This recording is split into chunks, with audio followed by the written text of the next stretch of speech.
Expense account submitted by Special Investigator Johnny Dollar to the Mono Guarantee Insurance Company, Little Rock office.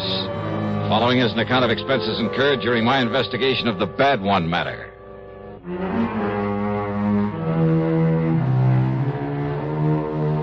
Expense account item 1, $2 for a cab to Bradley Field. Item 2, 8110 airfare to New York to Little Rock, Arkansas. The plane had left New York at 6 p.m. At 8:50 Central Time, we set down at Little Rock Municipal Airport.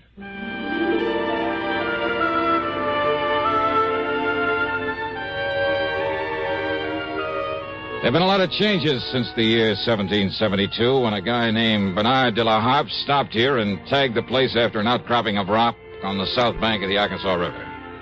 Yeah, it's an interesting town with its modern air-conditioned buildings of chrome and glass, its busy streets and busy people.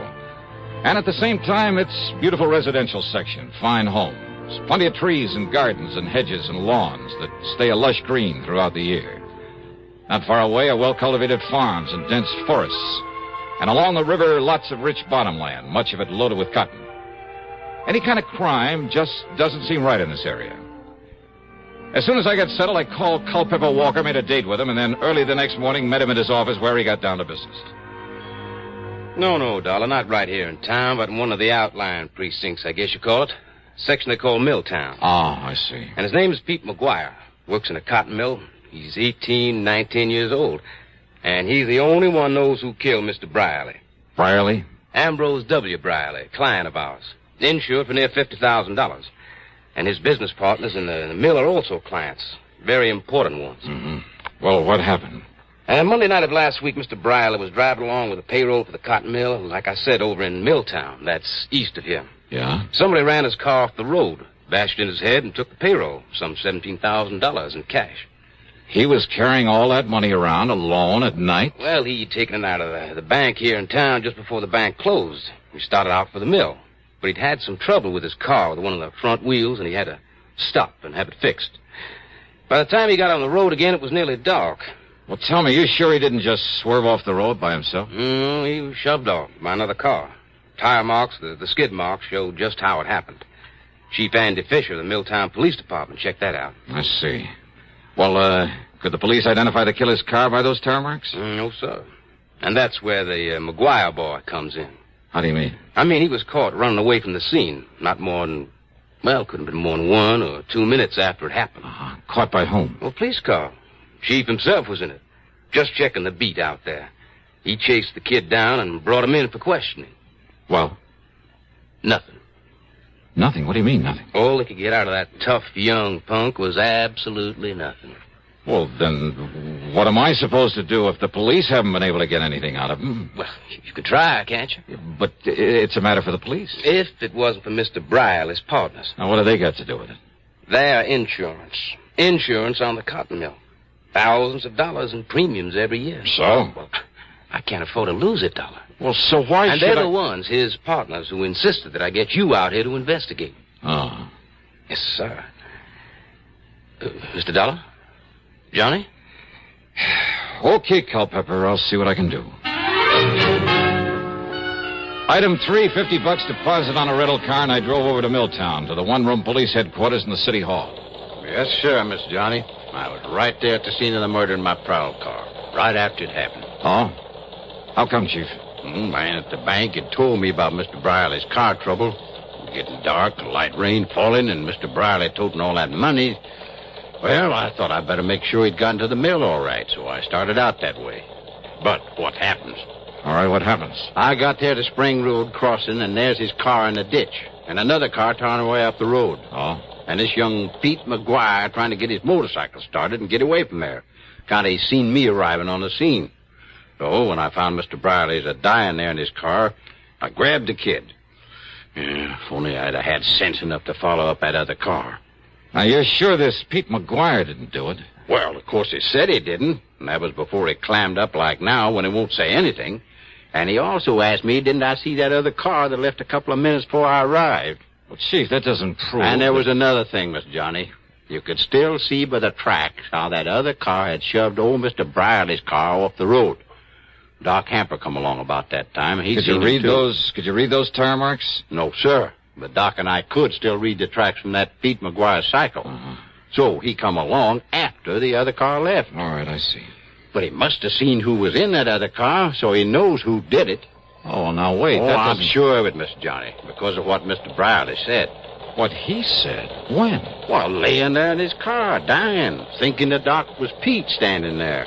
And he kept saying over and over. And Peter, you saw it. You tell him, boy. You tell him who did it. You saw it, boys. You tell him. You tell him. Yes, sir, Mr. Johnny. Over and over again, he said it, and then he died. I see. So he knew that Pete McGuire saw who killed him and robbed him. Well, maybe. Of course he did. That no good kid. Why is he no good, Chief? Why? Well, how should I know why, Mr. Johnny, except that he wouldn't go to school, he was a town bum, his ma never knowed where he was at. The most work he ever done was pushing a pool cue. Oh, well, now, most kids... That boy has been a troublemaker all of his life. 10, 15 times I tried to get him to send him to reform school. Hey, you really don't like him, do you? Nothing but trouble out of him. And I take it he doesn't exactly go for you. Huh? Maybe a cop hater even, huh? Yes, sir. That's right. A cop hater. Just like his old man was. Like his old man taught him before I had to kill him one night in a robbery. Pete's old man? They ought to send this cheap punk up to the pen. But first I got to find out who killed Mr. Brierly. Of course you're holding him, Chief. On what? Material witness, withholding evidence. There must be some way. Oh, with him claiming he's blacked out and don't remember anything? So that Percy Van Ashworthy Tetweiler upstairs... Percy Van who? What? The public defender. Got the judge to release Pete McGuire on his own recognizing or whatever it is. Recognizance. Yes, sir. So McGuire's out and free as a bird. But if he tries to run up before I can get him up before the jury... Oh, Chief, lots of But kids. don't you worry, Mr. Johnny. Everybody on that jury my friends. So they'll lock him up, all right. Yeah, I see. Be kind of revenge, huh? Because he won't cooperate with you. Now, look, Mr. Or Dollar. maybe just because he's a cop hater.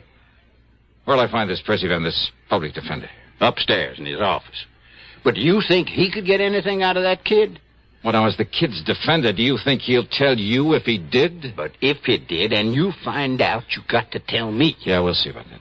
Mr. Johnny, I am not going out of here with a punk kid making me look like a fool.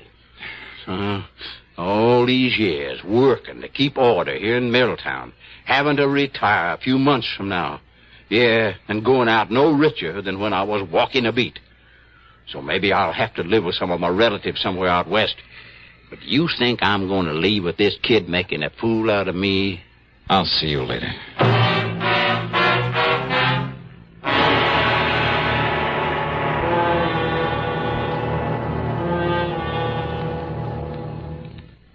To paraphrase Gilbert and Sullivan, an announcer's lot is not a happy one. Well, not always. Want to know why? Tell you why. Take this safe driving business. Do you have any idea how many times my confreres and I have begged on bended microphone to have begged people not to kill themselves on the highways? Now, once and for all, let's get together on this. Let's understand one another. Unless you want a pack of frustrated announcers on your conscience, slow down and curb highway carnage. If you don't care about yourself, at least have a little consideration for us. And now, Act 2 of yours truly, Johnny Dollar, and the Bad One Matter.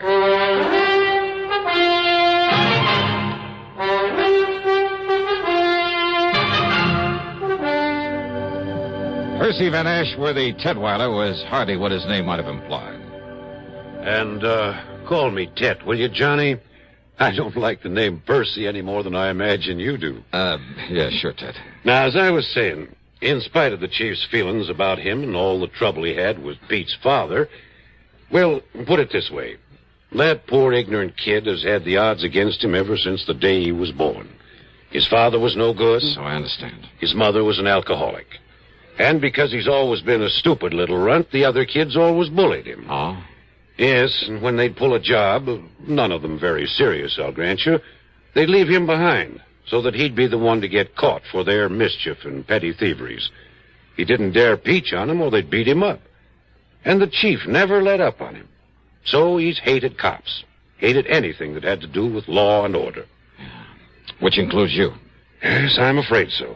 in spite of my attempts to get close to him. And even you haven't been able to get him to talk. I've tried everything, Johnny, from sugar-coated kindness to the worst threats I could think of.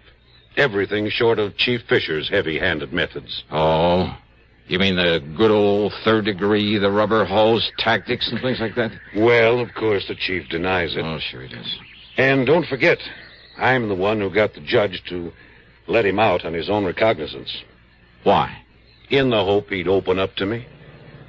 But to Pete, I'm still the law. Just as much as Chief Fisher and Judge Thurber. Weren't you taking a big chance on his running away? But he hasn't. Yeah, I wonder why. Won't do any good to ask him. Believe me, won't do any good to ask him anything. Oh. Look out there, out the window. Here he comes now. Pete McGuire? Yes. Okay, give me a try. What? Yeah, look, don't tell him who I am, what I'm here for. Johnny, if I thought you could do any good... Believe me, I could... But don't you see, unless he talks, the jury, all of them friends of Chief Fisher, and if he tries to run... Now listen, I'm no friend of yours, see? Maybe I'm a troublemaker, a con artist. What? Yeah, you want me out of town. You threatened to have me locked up if I... Hey, wait, here he comes. But, Johnny, I'm afraid I don't... Yeah, okay, you just try and do it, see?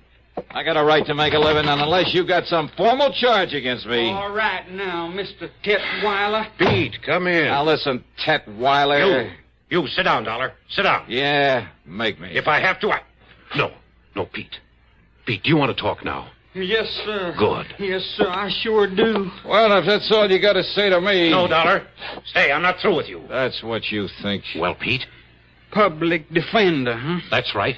And that's why You're I tried all trying to trick me is all. What? So you got me out of the clink, huh? That's right. So's now you think I don't know I'm being followed all the time? By that chief of police or one of his men all the time wherever I go? And I think I know why, sir. But the chief promised me, Pete. Yeah, the chief promised you. You believe that dirty cop? I tell you, Mr. Tetweiler, you get him off my tail. Now, listen, Pete. And don't you see, if you just tell me what you know about the murder of old Mr. Brierly... Pete? Pete, please, boy. Pete, listen to me. If you're trying to protect someone by holding back... Did I say I was? I say I really know anything? Well, the chief says you do. Well? Oh, Pete, for the... Look, you're in trouble, boy. I'll get out of it my own way. No one's really proved you didn't kill him. So unless you tell me what you know... You just keep that cop off my tail. Hey, wait a minute, kid. Pete, come back here. See you later, Ted. No, Dollar, come back here. Drop it. Hey, wait a minute, kid. Hey, Pete, your name? What's it to you? So you don't like the cops either, huh? Either? Got a tail on you, huh? You want to learn how to shake a tail from an expert? Expert, huh? Yeah, that's right, me. He called you Dollar, huh? That's a good name. Sounds like money. Oh, yeah, baby, yeah. Maybe plenty of money. And maybe I can use some help in this burg, huh? Help in what? Why not? Just wait. Talk here in City Hall with the cops liable to show. Hey, you got a car? I got a cycle. All right, good. I got a car, a good one. So tell me where to meet you, huh? You don't care if the cops are following me, if they follow you, too? You think I couldn't shake them? Maybe. All right, you head for wherever you want me to meet you, see? Now, and listen. if I spot somebody following, Pete, I'll shake them so easy. You sure of that? Sure, I'm sure. Then I'll meet you wherever you say, huh? Because if they find out where I'm hiding out, you sure you won't tell them? Look, I promise I give you my word. Well? 7 Mile Road, out beyond Spring Road at the railroad crossing. Yeah. You better hide your car. There are lots of trees. Yeah.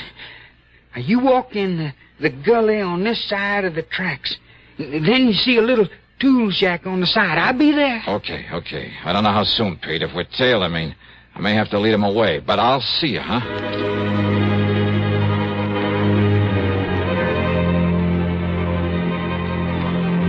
We were tailed, all right. And I could see by whom. And I wondered.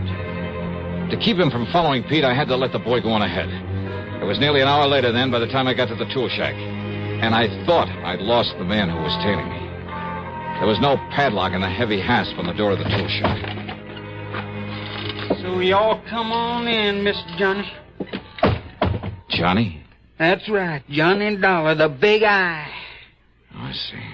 So they brung you here to try to make me talk, huh? The insurance company, Pete, not the law, not the police. No? No. I know all about you, Mr. Johnny. I long admire you for a long time. I hear that you was coming here. Oh, I hear lots of things, Mr. Johnny. And I hear you coming here. I figure maybe you can... Help you, Pete? But unless I know whatever it is you know about that murder... Maybe I can tell you. Come on, Pete, try. But I couldn't tell the police. I'd tell any of them. I'd tell that defender you talking to. They don't believe me. You think they believe me over that chief, Mr. Johnny? You think they do? Oh, Pete, you must have a pretty sour idea of justice. And that chief, he run this town. And he liked to kill me. Like he killed my old man. He don't like him. Only he killed me because he'd say he'd catch me trying to run away. Now, Pete, you listen to me. And I don't really know who killed that Mr. Briley. But I think I know, and that's why I don't dare say what I think to that chief or to anybody. But when you saw the killer's car, heading away from the place... But, Mr. Johnny, the only one I see is the police car when it comes from the direction of the mill. So From the direction of the mill? So I really don't know. But that chief say I do, and if I try and answer the questions... Oh, wait, They Pete. trick questions, like that chief trying to make me answer when he come there and see me there. Pete, listen. And I tell you, they only let me loose so they can make me try and run away. Then that chief, he can kill me, and nobody see it's wrong. Wait a minute. And he'd do it, too. And that's Tutwiler. why I gotta hide He away himself from said anybody. that. Yes, Dollar. The chief had me let him go in the hopes he'd have confidence in me. Talk to me. The chief had let him go. Sure. Maybe it was to get an excuse to kill him if he ran. And that other car, Pete saw no other car. So how would the chief know one had left the scene a couple of minutes before he got there? And there were other things. You think I'm going to retire with this kid making a fool out of me? Pride of an old man who's been running the town. Yeah, and going away no richer than when I was walking a beat. Oh, but he'd be rich enough with that 17,000 payroll. Sure. And meantime, he knew that Pete McGuire, in his ignorance of justice and his fear, didn't dare to say what he suspected, didn't dare accuse this man he thought would kill him with impunity. Yeah, and that everyone connected with the law was against him. They're all against me, and so I want to live, Mr. Johnny. I can't tell nobody, not even you. Maybe you don't need to, Pete. And besides, I only think I know who killed Mr. Briley. Yeah. Well, I'm sure. As sure as I... Huh? Hey, Pete, that smell. Coal oil. Yeah, kerosene. Hey, look. Soaking in around this door. It's locked. Somebody's jammed something into that hasp out there. Mr. Johnny, fire! Now they're smoking this fire. You're right.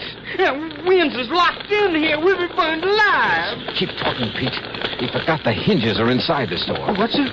Keep talking while I pull the pins out of those things. We're dying here. We're going to be cooked alive in here, Mr. Johnny. Here's one. We're going to burn up in here, Here's the Mr. other. Johnny. We're going to be cooked alive. Come on, Pete. Come on. Mr. Johnny, we're going to die. All right, Chief.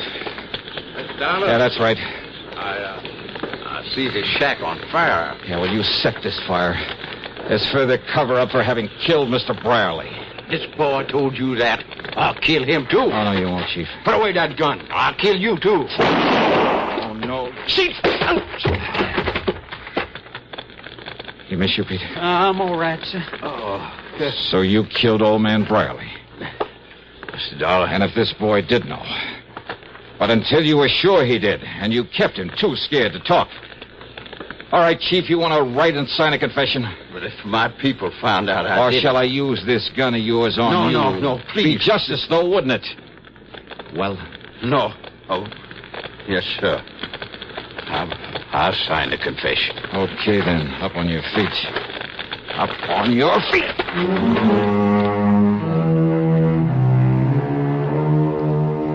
Yeah, pretty smart. Using that poor ignorant kid as a means to keep any suspicion away from himself. But believe me, not smart enough. Expense account total, including hotel expenses, the rental car, and the trip back to Hartford, $231.20. Yours truly, Johnny Dollar.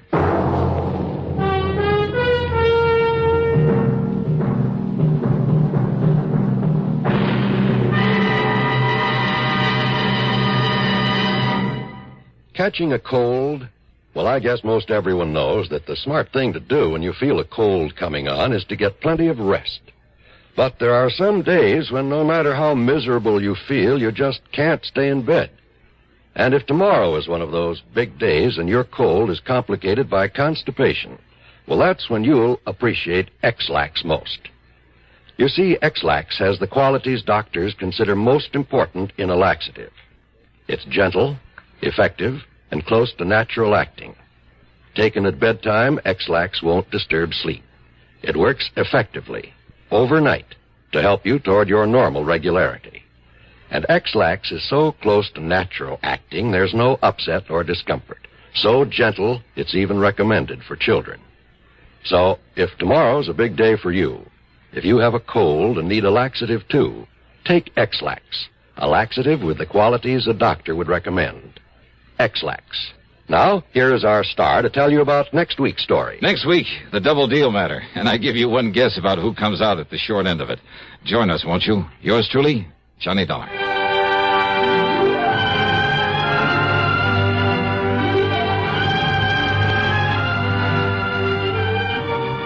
Yours truly, Johnny Dollar, starring Bob Bailey, originates in Hollywood and is written, produced, and directed by Jack Johnstone. Heard in our cast were Larry Dobkin, James McCallion, Forrest Lewis, Russell Thorson, and Sam Edwards. Be sure to join us next week, same time and station, for another exciting story of yours truly, Johnny Dollar. This is John Wall speaking. This is the CBS Radio Network. You're tuned to Radio 590 WROW in Albany, New York.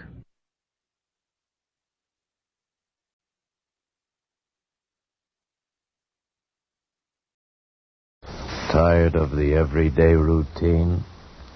Ever dream of a life of romantic adventure? Want to get away from it all? We offer you Escape.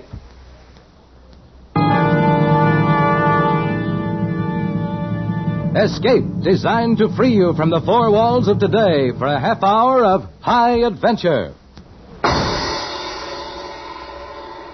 Escape, brought to you by your Richfield gasoline dealer and the Richfield Oil Corporation of New York. Marketers of Richfield gasolines with Xylene, Rich Lube, all-weather motor oil, and other famous petroleum products. Look for the Richfield Eagle on the cream and blue pumps.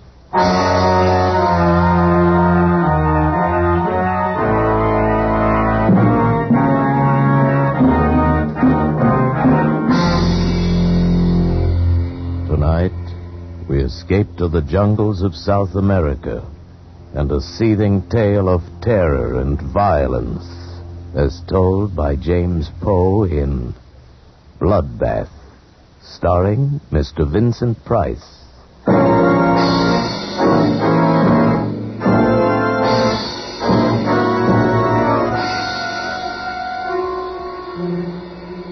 By portaging the rapids and walking the mules in the shallower stretches, we'd managed to get our supplies and equipment more than 1,700 miles up the river. After this, further navigable passage being impossible, we'd traveled by foot, hacking our way through the thick, steaming jungle, coaxing and goading the heavily laden beasts. We'd left the jungle and begun the climb. 11 days later, high in the Andes, we found our objective. We set to work, hard work. And then, on a hazy afternoon in late May, we found it. I shall never forget the scene. Below us, the mountains swung down to the jungle which stretched eastward, far as the eye could see. The peaks above us had cut off the setting sun, and the light had a curious violet quality. The dank, chill wind, whispering and gusting, set the sparse timber scrubs to trembling and shuddering, and the mules, disdainful of their 5 strange masters, foraged the cacti and dwarf pine. The instruments were set up and the specimens were at hand, and now, crouched and tense, we leaned forward. How about it, Hess? Wait. The tube's got to warm up. Come on, come on. Wait, will you? I've waited 5 years for this moment. 500, you mean? 5 million. Come on, Hessie. How about it, Hess? Mm-hmm. Okay. Give him the sample, O'Brien. Yeah, here. Come on, baby. Shut up, will you? Shh. Here goes. Switch on.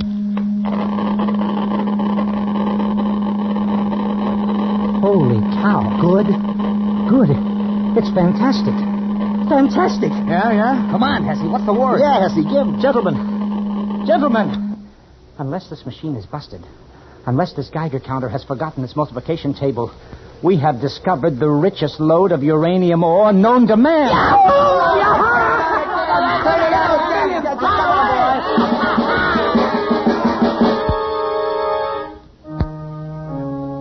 I won't go into the details of how we'd come to locate the ore, because that's a story in itself.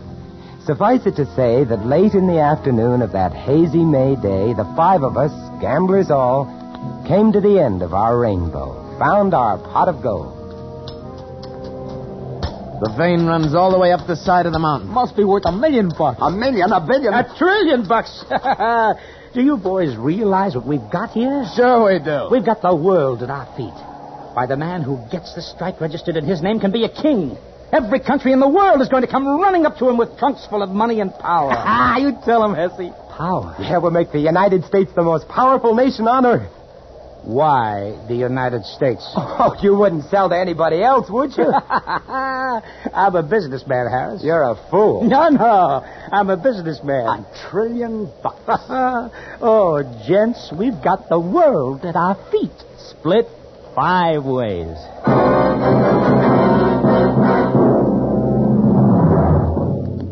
The world at our feet, split 5 ways. That night, as I lay huddled under my thin blanket, I wondered what it would be like, being a wealthy man. Wondered if it were really true. Wondered how it would affect the others, how it would affect me. In the morning, we were to set off on the long return journey down to the jungle and through the jungle to the launch and down the river to civilization.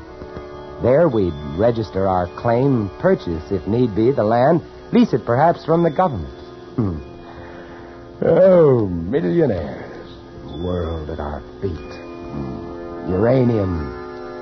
Enough to blow up the whole universe. Power.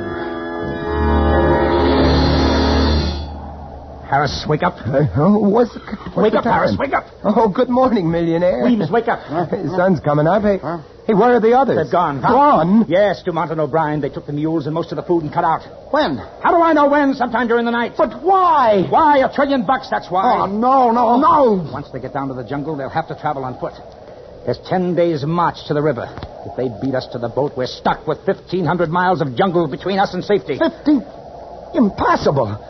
We'd never make 100. That's right. We've got to catch 'em, or we're dead.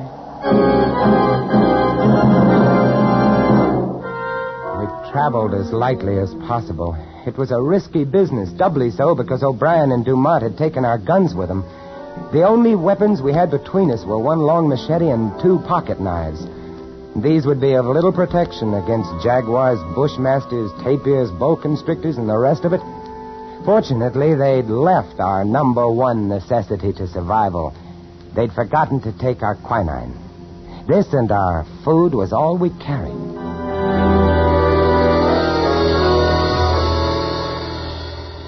The long descent to the jungle was slow going on foot. It was here that we nearly gave up hope.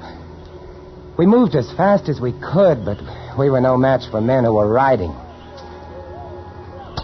But we reached the jungle. Then things took a better turn. Here the thick vines and heavy undergrowth was, we knew, almost an impossible hazard for a riding man. And we could see their boot prints mingled with those of the mules. We knew that they were having trouble, too. The animals were afraid of many things in the jungle, would balk suddenly, require careful handling. We pushed ahead as rapidly as possible, battling mosquitoes, pume flies, matukas, and the blood-sucking carpato ticks, and Of course, the jungle itself, with its never-ending barrage of razor grasses, needle vines, swamps, bog traps, and so forth. It was hot, stinking hot, and the going was hard, but we had to make it.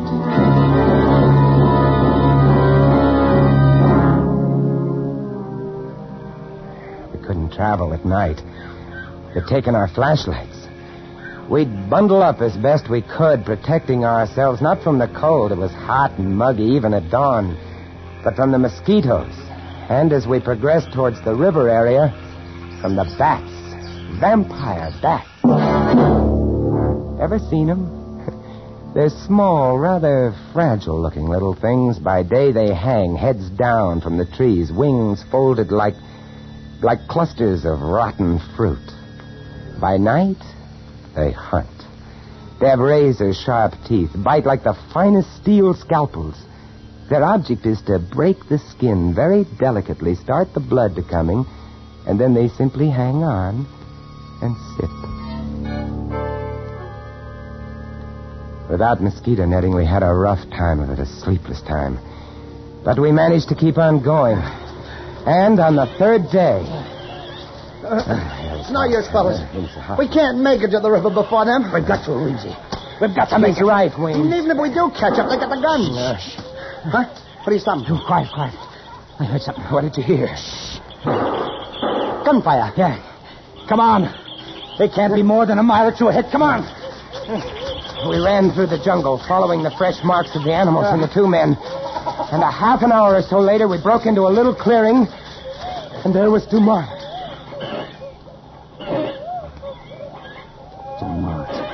He's dead. Shot in the back.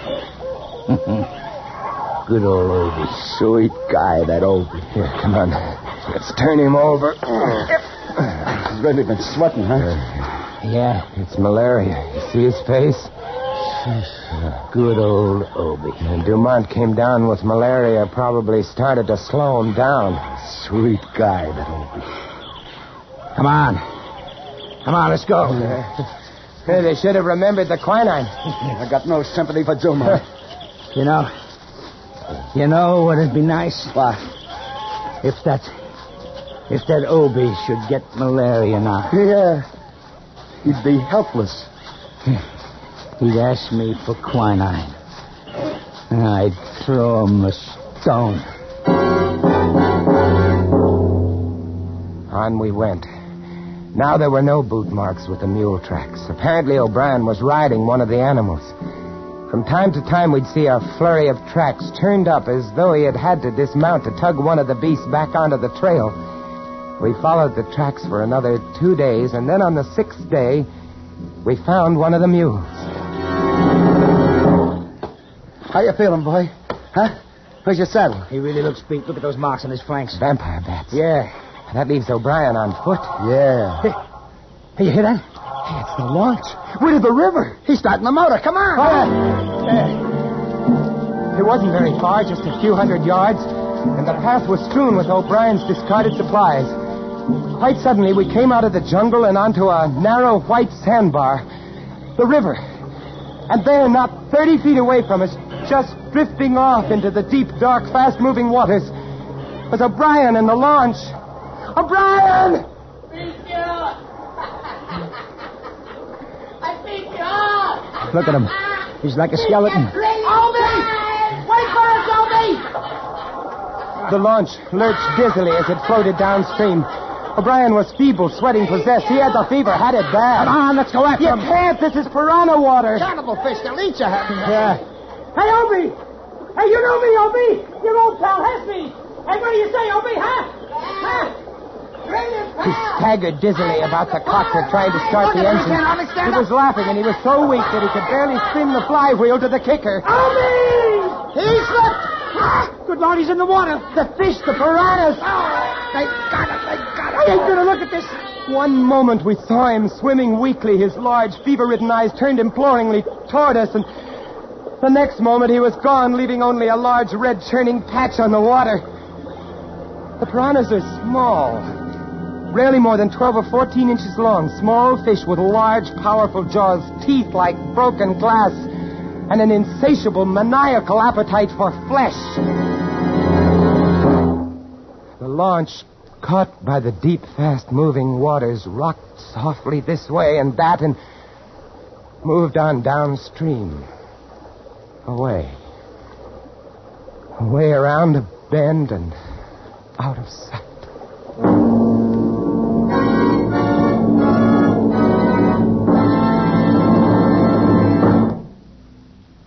The march of science over the years has produced better than ever gasoline for your car.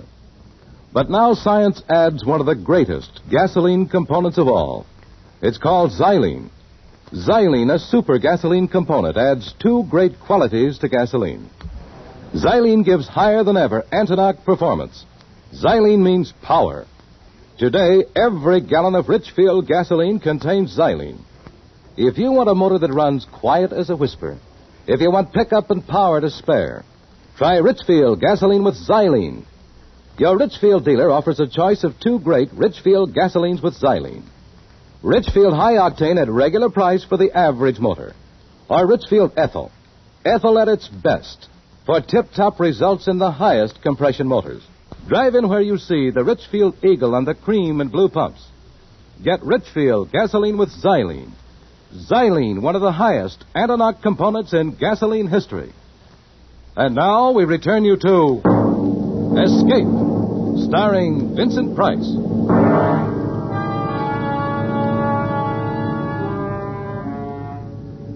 We picked over the supplies O'Brien had left on the shore. There wasn't much we wanted. A gun without ammunition, a few tins of food, a tent and some bedding, cooking equipment, a coil of rope. We loaded these things onto the mule and set off through the jungle, downstream along the river's course. 1,500 miles to civilization.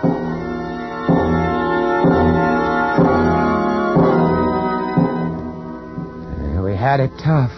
The jungle was thick along the river's bank, and we made little progress.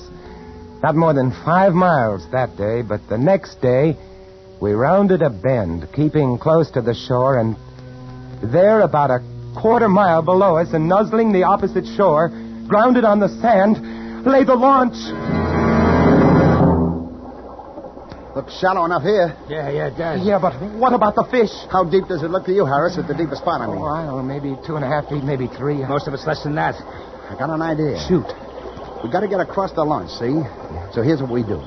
We throw away everything. There'll be food and water on the launch, see? Yeah. Now, you see that little patch of sand in the middle of the river where the bar shows? Yeah. We go that way.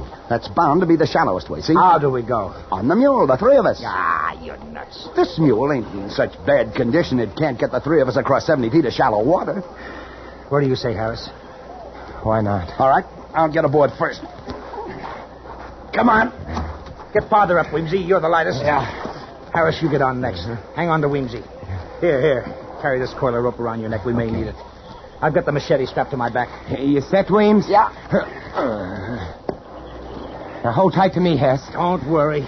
If I go, you go too. Yeah, and if he goes, I go. So let's hang on, gents. Yeah. Let's really hang on. As long as he's moving fast, he can't get at his legs. Ain't that right? He's not showing anything to him but hoofs and hair. Hold his head up, Weems. Don't let him look down.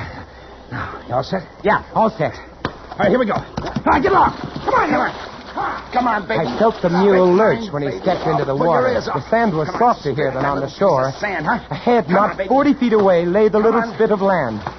The mule refused to run, couldn't run, and before he'd taken 10 steps, I knew he was too weak to support the three of us. From every direction in the swirling water about us came small, shadowy, dark shapes. Come on. The piranhas. Don't stop. Come on, baby. Keep moving, baby. Come on. Move along, baby. He can't do it. You gotta do it, baby. Come on. Sweet mother. What are those? The piranhas were churning the water about us, and coming in from beyond them were 4 or 5 long, dark shapes, 6 and 7 feet long, thick and wriggling eels, electric eels. They'll sting him. Get along to the bar. Get him to the sandbar. Faster. Come on. Made it. It's true about electric eels. They can throw a jolt that'll kill a jaguar. They got jaws like a vice. So, here we are, gentlemen, stuck. Just 30 feet of water between us and the shore. Get across it, and we can get to the launch and to civilization and all the rest. Oh, the three of us are too much for that mule. Only 30 feet. Why, you could run it in seconds. You see those little shadows around us in the water? I see those little shadows around us. You don't have to draw pictures. Hey. Oh, here's another bright idea coming up. As a matter of fact, yeah. Yeah, hold on to your hat, Harris. We got that coil of rope. Yes. The mule could carry one of us. That mule's not in such bad shape, you know. Yes. Tie the rope over his bridle. Then one of us pulls him over with him fast. You see, one rides, and then the other two pull him back. Yeah? And the next one gets on. Yeah. What do you say? Oh, I can't stay here. It's a natural. Who goes first? Me, on account I'm the lightest. I won't tire him so much. How about it, Harris? All right. Well, get going then. Okay. Tie that rope to his bridle. I'm doing it. All right, give me the machete. What do you want the machete for? I want it, that's all. Give me. No. Okay. All right, Here. now you two get at the end of the spit. So as when you pay out the line, you don't get it caught in his legs. Well, you think of everything. That's right. I'm a smart boy. Ready with the line. You sure it's tied fast to the bridle? Yeah, I'm sure. No funny business, Weems. All we gotta do is jerk this rope once while you're over that water and you're done for. You're a sharp article. That's right. But not sharp enough. Hey, Weems, you cut the rope. So long, suckers! The rope. Our only salvation was cut. And now Weems, grinning and riding, was out into the stream, heading for the shore and safe. He went not 15 feet when one of the long, dark, wriggling shapes made for the mule and got his leg. The mule reared up on his hind legs, the eel clinging to his foot, pumping paralyzing shocks into him. Weems clutched his neck with one hand and slapped him on the flank with the flat of the machete with the other. The mule came down, and more eels went for his legs. He began to lurch sideways. Weems swung the long steel blade in an arc, barely missing the mule's leg, and connected with one of the eels. Hair seemed to stand on end. His other arm released the mule's neck. The arm holding the blade was extended stiffly, still caught in the thick, muscular back of the electric eel. And then the mule reared again, and Weems fell back into the water.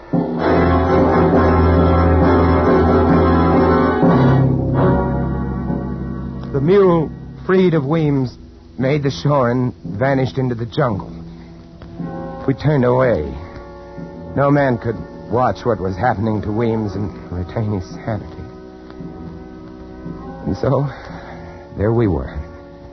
Hess and I on that sand spit which the river was slowly washing away. Night coming, vampire bats coming, and all about us, the electric eels and the little cannibal fish waiting.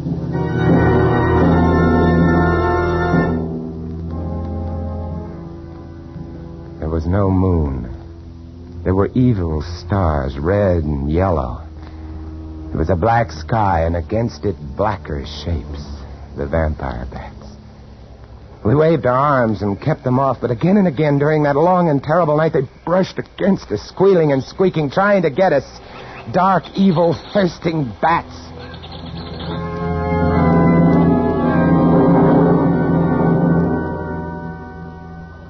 A 1,000 years later came the dawn.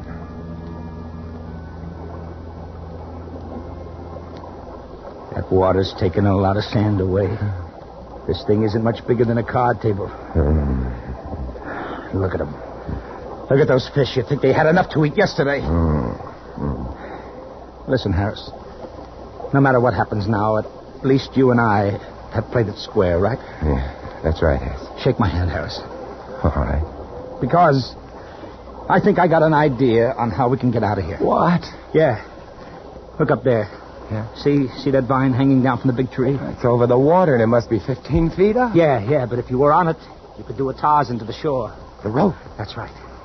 Now, if we can just lasso the end of that and pull tight, we'll have enough swing to make it across. Swing like a pendulum, if you follow me. One guy gets on the other shoulders to swing over to get the start, see? Then, when he gets to shore, he fastens a rock and swings the rope back to the other. That vine will hold. It'll work.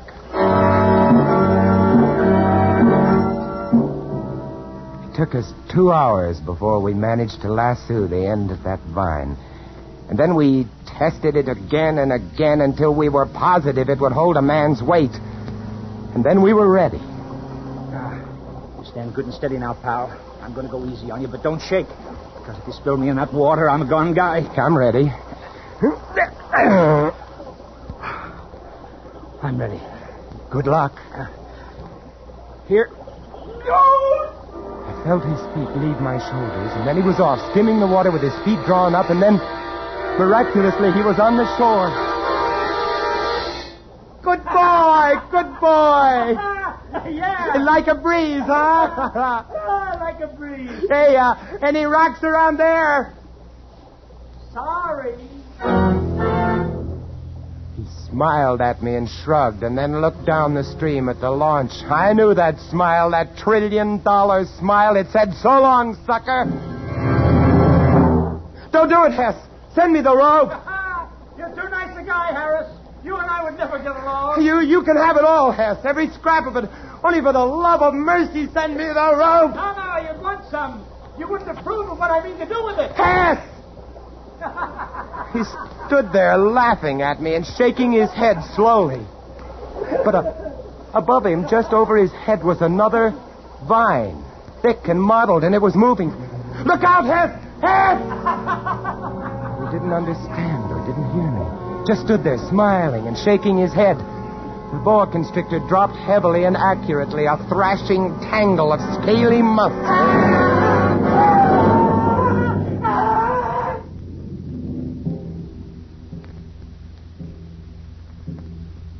The sun was hot, blistering hot.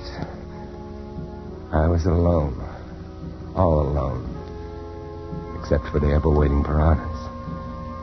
Hess's body was hidden by the low, scrubby vines and palmettos.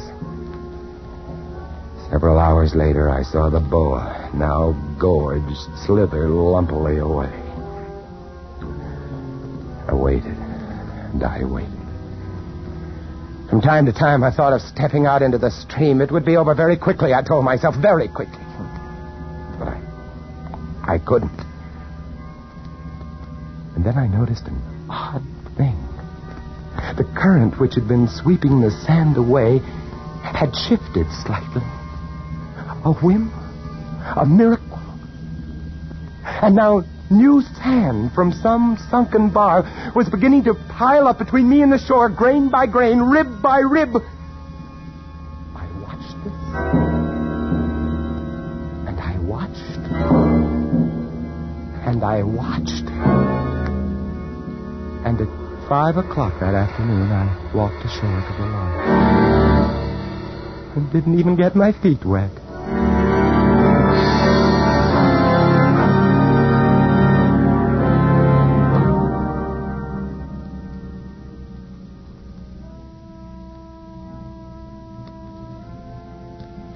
It's nice where I live. Quiet little streets, nice people, nice kids, nice country. Peaceful. Nice peace. I know where there's enough uranium to blow it all to hell. Want it? Just go up the river. Up the river, it's for the taking. Ask Dumont and Obie and Weems and Hess. $1 trillion worth. Enough to give the whole world a bloodbath. Yourself included.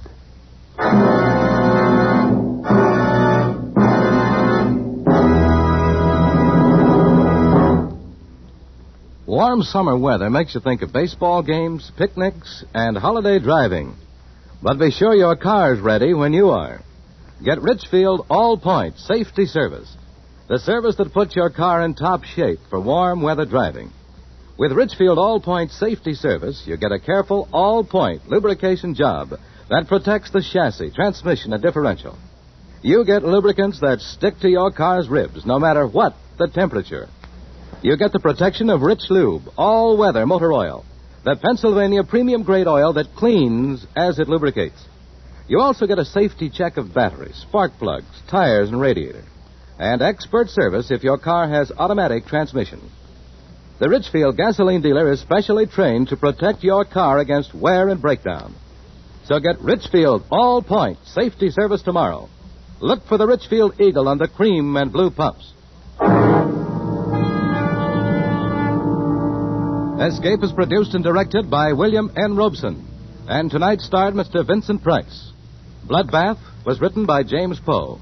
Others in the cast were Wally Mayer, Ted DeCorsia, Paul Frees, and Tony Barrett. Special music arranged and played by Ivan Ditmars. Next week.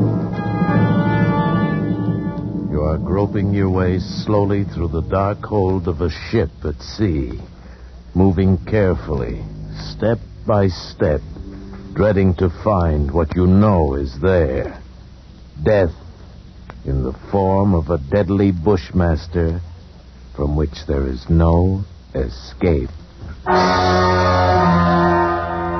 Next week at this time, the Richfield Oil Corporation of New York invites you to escape to the Caribbean and a grim voyage of impending death, as Martin Storm tells it in his exciting tale, A Shipment of Mute Fate.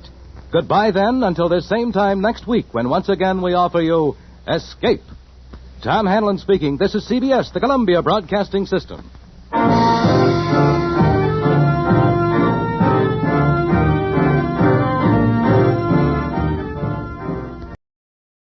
Lifebuoy Health Soap presents Big Town. Extra, extra, hero about Nightmare House. Tonight's Big Town Racket Expose brought to you by Lifebuoy Health Soap, used in the homes of 40 million Americans. Extra, extra.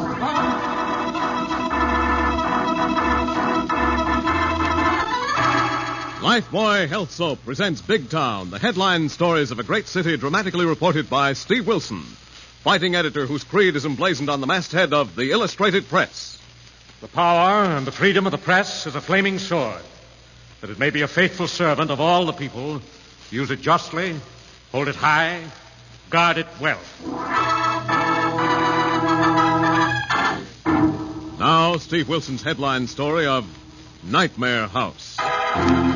This is not the story of an ancient mansion peopled by ghosts of the past. This is the story of Bill Barton, his wife Helen, and their new house in the suburbs of Big Town. Doggone it. Oh, Bill. Huh? Oh, never mind, darling. Needing to wash the dishes. I'm not that helpless. Oh, maybe not, honey, but you've got a lot of things to do. Yes, but I have all evening, and you'll be late for work if you don't hurry. Oh, I'm almost done with what's left of these dishes. I would be, except the darn water's almost cold. Oh, it's the heater, Bill. It's no good. Yeah, like the whole plumbing system, the foundation, roof, and floors. We've been had, Helen. Yes, and so has everyone else on Honeymoon Hill. Honeymoon Hill. What a name. Nightmare Hill would be better. Oh, but it could be a lovely house, Bill. We could only make Kane live up to his contract. Fat chance of that. Have you talked to him? Yes, till I'm blue in the face. And so have the other owners. All we get is excuses, promises. And we're all through talking. What are you going to do? We're getting together. We're going to refuse to make any more payments until Kane finishes these houses according to contract. Copper pipe, waterproof cellars, put in standard appliances. And supply doors. Helen, do you realize that except for the storage room in the cellar, there isn't one inside door to any room in this or any other house on Honeymoon Hill? Please, Bill, don't work yourself up so. I know it's bad, but at least we have a roof over our heads. Yeah, that leaks. Honeymoon Hill. Well, Kane is going to find out the honeymoon is over. Someone at the back door, Bill. You stay put on that stool. I'll see who it is. All right. But you worry too much. The baby isn't due for a month, and I feel fine. You stay there and keep on feeling fine. Hello, Button. Oh, good evening. I'm Parker, Kane's new agent. Parker? Yeah. Mind if I come in? Want to talk to you. Evening, Mrs. Barton. Good evening. New agent for Kane, huh? Well, I hope you'll do more about our complaints than the last one. That's what I'm here to talk to you about. We're all through talking to Kane. So I hear. I understand you've got the folks up here on the hill together. That's right. And you're talking about not meeting your next payments on these houses. If you want to call them houses. And it's more than just talk. Now, look, Barton, this is serious business. You're telling me. You can lose this place and every cent you've sunk into it. Not if we stick together and fight for our rights. That's the point. Most of the folks up here won't stick with you. Just a few soreheads. That's what you think. Look, Barton, you're the leader of this movement. You started this. You can stop it. I'll stop it when Kane lives up to his contract with us. Now, look. Suppose we take care of you. Me? How? Fix up your place.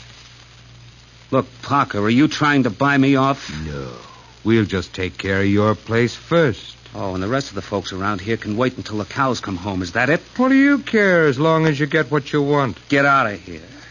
You're a dirtier rat than the last one Kane sent up here. Now get out before I throw you out. Bill, don't lose your head. Keep out of this, Helen. I'll settle with this rat. Get smart, Barton. Listen to your wife or you'll lose your house. I'll risk that before I'll sell out my neighbors. Now get out of here. They'll sell you out. I said get out of here. You'll be foreclosed in a month, you dope. Dope, am I? Get out.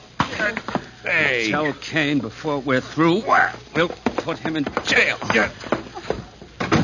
Oh, Bill, you shouldn't have done that. They can make trouble. Trouble? We've had nothing but trouble since we moved in. Now I'm going to make some trouble for Kane. We can't fight this thing alone. But what can you do, Bill? I'm telling the whole rotten story to a newspaper that fights our kind of fight. The Big Town Illustrated Press.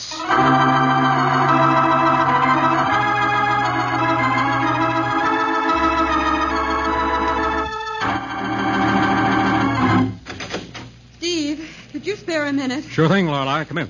Come on in, Mr. Barton. Thanks, Miss Kilman. Steve, this is Bill Barton, and he has something on a rotten racket that I think you should hear about. Hello, Bill. Sit down. Let's have it. Well, I haven't much time, Mr. Wilson. I work nights and I'm late for my job, but a bunch of my neighbors need your kind of help. It's one of the infinite variations of the housing racket, Steve. Oh, the housing racket. That again. Oh, I know it's an old story, Mr. Wilson. I know it isn't news, headline stuff. It may not be headline stuff, Bill, but it is news, and important news, as long as the housing shortage exists. I'm not the only one involved in this. There are about 20 families on Honeymoon Hill, and we've all been taken. Honeymoon Hill? It's a development owned by a man named Kane, Steve. What's the main trouble, Bill? Well, Kane let us move in before the houses were finished and hasn't lived up to his contracts. Now, that's an old dodge. Are you a veteran? No, sir, but ambulance corps driver overseas. Kane financed the whole deal and made sure he didn't sell to vets. Another dodge to avoid the protection given ex-servicemen by the Veterans Administration. What's the immediate trouble, Bill? Well, we've got together, threatened to withhold our next payments until Kane lives up to his contract. Now, wait a minute. Are you acting on advice of a lawyer? No, but we're going to hire one. Good. You've got to fight this thing by legal means, Bill. Well, we intend to, but Kane isn't playing it that way. Are you the head of the group? Sort of. Has Kane threatened you? Yes, with eviction. But first, Parker, his new agent, tried to bribe me. Bribe you? Yeah. Offered to fix up my place if I'd keep my mouth shut. And sell out your neighbors. Yeah. I kicked him out of the house. My wife is... Well, we're expecting a baby, and it upset her. I had to leave her alone. I'm worried. Naturally, Bill. Will you print the story? Will you give us a little publicity? Maybe it'll scare Kane into living up to his contract. Of course we will, Bill, but Kane's type of operator doesn't care what's said about them once they have their hooks in a victim. Yes, there's going to be trouble. That agent of Kane's is a rat. I wish Helen wasn't out there alone. Don't worry. She isn't going to be alone, Bill. But I work nights. I can't lay off and stay with her. We need the money to make our payments if we lose this fight with Kane. You're not going to lose this fight or your home, Bill. Where do you work? At the Big Town Electric Plant on the west side, and I'm late now. All right, come along. You can give us the rest of the facts we need on the way to your job. Let's go, Lorelei. I'm ready, Steve. What are you going to do, Mr. Wilson? We're going to have a heart-to-heart talk with your predatory Mr. Kane.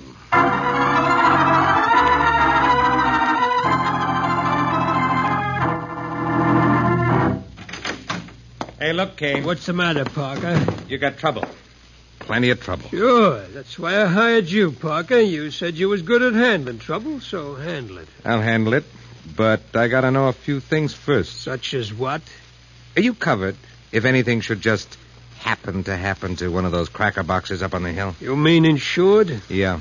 Yeah, but wait a minute, Parker. Never mind. You hired me to handle those suckers? Keep them in line, collect the installments? Yeah, but listen. Don't butt me around, Kane. I don't like being crossed. Now, there's only one guy going to give us any real trouble. Who do you mean? Bill Barton? That's right. He's lining up the others. The rest are sheep, but they'll follow him if we don't get rid of him. Okay, foreclose on Barton if he don't pay up tomorrow. That'll take time. We got to get him out of there before he organizes that bunch and they get a lawyer. Oh, yeah. That'll cost me $2,000 a unit to live up to those contracts. Yeah, $40,000. That'd break me. That's why you hired me. But this is going to cost you a bonus. A big bonus. How much? 5,000. 5,000? Yeah, 5,000 if I get rid of Barton and bust up the organized squawk. Now, wait a minute. I ain't risking any rough stuff. There ain't going to be any rough stuff.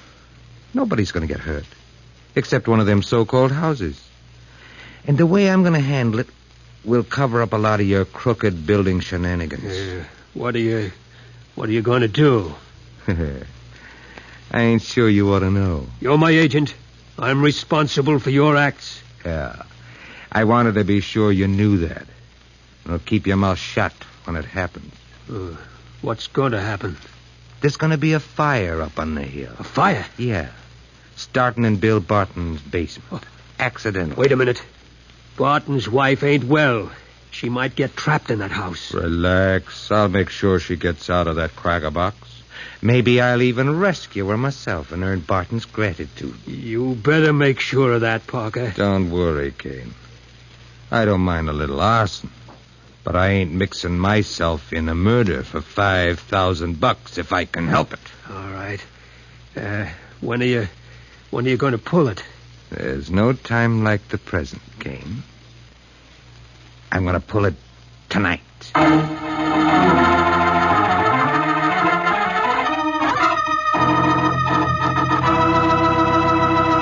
Thus unaware that dangerous complications are in the making, Steve and Lorelei head for the suburbs to help Bill Barton. You know, some people think all soaps are the same. Not me. I always felt that Lifebuoy Health Soap got me cleaner somehow, and now I know I'm right. Because doctors have actually proved it in 820 scientific tests. Yes, after comparing the effects of daily baths with different soaps, these doctors made this amazing statement.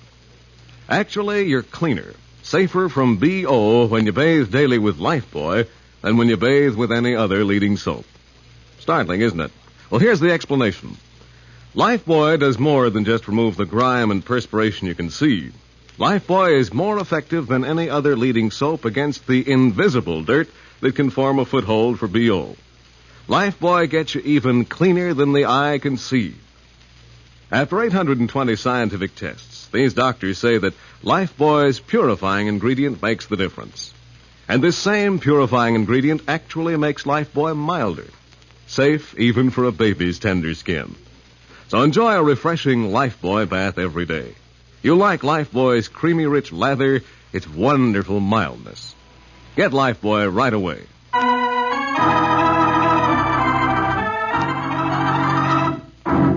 Now, back to Big Town and tonight's story of Nightmare House.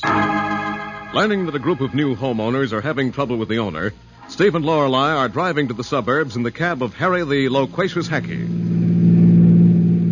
Say, boss, Miss Kelpine. Say it, Harry, but we hope we won't need the assistance of your trusty monkey wrench on this assignment. Yeah, that is what you always hope, but you cannot always sometimes tell.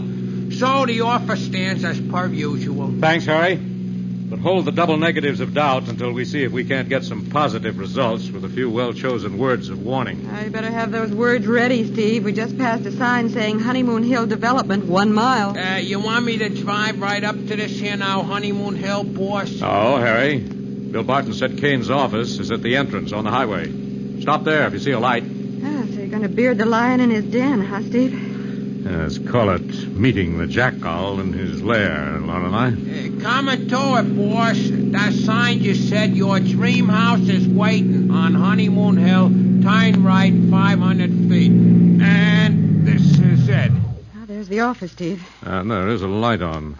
I'll get out here, Harry.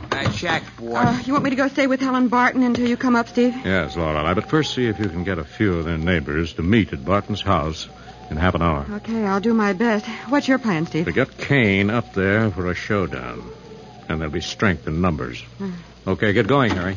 Check, boss. We'll meet you at Bill Barton's house, Steve.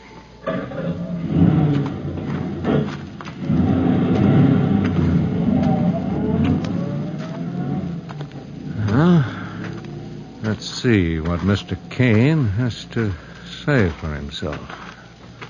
Someone is burning the midnight oil. I wonder why.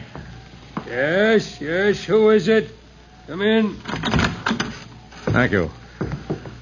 You, Mr. Kane? Yeah, I am. What can I do for you? Nothing for me, Mr. Kane. But perhaps a great deal for yourself from the people who bought your houses up on Honeymoon Hill. What do you mean? Who are you? What are you selling? Selling? Just ideas, Mr. Kane. Oh, an architect, huh? Well, I'm sorry, I make my own plans. Have ideas of my own. Yes, so I hear. What have you heard? Who are you? I'm Steve Wilson of the Big Town Illustrated Press. Oh, from the press. I'm sorry, I'm not buying any ads right now. All my houses are sold, and, of course, when I start another development... Quit ducking the obvious, Kane. We don't come miles out of Big Town to solicit ads in the middle of the night. Well, who are you, and what do you want out here, then? I'm Steve Wilson, managing editor of the press. Editor? Yes. And I want your side of the story that you failed to live up to your contracts with the purchasers of your houses on Honeymoon Hill. Who told you that? That isn't important.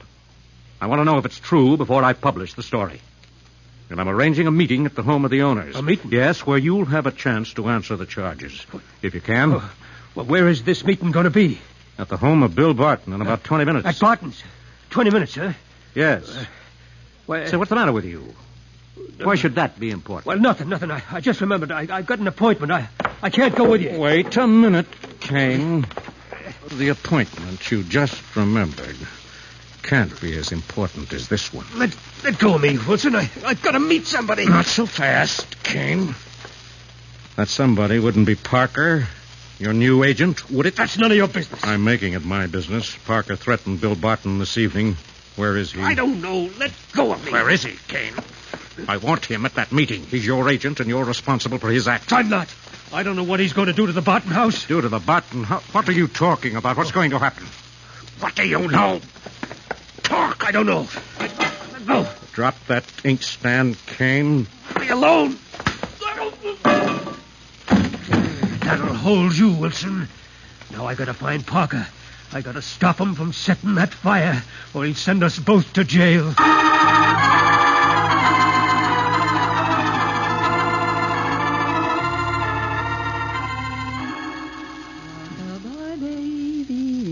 Treetop. Being silly, it's too soon for that. Besides, there won't be any treetops. Mr. Kane didn't plant maples and well, that noise was in the cellar. I guess the lid must have fallen off the ash can. Maybe Mrs. Thompson's cat's gotten in the cellar again. I better go see. Let the poor thing out. I hope this light switch works. Nothing else does. It does. Better be careful of these steep stairs. Here, kitty. Here, kitty. Are you down here in the cellar, kitty? Oh, so you're in the coal bin. Come out of there, kitty. Come on out, or I'll... Come here. Mr. Parker, what are you doing here? Shut up, you little fool. Oh, let go. Shut up, you... Ow, try to bite me, will you? What are you doing here? Why have you crumpled all those newspapers? Never mind. Fire. You're going to start a fire? Yes. Oh, help.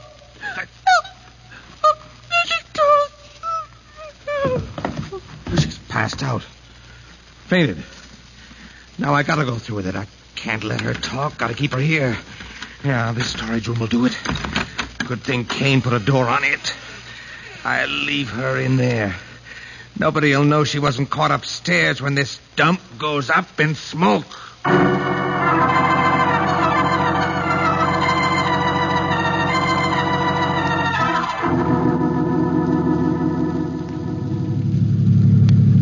Well, Miss Kelpine, that makes 6 homeowners we found awake, and they'll be down at the Barton place in a few minutes. Should we try for some more? No, Harry, I think that'll be enough to suit Steve's plan, and we better go tell Mrs. Barton she's going to be host to a community protest meeting. Yeah, she'll be kind of surprised. Which place is it? It's the last house on this street. You better slow down, Harry. Yeah, some street. Bet you go down to the axles in mud if it rained. Yes, another of Kane's unhonored commitments. Oh, that must be the house, the white one. Pull in the drive, Harry. Yeah. Right by the kitchen door, Miss Kelpine. And she must be home and up. There's lights burning all over the house. I don't blame her. All alone up here in the hill, 100 yards to the nearest neighbor. I'll knock on the kitchen door. The shades are up, but I don't see nobody. Well, I'll try again. Maybe she's in the bedroom on the other side of the house. Yeah, maybe. Hey, Miss Kilburn, look at that little window down there next to the ground. Good heavens. There's a light in the cellar, too. Maybe she's down there fixing a furnace. Oh, golly, Harry, she's not well. She may have gone down there and fainted. Look, I'm going to try to get in. This door's locked. Well, maybe there's an outside door to the cellar, Miss Kilburn. It should be on this side. Yeah, and folks hardly ever remember to keep them locked. Maybe we can get in that way. There it is, Harry, down those steps. Well, leave me go first, Miss Kilburn. I'll try the door. Okay. Is it locked, Harry? No, it's just stuck, I think. Well, try it, Harry. Try to force it. I'm worried. Yeah, something screwy. Hey, the lights are out down here. Oh, they were on a minute ago when we came down the steps. Harry, look out! Harry! Come here, you nosy dame. Harry! Come on. Now, get in there with that Barton woman. Now, I really got to get out of this thing done. I got to get out of here. Parker, wait. Wait. Kane. No, don't. Stop. Don't set a fire. Too late. Get out of here, Kane. That fool Barton woman caught me down here. That doesn't matter. Stop it. Everything's gone wrong. I'll say it has. Another dame and a hack driver showed up. I had to hit the guy with his shovel. He's laying over there. I think I busted his skull. That doesn't matter. You can't set the fire now. Why not? A newspaper guy by the name of Wilson came to my office. He's called a meeting. The owners are all coming here in a few minutes. So what? I hit him with an inkstand. I knocked him out so I could get here and warn you. Too late. I got a prison record. We got to cover this thing, and a fire will do it. No. We'll both get sent up for arson. Arson? I've been tagged for arson before, and I'm talking about murder. Murder? Yes, murder. That hacky over there on the floor. I'll burn for it if the Barton dame and the other woman talk. Where are they? What have you done to them? Nothing but locked them in that storage closet over there. But they ain't gonna talk me into the chair. What have you got in that bucket, Parker? Gasoline. Gasoline? Yeah, I'll make a torch out of this dump and nothing flat. Get out of here unless you want to stay here from now on. No. You're not mixing me up in more murder to save your own hide. Put down that coal shovel, Kane. You put down that bucket of gasoline. All right. Now, you put down that shovel. Drop it. A gun? What are you doing carrying a gun? I got the habit from working for dirty crooks like you. Drop that shovel or I'll drop you. No.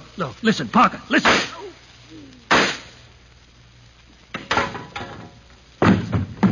You fool.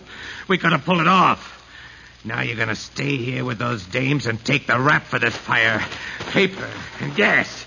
This'll do it. It'll give me the time to get away from here. No, it won't, Parker. Who are you? I'm the newspaper guy, your partner in crime, knocked out with an inkstand, but fortunately he only stunned me. Well, keep away from me or I'll do more and stun you with the rest of the slugs in this gun. All right. I'll keep away from you if you'll keep away from that bucket of gasoline. Sure, I'll keep away from it, you nosy newsy. That's easy, because you're going to pick up that bucket of gas and throw it on that pile of newspapers. You murderous swine. Shut up. Pick up that bucket of gasoline. Pick it up.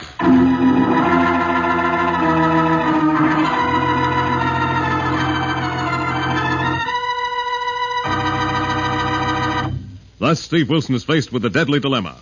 In a moment, we'll come to the exciting climax of tonight's story, brought to you by Lifebuoy Health Soap. I'm going to say something you may find startling, but doctors have proved it. Lifebuoy, with its purifying ingredient, gets skin cleaner. Stops BO as no other leading soap can. Yes, after comparing the effects of daily baths with different soaps, these doctors made this amazing statement. Actually, you're cleaner, safer from BO when you bathe daily with Lifebuoy than when you bathe with any other leading soap. It's Lifebuoy's purifying ingredient that makes the difference. And remember, this purifying ingredient actually makes Lifebuoy milder, safe even for a baby's tender skin. So bathe with Lifebuoy every day. Ask for Lifebuoy in the big new bath size. It's generous, luxurious. Get the new bath size Lifebuoy.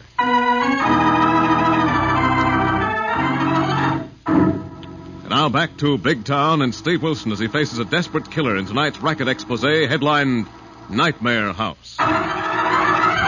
Pick up that bucket of gasoline, Wilson. I told you, pick it up. Wait a minute, Parker. Think it over before you go through with setting fire to this house. What have I got to think over? You haven't killed Harry, my hack driver. How do you know? I just saw him move and groan. So what? I had to nail Kane with this gun. I'm primed for the chair, no matter what I do from now on. You might get away with life.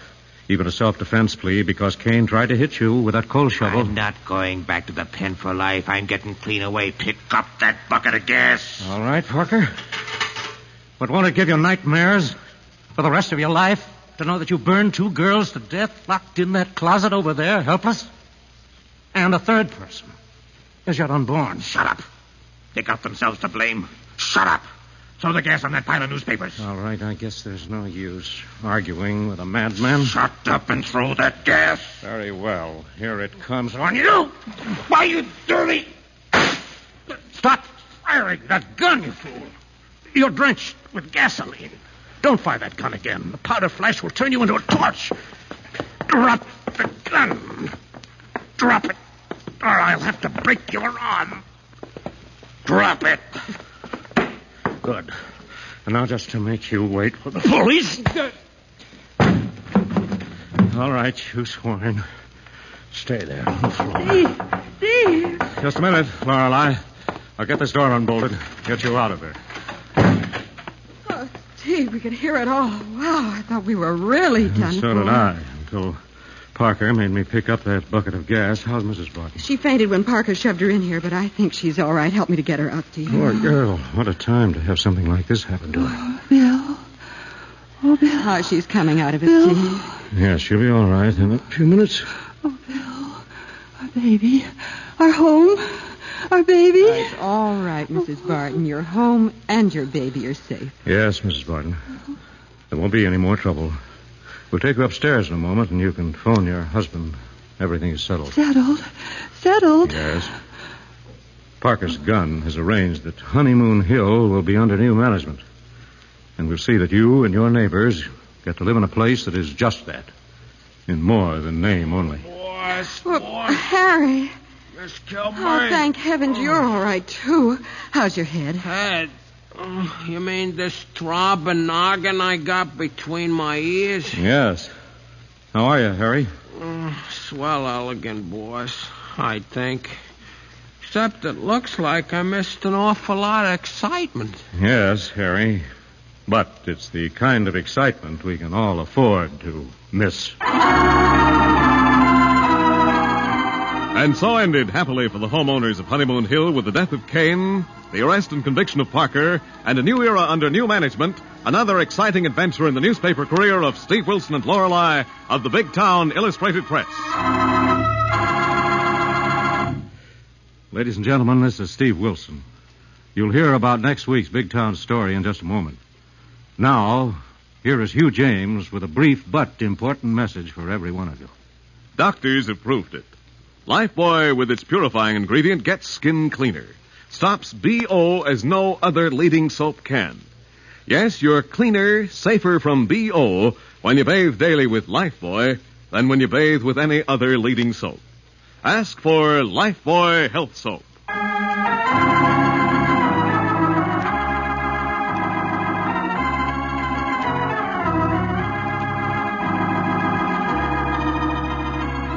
Next week, the makers of Lifebuoy bring you a hard-hitting story of juvenile delinquency leading to gunplay and murder. And headline, A Date with Death. Another exciting assignment in the newspaper career of fighting Steve Wilson of Big Town. Don't miss it. In tonight's dramatization, all names, times, and places are fictional. And any similarity to other names and places is purely coincidental.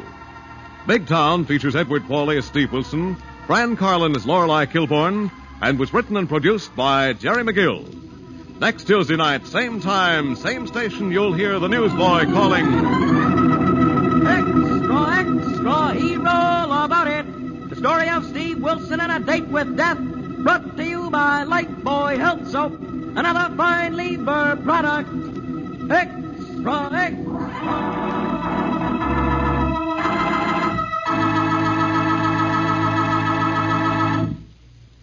New Rinso with sodium puts sunshine in your wash. Yes, rain or shine, new Rinso gives your wash an amazing new brilliance. You can dry your wash anywhere, and white clothes will turn out not just whiter, but whiter than new, and washable colors even brighter than brand new. It's because new Rinso contains the scientific sunlight ingredient, solium.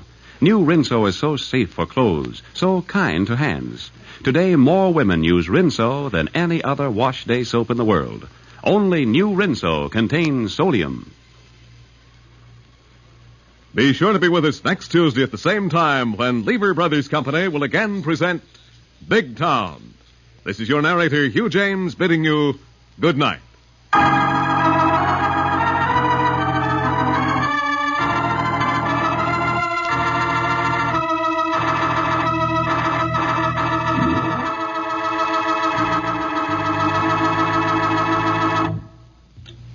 This is NBC, the national broadcasting company.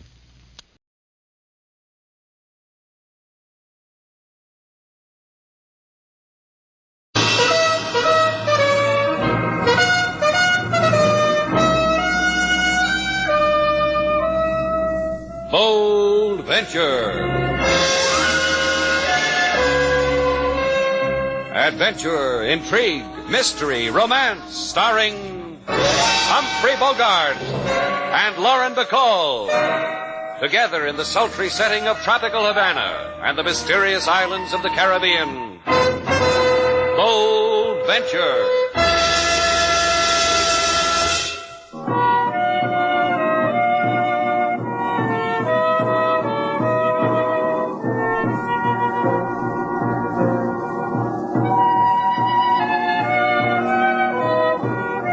Once again, the magic names of Humphrey Bogart and Lauren Bacall bring you Bold Venture and a tale of mystery and intrigue.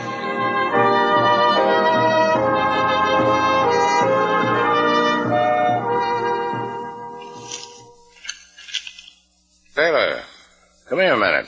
How close can I get? I've been sitting on the arm of your chair. You've been using my hip pocket for an ashtray. Well, look at this. Here in the newspaper. Yeah, I've been looking at it. He's a doll. Out of a field of 50 contestants, Herman Hackenschmidt was today crowned Mr. Teaneck, New Jersey. Gee, what pretty teeth. No, not the pin-up boy, this item. The one about the guy who inherited $100,000 from his Uncle Jerome. 100,000. What would you do if you had all that money, Slate? Oh, I got it all planned.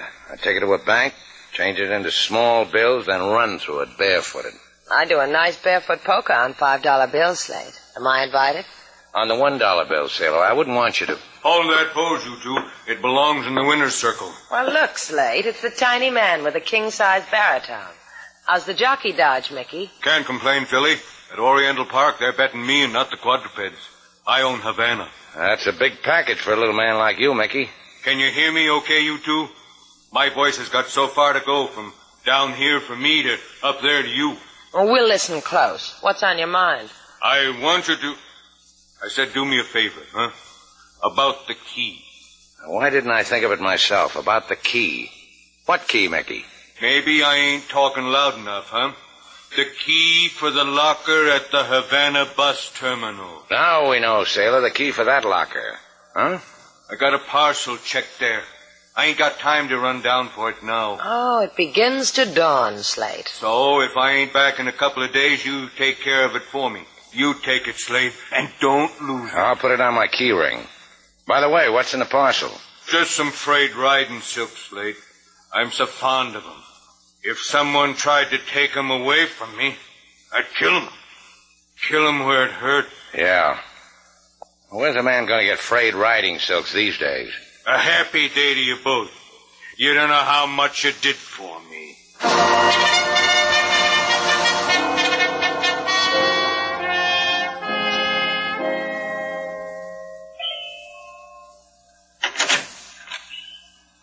Hiya, Millie.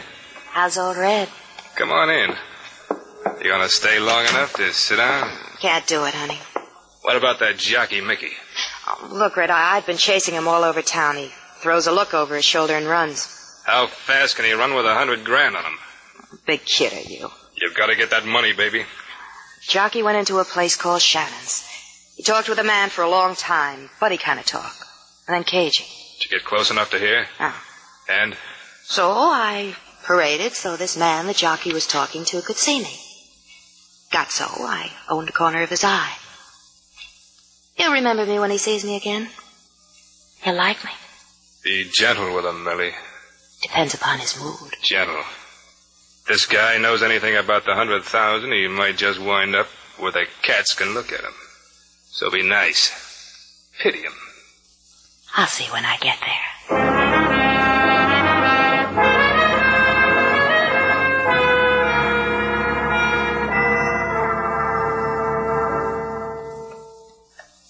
Look, Slate, why don't we just pick up Mickey's package and bring it home? Paying rental on it wasn't part of the agreement. You heard what the little fellow said.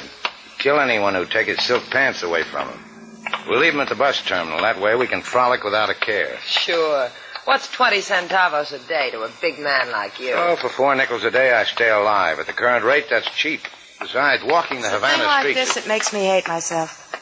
Hi, Shannon. Huh? Oh, hi. I remember you from somewhere, stranger. Let's see. You were straightening a seam in front of my place yesterday. Yeah, same seam. You finally got it straight, huh? That's not why I hate myself. It's just that I'm such an honest girl.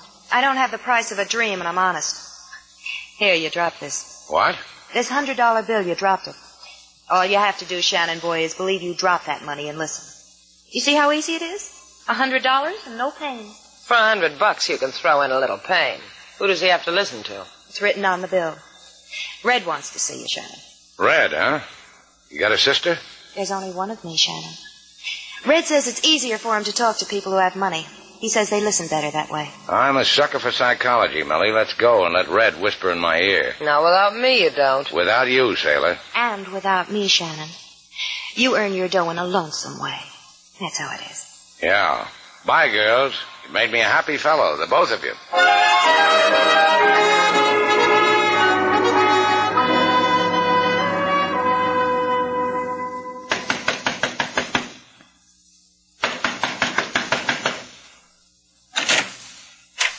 Hello. If your name's Shannon, you come right in. Thanks. Who's he? Can't miss him, can you? He's that big. Tell him your name, cabby. Juan de Casco Cabrio, my name. He wouldn't tell you, only I told him to. That right, cabby? What do you say, senor? You gonna give me some more money, Redhead? Say, you noticed it, huh? My hair, red. But look right here, I'm losing it. It worries me. What are you buying, Red? Talk. I'm buying words like an editor. Editor. I know what is that. Buys words. Oh, he's a clever one. Just chock full of IQs. Only not so smart as a jockey named Mickey Brennan. Shannon, baby, Mickey talked to you. What'd he say? Let's see if I can remember. Oh, yeah, it was about horses, withers and quarters, hind and fore, teeth, age of, you know. You gonna give me another 100 for that? You go to the movies, Shannon? Not another 100, huh? Oh, I'm real disappointed, Red. In the movies, they point guns. Like this. Think I did that good, cabby? Bueno, good. Like in movies, just like. Fine. I got time. Time, patience. Let's do it all over, Shannon. What'd the jock tell you? I gotta find out for a fella. Mickey said Rover Boy in the 5th was a dog. Cabby? Si. Senor, do not struggle with Cabrio. Please, do not. You know the language better than that, Shannon. What did Mickey say? No. Show him the second reel. Put down that gun and I'd... No more movies, Senor Red. Yeah, not much fun either. The hero had a glass jaw.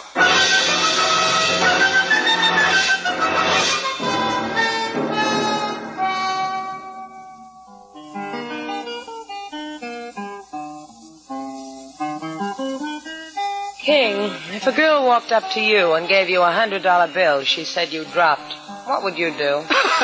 What would I do? I'd say, King Moses, boy, don't cry, don't frown. Miss Santa Claus, she come to town. Yeah, that's what I thought.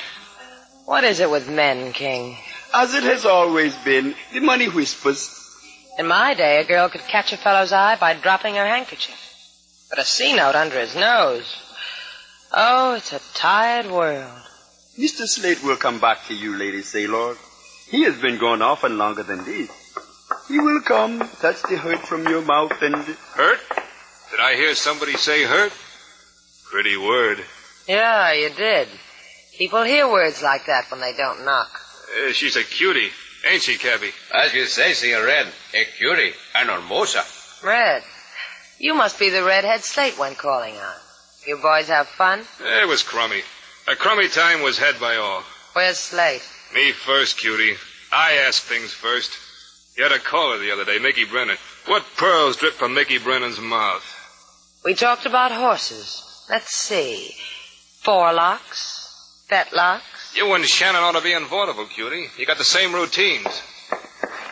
Now I ask you with my hand on your tender arm. No answer breaks it. Leave her alone, you. Take your hand from her. Get his hands off me, Cabby. They're rough to the touch. See, Senor Red? Come away, little boy. This is for grown-ups. Let go. Let go. Don't choke him to death, Cabby. Leave him some breath to live on. Well, cutie? That's what you did to Slate, huh? Paid him $100 so you could sick Cabby on him and watch. What's the matter, cutie? You jealous? Don't be jealous. I might tell Cabby to let it happen to you.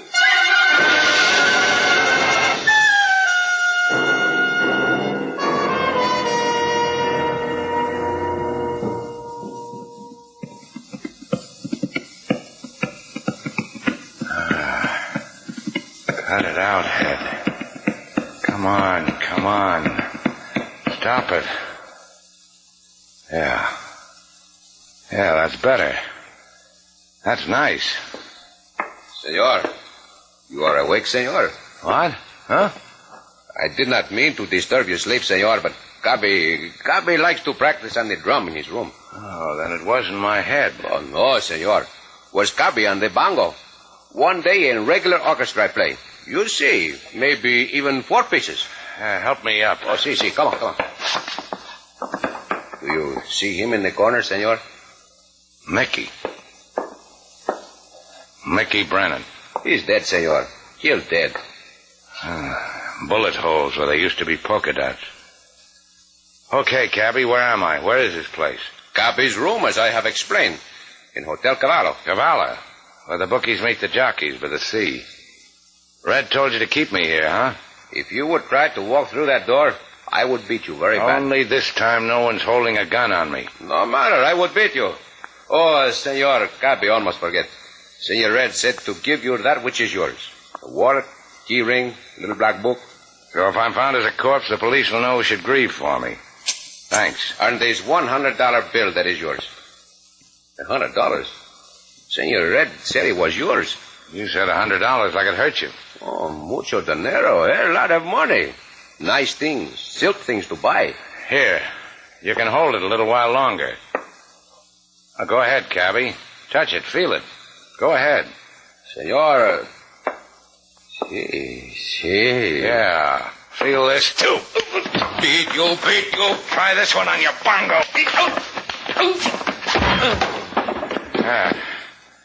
Get up, Cabby. I got a real tricky rhythm I can show you. See, I cannot. See, I try. I cannot. My head. Oh, what a shame about your head.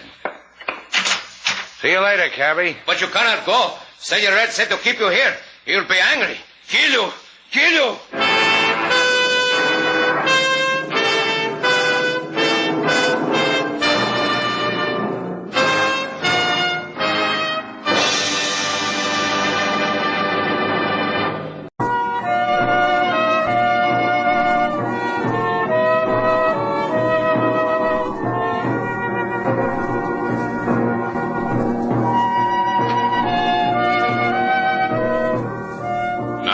Back to Bold Venture. Our stars, Humphrey Bogart and Lauren Bacall, and the second act of our story. I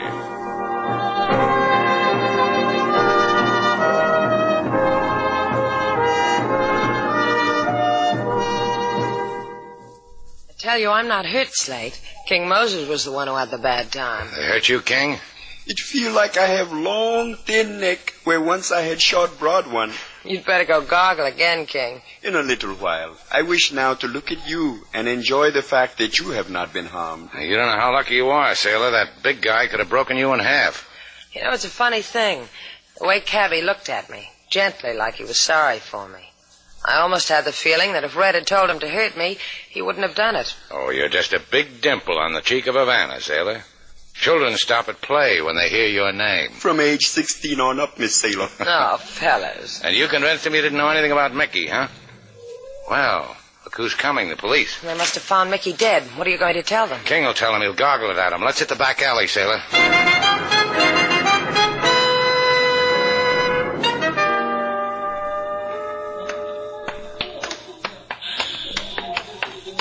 I think you're out of your mind, Slate, coming here to the bus depot. It's the first place the police would look for you. Sure, it's the first place they'd look for a common criminal, but I've taken great pains to build up a reputation in Havana.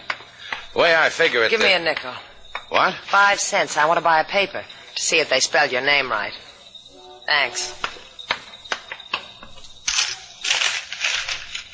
Hey, look at this, Slate. How do you like that? They picked up Cabrillo when they found Mickey, and Cabrillo implicated me. I guess I was right not waiting for cop talk. But you're right in wanting to get Mickey's riding silks out of the locker, huh? A jockey's uniform in a locker. That's the greatest clue of all time. Sherlock would drool at them out. I've got the key. Come on. Let's see. Here it is. Number 68. Now, let's see what's so important. Are they peeping at you too, sailor? Holy, all that money. 10s, 20s, 50s. Stop sniffing them, sailor. You'll tear them. Hey, let's get these beauties out of sight. Any great ideas now, Slate? Yeah. Listen to me. You told me Cabby looked at you like he liked you, didn't he? I've seen the look before. Get into that jail and talk to him. Find out what this is all about. Give the look back to him. Do something. Make him tell you now what he knows. All right. What are you going to do? Something that's just got to be done. I'll pick you up in front of the main monument. Well, don't just stand there, sailor. Your date's waiting for you in jail.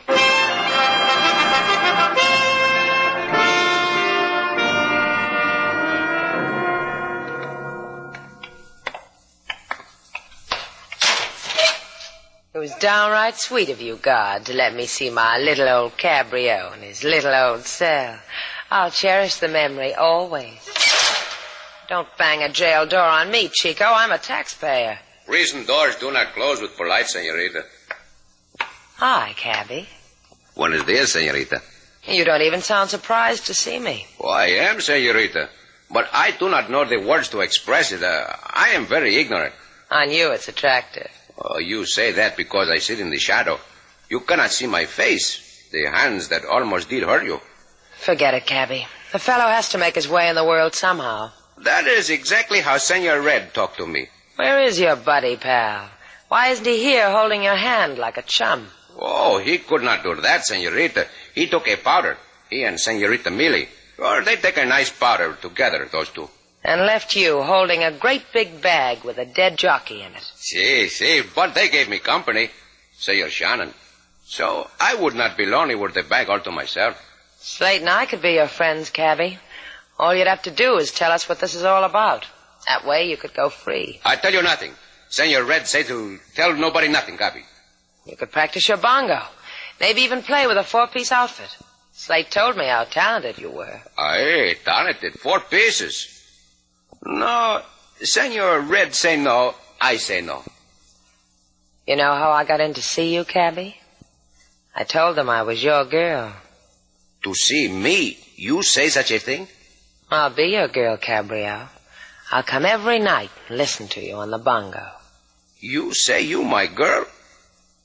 Much money has been stolen by the jockey, and Senor Red wanted for a man. What man? I don't know what man.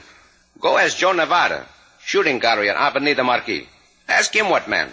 Now go, senorita, before I beat you till you forget what I tell you.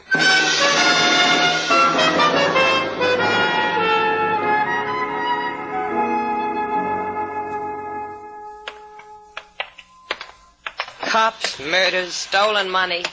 A girl really lives the full, rich life with you, doesn't she, Slate? Girls live how they want to live because they're made of sugar and spice. Girl told me that once. You never told me about that one. You... Quiet, sailor. Can't you see Mr. Nevada is concentrating? 3 bullseyes. Nice shooting, Nevada. Glad it excited you. Lay down a quarter and you can pop off, too. Still making book in the back of Havana's grocery slips, Nevada? That's your answer? That means yes, huh? That means if you ain't got the price of admission, go away, kid. Mickey Brennan stole things from people. Maybe you can tell me who, Nevada. That one excite you, Shannon? It sent quivers up his spine. Sure did. Know a fellow named Red, Nevada? Wears a fellow named Cabby on his sleeve? Look, kid, I could turn this 22 away from the ducks and make you ring a bell that'll call people to prayer. Yeah. Let's go, sailor. Where to now, Slate? There's only one place left. The Hotel Cavallo. Where a guy shot a jockey dead and then beat his funeral march on my head.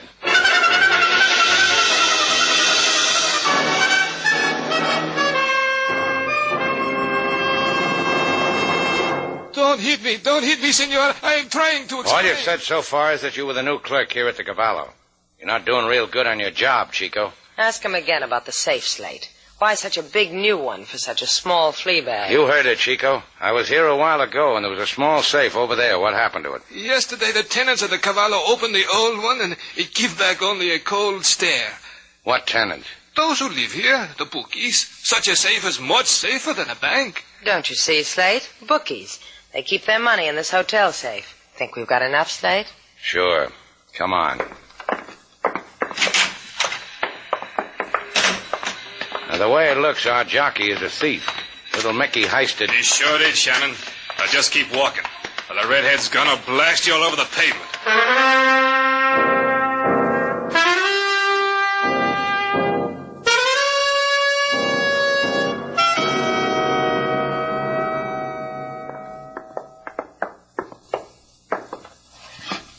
How does it feel to kill a jockey, Red? A good feeling. I like it. Open the door. There's somebody here I want you to meet again. Millie, look what I brought you. Wow. Slate Shannon. Mind if I blush with joy? You can still think of a reason to blush, Millie? Such nasty words for a girl who's almost dead. You two have got one more chance. The $100,000, where is it? I want to tell you something that'll worry you, Red. You had that money and you didn't know it. What's he saying, Red? Tell us, Shannon. When you had me worked over, you should have taken a look at my key ring. One of the keys was for a locker. Locker, money. Red, how does a man get as stupid as you? $100,000 like that. You had it in your fingers and you let it dribble through them. Millie, you crazy? You gone out of your mind? Millie, put away that gun. Millie, don't you dare do what he says. Turn around, Red. I said turn around. This is for now. You see, sailor, why I never turn my back on a girl? As pistol whippers go, I think Millie did that quite well. Give me the key, Slate. All right, take it easy. Give it to me. Mickey Brennan's dead because he stole that money. It's got to get back to me. What about the guy it belongs to? Forget about that. Give. You gonna forget about me, Millie? Hi, Nevada. Who's taking care of the shooting gallery? Ducks are tired of being shot at. I put them to pond. Millie, are you gonna forget about me? Look, Shannon's got the key. He knows where the money is. Why's Red lying on the floor? Is he tired? Millie made him tired with the butt end of a .45. Ooh, what a tattletale. You wanted that dough for yourself, Millie. No, you've got to listen to me. Sure, I will. Throw your gun away, Millie. On the floor. Throw it away.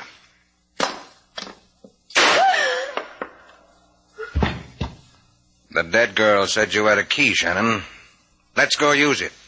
To find $100,000.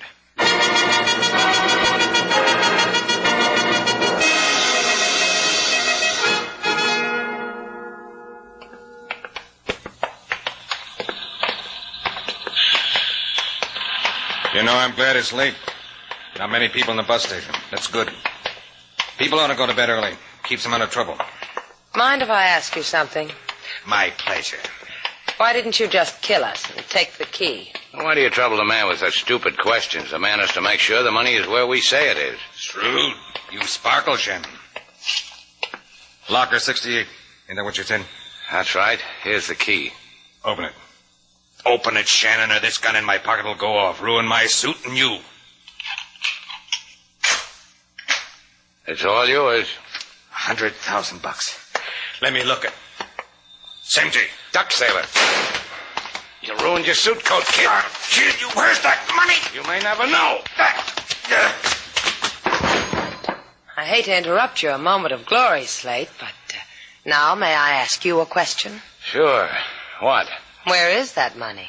Oh, did I forget to tell you? I took it back to the hotel. It's on my office floor, spread out. Oh, you didn't wait for me. Still there until the cops call for it. Let's go home and take off our shoes, sailor.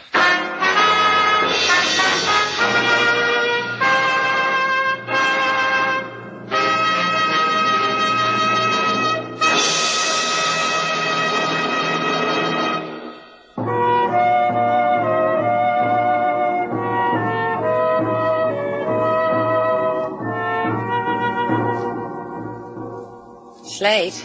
Uh-huh. Did you see this? The front page of tonight's paper.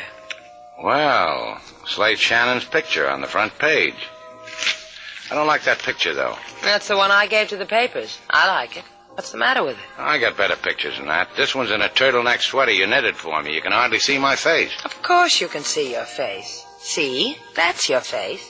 Why didn't you give him the one of me on the surfboard with the two girls on my shoulder? And who'd look at your face? Come here, sailor. I don't know what I'd do with that. Why didn't you send that portrait of me in the yachting cap and the pipe and the far-away look in my eyes? Oh, you mean the one you sent to the Lonely Hearts Club? I didn't. Did you send him that picture? Yeah. I came back with a rejection slip. Come here, reject.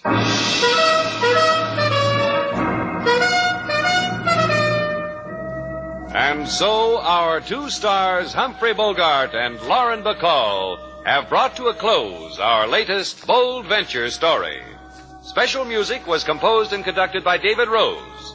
May we invite you to listen again next week at this time for another exciting adventure starring Humphrey Bogart and Lauren Bacall together in Bold Venture.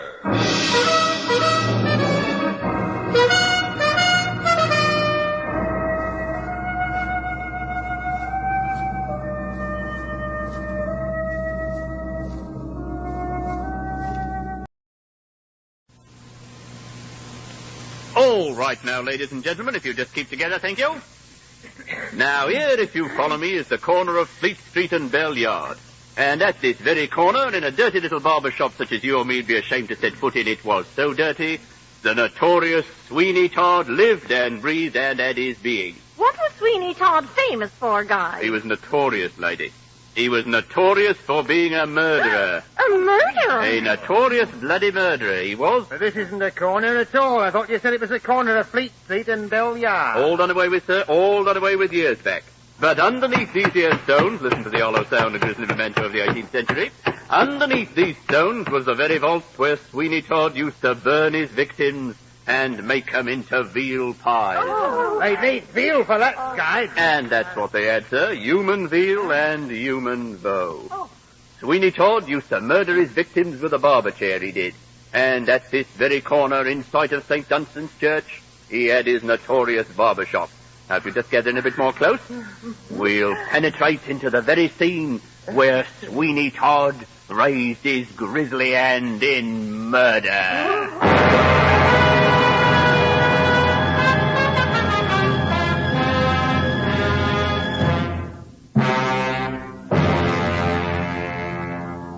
Stage 47. Item 16. Sweeney Todd, the demon barber of Fleet Street. An early Victorian melodrama written in 1842 by George Dibdin Pitt. Adapted for radio by Ronald Hambleton. Starring Mavor Moore as Sweeney Todd. Produced and directed by Andrew Allen. With an original musical score composed and conducted by Lucio Agostini. A melodrama of a London before the days of gaslight and hansom cabs. Sweeney Todd, the demon barber of Fleet Street.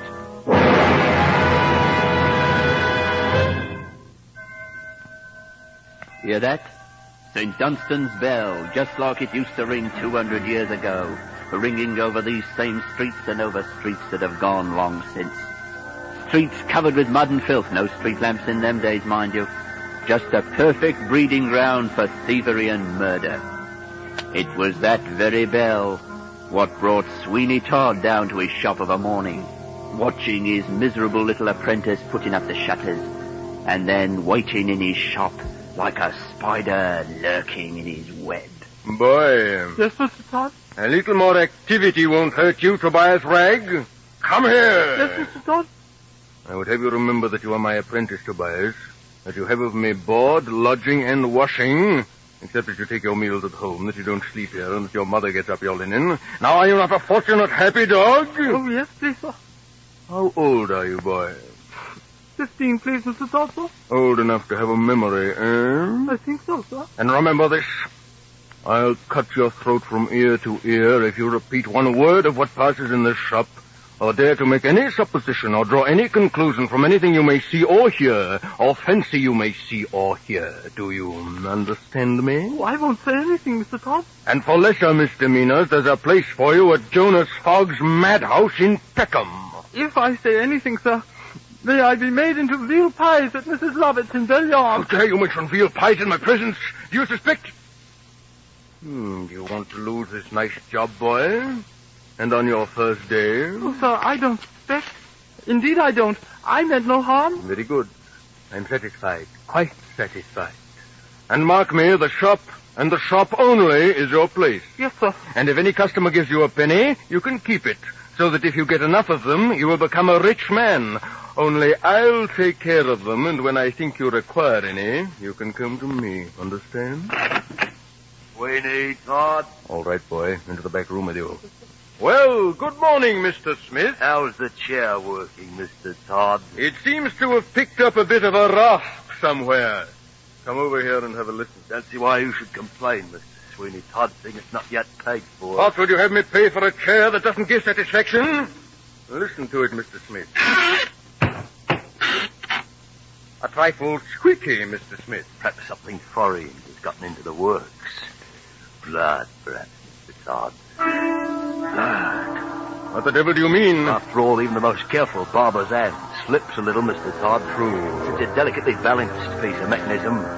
Barber chairs aren't made as a rule to tip down into the cellar, Sweeney Todd. Never mind what's the rule. Your job is to see it works properly. I have my customers to think about, Mr. Smith. Tip it again, Mr. Todd. Aha. There's rusty in one or two spots. A little oil, I think. Then oil it, man, and get about your business. But, Mr. Todd, I've brought with me a little... You are surely not going to bring up again that little consideration owing to you in respect of this mechanical tire? Yes, Mr. Todd. I have with me an account for £7 18 shillings and 9pence halfpenny. And what may the 9pence halfpenny be for, Mr. Smith? For £1 of 10-inch nails, Mr. Todd. And has it occurred to you, Mr. Smith, that some parties might consider 9pence halfpenny a little excessive for a pound of 10-inch nails? It has occurred to me that I do not like your manner of haggling, Mr. Todd. Come a little nearer, Mr. Smith. What would you say to a guinea and a half? Certainly not. I want my... And perhaps a free shave, too? A really close shave afterward? I would say you are a rogue, Mr. Todd. I will make it 30 shillings. Let us say 30 shillings, Mr. Smith. Has it occurred to you that certain parties not very far up this street, certain legal parties, as you might phrase it, might gain a good deal of profit and instruction from a perusal of some of the items and specifications on this little account of mine? You mean about the chair, you dog? I mean the chair, and I mean the old Bailey, too, Mr. Todd.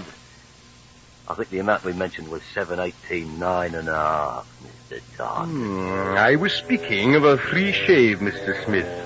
I discern a roughness about the region of your lower lip, and a hairiness about your throat that makes my razor long to be at it. Pray come in and take a seat, Mr. Smith. I'll go now, you scoundrel, but I shall be back. Yes, come back next week. I shall be back before next week, Mr. Todd. Considerably before next week. He was wicked, was Sweeney Todd. Glib as a sparrow and thieving as a jackdaw. Why, he'd as soon twist a young lad's arm as do an honest London tradesman out of his wages. But look, here's a first-rate sample of how Sweeney Todd used to do business. In fact, this is the little piece of work that finally brought him to the gallows. Too bad they didn't have electric chairs in them days. An electric barber chair would have been the thing for him. Now, young Tobias Ragg was sweeping out the shop one evening. It was cold and drizzly, a regular sloppy day. And into the shop walks a chap what had sailor writ all over him.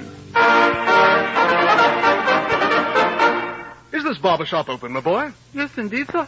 Come in. And tell your master I would use his services. But wait a minute. Do you live about here? I live over by St. Dunstan's Church, sir. Do you know Miss Joanna Oakley? Oh, yes, indeed. She's a very kind-hearted lady. What you say is no surprise to me, though naturally I am delighted to hear it. Are you related to her, sir? She is my sweetheart. I've just come back from a voyage to India. I intend to marry her. Oh, that's what I should like to do. What, marry Miss Oakley? Oh, no. I mean, I should like to sail the ocean, too. The sea has its perils and its chances, my boy. I've been away for 5 years, not knowing when I would ever see my sweetheart again. But now I am home again, bringing her a pearl necklace for a wedding gift. Ah, Tobias, my dear boy. Huh? What a time you have been. What has detained you, my darling boy? Sir, Mr. Todd, Has Captain Pearson's peruke been sent home, my dear? I don't know, sir. I thought I gave you instructions never to speak to any person when out of my sight, eh? You may have done, sir. Think of that! Oh! And remember for the future what it was for. Now go into the shop and attend to your business. The next time you disobey me, I'll cut your throat from ear to ear. Your pardon, sir. I am to blame. I asked him about a particular old friend. We got into conversation. No apologies, I beg. Boys will be boys, and a little mild chastisement from time to time does them no harm. Perhaps you're right. But I must protest always against unnecessary severity towards young persons. But though you are hasty, you are no doubt possessed of a generous heart. And hang me if I don't patronize you this very moment. I'm going to meet my sweetheart presently, and I think a clean face will become so important an occasion. Happy to be of service to you, young gentleman. Is it a shave you need? What am I here for but to give you a shave? To give you a closer shave than you have ever had before. Thank you, Barber. Take the farther chair, please. It's the chair I keep for special customers. And special occasions, eh? And special occasions. Head back when I tuck in the cloth, sir. I always like to leave the throat clear. That's better. You been to sea, sir? I've only lately come up the river from an Indian voyage. India? You carry some treasure, I presume? Am I the brush? Among others, this small casket. This here. Exquisite workmanship. It is not the box, but its contents that must cause you wonder. For I must, in confidence, mind, tell you it contains a string of veritable pearls of the value of 12,000 pounds. 12,000 pounds? What the devil noise was that? Only me. I laugh. Laugh? You call that a laugh? I suppose you caught it to somebody who died.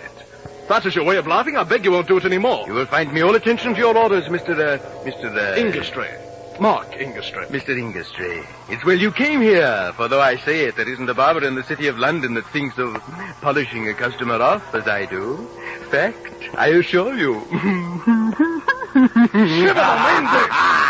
I tell you what it is, Master Barber. If you come that laugh again, I'll get up and go. Well, very good, sir. It won't occur again, if I may make so bold. Who are you? Where did you come from? And where are you going? You seem fond of asking questions, my friend. Perhaps before I answer them, you'll reply to me. Do you know Mr. Oakley, who lives somewhere hereabouts? He's a spectacle maker. Oh, yes. Yes, to be sure I do. Jasper Oakley in 4th Street.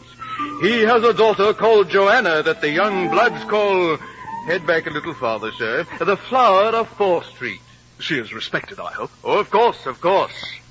Now, bless me, where can I have laid Miss Strupp? I had it this minute.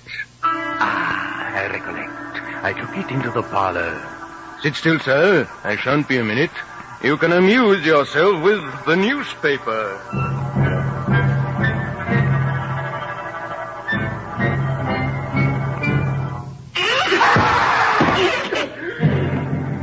The chair moved before I could touch the lever. What's happened is a trick. The chair must have life of its own. No. Courage, Sweeney. It must have slipped. Smith must have put too much oil on it.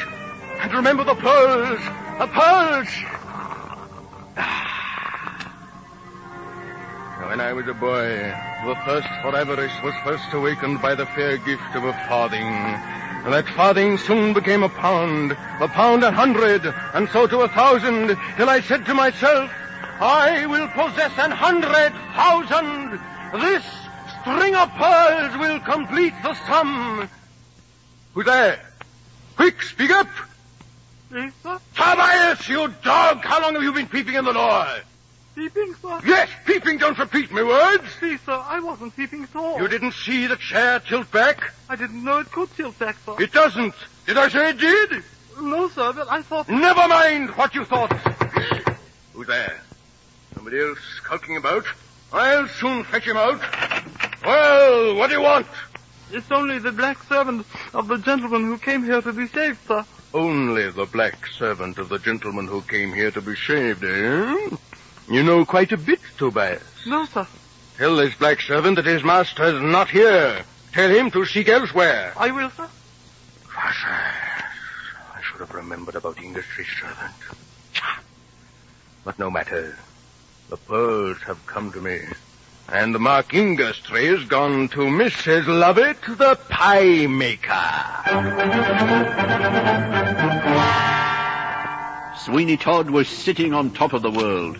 £12,000 worth of pearls at one sitting, as you might say.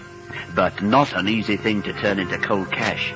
That's not something he could do by killing, though he would have if he could have. But he bided his time until the right man came along. Good evening, neighbor. I would have you shave me. Your servant, Mr. Parmine. I think you'll find this chair comfortable. Thank you. You deal in precious stones? I do, neighbor. To be sure. Everyone knows John Parmine, the lapidary and the jeweler. It's rather late for a bargain. Do you want to buy or sell? Head forward while I pin the cloth, sir. To sell. The only orders I get are for pearls, and they're not in the market nowadays. I have nothing but pearls to sell. I mean to keep all my diamonds, garnets, and rubies. The deuce you do. Will you look at the pearls I have? Where are they? Here. Real, by heaven. All real. I know they are real. Will you deal with me or not? I'm not sure they are real, you know. Let me look at them again. I thought so. Counterfeit. But so well done that just for the curiosity of the thing, I will give you 50 pounds. 50 pounds? Is this a joke? I will give you 100. Hark ye, friend Parmine. It neither suits my inclination nor my time to stand haggling with you.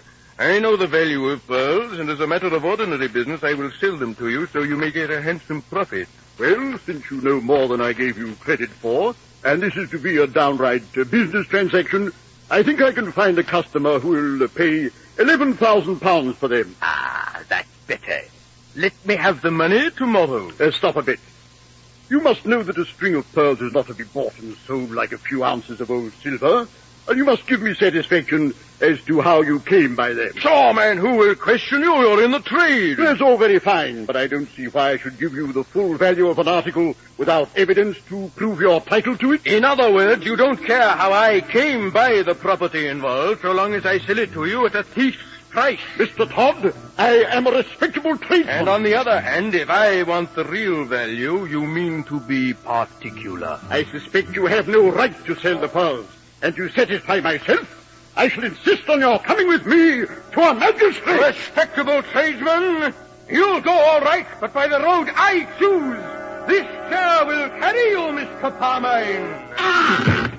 Off you go, Mr. Parmine. Goodbye. Goodbye. Goodbye. Sweeney Todd. Ezekiel Smith. You. Not goodbye, surely, Mr. Todd, but how do you do, dear Mr. Todd? So, you know the secret of the pearls now. It is enough. Your bill is paid. But it has to be receipted yet, Mr. Todd. Where is Mark Industry? It was you who sent him down to the vault, wasn't it? But I didn't cut his throat, Mr. Todd. You are a little too clever, Mr. Smith. I do not like to have such a clever mechanic in my confidence. It doesn't altogether suit. How do you like this little child? A pistol? Mr. Todd, it's not loaded. Not as big as a chair, Mr. Smith, but it works better. Mr. Clever Smith, you won't do much thinking now with that bleeding head. You can take all your cleverness down below now. You can have a ride in this particular chair of yours. It ought to work well now its master is riding in it.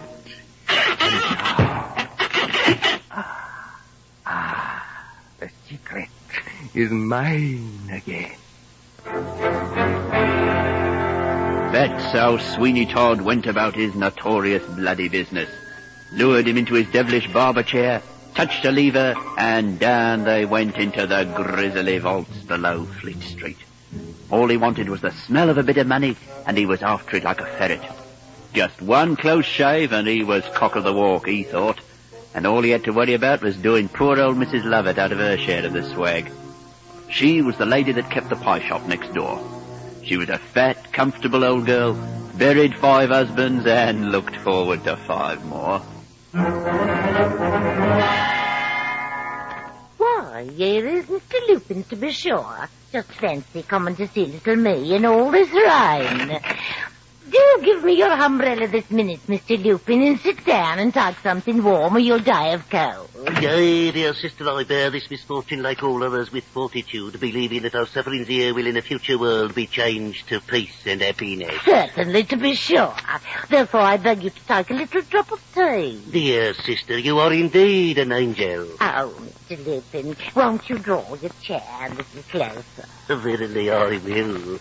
And is it true, dear sister, that thou hast gathered unto thyself much of the mammon of unrighteousness by the sale of those same pieces of manna, which the ungodly call dough, wrapped around the flesh of the fatted calf? What a lovely way of saying dear things. There is much of the mammon of unrighteousness in what thou callest spy. Thou hast what the wicked call a stocking. Oh, brother, let us not talk of pies. Remember that all day and all night I think of nothing but pies. And sometimes pies haunt my dreams. Remember that all day I smell pies, and I might dough for pies, and I take tuppence for pies. Verily, sister, it is a delicious text. Lo, the smell of gravy haunteth me nostrils, and my soul quivers with delight. Then would you like a pie, brother? My soul fainteth, my soul crieth out, oh, my sister, oh, my beloved. Then take one, brother. Oh. Think that I made it only for you. Why, sister, of a surety, this is not a twopenny pie. No, Mr. Lupin, this is a very special pie, such as I keep for callers and friends. And tell me, sister, there is great profit in a twopenny pie. Dost thou put in a pennyworth of the fat of the calf? No, Mr. Lupin, how do you imagine I live? I'll put in a farthing's worth, no more. Verily a magnificent pie. Of a truth thou art a woman in 1,000. And how much flour puttest thou in a twopenny pie? A ha'porth, Mr. Lupin. And whence cometh thy flour, my beloved? I buy it from Miller Brown. And Miller Brown hath nearby his mill certain cavities in the earth containing chalk at the north, sister? Chalk? Miller Brown is a respectable merchant, Mr. Lupin. Hoity, did I say aught else? Oh, sister, what a pie was that? Behold, my heart yearneth after thy beauty. Behold, a great love welleth up in my soul. Wilt thou take me hand? And as the stocking thou sayest, hark, I will whisper, is it near thy bed? Oh, brother, now, you mustn't. Mr. Lupin, you are a naughty man. Hist, the beloved, wilt call me Loopy now? Oh, not now. Not yet. True, there are yet certain ministrations of the spirit I must attend to ere time for pleasure cometh. You are such a godly man, brother. Yea, even today I was able to save a wandering soul from sorrow, even an unfortunate black whose master had left him alone in this steaming city. Black, a gentleman's black servant. Verily, even the heathen, dear sister, is... What did he say about his master, I mean? Verily, I am gratified, highly gratified to find stirrings of mercy in thee, sister.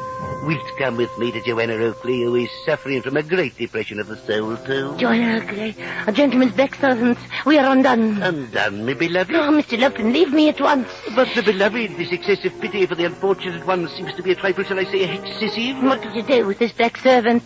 I kindly took charge of a certain sum of money for him lest he lose it, sister. What is he now?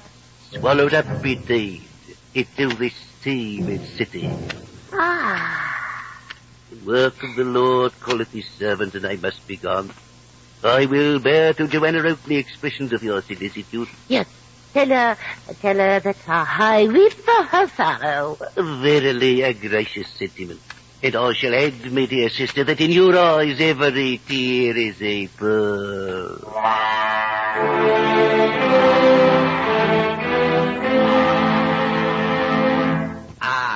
Mrs. Lovett. Rather late for a call, my dear. Can I do anything for you? My mind is disturbed, Todd. The wicked manner of our lives darkens every hour and colours all my dreams with blood. Can we not reform our ways and live good, righteous lives? What drivel is this, woman? You sound like that ranting Parson Lupin. Lupin, I know. Lupin, oh yes. Don't twist me arm like that. Hurt me. I'll do more than that. Now tell me exactly what are you talking about? William Grant died last night. And who may William Grant be? He was my baker, Mr. T. But, my dear Mrs. L, your baker's name was Jones. But he got discontented, Mr. Todd. Surely you remember. So many of them, one gets confused. But never mind. Dry those tears, little crybaby. Mr. T, the pie shop and billiard must be closed. Closed, Mrs. Lovett. The conscience is aroused. I dreamt last night that I was being hanged with a rope of pearls. My heart goes out in sympathy to you, Mrs. Lovett. You must be tired of standing. Let me implore you to take a seat. Take this chair, Mrs. Lovett. That chair? Do you think I'm such a fool, Mr. T? Well, why not? It's a perfectly good chair. You and I have profited well enough by it in the past. It's a wicked chair, Todd. It works very well. A trifle squeaky, but then all old friends squeak a little bit, Mrs. Lovett. Mrs. Lovett? Let me go, Todd. Please, Todd, my dear. The management of women is much like the management of horses. Horse judiciously applied. What are we going to do, Todd? People are beginning to suspect. Oh, do you know of anyone, Mrs. Lovett? What about that gentleman with the pearls? He'll never suspect, not anymore. But what about his servant? People will speak to him. He may go to the magistrate. Now that, Mrs. Lovett, sounds very like an idea of your own. We're in it together, remember that? Remember? Come, my dear. Let us sit down and talk like old friends. You know, you don't mean to do anything, do you? Really, give me hand. It's crushing it. I have always been noted for mystery. Want to go out. I must breathe the clean air. Let me go, let me go. Why this hurry to be out at this time of day, Mrs. Lovett? No. We shall sit here quietly and talk of your troubles. You were speaking of the unexpected demise of this, let me see, what was his name? Not Jones, what was it? I've forgotten, Todd. You are not thinking of going, Mrs. Lovett? No. Too late now. Why then, let me hold your hand, and we will sit here holding hands like lovers. Now, while Sweeney Todd and his female accomplice were sitting in his barber shop warming their hands, so to speak, as there was only one candle in the old blooming place, Dr. Aminadab Lupin was on his errand of mercy to see Joanna Oakley. She'd pretty near cried her eyes out for Mark Inglesby by this time, and her ma and pa just didn't know what to do with her. How is this, child, that you look so pale?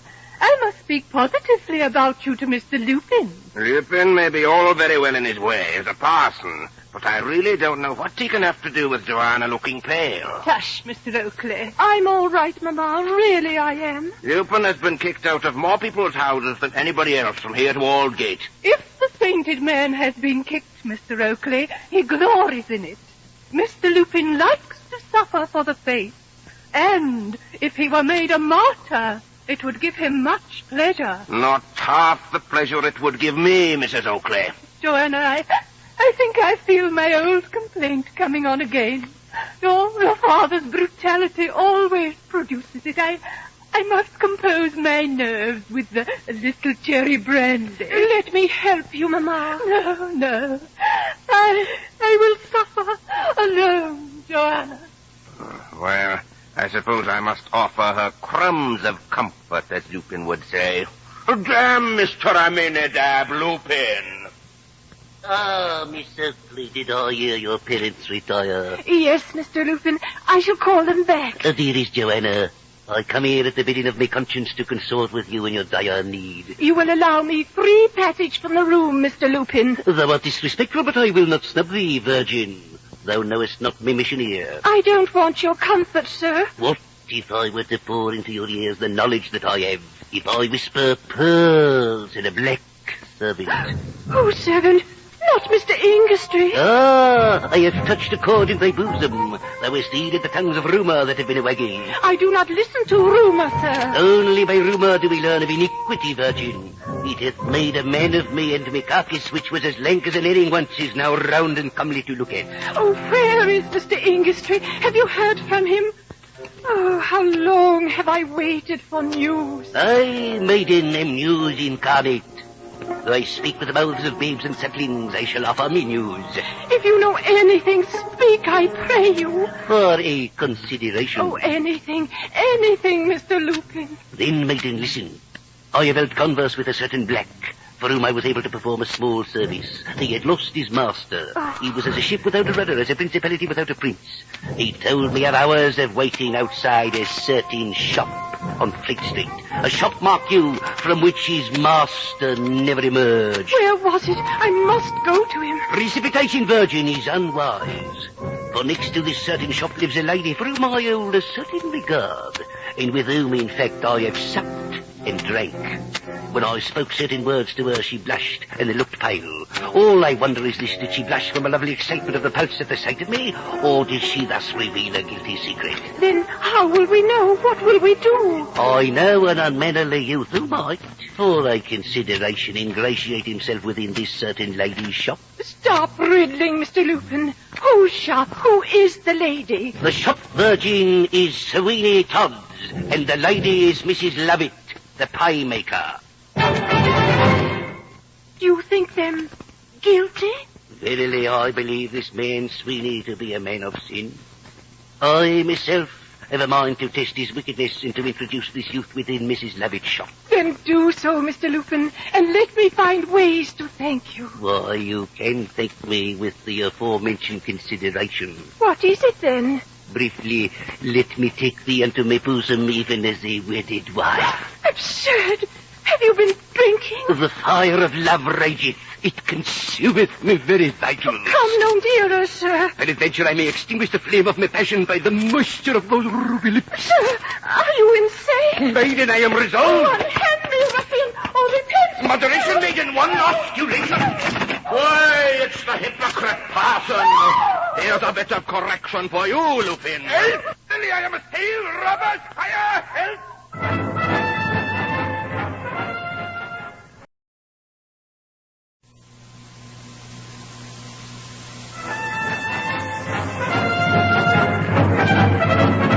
Now, what was all that confabulation with Lupin, Johanna? Oh, Papa, I'm afraid for Mr. Ingastry. Ingastry?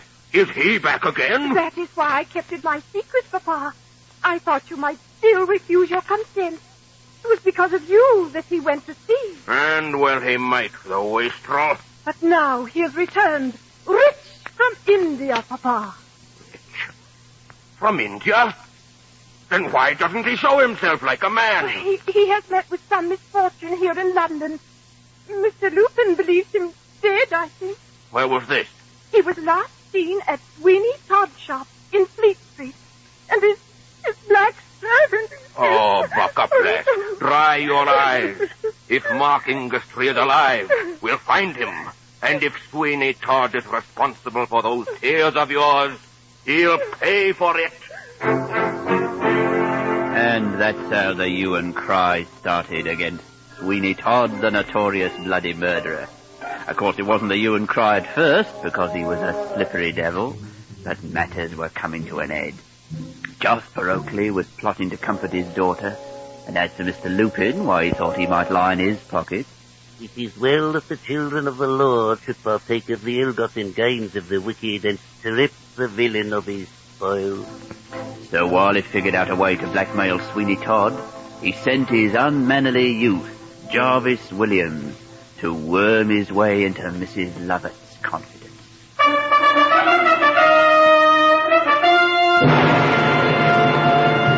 Go away. Why, my good fellow, we never give anything to beggars. I ain't no beggar, Mum, but a young chap was trying to look out for a situation. Jarvis Williams is the name. I've seen better days, Mum. I kept of the Italy. Of the Italy? Yes. You never seen such a barrow of greens and taters as I used to turn out. But Monopoly made me a bankrupt.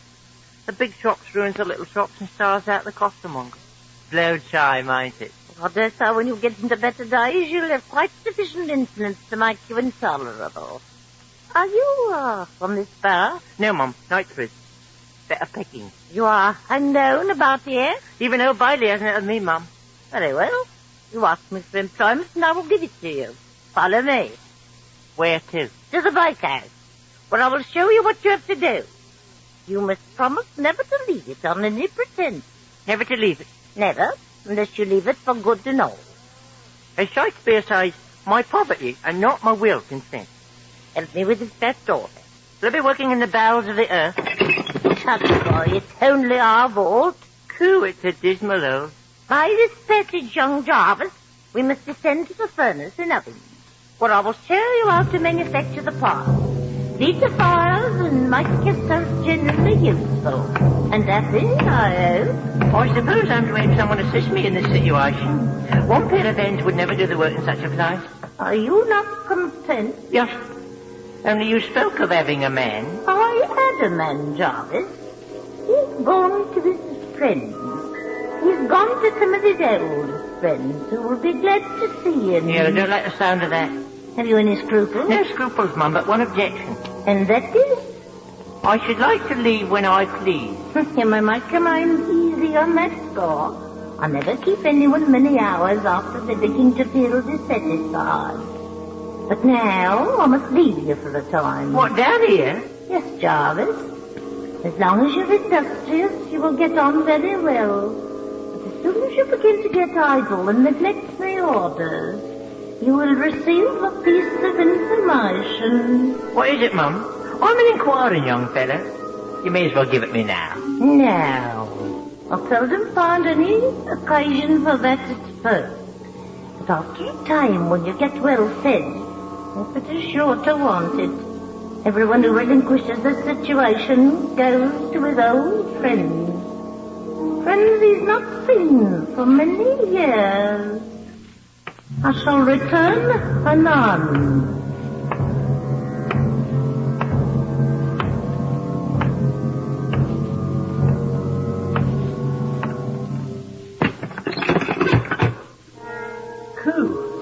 Strange manner of talking that respectable female has.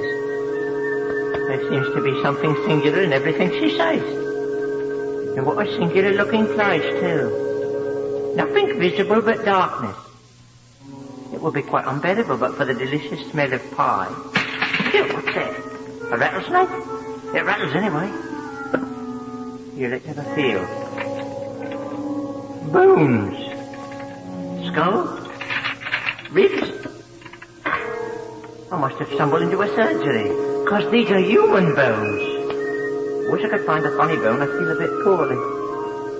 She was a nice-looking old ma, too. Strikes me that Lupin and her would make a nice pair. Why have this bag of bones is a fellow who's gone to his oldest friend. Maybe it's Mark Industry, the sailor. Now he's dead. Oh, what's that? Oh, Ma. Here's one of the murdered ghosts come to ask for his body. Maybe it's been made into veal pies. Please, it wasn't me, Sir Ghost. I was only hired 10 minutes ago. Silence, my friend. Are you in league with these fiends? I hope, Mr. Ghost, they ain't going to murder me as they did you before me. Whose ghost are you? My name is Mark Ingestry.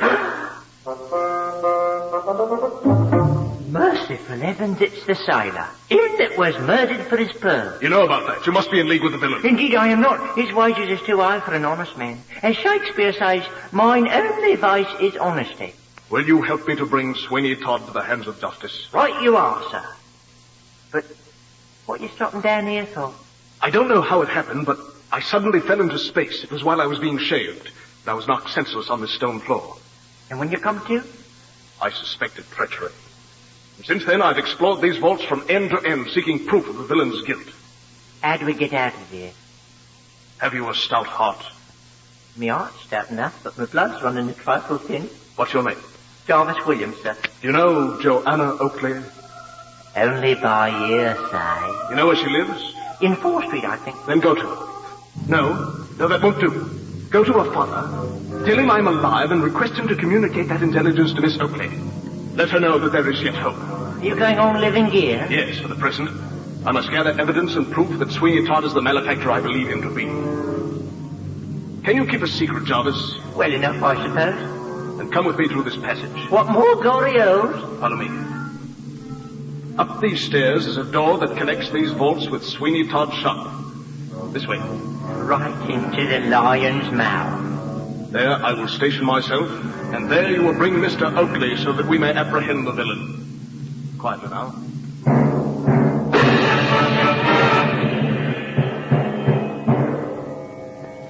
This must be Sweeney Todd's back room, sir. It is. And what have these walls not seen, Jarvis? Look through the door. It's Lupin. He's getting himself shy. Quiet, we may gather some clue. Listen to what they say. Try, Mr. Todd, not so hard, not so hard. What do you say? You're lathering me too hard. It's such a while since I had the pleasure of shaving you, Mr. Lupin. I wanted to make a good job of it. Mr. Todd, remember what a bountiful collection we had at church meeting yesterday evening? What of it? So the man of God can well afford that gracious offering known to the unrighteous as a tip. A tip, eh? Dear me, perhaps you are worth polishing off. What did you say, Mr. Todd? Nothing, parson. Pray shave me carefully, Mr. Todd, for I am to wed a wealthy heiress.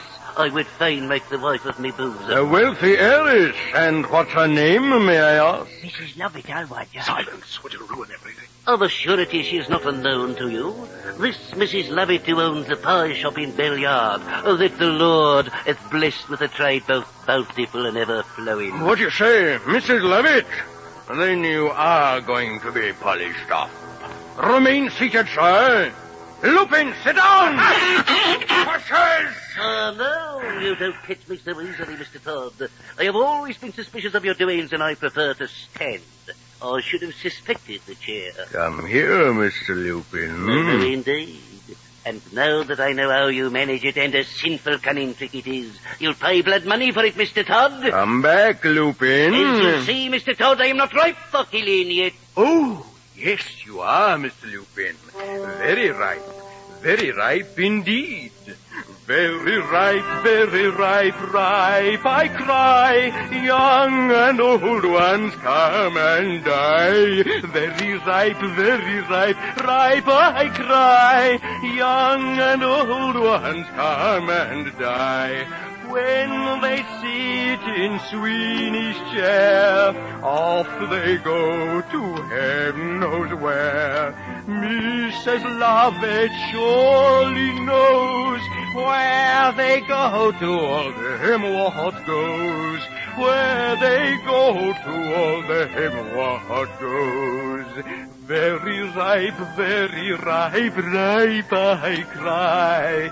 Young or old ones come and die. I'm off, Mr. Todd. We'll talk later. I'll cut your throat from ear to ear when I catch you. Coast's clear, Mr. Ingestree. What unparalleled horrors. Can't say I'm sorry to see old Lupin doing a bit of honest running for a change. See, Jarvis, this is the very chair in which I sat. And here's the chain the assassin pulls to tilt the chair and drop the victim into the depths below. And then into the furnaces where the bodies are incinerated. Fetch Mr. Oakley and the police officers. I will return to the vaults, for Sweeney Todd thinks me dead. And as long as he thinks so, he has an adversary he does not suspect.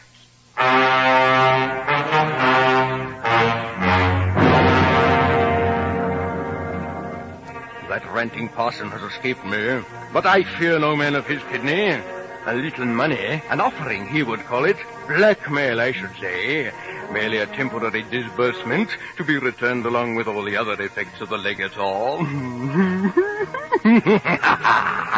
A pretty jest, the legator. And when he has been polished off, I'll deal with the rest of them. I have too many enemies to be really safe. My first step must be to get rid of Tobias Ragg. I think he thinks. I need not take his life, but the close confinement of the boy in the lunatic asylum of Jonas Fogg will effectually silence him. Mrs. Lovett, too, grows dissatisfied and scrupulous. I've had my eye on her for some time, and I fear she intends mischief. A little poison, skillfully administered, may remove any unpleasantness in that quarter.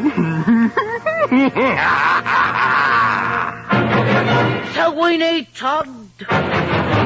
Spying, Mrs. Lovett. You might call it so, and since I discover that you intend treachery, I shall on the instant demand my share of the booty.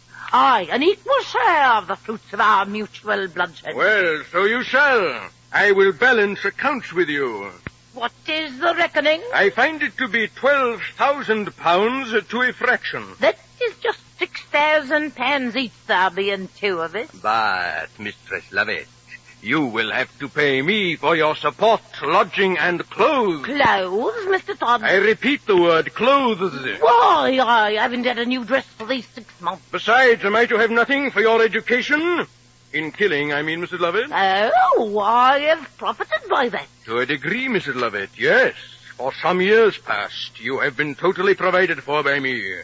And after deducting that and the expenses of erecting furnaces, purchasing flour for your delicious veal pies, we got the flour cheap because of the chalk in it, and sundry other outlays, I find it leaves a balance of 16 shillings, 4pence, 3 farthings in my favor. In your favor? And I don't intend you to budge an inch until it is paid. You want to rob me, but you shall find to your sorrow I will have my due.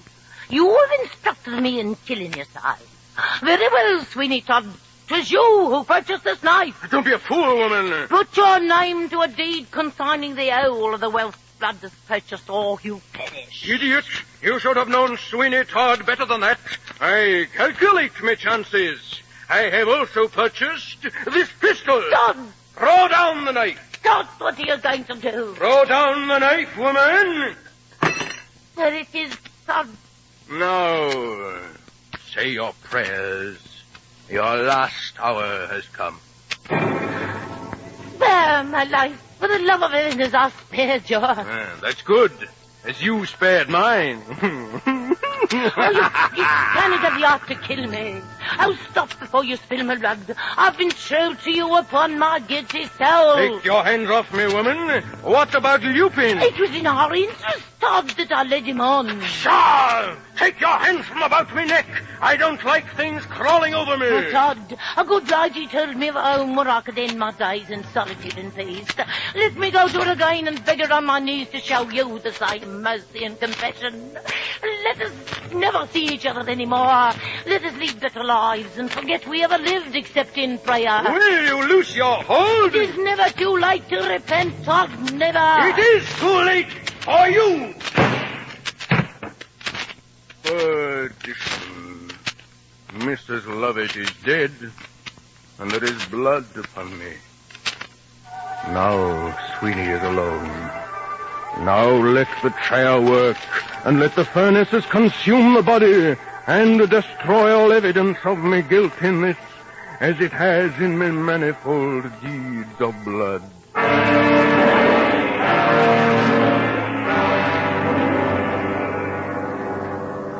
With Mrs. Lovett dead, Sweeney Todd had to do all his dirty work by himself. He lays her in the chair, tips it down into the vault, then hurries down the back stairs and through the dark passage to finish the job off.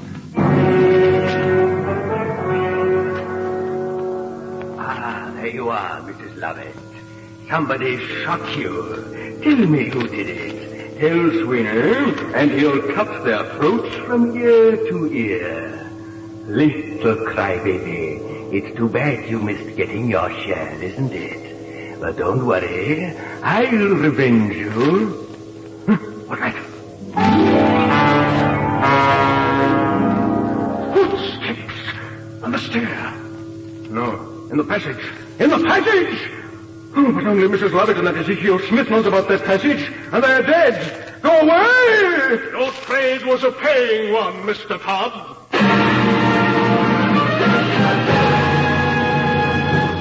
Sailor! I'm back, Mr. Todd. Go away, Mr. Sailor, you're dead. I denounce you, thief and murderer. I have caught you in the act of disposing of one of your unhappy victims. Wait a minute, Mr. Sailor. Would you like to go the way she went? I have lots of bullets left in this pistol, and Sweeney Todd has never been known to miss. I do not fear you face-to-face, murderer. Come not a step closer. Then shoot!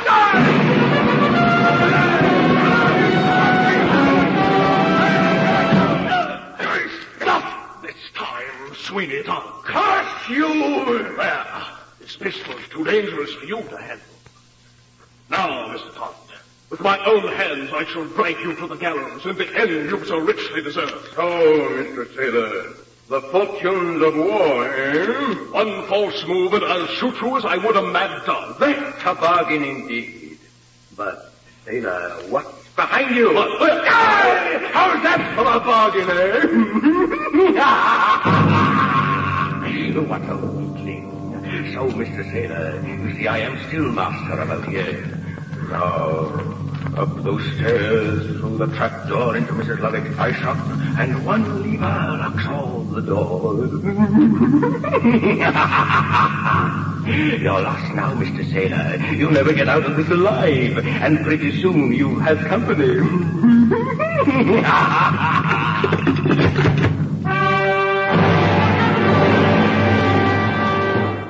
Verily, I have no wish to be included in this pursuit, Mr. Oakley. Lo, the roaring lion is abroad, and no throat shall remain of a piece. But, Mr. Lupin, our plan includes you, eh, Jarvis? We've got a place for Mr. Lupin, all right. My proper place is on guard, exhorting, keeping watch and ward. Let me be the encourager, Mr. Oakley. No, Mr. Lupin, you are to be the bait.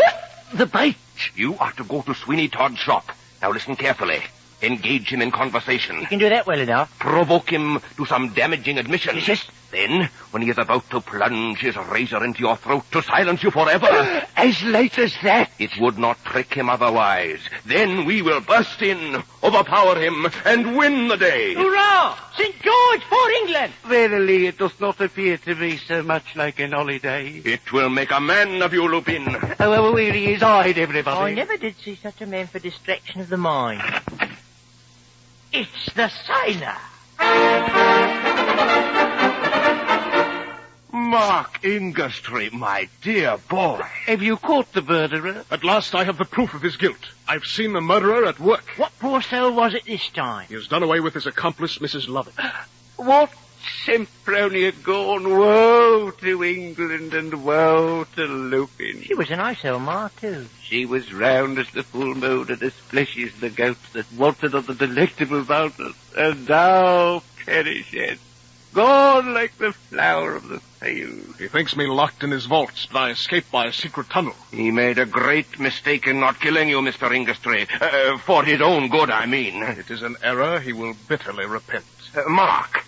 I may call my future son-in-law Mark, I believe. Bully for you, Mr. Oakley. I may have dealt pretty thoroughly toward you in the past, but all that's forgot, eh? Of course. Then let us call Johanna, that you may greet your sweetheart before we take this murderer. Bully for you, Mr. Oakley. This young man is like the blackbird, he hath but one song. I'll call her. Mrs. Oakley, bring Johanna at once. There is a good old friend of hers here. Now, just watch her face when she sees you, Mark. What is this, Mr. Oakley? Why do you thus disturb my after-dinner rest? Calling for Johanna with a voice like the bull of Bashan. A pious phrase, good Mrs. Oakley. What's this, Mrs. O? Is Johanna not here? Oh, how can she be here when she's with this gentleman? With me, madam? With you, indeed, Mark Ingerstreet. And I must say, too, that it is not the proper thing to do either. Sending a young woman notes like she was a trollop, instead of an honest girl, tenderly nurtured. I sent Joanna no letter, Mrs. Oakley. You have no call to lie about it, Mr. Ingerstreet. Where is this letter? Here. Naturally, I took it from her, but she would go. What devil's work is this? This is not my hand. Not your... Then she has been abducted. I got it. Yes. Only one man could be responsible for this subterfuge. And that man is... Sweeney Todd! Thank you, her mind hath given way. Leave her where she lies. There's man's work to be done. To the rescue! Once more unto the breach, as Shakespeare says.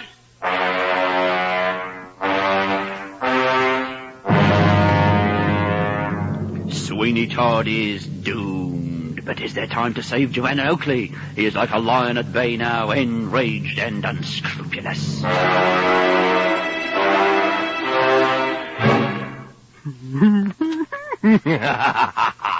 This enticed maiden shall be my surety of escape. What do you think, Miss Oakley? Do your worst, you ruffian. Though my dear parents and Mr. Inglesby hold me dear, they will never let their affection sway them in the performance of their duty. Have I not a singular grace in writing love letters? Oh, you do ill to taunt someone who is in your power, Mr. Todd. You would not dare do it if Mr. Inglesby were here. But he is here, my dear, and you shall see him in a little while. You shall join your lover in the vaults below. But first, don't be frightened. I'm not going to harm you yet.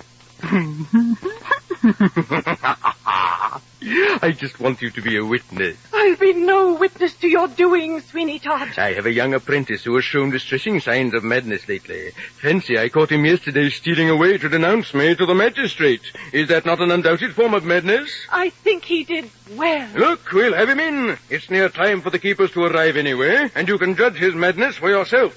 I keep him in this room. Come on, Tobias Ragg. I won't endure it. I won't be knocked about in this way. You won't, eh? You are a designing, cruel, and cold-blooded murderer. There, you see, Miss Oakley, these are genuine ravings. Miss Oakley, have you lured her into your den, too? Now, don't you wish you'd been loyal to me, you dog, when we do such a brisk business? Have no fear, Tobias. Help will come. Tobias will be far from help, and very soon. We are safe!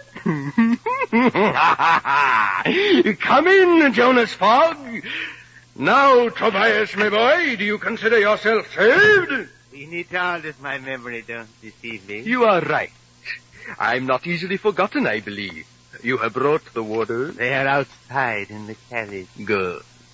Now, Jonas Fogg, I have another apprentice here who has shown such symptoms of insanity that it becomes, I regret to say, necessary to place him under your care. Indeed, does he rave? He says I am a murderer. A murderer? Yes, isn't it? Could anything be more absurd? I that have the milk of human kindness flowing in me every vein. For how long, Miss Todd, do you think this malady will continue? I will pay for 12 months, but I do not think between you and I that the case will last anything like so long. I think he will die like young Simpkins suddenly. I shouldn't wonder if he did. It is decidedly the best way. It prevents expense. We make no remarks and we ask no questions. Those are the principles on which we have conducted our establishment for so long. Those are the principles upon which we shall continue to conduct it and to merit, we hope, the patronage of the public. Unquestionably. But which is the patient? I perceive you have two of them. Pay no attention to the girl. This boy is the one. Quite young. Pity, isn't it? And of course we deeply lament his condition. Of course. But he raises his eyes. He will speak directly. Rave, I should say. Sweeney Todd is a murderer, and I denounce him. There, you see? Mad, indeed. Save me from him. It is my life he seeks, because I know he is a murderer. Miss Oakley, add your voice to mine. Mr. Fogg, if you have any sympathy or justice in you, you will help us. This seems to be communicable insanity in its most terrible form. I shall be upon the necessity of putting him in a straight waistcoat. Mr. Todd, let me have both of them. No, the girl is shall I say, a deposit left for my safekeeping. But there, Jonas Fogg, why shouldn't you have both of them? Why shouldn't I deposit her with you? Valuable security should always be banked, Mr. Todd. A pleasant little jest, Jonas Fogg.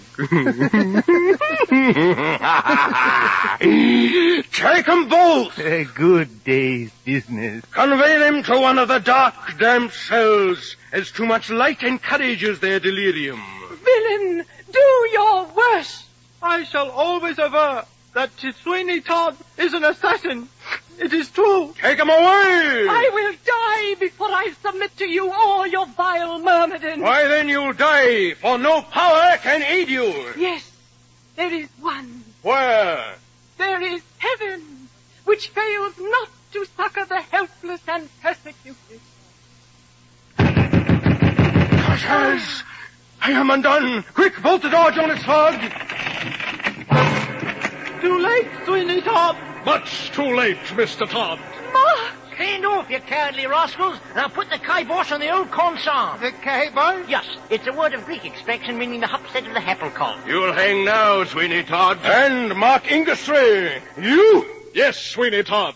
Mark Ingastry, who, preserved from death by a miracle, returns to confound the guilty and to protect the innocent.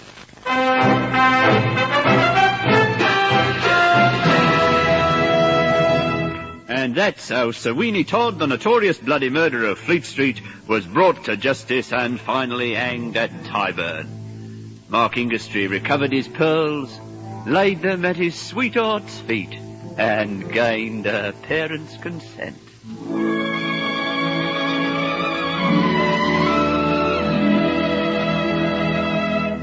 And what do you think Mark Ingastry did besides? Tobias Ragg, do you still want to follow the sea? Oh, yes, indeed, Mr. Ingastry. Then I shall buy you a commission in His Britannic Majesty's Navy. Bully for you, Mr. Ingastry. And furthermore, Mr. Lupin, if you are agreeable, you shall perform the rites at our wedding. Bully for you, Mr. Ingastry. And furthermore, Jarvis Williams, I'm going to buy you the biggest cart in London and outfit it with the best greens and taters money can buy. That seems to have silenced the youth. Let me say it. Verily, bully for thee, Mark Ingastry. And furthermore, throughout our married life, Joanna, my dear, Yes, Mark? I will never ask you to make a veal pie.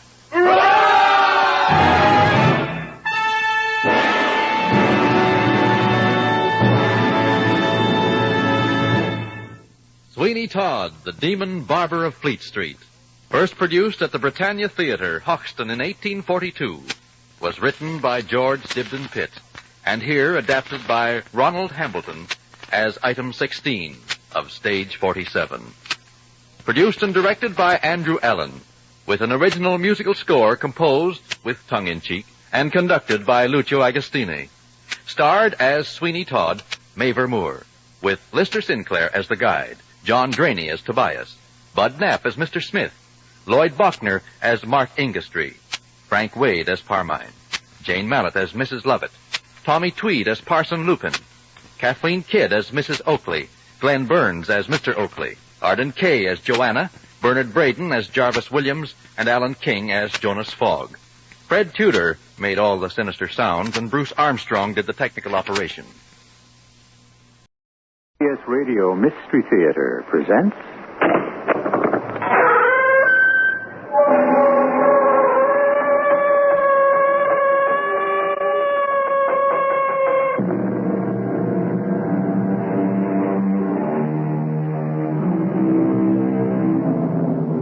Come in. Welcome. I'm E.G. Marshall. Everyone knows that Sir Arthur Conan Doyle started in life as a doctor, not a writer. But how many of us know what type of medicine he specialized in, or where his real medical offices were located? For your information, Dr. Arthur Conan Doyle opened his office at 2 Devonshire Place, near Harley Street, in 1891. He was an eye specialist. While he waited for the patients that never came, he created the unforgettable characters of Sherlock Holmes and Dr. Watson. Watson, you know my method is founded upon the observation of trifles. But the cigar, Holmes. Once having located the tree behind which the killer stood, it was child's play to find a cigar stump where he had tossed it. The end had not been in his mouth, therefore he used a holder. The tip had been cut, not bitten off, but the cut wasn't a clean one. Hence, the penknife. Holmes, you've drawn a net around this man from which he cannot escape. How do you do it? Elementary, my dear Watson.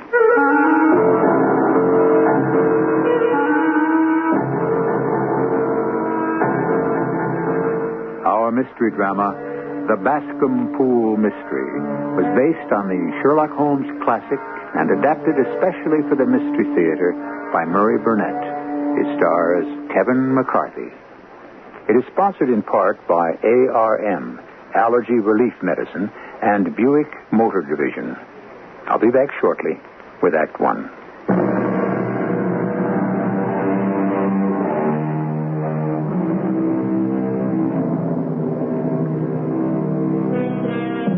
It's a singular fact that we know more of Sherlock Holmes than we do of his creator, Sir Arthur Conan Doyle. Of course, we all know he was a doctor and that he believed in spiritualism, but most of us are unaware that he was also a whaler, athlete, speculator, historian, dramatist, war correspondent, and ever and always the champion of the underdog, as is so well illustrated in the mystery which follows.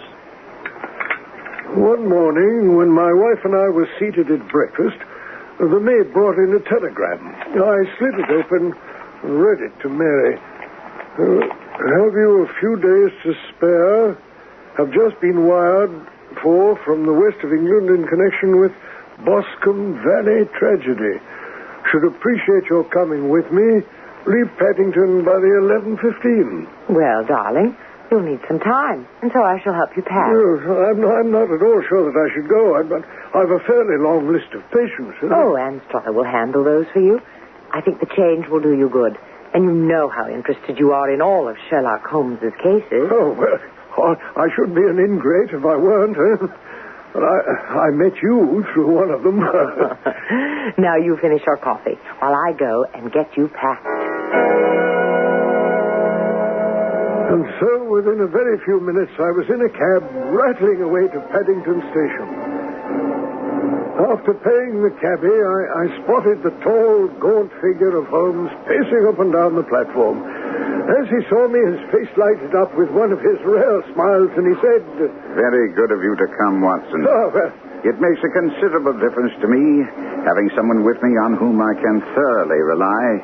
If you'll keep the two corner seats, I'll get the tickets."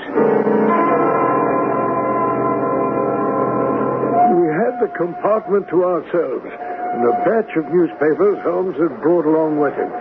As we settled down for the journey, Holmes asked, "Have you heard anything about the case?" "Well, I haven't seen a paper for some days." It's just as well. The London press hasn't had very complete accounts, and that's why I brought these local papers along. I've already read through them, and I gather it's one of those simple cases which are so extremely difficult. Well, isn't that paradoxical? Of course, and profoundly true. Singularity is almost invariably a clue. The more commonplace a crime, the more difficult it is to bring home. In this instance, however, the police seem to have established a very serious case against the son of the murdered man. Oh, it is a murder then, huh? According to our old friend Lestrade, it's not only murder, but he has the guilty man under lock and key. Oh, well, what brings you into it then?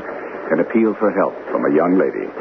And a feeling that all isn't as simple as it seems on the surface.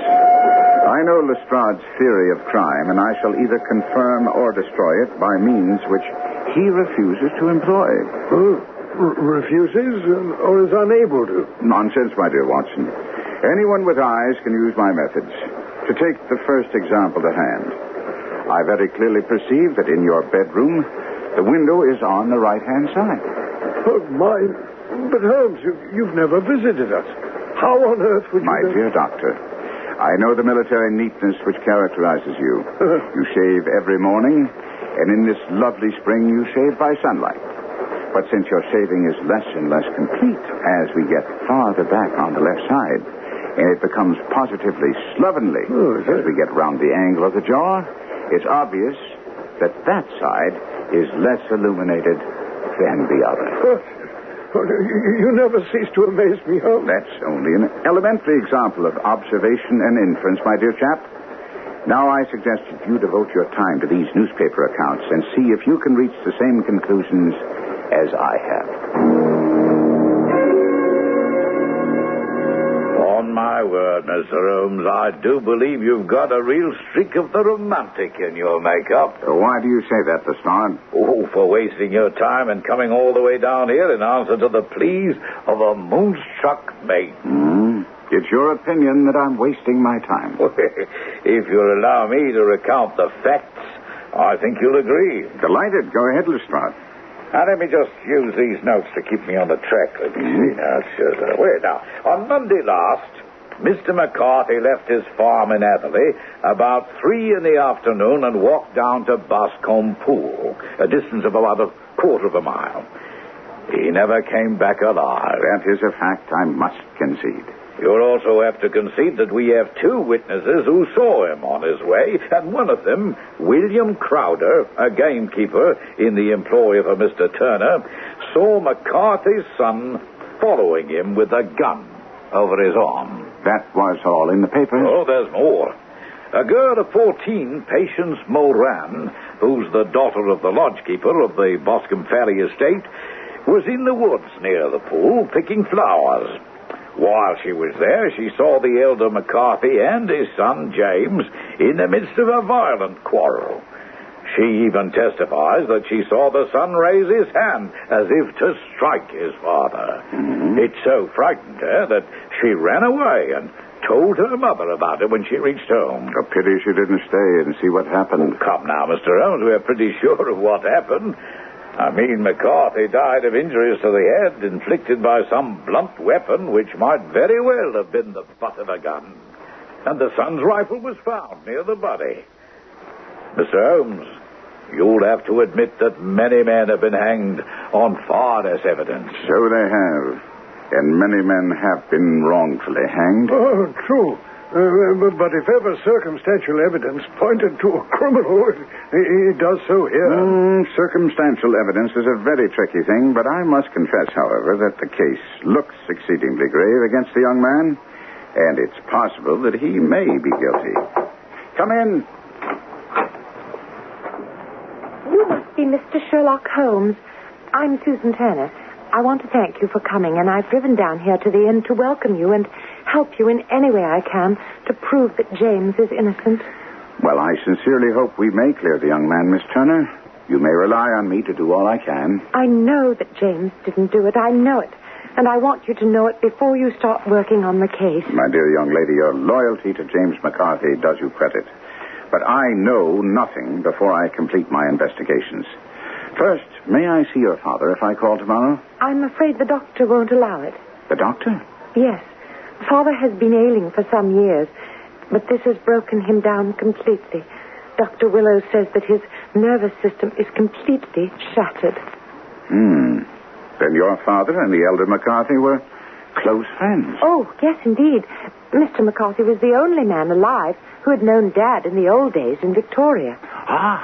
Aha, at the gold mines where the papers say your father made his fortune. That's it. Thank you, Miss Turner. But is that all? I've read of your other cases, and I had my carriage wait to take you to the scene. I shall certainly want to go there at some time, Miss Turner. But the barometer holds steady. I don't understand. My dear young lady, you must allow me to pursue my inquiries as I think best. Oh, I will. I know you've read the evidence in the paper. You must have discussed the case with the inspector. Do you see some flaw? Don't you think that he's innocent? I think that is very probable. There now, Inspector, you heard. Mr. Holmes gives me hope. Well, now, I'm afraid, Miss Turner, that my colleague may have been a little hasty in forming his conclusions. With a final brilliant smile of thanks, our young lady swept to the door and left. Oh, Holmes, I'm ashamed of you. Why should you raise her hopes when you're bound to disappoint her? I'm not a sentimentalist, but I call it downright cruel. I think, Lestrade, that I see my way to clearing James McCarthy. Have you an order to see him in prison? Oh, well, of course. Then we still have ample time to take a train to Hereford and see him tonight. We can go, of course, but in my opinion, it's a waste of time. I don't know whether or not you've been informed of the remark he made when the local constable informed him that he was under arrest. What was that? Oh, he said, "I'm not surprised to hear it. It's no more than I deserve." Good Lord, Holmes. That's a confession. Not at all, Doctor, not at all. That was later followed by a protestation of innocence. Well, with all the other evidence, Mr. Holmes, don't you consider that a most suspicious remark? On the contrary, Lestrade, it's the brightest aspect of the case, pointing to his innocence. Every one of the great detectives of fiction can be compared to magicians in their love of mystification. But with Holmes, there's a large difference. Many of the others loved to mystify simply for the sake of mystification, whereas Holmes refused to divulge his thoughts until he checked to be sure that there was no other possible interpretation. We'll be back shortly with Act Two.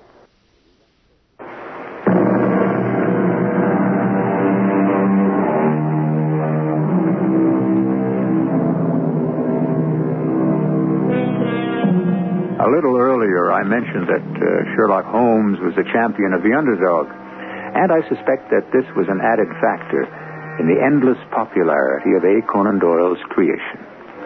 Now we have Holmes rushing off to the west of England to save a man not only suspected of murdering his father, but sitting in Hereford prison waiting to be tried for that crime. When we entered James McCarthy's cell, I could understand Miss Susan Turner's feelings for the young man, for he was indeed handsome, with a frank, open countenance that cried out for belief. But I remembered other criminals with handsome faces and listened avidly as Holmes began to question him after we were introduced. I understand, Mr. McCarthy, that you're an only child. That's right. Now, I believe you testified before the coroner's jury that you had been away from home for 3 days and returned only on the day your father was killed. So I did. Mm-hmm. Where were you for those 3 days? In Bristol. You have business there? What's in Bristol has absolutely nothing to do with my case. Once again, I'll say no more about it. Very well. Now, when you returned, did you see your father? No. He wasn't home. I was upstairs in my room when I saw him drive his trap into the yard, get out, and walk very rapidly out of the yard. Mm-hmm. So you saw in which direction he was going? It's all down in the records of the coroner's jury. I've read them. I'd still like to hear it in your words. Very well. This is the way it was. I'll try to let you hear what I said, exactly as I said it. And now, Mr. McCarthy, you say you weren't aware in which direction your father was going when he left the yard? Right.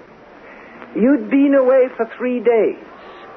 Did it not occur to you to seek out your father and tell him you were back, or were you on bad terms? We got along all right. You don't deny quarreling with him at the pool? No. You must have followed him there, did you not? I told you I had no idea where he was heading. I took my gun and set off for the rabbit warren, and the gamekeeper saw me, as he said. But I wasn't following my father. I had no idea he was in front of me. Yes, just so. And how, then, did you meet at the pool? I was about 50 yards from the pool, on my way towards the warren, when I heard a cry of, "Hooray!" which was a usual signal between my father and myself. I turned and went to the pool. And? My father was surprised to see me. He thought I was still in Bristol. He asked me rather roughly, what was I doing there? You said you were on good terms with your father. Did you not find the attitude you describe rather strange when you returned from a 3-day absence? Those who knew my father will back me up when I say he was a cold and forbidding man of a violent temper. But you're his son. We had a disagreement of long standing. Oh, indeed. About what? I'd rather not say. I've already told you about my father's temper. That's why I left him, to avoid blows. And how long were you gone before you claim you heard this hideous outcry? I don't exactly know how long, but I couldn't have been more than 150 yards away. And then? I ran back, found my father lying on the ground with his head terribly injured. I dropped my gun, held him in my arms, but he died almost instantly. Did your father say anything before he died? He mumbled a few words, but all I could understand was something about a rat. A rat? What did you take that to mean? Nothing. I thought he was delirious. I understand that the cry, "Cooey," was a common signal between you and your father. It was. Well, can you explain, then, that he used it before he saw you And indeed, before he even knew you'd returned from Bristol. I can't understand that myself. When you returned and presumably found your father fatally injured, did you see anything which looked strange or suspicious? There's only a vague impression in my mind of something lying on the ground to the left of me as I tried to help my father. Yes. Can you be more specific? I'll try. But you must understand it was only an impression. I think it was a coat of some sort. Gray, perhaps. Or a plaid. Well, how is it that none of the officers examining the scene mentioned this, thing? When I rose from my father, I looked around for it, but it was gone. Do you mean it disappeared before you went for help? Yes. And you don't have any idea what it was? No. Just a feeling that something was there. How far from the body? About a dozen yards. And how far from the edge of the wood? About the same. Well, then, if there was something there, it must have been removed while you were within a dozen yards of it. Yes, but with my back towards it. Thank you. That will conclude your examination. I will address the jury about arriving at a verdict. Of course, I suspected pretty much what the verdict would be after the coroner's charge, so there wasn't any shock when they came back and said I should be held on a murder charge. When we left James McCarthy and were on our way back to the inn by train, Sherlock Holmes was in high spirits. Although, for the life of me, I could see nothing in what we just heard which pointed to the innocence of young James McCarthy. Lestrade, of course, said as much as we rode along. I see by your expression, Mr. Holmes, that you're down to the deductions and inferences. As for me, I find it hard enough to tackle facts without chasing after theories. Very well, Inspector. Here's a fact for you to ponder. We all agree that McCarthy Sr. met his death at the hands of a blunt instrument, do we not? Well, of course. It's also a fact that young McCarthy's rifle was examined and found to be free of blood, hair, or any signs that it had been used as a weapon. Isn't that so? Absolutely. And you don't find it at all strange that in the heat of a violent quarrel, the son lays down the rifle that he has in his hand and searches for a rock or some other suitable weapon with which to strike his father?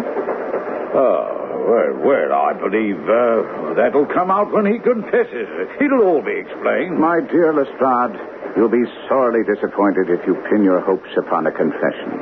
First, because the young man, although not very bright, isn't the type to confess. And secondly, because he can't confess to a crime he didn't commit. Oh, come now, Holmes. The coroner's jury came in with the charge not because of me, but because the coroner very correctly pointed to the discrepancies in his story about the father having signaled to him before seeing him, and his strange account about his father's dying words, and his refusal to give the details of the quarrel with his father. Both you and the coroner don't blink an eye at young McCarthy's ability to come up with a fantastic tale about his father's strange dying words involving a rat and mysterious disappearance of some kind of garment. Well, you do have a way of looking at things, Mr. Holmes. But if you don't mind my saying so, they're kind of wrong side up. Like the way you took his saying when he was arrested that it was no more than he deserved as a sign of his innocence. Most certainly, Lestrade. Had he appeared surprised when he was arrested or loudly proclaimed his innocence, I should have looked upon it as highly suspicious. May I ask why? Well, however innocent he might be, he cannot be such an absolute imbecile as not to see that circumstances look very black against him. His honest acceptance of this, plus his undoubted self-reproach for his quarrel with his father, bring out the words, "It's no more than I deserve." Lestrade left us to write a report to the Yard, and Holmes insisted that we visit Susan Turner. Accordingly, we drove to Boscombe Hall A large house located in the center of the considerable holdings of Mr. John Turner. Miss Turner, do you have any idea what caused the quarrel between James and his father on the day he was killed? You've seen James. How is he? Did you tell him I believed in his innocence? He didn't need to be told. He seems in as good spirits as one could expect. But you haven't answered my question. I know. I'm just trying to think whether James would want me to tell you, since I am involved in it, and that's the reason he wouldn't tell the coroner. Now, Miss Turner, this is no time for concealing things that might well be vital to the investigation. Oh, you're right, of course. It's no time to hide anything. James and his father had many disagreements about me. Mr. McCarthy was very anxious that there should be a marriage between us. And you're telling me James objected? Mr. Holmes, James and I have always loved each other as brother and sister, but of course he's young and he just isn't prepared to undertake marriage just yet, and I'm sure there were many quarrels between them over this. And your father? Did he favor such a marriage? No. He was adverse to it also. No one but Mr. McCarthy was in favor of it at this time. Did your father ever give you any reason for his objecting? As I've told you, Mr. Holmes, my father hasn't been well for some time, and I would never think of discussing anything with him that I felt might cause him distress. At dinner that night at the inn, Holmes was thoughtful and less buoyant than he'd been earlier in the day. Lestrade joined us at coffee. Well, Mr. Holmes, have you come up with any more fancy deductions and inferences? No, as a matter of fact, Lestrade, I've only a few interesting questions. Perhaps you can help me with one of them? Well, glad to do what I can. Can you tell me the relationship between Mr. Turner and the senior McCarthy? Well, of course. They were the best of friends. He even gave McCarthy Hatherley Farm, rent-free. They went to the races together. Indeed. And furthermore, this business has had a very bad effect on him. You know, he's in his 60s and hasn't been in good health for some time. But now it's said that because of this, his life is really in danger. It must have been a great blow to him. Well, does that help you at all, Mr. Holmes? Insofar as it poses two other interesting questions, the answer is yes. Well, then perhaps I can answer those for you also. Not unless you happen to have a map of Australia and know exactly what young James McCarthy was doing in Bristol for 3 days. The city of Bristol is noted for its extensive port facilities, its leadership in engineering, and the fan-vaulted ceiling of the famed church of St. Mary Radcliffe. But I doubt if it was for any of these that young James McCarthy spent 3 days there. We'll find the answer to that together with Sherlock Holmes when I return with Act 3.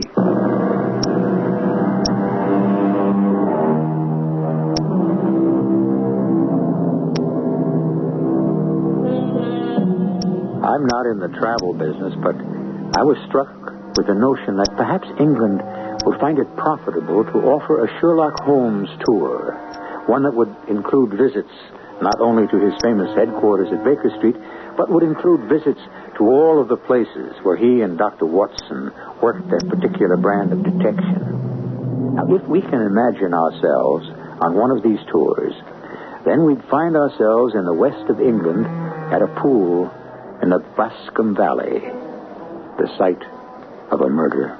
Tell me, Lestrade, what did you go into the pool for? Oh, I was fishing about with a rake looking for some weapon or other. But how on earth did you know? Tut, tut, I have no time. Footprints can be easily read on this marshy ground, and that left foot of yours, with its inward twists, is all over the place. Oh, of course.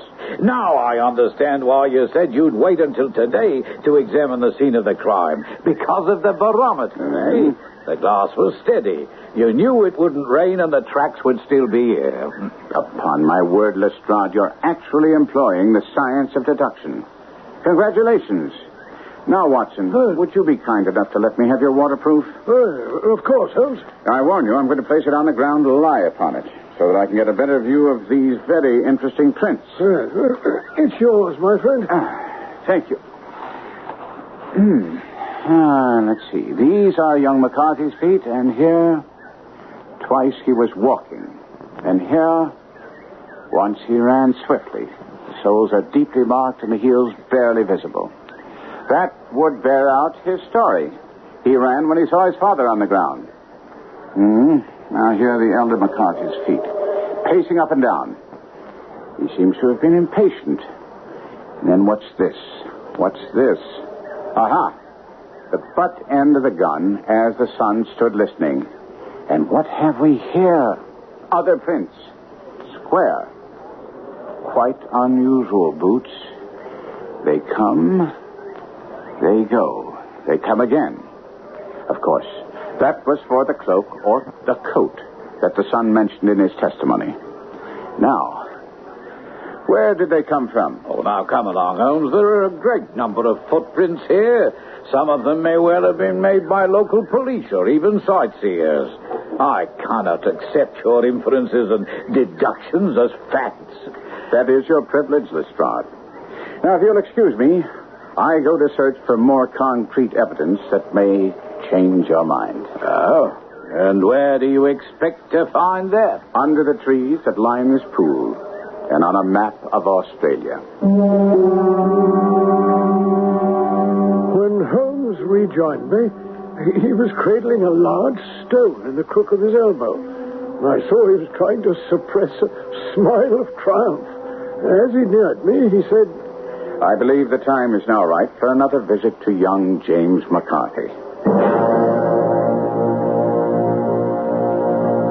I hope you're bringing me good news, Mr. Holmes.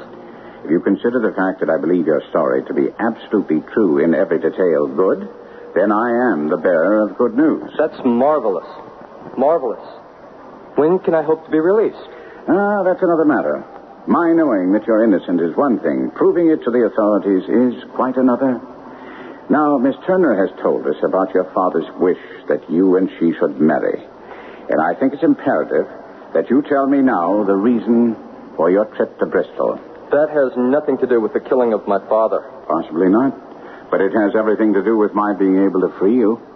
Then I'll have to take my chances. It must be something of which you're bitterly ashamed. Look, Mr. Holmes, I'm not ashamed. Anyone can make a mistake. I made one.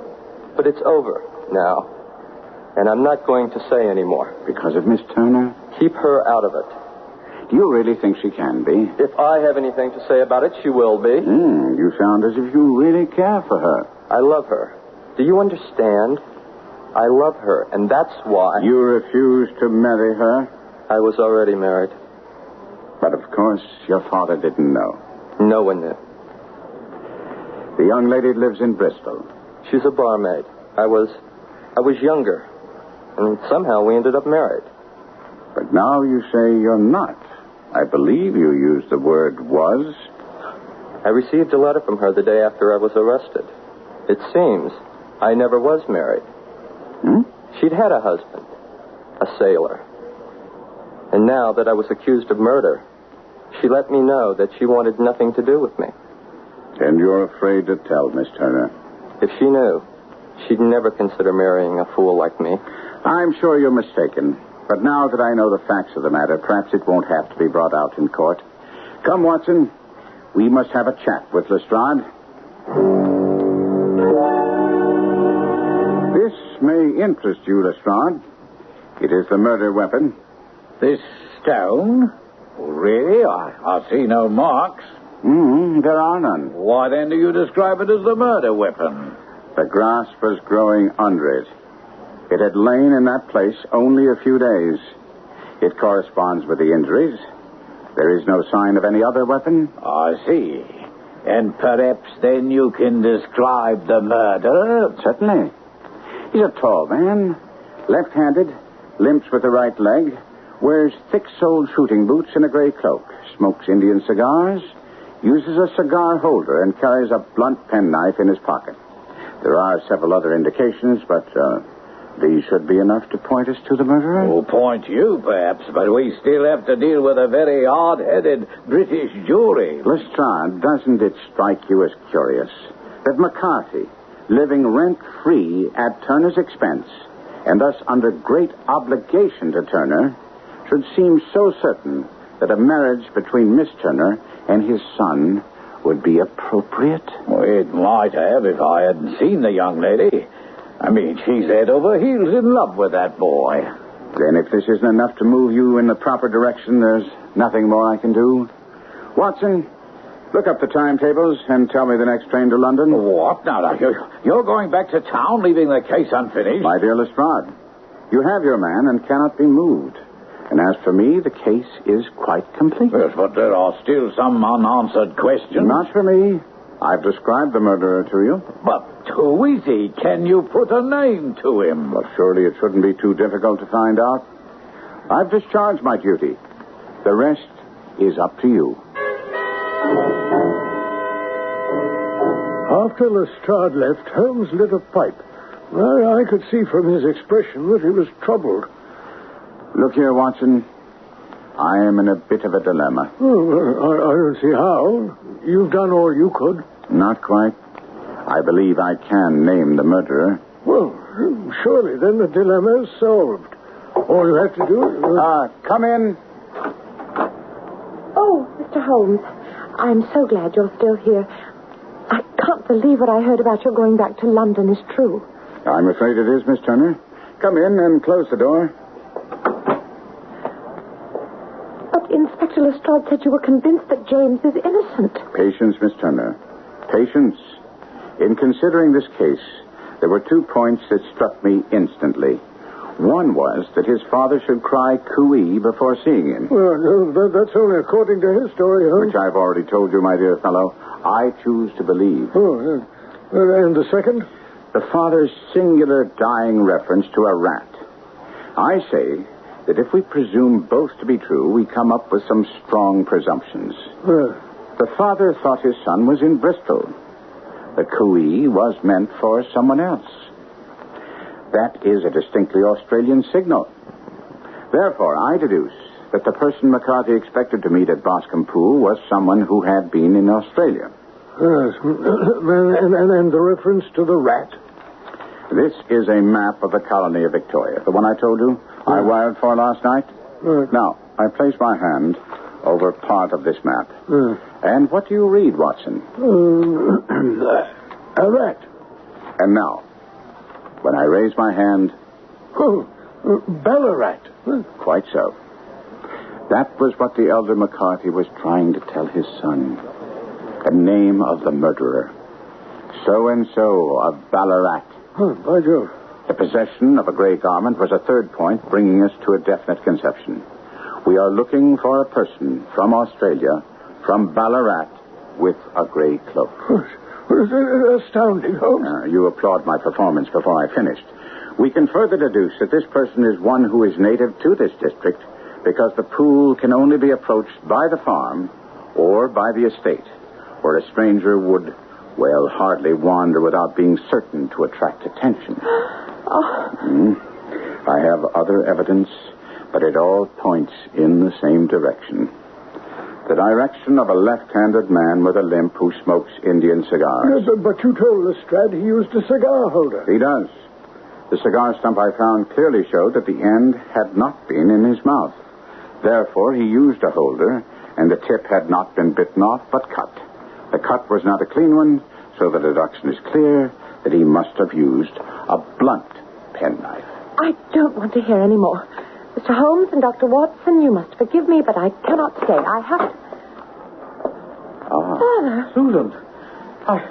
Good Lord, I never expected you to be here, Susan.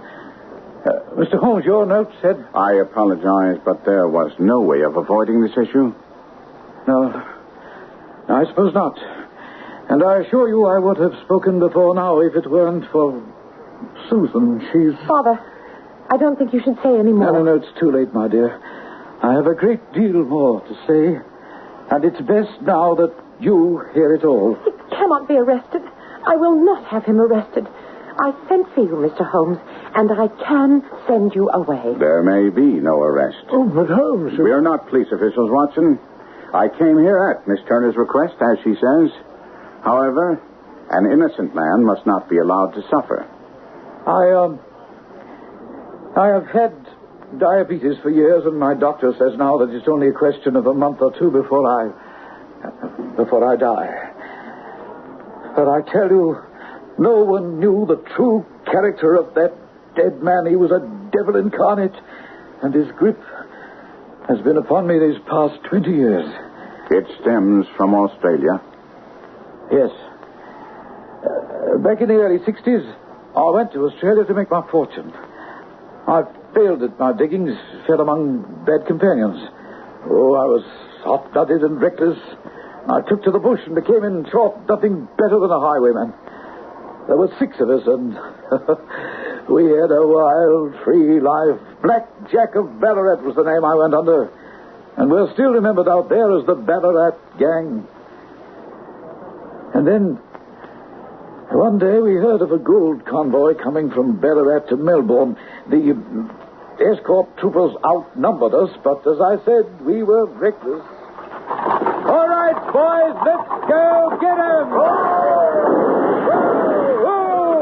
Hold those horses steady, driver. Cover him, boys, while I climb up and get him to help me unload the gold. All right, now, driver. You'll either help us unload this gold or I'll put a bullet through your brain. We got away with the gold, but the driver of that coach was this same McCarthy. I wish I'd shot him then, but I gave it no thought. And how many years later did he find you? Some 11 or so. I suppose it was a punishment God laid on me, despite the fact that I'd turned over a new leaf and tried to make up for my past. I'd gone to London about an investment when I met him in Regent Street with hardly a coat to his back or a boot to his foot. But he'd been tracking you? Well, he must have been, because he knew I didn't live in London. It touched me in the arm, and I'll never forget his words. And here we are, Jack, he said. We'll be as good as a family to you. There's 2 of us, me and my son, and you can have the keeping of us. If you don't, well, England's a fine, law-abiding country, and there's always a policeman nearby. And so you've been supporting him ever since? Whatever he wanted, he got without question. Land, money, houses. But then he went too far. He wanted his son to marry Susan. But the boy seems a nice enough lad. No, I had no objections to James. But as you know, I don't have long to live. And he grinningly told me it was only his just due that he should step into the whole property as Susan's father-in-law. Oh, I drew the line at that. So we were to meet at the pool for a final talk. And why, after all these years, did it end violently? Because he threatened to tell Susan, and suddenly I saw red. I stooped, I picked up a stone, and I struck him down. His cries brought back his son, but I had gained the cover of the wood, although I was forced to go back for my cloak. Well, Mr. Holmes, that's the true story.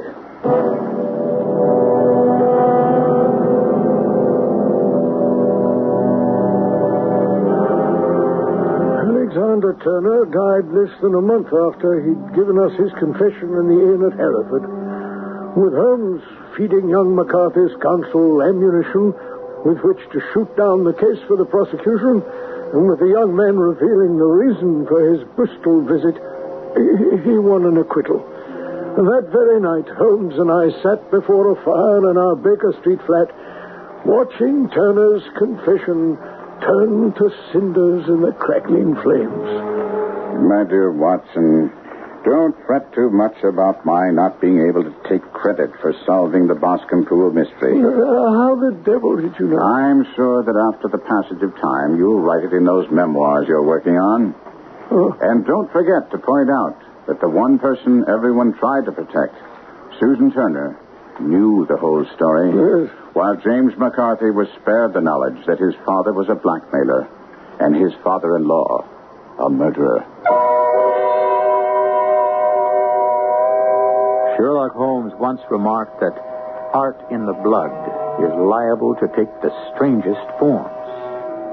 And Holmes' creator, A. Conan Doyle, proved it by permitting the stolid Dr. Watson to become mischievous about the stories that were supposedly too delicate to open to the public. And here Doyle let Watson's imagination run wild as he mentions the fact that he could never tell us the story of the politician, the lighthouse, and the trained cormorant. A mischievously intriguing title, if there ever was one. I'll be back shortly.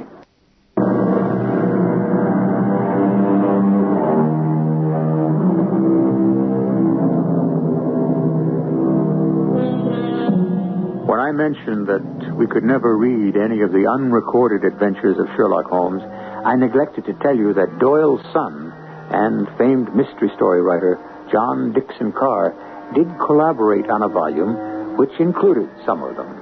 They were interesting, but as the authors themselves would be the first to admit, lacked the master's touch that made A. Conan Doyle and his Sherlock Holmes world famous.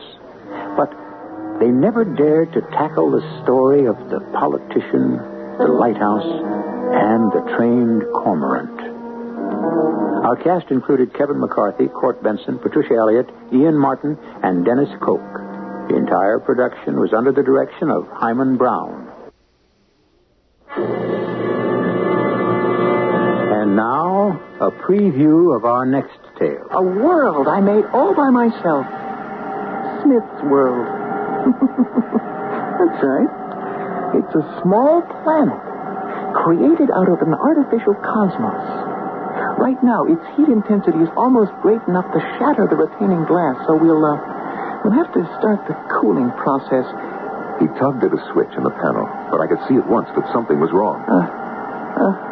It's not moving. The refrigeration switch is jammed. Something's wrong. A strange mud-brown sphere in the cabinet was still growing in size, and now it began to glow with its own heat. Get out of here.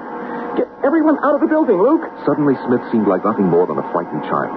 I told him that we were alone in the building, and he pleaded with me to leave while he wrestled with the dials and switches in an attempt to stop the terrible process that was taking place. Get out of here, Luke. There isn't much time. Radio Mystery Theater was sponsored in part by True Value Hardware Stores and Buick Motor Division. This is E.G. Marshall inviting you to return to our Mystery Theater for another adventure in the macabre. Until next time, pleasant dreams.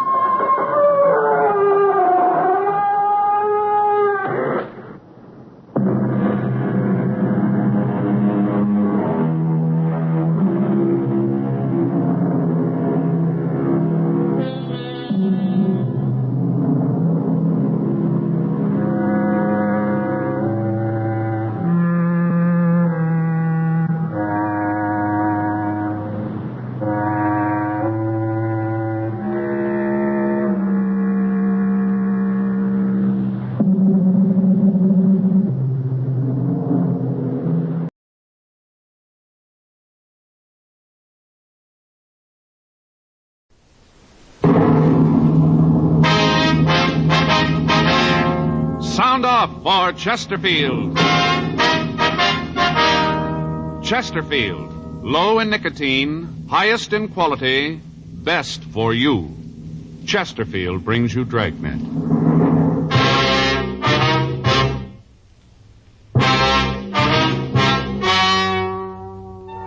Ladies and gentlemen, the story you're about to hear is true. The names have been changed to protect the innocent.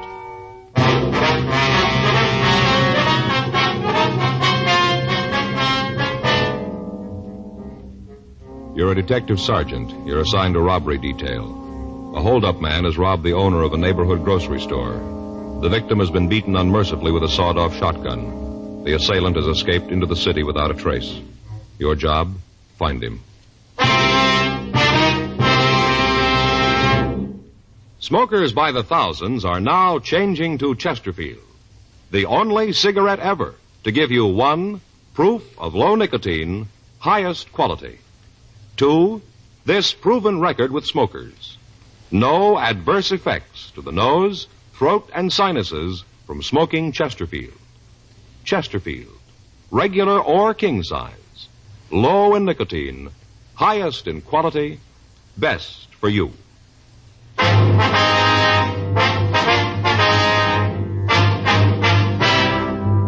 Dragnet, the documented drama of an actual crime.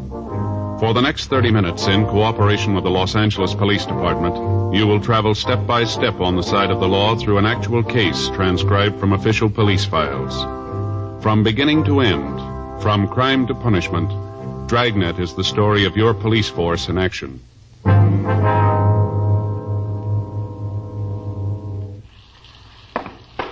It was Wednesday, February 18th. It was raining in Los Angeles. We were working the day watch out of robbery detail. My partner's Frank Smith. The boss is Chief of Detective Thad Brown. My name's Friday. The office had called me at 3:46 a.m., and by the time I got dressed and out in front of my apartment, it was 3:59 a.m.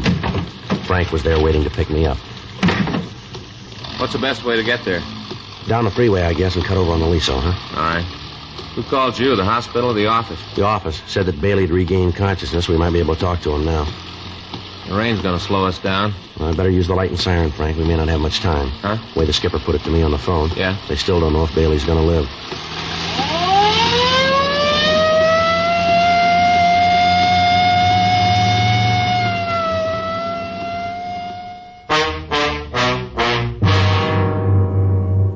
Raymond Bailey was 62 years old. He owned and operated a small neighborhood grocery store on the corner of Whitman and Beacon Streets.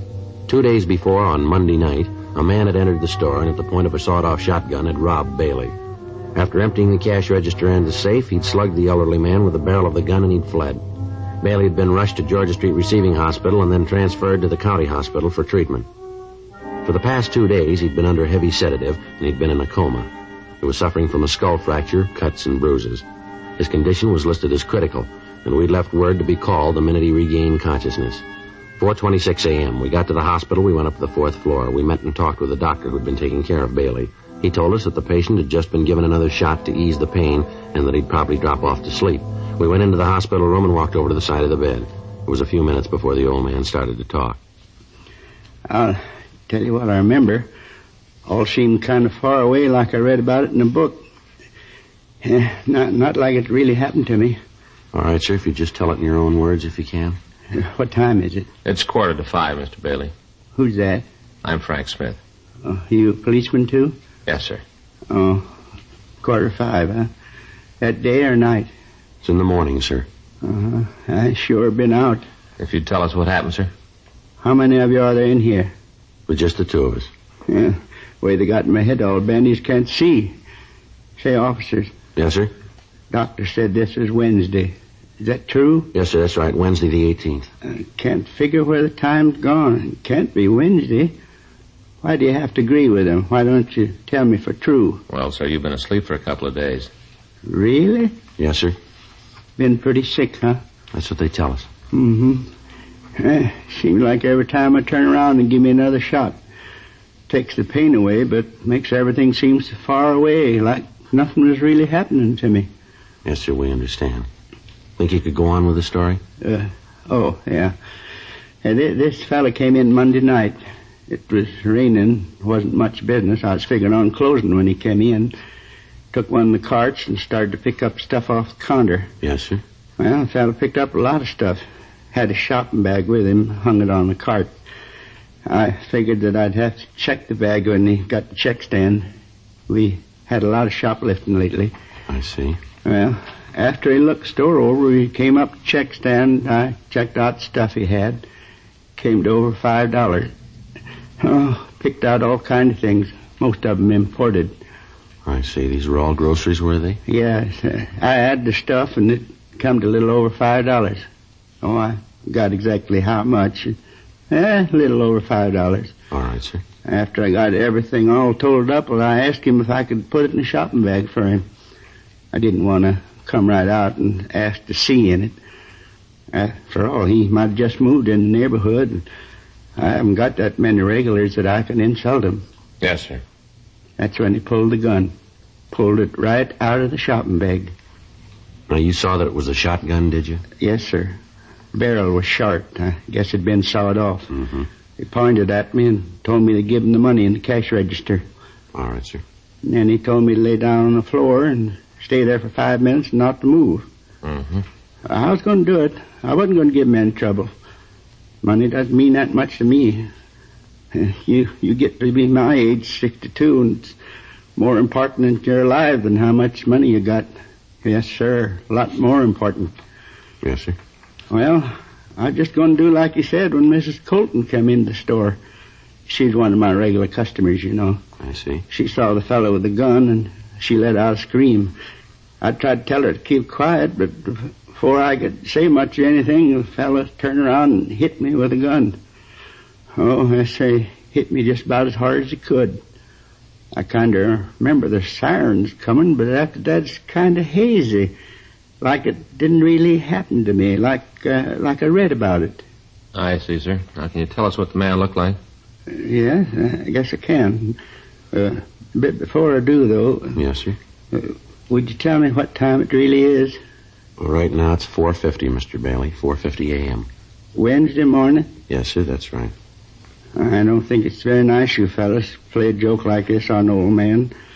Seems like you could be honest. If I had my watch, I could tell myself. Well, we're telling you the truth about the time, Mr. Bailey. It's 4:50. All right, then you have your little joke, but I don't think it's funny at all. Now, sir, can you tell us how old the man was? About 24, 26. I see. How tall was he?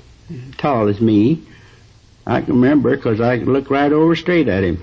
That'd make him 5 and 8. Yeah, right about that. Was he heavy or slight? I couldn't tell too well. He had a big overcoat on. How about his coloring, his complexion? Oh, he's dark complected, had dark eyes. Do you remember what the color of his hair was? Well, I could just see at the temples. It was black. Yeah. He had this hat on, the hat pulled down. Uh-huh. Was he clean shaven? Yes, he was. I'm sorry to have to ask you all these questions, but we have to get to the bottom of this. Did he have any marks or scars? Yes, sir. He had a little mole on the side of his nose. Just a small little one. On which side of his nose, would you remember? Well, when he was facing me, it was on the left, so that'd be on his right. Yeah, that's right, on the right side. I hope we're not tiring you too much, but was there anything different about the way he talked? An accent, something like that? No. Say, how about the things he picked up? You get any fingerprints from him? No, sir. He must have taken all the groceries with him. Would you know the man if you saw him again, Mr. Bailey? You just bet I would. I'd remember that face till my dying day. I won't ever forget it. Think you've ever seen this man before? No, sir, never did. Would you know if he drove a car? Well, I don't think so. He was so wet when he come in. He must have walked a ways. And like I said, his shoulders are just soaking wet. Yes, sir. We'd like to have you look at some pictures when you feel a little better, Mr. Bailey. You just bring them on. You got a picture of that young hoodlum, I'll know it. All right, sir. We're going to have to come back and see you. You ought to try to get some sleep now. We appreciate your cooperation here. Well, I suppose I should. Last couple of minutes, you fellas been getting a little further away from me. Seems like none of this is happening to me, just like I'm dreaming it. Oh, we'll be back to see you, sir. Is there anything you need? No, sir, not a thing. All right, fine. Thanks very much, and you get some rest now. Yeah, I'll try. Hey, one thing you could do for me. What's that, sir? Would you ask the nurse to come by? I think the joke is funny, but you fellas carried it on too far. I'd like to know what time it really is. All right, Mr. Bailey. We'll send her in. Thank you. Goodbye, sir. Goodbye. Goodbye. Pardon me, nurse. Yes? What if you check Mr. Bailey in there? He'd like to know what time it is.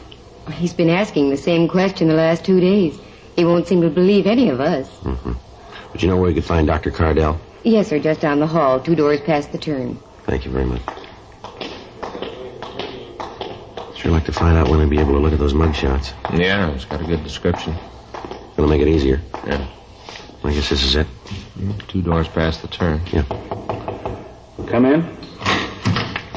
Sorry to bother you again, Doctor. That's all right. What can I do for you? We were wondering when it would be possible for Mr. Bailey to look at some pictures for us. I mean, when he's well enough. Well, with the way he's been reacting to treatment, he'll live.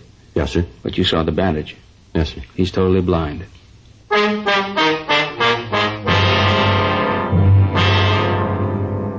5:10 a.m. We got to the city hall. We got out a supplementary broadcast and an APB carrying the description of the suspect. We asked the stats office to make a run for us on the information the victim of the holdup had given us. They said they'd be able to give us a list of possibles by 10:30 that morning. We checked through the oddity file to see if there might be something in the records on the small mole on the suspect's nose. There were several cards turned over to us, but none of them matched the rest of the description that we had. 6:30 a.m. We went across the street, we had breakfast, and then we came back to the office and put in a call to the hospital to check on Bailey. The doctor told us that he was sleeping comfortably and he appeared to be past the critical point. For the next hour, Frank and I checked through the mug books to see if there were any recent parolees who matched the description that we had. We came up with nothing that would help us in getting an identification of the suspect. The woman customer of the store mentioned by Bailey in his report of the crime had been questioned thoroughly, but she was unable to give us any additional information on the hold-up man. She was unable to give us a concrete description of the thief. She'd been shown the mug books, but after looking at them, she stated that she was more confused than she had been before seeing them.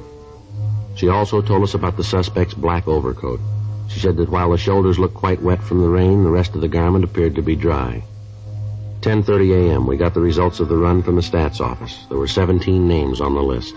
All men matched the description of the suspect and had at one time or another used the same M.O. used in holding up Bailey. It took us 2 days to check them out, and at the end of 48 hours, we were no nearer apprehending the thief than we had been before.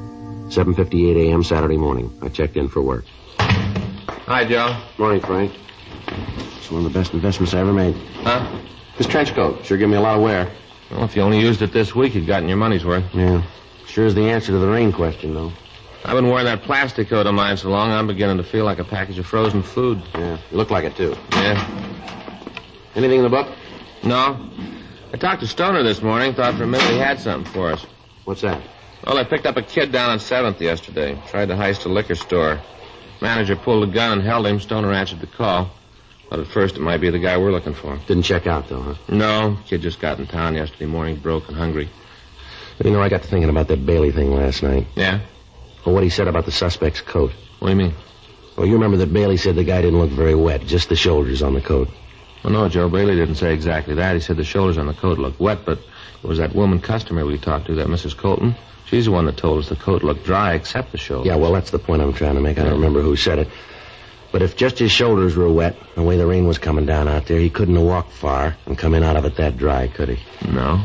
There's no bus or streetcar lines within 6 blocks of Bailey's store. We know he doesn't live close to the store. He had to come in a car. Nobody saw one, though. Yeah. Yeah. Well, it's happened before. I guess it's the same thing you're thinking, huh?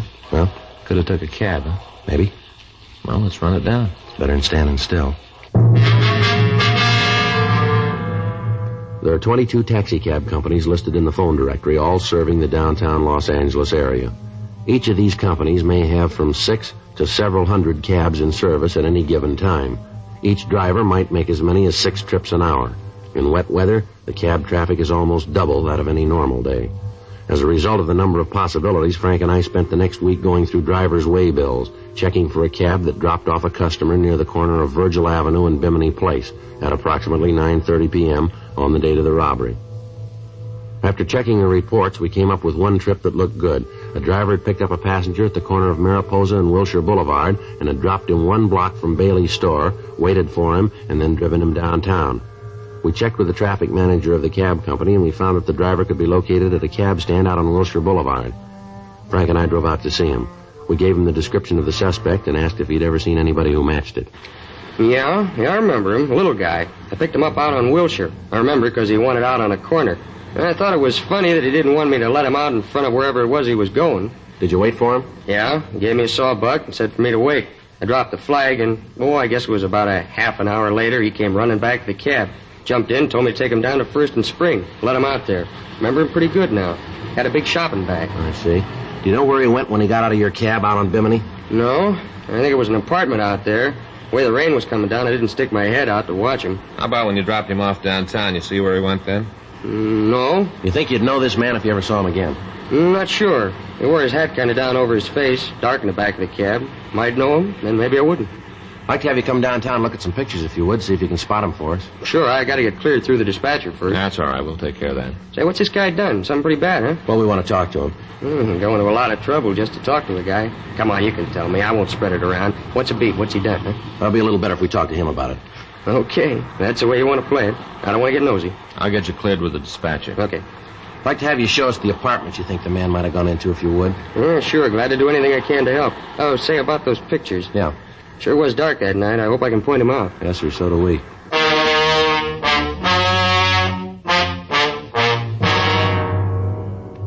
took the cab driver downtown, and he went through the mug books, but he was unable to come up with an identification. The neighborhoods where he'd picked up the suspect and where he'd dropped him off were checked. None of the people in the vicinity could tell us anything. The usual channels of information were checked, but they yielded no new information. It had been 10 days since the holdup, and we were no nearer to finding the suspect than we'd been the day after the robbery. Another week passed without results. The thief had dropped from sight. We still had no idea where he was. On Tuesday, March 10th, we got the answer. Hot shot, I'll get it.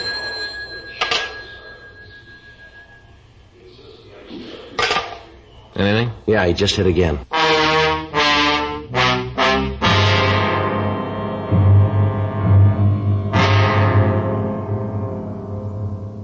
The description in the M.O. the thief had used was the same as he'd employed in holding up Bailey. During the following 3 days, he hit 3 more times. Each time he got away without a trace.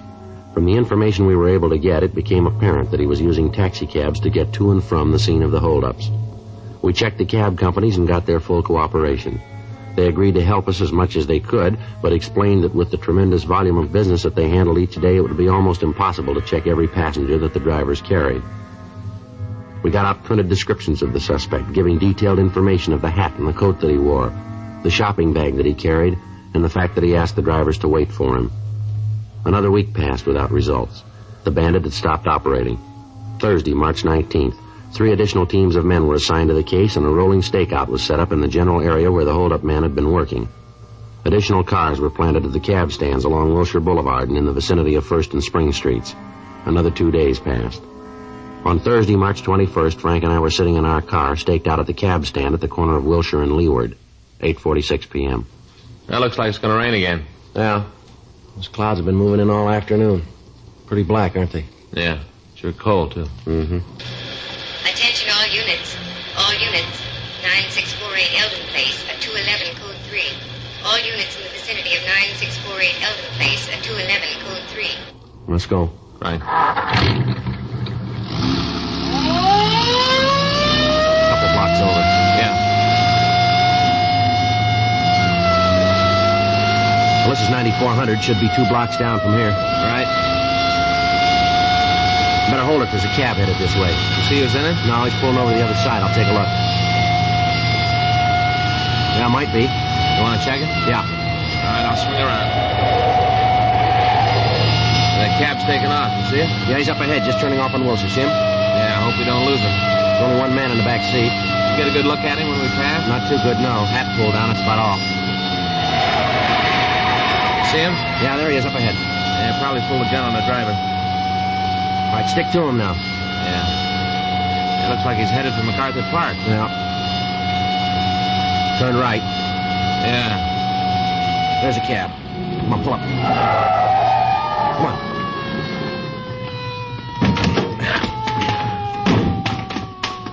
I couldn't stop. He said he'd kill me if I did. He had the gun pointed right at me. You see where he went? Yeah, he ran over there in the park. Good, I'll check it. I didn't know what it was all about. He said if I didn't keep driving, he'd kill me. That's all right. You stay here. I'll be right back. Yeah, sure. Joe? Yeah. You see him? No, he got away. Maybe we got something to go on. Yeah? He dropped his shotgun.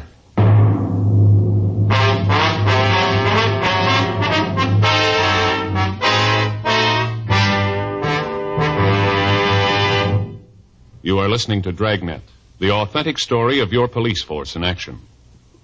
Smokers by the thousands are now changing to Chesterfield, the only cigarette ever to give you 1, proof of low nicotine, highest quality.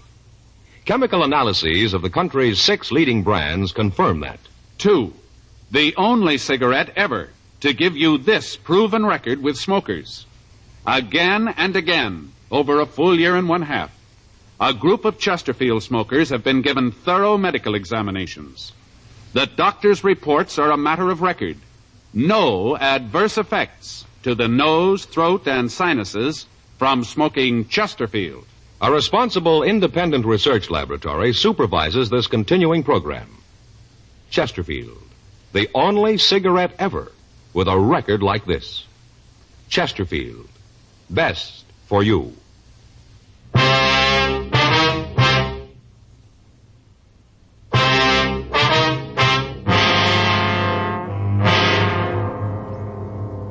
blockade of MacArthur Park was ordered. The surrounding streets were checked, but apparently the suspect had made good his escape.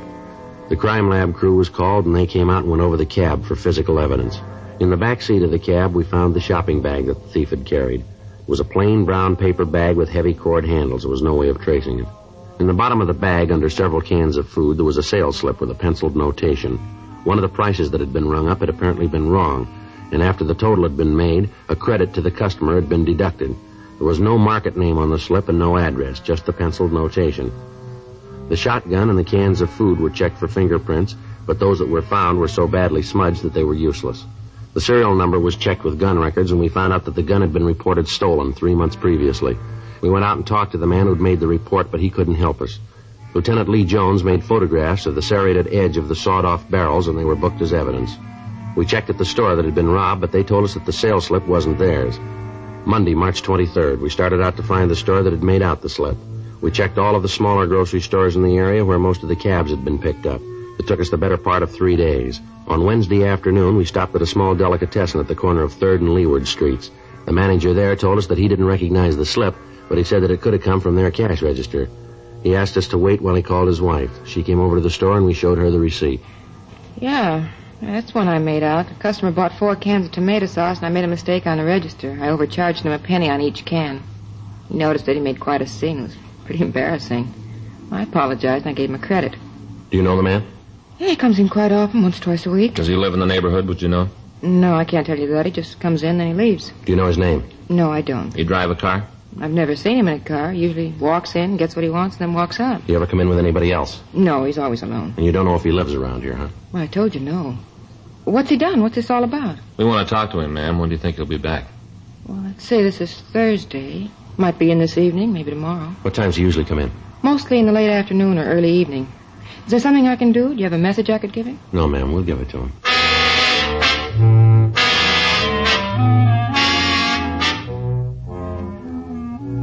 We called the office and told them where we were. Sergeants Murphy and Rafferty were sent out to help us cover the place. They'd stopped by the business office and brought out 2 shotguns for us. Frank and I checked the small store for some place to stake out. The only place we could find where we could keep the entire store under observation and yet not be seen ourselves was on top of one of the large refrigerators that held frozen foods and dairy products. Murphy and Rafferty took up their positions outside of the store, and we waited. At 5:30, it started to rain again. There was no sign of the suspect. 7 p.m., 8 p.m., still no sign of him, and the rain got heavier. 8:30, 9 p.m. Oh, every time this thing switches on, it feels like the dentist is working on the teeth. Sure not much room up here.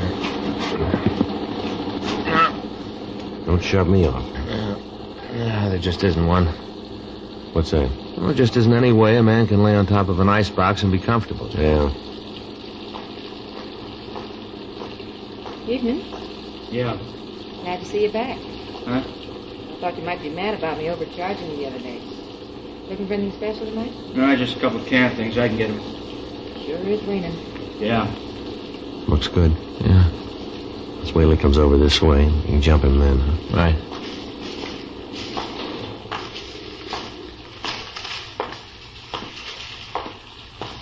All right, now. Hey, what's going on? Watch it, Joe. Let's go. There he goes. All right, police officer, hold it up. He isn't going to stop, Joe. You see Murph and Rafferty? Yeah, they're across the street. Looks like he's going in that apartment. Come on. All right, take it easy. He should be in there. He is. All right, cover me. Right. All right, give it up, mister. Get away from me, cop. You come after me, I'll kill you. Come on downstairs. You're going to save yourself a lot of trouble. You okay, Joe? Yeah. He's still alive. You want to call the ambulance? Yeah. Who told you? Who tipped you off? You did. I never talked in my life. I wasn't even worried. You were once, fella. What about it? 4 cents.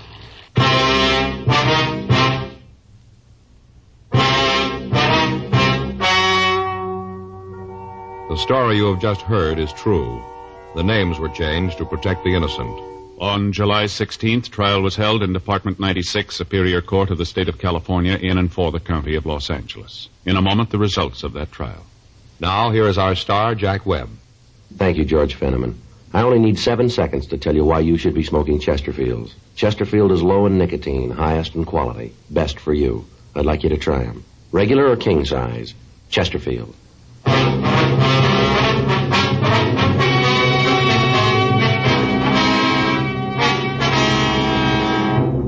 Earl Russell Craig was tried and convicted on 3 counts of robbery in the first degree and 1 count of assault with a deadly weapon.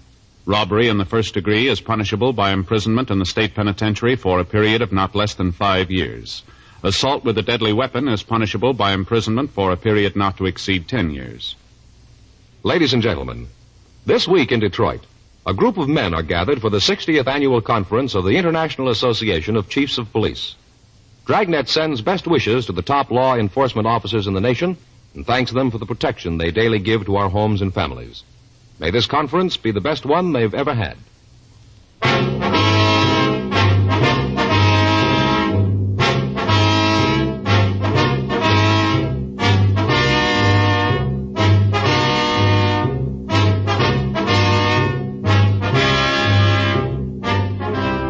You have just heard Dragnet, a series of authentic cases from official files.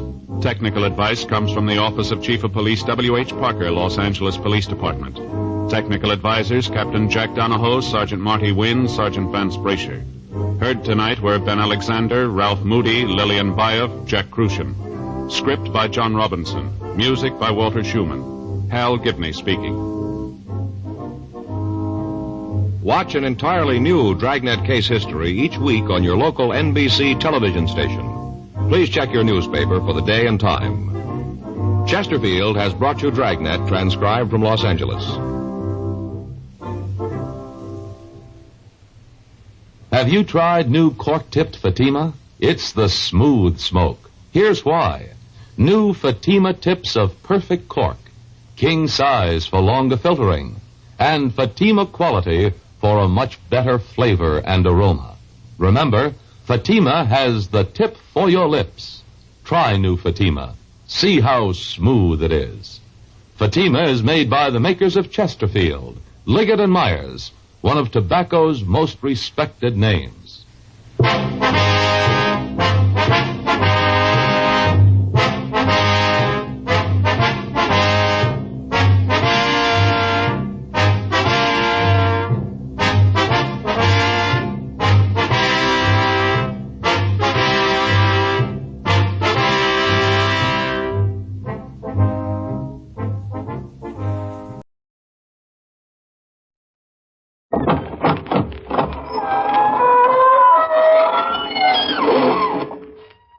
Good evening, friends of the inner sanctum. This is your host bidding you welcome through the squeaking door. Well, we're overcome with Yuletide spirits this evening. Parties everywhere. Ah, what fun. One fellow was lit up like a torch. His wife had struck a match to him.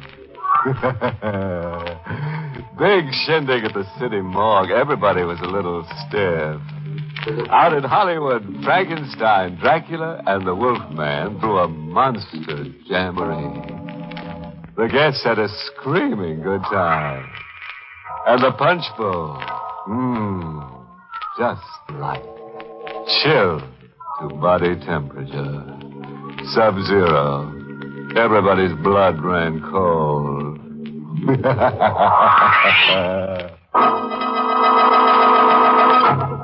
Tonight's Inner Sanctum mystery, Death Out of Mind, was written by John Robert and stars Larry Haynes in the role of Ed with Ann Shepard as Mary. And now, gentle people, now for the soothing nuances of shrieks in the night. Say, ever see the little man who wasn't there? No. Carefully, right behind you. We're in apartment 2A of a cheaply furnished flat in Chelsea facing the street. The room is pitch dark. A patch of moonlight is crusted on the window as if it can't get through the grime. Ed Tate is crouched at the window watching the street. His face... Mary?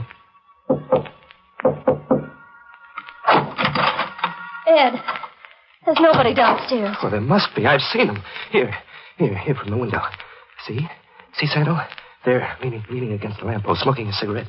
I've been watching him, Mary. I can't take my eyes off him. Ed, you've got to take hold of yourself. Leave this room. He'll be waiting for me wherever I go. He'll be everywhere waiting for me. Turn a corner and run into him. Catch a train and he's sitting beside you. Run away and meet him in Boston, Frisco, Hong Kong. Don't, please. He's Fate. Fate, dressed in a black suit. Please, no more wild talk. I'm crazy. Is that what you mean? Ed, darling. Think. We're just married. I'm a bride.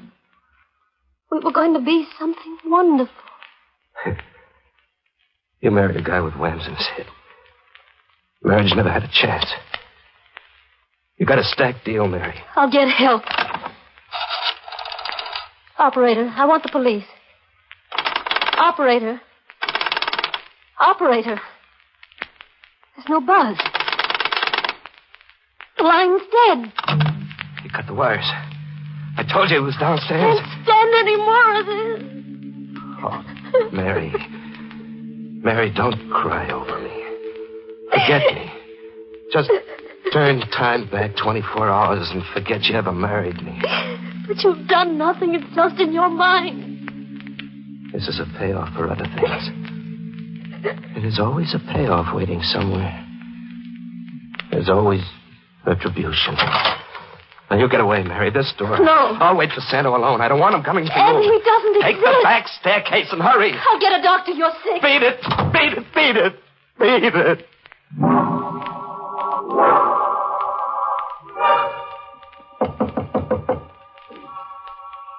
He's come. He knocks on my door. Fate knocks. Patiently. Once, twice, three. One, you're cornered. Two, you can't get away. Three, open the door. So simple, Dad. No fuss, no wasted talk. Just 1, 2, 3. Open up. Okay, Santo, I'm not running away. I'm opening up.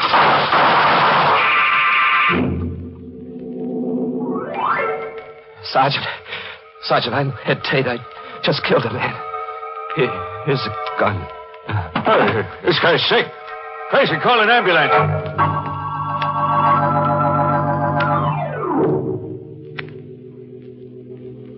It's been 6 hours, Doctor. I hate to push, but how much longer? Well, it's futile being a district attorney now, Kittredge. The prisoner's a very sick man. Just a few questions. Useless. His memory is gone temporarily. Who is he? Ed Tate, reporter on leave from the Bulletin. He was released from a sanitarium less than 2 weeks ago. Here's a complete report on him. Oh. On his way from the station house to the hospital, Tate kept insisting he'd murdered a killer named Santo. But he did murder a man. Oh, he did that all right, but to the best of the department's knowledge, there never was a killer named Santo. How long before he can answer questions? Days, maybe weeks. The department can't wait that long. If we tried narcosynthesis, a compound popularly known as truth serum. Get started, Doctor. Murder can't wait. Tate. Yes. Count backwards. Starting at 100. 100. 99. 98.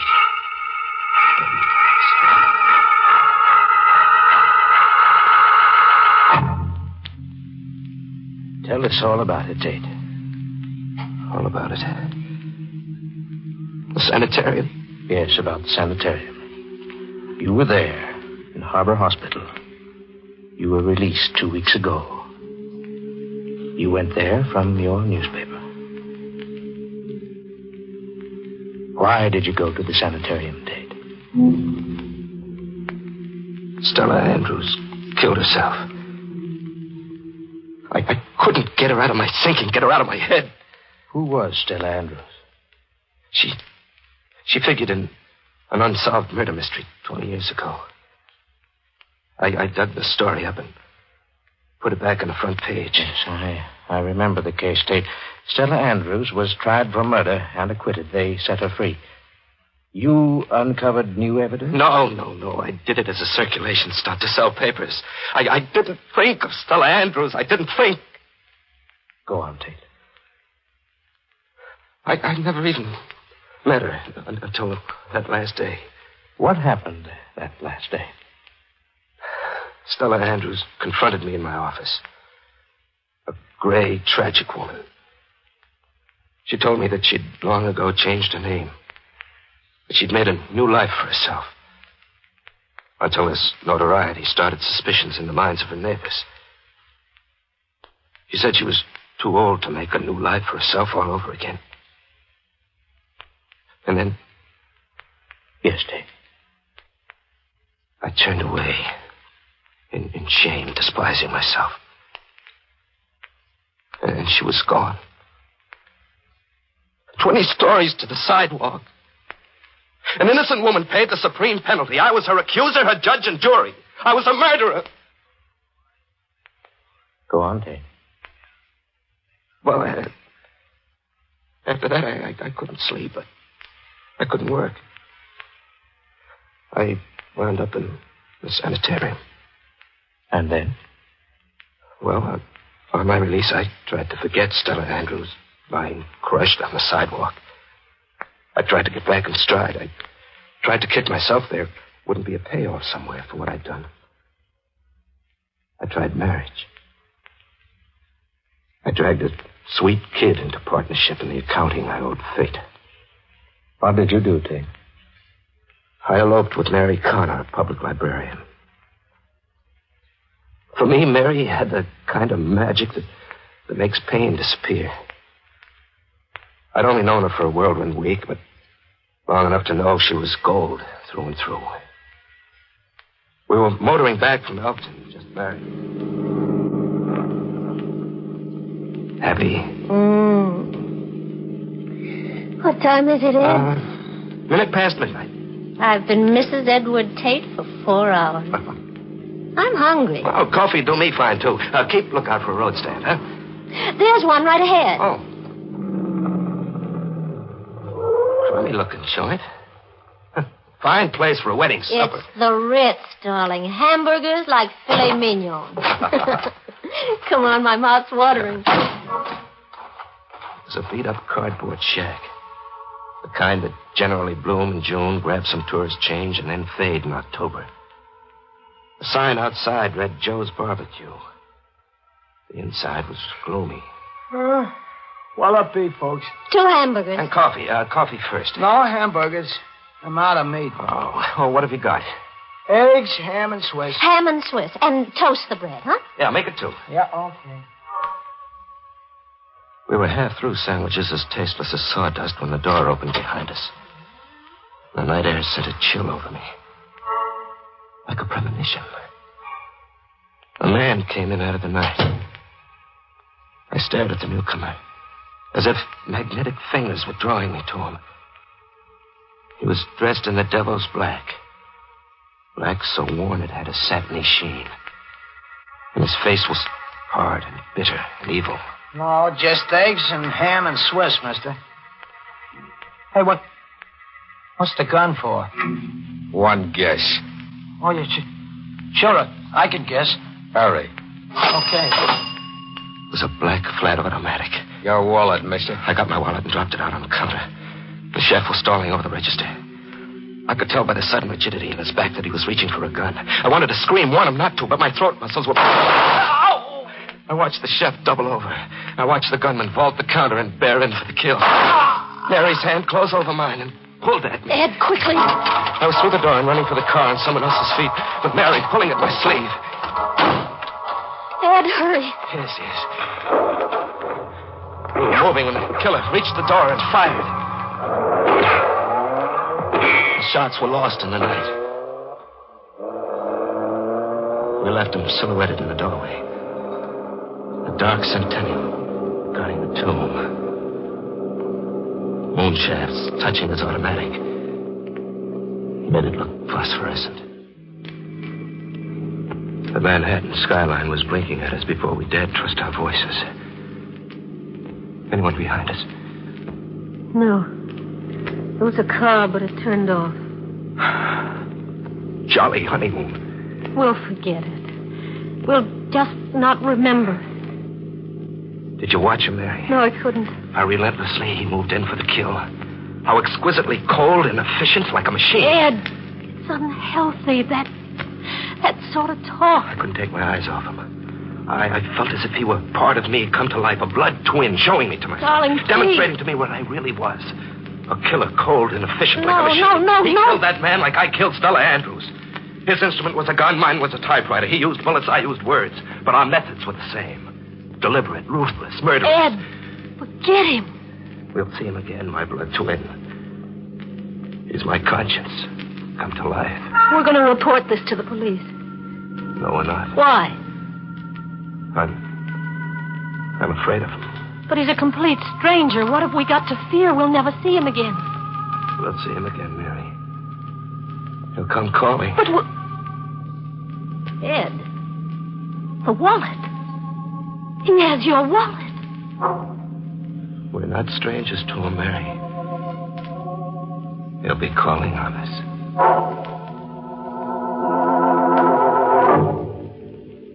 He had my wallet, my name, my whereabouts. But the wallet was only an incidental thing. I knew he'd call. Our lives were intertwined. Somehow he was now as much a part of my life as the ghost of Stella Andrews. We reached home. We just sat around and waited. And soon the phone rang. Ed. It's him. What'll we do? Answer the phone, I guess. Yes? Ed Tate, yes. Yes. I understand. What did he say? I'm to come to the street. Ed, you won't. He won't harm me, he said. If I don't come down, he's coming up, he said. What does he want? I don't know. I'll go see.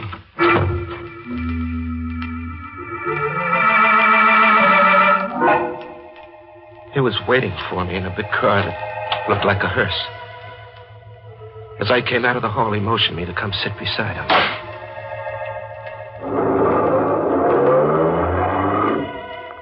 The car nosed east toward the river. He didn't talk. He just concentrated on driving. We were close, but I wasn't frightened. I felt as if we belonged to each other. Where are we going? To the river. What for? To dump him. Him was a gesture behind us. I turned to look. There was a packing trunk on the floor in the rear of the car. The chef's corpse. You're going to kill me, too? Why should I? To shut me up? We'll dump the trunk together. That'll shut you up. Well, wouldn't killing me be simpler? If you shut up, it's just the same, maybe. What's your name? You get an idea. No, I just want to know you very much. Santo. Just Santo. We stopped along a deserted wharf, just under the Brooklyn Bridge. And there, with the world asleep and the moon looking on, we dumped a trunk. It sank slowly, twisting in tortured slow motion. You can go home now, Tate. Don't you feel it, Santo? Feel what? This kinship. We're the same person, Santo. You're crazy. No, I mean it. Look at me. See our resemblance? We didn't just happen together. You're something out of me. You are me. You talk too much, Tate. Maybe I'll have to kill you after all. Oh, you'll kill me, Santo, soon enough. You'll have to kill me. You're my conscience.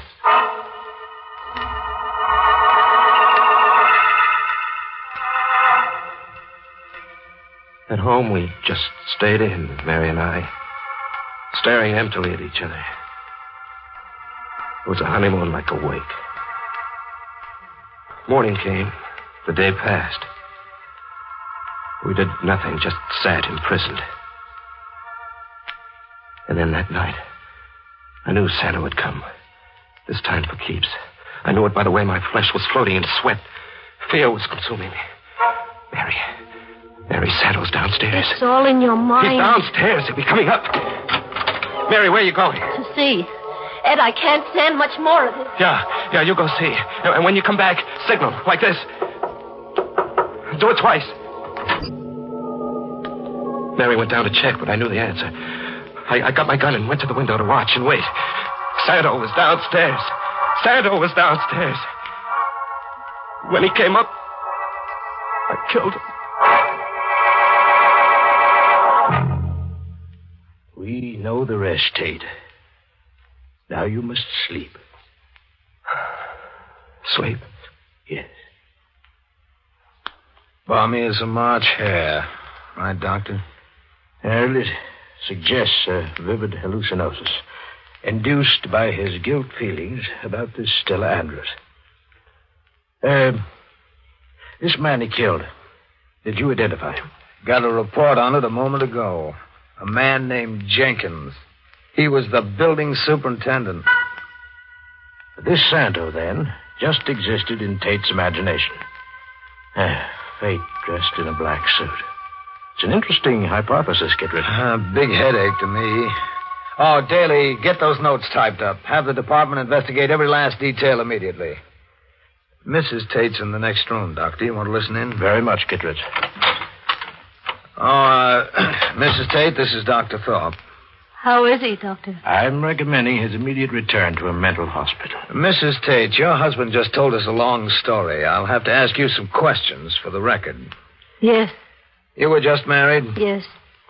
Motoring back from Elkton, did you stop at a road stand for refreshments? No. We came straight to our apartment. And then what? He began behaving queerly. He locked us in. We just sat all night, all the next day. The second night, Ed took a gun out of his valise. He stood guard at the window. He said he was waiting for a Santo. Did you ever see this Santo? No. What brought the janitor up at that hour of the night? Ed was raving insanely. I suppose he came to investigate the noise. Can I go, Mr. Kittle? No, not right now. You'll have to stay a while. Just routine. My men will be reporting back, and I want you to read your husband's statement and then make one of your own. You can bunk on the bench, grab 40 winks. I think I'll doze off myself. Pick your own chair, Doctor.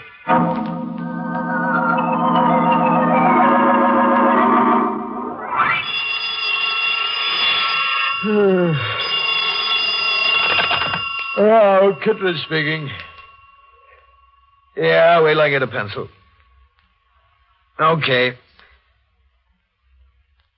Yeah, I got it. Keep talking. Okay. Reports coming in, Kittredge? Yes, Doctor. Explain this. There was a road stand called Joe's Barbecue. My men found it, all boarded up. Yeah. Tate probably noticed it while driving and wove it into his hallucination. Mrs. Tate. Mrs. Tate. Yes. Did your husband leave the apartment at all last night before the shooting? He might have while I was asleep. Why do you ask that question, Kittredge? Because my men fished a packing trunk out of the East River. What was in the trunk? Cement. Bags of cement. What's the medical slant on that? Only perplexity, Kittredge. You know, I've got a new theory, Doctor, since we're hypothesizing. What is it? That Tate's zany story was true, the whole of it. That the chef and Santa were real.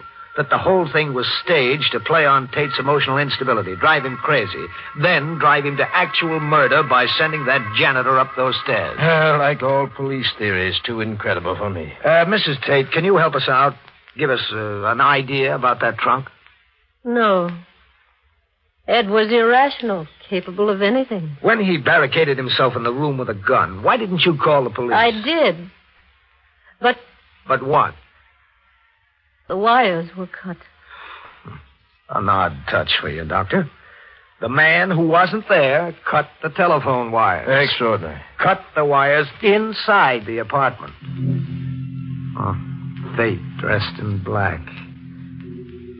Do you like black, Mrs. Tate? I do. Black worn to a satiny sheen.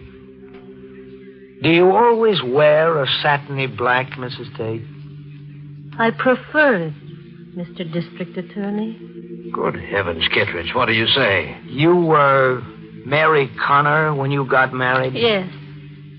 Who were you, Mary Connor, before you began masquerading as Fate? Mary Andrews. Stella Andrews was my mother.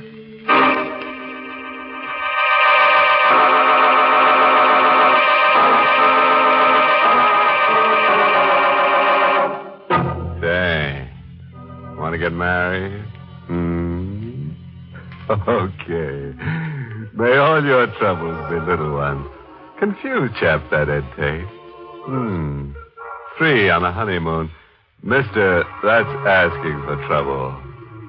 In fact, wouldn't you say it's sort of crowding your luck? And that little man who was there, popping in and out of Ed's mind.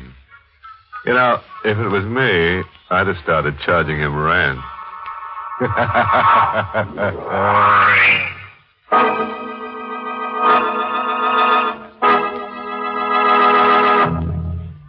Good night. Pleasant dreams.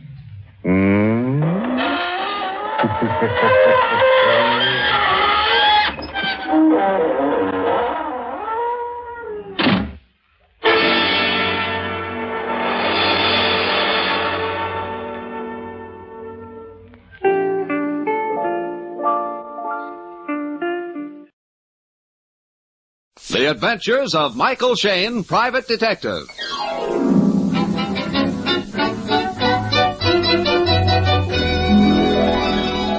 The people who make 76 gasoline and Triton motor oil, Union Oil Company, present The Adventures of Michael Shayne, Private Detective, starring Wally Mayer and Kathy Lewis.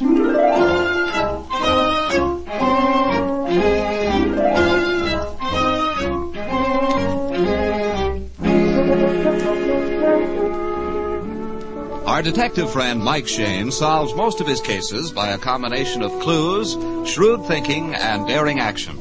But he's also a great student of criminal files and case histories of famous crimes. This morning, Mike is at his desk, deep in study of the latest exploit of another well-known detective, Mr. Dick Tracy, when suddenly Mike's useful and very ornamental associate, Phyllis Knight, opens the office door. Psst. Mike. Huh? Yes, Angel? Hide that funny paper. There's a client in the waiting room. Oh, just when I was getting to the... Come on. Okay, show him in. Mr. Shayne will see you now, Mr. Carter. This is Mr. Shayne, Mr. Nelson Carter. I'm glad to know you, Mr. Carter. Won't you sit down, sir? Yes, thank you very much. Mr. Shayne, I'll have to be very brief. I'm an attorney, and I'm on my way to see a client. It's about him, about Mr. Dixon, that I've come here. I see. The situation is so fantastic, really. I'm afraid Mr. Dixon's life is in peril. I fear for him, I really do. Is it a case that the police department should handle, Mr. Carter? Well, no. I don't see how the... Mr. Shayne, 3 days ago, when Gregory Dixon walked into my office, I screamed in terror. I almost fainted. Fainted? But yes. What? 2 months ago, we had buried Mr. Dixon. Oh, you had buried Mr... What? Yes. Oh, yes, it was a perfectly proper funeral. Well, I thought I was seeing his ghost. We'd received word that Mr. Dixon was killed in an accident down in Mexico, in Yucatan. Imagine my consternation. Here he walked into my office while I'm administrating his estate. That would make anybody do nip-ups. Yet you say you buried him. Oh, it was a mistake, a horrible mistake. Oh. Somebody died in Yucatan. They thought it was Mr. Dixon. The coffin was shipped to Mr. Dixon's cousin. We held the funeral, and I was appointed administrator of the estate. But, just a minute, sir. You started off by telling us Mr. Dixon's life is in danger. Yes. His heirs have received his bequests. Now, they'll have to refund the money, and, well, with all respect for Mr. Dixon's relatives, I must say several of them are extremely unsavory. Well, that's no reason for thinking that they will try to kill him. Well, I think there's every danger they will, Mr. Shayne. One of his cousins came into my office yesterday. He was absolutely furious because he was cheated out of his inheritance. He asked me about Mr. Dixon's health and how long I thought he might live and so So on. you want us to protect your client? Yes. Now, I'm going out to his house right now. I'd like you to come along and talk to Mr. Dixon. Well, I would rather prevent a murder than solve one. Then you will come with me? Yes, Mr. Carter, we will.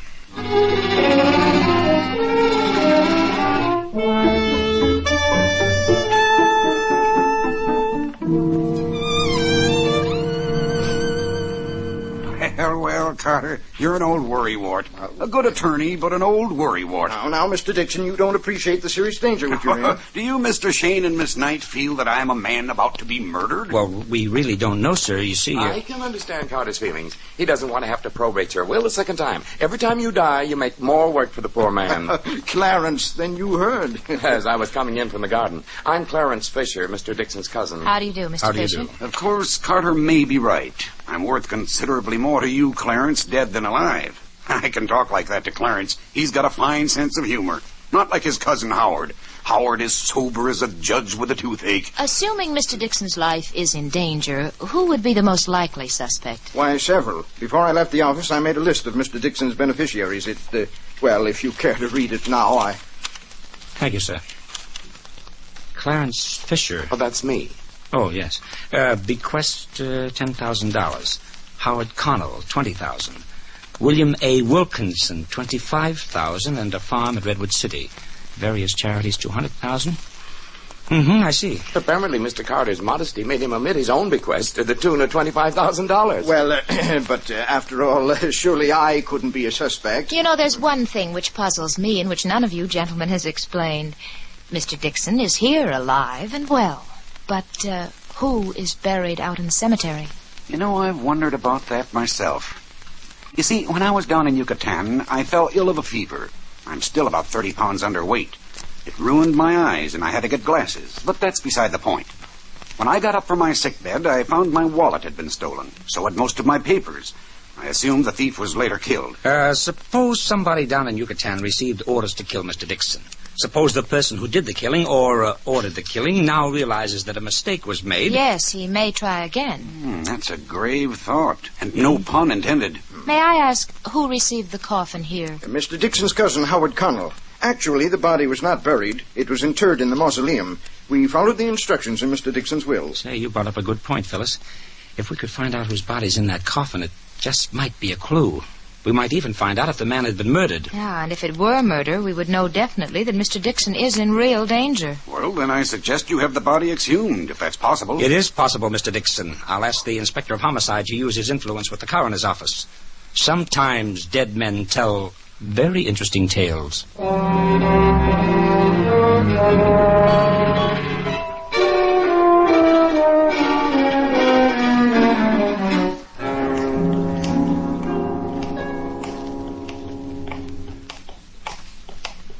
You know that I can think of a lot of things I'd rather do, Mike Shayne, than visit a mausoleum. Yes, but we'll make it as short as possible, Angel. And let's see, according to the superintendent, it should be down this next corridor. All right. Hello. Ooh. Mr. Shayne, Miss Knight. Oh, hello there, Coroner. Mike, I'd like to know what's going on around here. What's wrong? Take a look in the coffin. There's no body in it. You're right, Angel. Nothing but gunny sacks and granite rocks.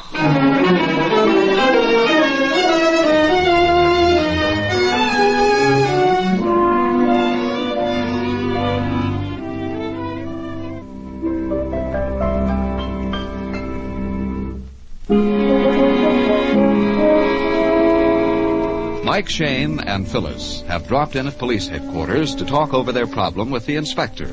With them is Nelson Carter, their client's attorney. The whole situation is completely screwy, Inspector. A man is reported dead. His coffin arrives from Mexico. He has a funeral. His property's divided. 2 months later, the fella turns up alive and kicking. And his coffin is filled with gunny sacks and granite rocks. It's a new one on me, kids. Unless this Gregory Dixon will think he was dead. Well, then why would he come back at all, Inspector? He almost lost all his money and property.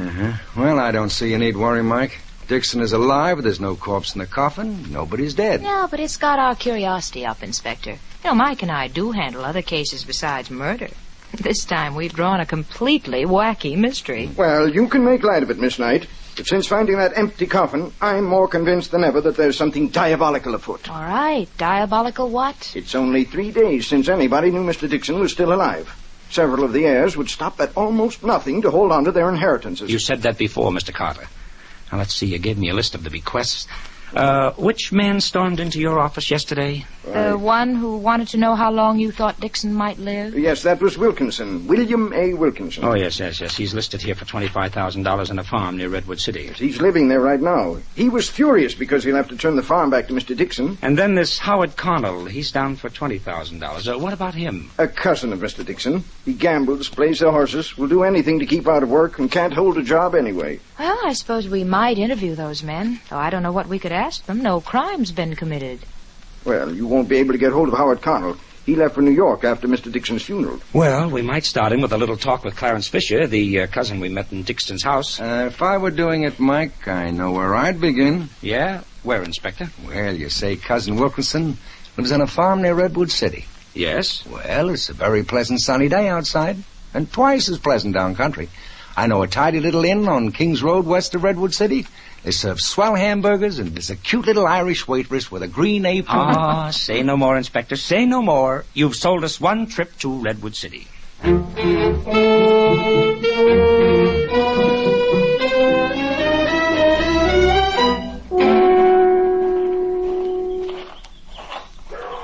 If you don't mind, Mr. Shayne, we'll sit and talk under this apple tree. Got to keep my eye on Alec, the hired hand. Laziest man you ever seen. Whatever you wish, Mr. Wilkinson. Oh, an old-fashioned hammock. That's for me, Mike. Yes, sir, when I got Carter's letter about Dixon being alive, I couldn't believe my eyes, so to speak. Sort of upset my plans for the future. By the way, it's sort of a warmish day. You folks like a drink? You, Phil? Huh? Not now, thanks. Maybe some water later on. Well, we'll make it apple cider. Water here doesn't taste right to me. Dixon just got done putting in pipe water. Bricked up the old well over there and went modern on it, so to speak. What'd you folks say you came down here about? We didn't say, sir. Mr. Carter seems to think Mr. Dixon's in some sort of danger. Now, we'd like to ask you if he has any enemies who might... Carter? I told that lawyer yesterday... Well, I guess maybe he repeated it to you, Mr. Shayne. You can see this is a very nice little farm, and I was expecting to make myself a piece of money off it, so to speak. Handing it back to Dixon now is going to hurt like pulling eye teeth, so to speak. Maybe you could buy it back from Mr. Dixon.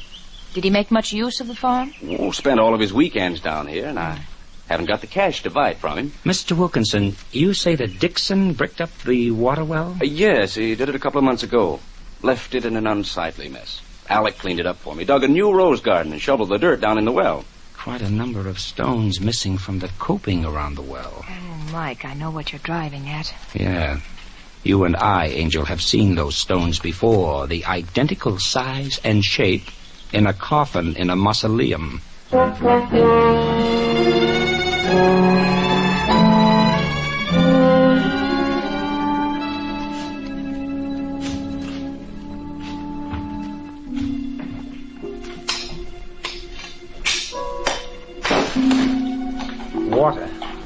Water, I've broken through.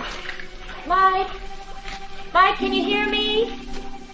Mike, have you found anything? Yeah, plenty. A body.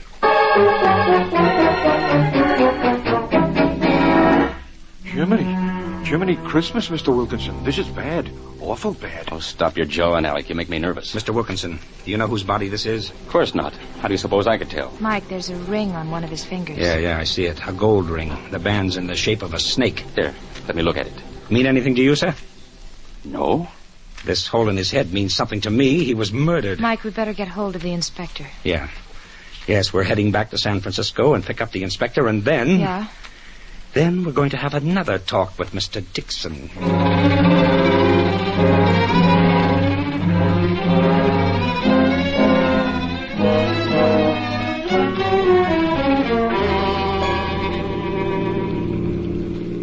Say, when I suggested that you kids take a little run down country, I didn't expect you to come tearing back to me with a body. Oh, and now that we found it, the question is, whose body is it? Yes, and until we know that answer, we're not going to spill the news to Dixon. Remember that, Angel. All right. We've got to tiptoe very cautiously. There's Dixon, out in the garden talking to Mr. Fisher. Yes. Look, Inspector, if you don't mind, I'll do most of the questioning. Mm-hmm. We've got to approach Dixon downwind. Suits me.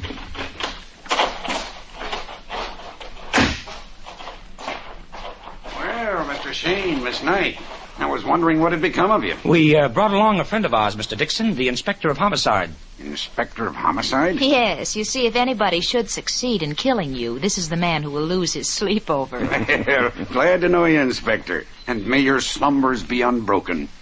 This is my cousin, Clarence Fisher. Well, how do you do? How do you do? Suppose we go into the house so we can sit down. Okay, sir. Mr. Dixon, we just got back from a little drive down to Redwood City. We talked with another of your cousins, William Wilkinson. That's so? Hates to give up the farm, doesn't he? Oh, very much. He's put in a new rose garden. We noticed that the old water well behind the house has been bricked up. Oh, really? Wilkinson changing things around to suit, huh? Then you didn't fill in the well yourself? Me? Why, no. Why should I? Mr. Dixon. Yes? Did you have any people visit you down on your farm from the past few months? Oh, a few. Howard Connell, Clarence here, Wilkinson, old Fuss Budget Carter, and a few others. I see. Well, sir, if I'm to properly protect you, I'd like to know what those people look like. Do you have any photographs? Photographs by the hundreds. I've got a scrapbook of snapshots. It's right over there on the wicker table. This what you want? Oh, that's perfect. How about this group picture here? Oh, that's me wearing the straw hat. Really? Girl's Joan Brooks. The man behind, I can't remember his name. No, I can't either. Some chap who was on his way to Canada. The last fellow on the far right is Howard Connell. Howard Connell. He's the cousin who's gone to New York, isn't he? That's right. Last time I saw Howard was when he drove me to the airport when I went to Mexico. Does he live in San Francisco? Right next door. I'm living in his house till he gets back. And when will that be? Well, I can't say. He left for New York right after Dixon's, funeral. The last letter I got from him didn't mention when he'd be back. He was one of the beneficiaries under Mr. Dixon's will. I should think he would stay here in town. Oh, not Howard. He's always on the move. No telling where he is now. Here's another photo of you in the scrapbook, Mr. Dixon. A close-up. You're wearing a large, rather peculiar-looking ring. Why, yes. I lost that ring some time ago. Lost it?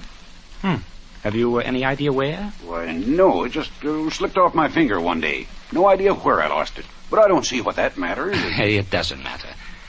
Well, thanks very much for letting us see the pictures, Mr. Dixon, and now we'll be running along. Oh, but Mr. Shayne, you were hired to protect me. You're always running off somewhere. We're working on the case, sir, I assure you. In fact, we're going to police headquarters right now, just on your account.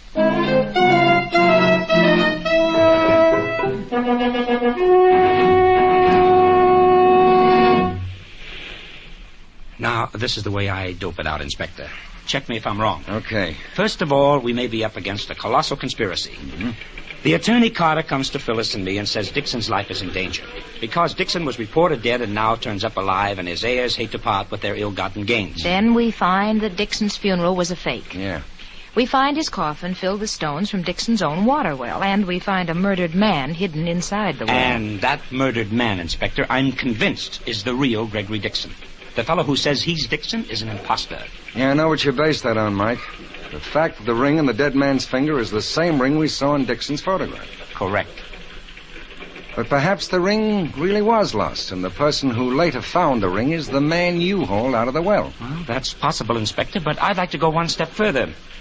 I'll say that the man who calls himself Gregory Dixon is actually Howard Connell, Dixon's cousin and beneficiary. I was beginning to suspect that myself.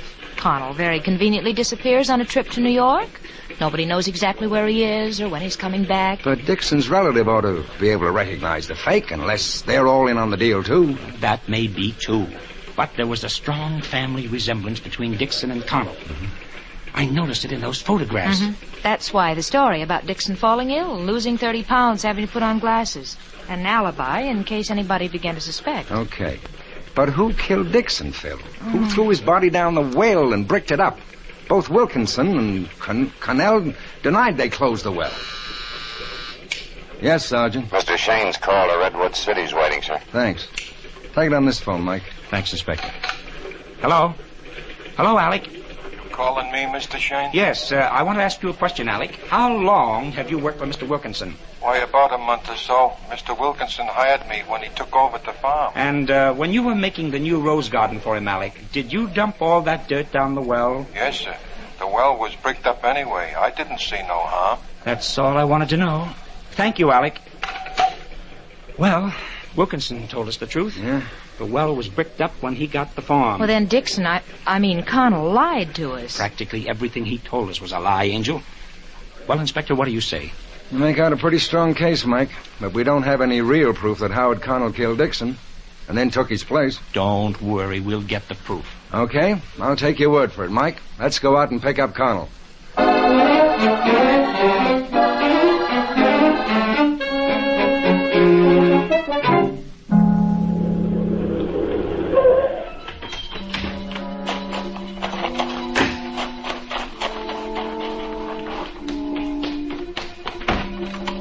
Mr. Carter. Mr. Shayne, Inspector, I just telephoned for you. Phoned? Why? What for? The very thing I hired Shayne to prevent. It's happened. What are you talking about? You don't mean to tell me... Yes, I do mean to tell you. Mr. Dixon is dead.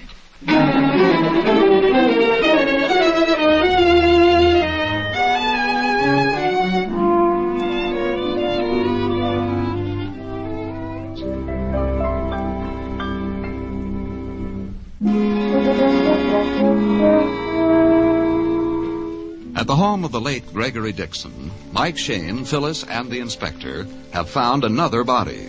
The body of the man whom they were about to arrest. The dead man lies sprawled in the bushes directly beneath an open window on the second floor. Well, I don't understand. He fell from the window. We heard him fall. Mr. Wilkinson, what are you doing in San Francisco? I just got here from Redwood City. Carter and I came out to talk to him. Inspector, take a look at the man's head. Yeah, I see. A deep gash in the back of the skull. He must have hit his head on a rock. Hold on. Here's something else. A revolver in his coat pocket and a sheet of paper. It's a note. A typewritten note. To the authorities. I cannot go on. You know the truth by now. I killed Gregory Dixon. Then a typewritten signature. Howard Connell. Connell.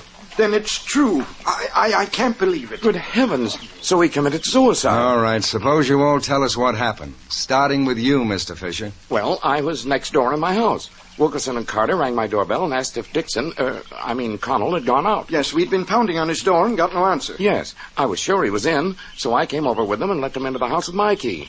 Wilkinson was all excited. He said he had some terrible news.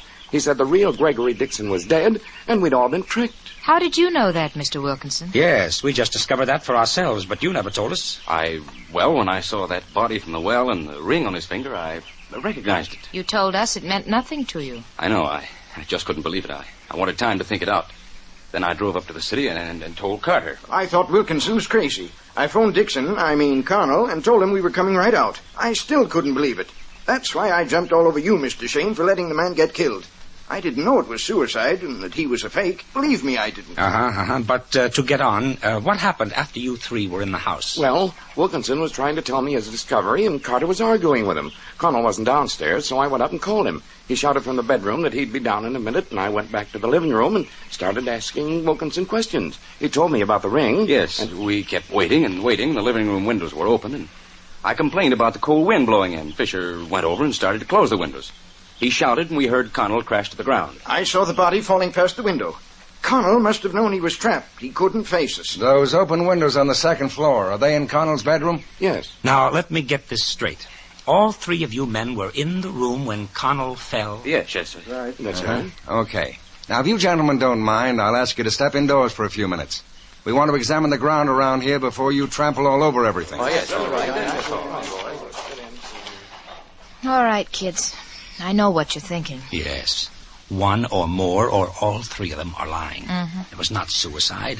It was deliberate murder. Right, Mike. That bedroom window is less than 20 feet from the ground. 10 to 1, that fall wouldn't kill a man. If Connell was really planning suicide, he wouldn't take that chance. He'd do it properly. Right.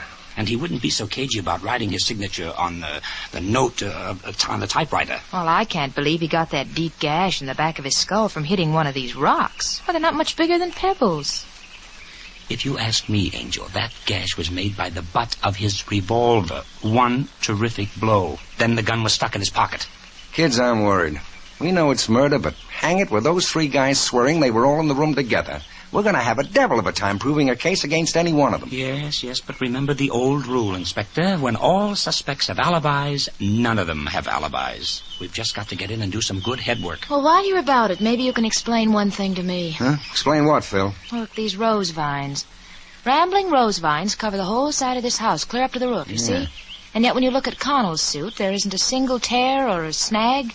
There's not even a broken rose petal on his clothes. Well, that could be because he jumped or was thrown clear of the vines. Well, then how could his body fall right against the foundations of the house? Wait a minute. The upstairs windows and the downstairs windows both open outwards. That's it, Angel. You've hit it. You're darn right she's hit it. Absolutely, Inspector. Now we've got some business indoors.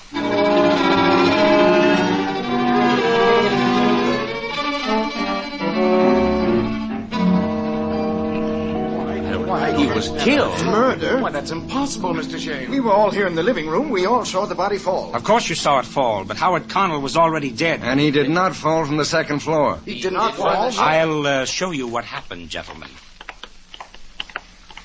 Now, when you three men were here in the living room, these windows were open. They were open outwards. The body was laid across the tops of both halves of the window. When Mr. Wilkinson complained of the cold, Mr. Fisher closed the windows. That took the support away from the body, and you saw Connell fall past the window. Oh, why, that's idiotic. I'd have seen the body. You did see it, Mr. Fisher. You put it there. You killed Connell with the butt of that revolver. You murdered him because you had helped Connell impersonate Dixon. You were in the deal with him. No, he tricked me too. No, Mr. Fisher. You told us that you'd gotten a letter from Howard Connell in New York. Connell never went to New York. He was right here. All right, I admit it. I killed Connell when I discovered he'd murdered Dixon. He murdered my cousin. That sounds like a very lame attempt to plead the unwritten law. But that was not your reason. You killed Connell because you knew we were closing in on him. You knew Connell couldn't take it. You knew Connell would confess and that he would tie the noose around your neck, too. But I'm afraid that you've done a perfect job of that yourself, Mr. Fisher. Well, how about it, Inspector?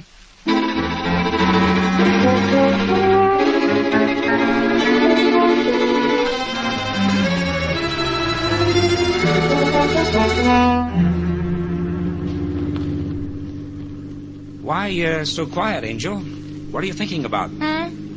Oh, I was just thinking about that whole fantastic scheme. What a cockeyed motive. Yeah, but it almost worked, Phil. Connell and his cousin Fisher saw a way to get a hold of all of Dixon's money, instead of just the amounts he intended to leave them in his will. First, they had to kill Dixon, get his estate distributed, then bring Dixon back to life. All the heirs and beneficiaries would then have to return their bequests to him. Oh, and Connell and Fisher would have the whole estate for themselves. Well, I've heard of killing a man for his money, but never bringing him back to life to get his inheritance. When I see a case like that, I'm almost glad I haven't got any money. Poor but honest and alive. Mm-hmm. Money is the root of all evil. I'll still take plenty of the root.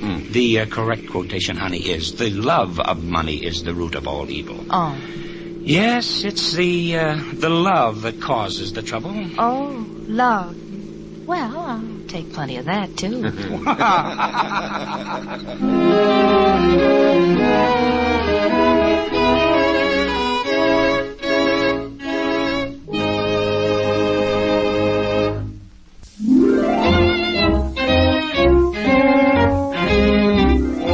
Tune in again next week at 8 o'clock for another adventure with Michael Shayne, Private Detective, starring Wally Mayer and Kathy Lewis, with Joe Forte as the inspector. Tonight's story was written by Richard DeGraff and based on the character created by Brett Halliday. Music was composed and directed by Bernard Katz. This is John Lang saying goodnight for Union Oil Company and reminding you once again to get your application for your Union Oil credit card this week.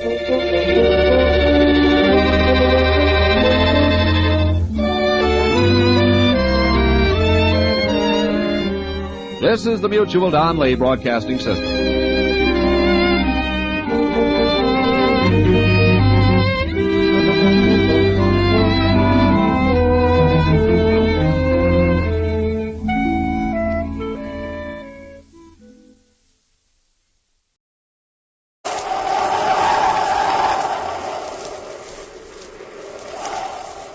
Instant Ralston and Regular Ralston, the hot whole wheat cereals in the red and white checkerboard packages present Space Patrol!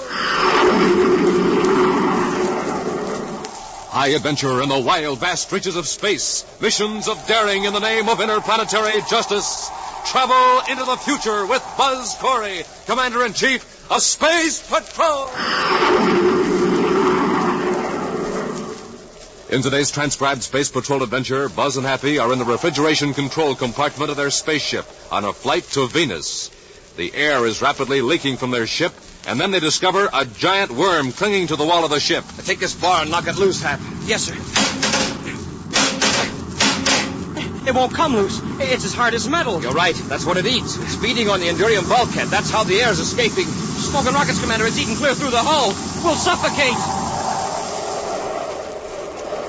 We'll return in just a moment with today's exciting Space Patrol adventure, the Iron Eaters of Planet X. Space Patrollers, have you entered the sensational Name the Planet contest yet? Well, you better hurry. Time's going fast, and you don't want to be left out. So hurry up and go with Mom or Dad to your Weatherbird shoe store for your free coin album and contest entry blank.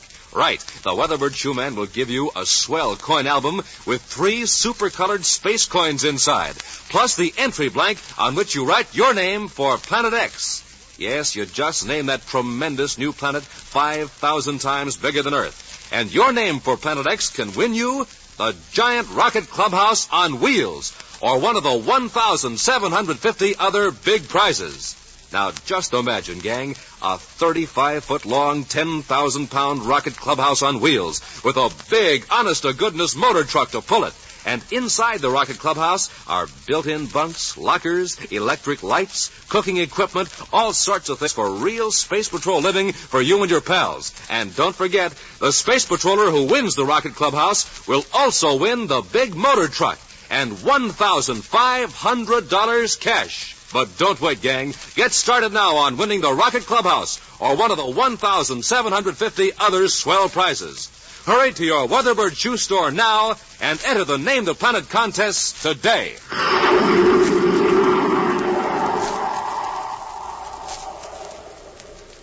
And now, today's Space Patrol adventure, the Iron Eaters of Planet X. For weeks now, there has been no major crime along the space lanes. Days have passed since a Space Patrol ship has reported even so much as the sighting of spacecraft approaching or leaving Planet X. Patrol ships ordered in close to the giant planet have made swift, daring scanning flights over known installations and have returned with identical reports. No new or suspicious activity. But still, Commander Corey holds firmly to his policy of constant vigilance. And then one day, a patrol ship spacephones a report that justifies the commander's alertness. In his central office on the planet Terra, Buzz hands a copy of the report to Cadet Happy. Atomic radiations traced to Sector J14, Planet X. Nuclear reactor in full operation. 2 power radiation towers focused southeast and south. Wow. That's why things have been so quiet, Happy. Yeah, Baccarati's in his own backyard cooking up trouble. With that nuclear reactor, he can cook up plenty. I wonder what he's using it for. Take a look at this map of Planet X. Those thin green lines show where Baccarati's beaming the power from his reactor. One beam goes toward his biggest spaceship plant. The other is aimed toward a mining region. You see what that means? He can speed up production of spaceships and war materials. Exactly. Well, then we'd better put that reactor out of operation quick. Well, that part is fairly simple. A cosmic bomb would take care of that, but we have reason to believe that 8 of the most brilliant nuclear scientists of the United Planets are at that plant. Captured by Baccarati, huh? Yes. Even an attempt to capture that plant by a land attack would endanger them. That's right. Well, he sure got us stymied. For the present. What we need is a way of creating a panic at that reactor plant. A panic that will completely disorganize Baccarati's men, and yet won't appear to be caused by the Space Patrol. It's a big order. There's a man on Venus who may be able to help us. An expert on mass psychology named Professor Bullough. He's unable to come to Terra because of an illness, so we're going to Venus. Well, why couldn't you just... Why couldn't I spaceophone him? This is a matter I want to keep completely secret. Yeah, with Baccarati's spies still around, he might intercept a spaceophone message. Right. Let's get over to the spaceport supply depot, Hap. Oh, your appointment with Bert Gant. Mm-hmm. He's a new civilian supervisor in the ship's supplies section. It's just a courtesy call, but it might help him to let him know that Space Patrol understands his problems. Well, he'll probably have plenty. The last man on that job couldn't take it after this trouble with Baccarati started. Bert Gant's a younger man, Hap. Let's hope he's a capable one.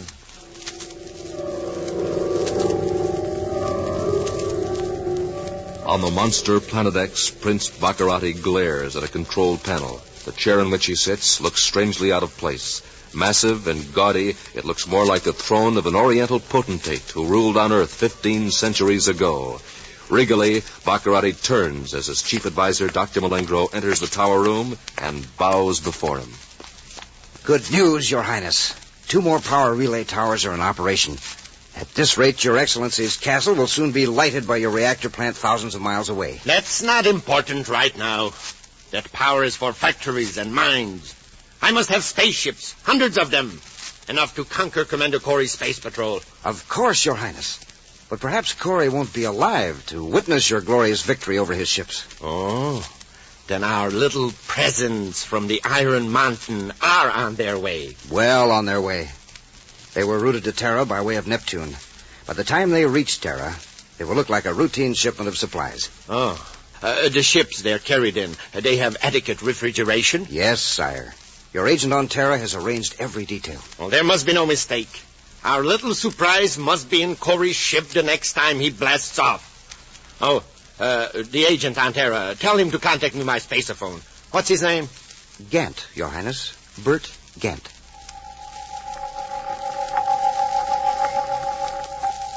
In an office of the Spaceport Supply Depot on Terra, Buzz Corey and Cadet Happy are having a friendly chat with the new civilian supervisor on the murmur of a battery of auditing machines. Yeah, I'll be blasting off for Venus in a few hours. You'll be working closely with the supervisor at Venus City Spaceport.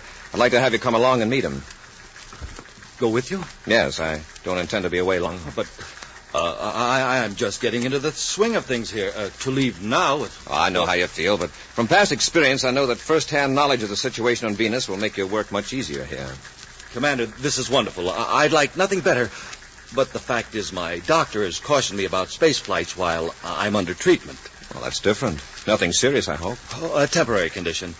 I had a minor operation a few weeks ago. Well, some other time, then. Cadet Happy and I will get out of here now, Mr. Gant, and let you get back to work.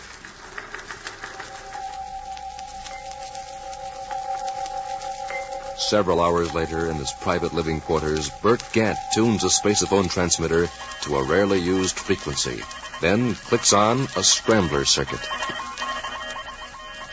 Using a code name for even greater secrecy, he finally makes contact with a man who sits in a throne-like chair on a planet billions of miles away. Triangle reporting to Your Highness. Make it quick, Triangle. I don't want them getting a fix on your location. Corey is blasted off. Were the crates from Iron Mountain aboard? Yes, Your Highness. The refrigeration system will fail an hour after blastoff. And then the contents of those crates will go to work. He'll never reach Venus. Triangle out. Nearly 2 hours out of Terra, Commander Corey and Cadet Happy are working their way aft with the ship on automatic control. Happy, stripped to the waist and covered with grease, is wiping the perspiration from his forehead with the back of his hand. It's not just in supply compartment 3, sir. Refrigeration's cutting out all over the ship. Now, you're telling me? The hull is reflecting back quite a bit of the heat into space, but it's pouring through the viewports. I thought I could fix it in a jiffy, but it's a lot more serious than a blown fuse or a stuck relay. Now, let's take a look at the connections in a terminal box. Say, the trouble might be in there at that. The cover's bolted on. Hap, hand me a wrench. Yes, sir. Let's see, I left it lying right there on the floor near... Well, put rings around my head and call me Saturn. Look at this. You call that a wrench? What's the handle of it, or part of the handle? Don't tell me you broke an Endurium wrench. Who, me? Let me see that. Oh, yes, sir. Looks as though it had been cut with an atomo torch. But who'd cut a wrench? Besides, there's nobody else aboard to cut it. We'll worry about it later. Get me a wrench out of the tool kit. Is that around here? Well, yes, sir. I had it right over here. The tool kit's gone. Hey, Commander, I know you think I'm space happy, but it's true. I lugged it in here and set it down. Somebody must be aboard. A stowaway. Hey, we'd better search... Hold it, Happy. Look down there. Aren't those the plastic handles of some of the tools? Smoking rockets. That's what they are, all right. I think you're right about a stowaway. Then he made the reefer system conk out. Wait till I get my hands on him. Commander, what's that? Up in the bulkhead. It looks like a big welt on the metal. Yeah, but, Commander, it's moving. I think I saw it move. You're right. It's crawling along like a worm, a gigantic worm. Where did that thing come from? A worm as long as your arm. There's another one, lower down on the other bulkhead. I know. Hey, our stowaway brought them aboard to keep us interested while he wrecked the ship. No, Hap. These are the stowaways. Huh? Look at the metal bulkhead. It's pitted where they crawled. But, sir, that's endurium. How could a worm make any impression on a sheet of endurium? Because that's what they eat. What? That and other metals, that's what's happened to the tools. Hap, get that rod. Yes, sir. Here it is, sir. We can knock them off with that. It's coming loose, sir. There, now get the other one. It won't come loose. It's stuck tight. Hey, wait, Hap. Lean close to it and listen.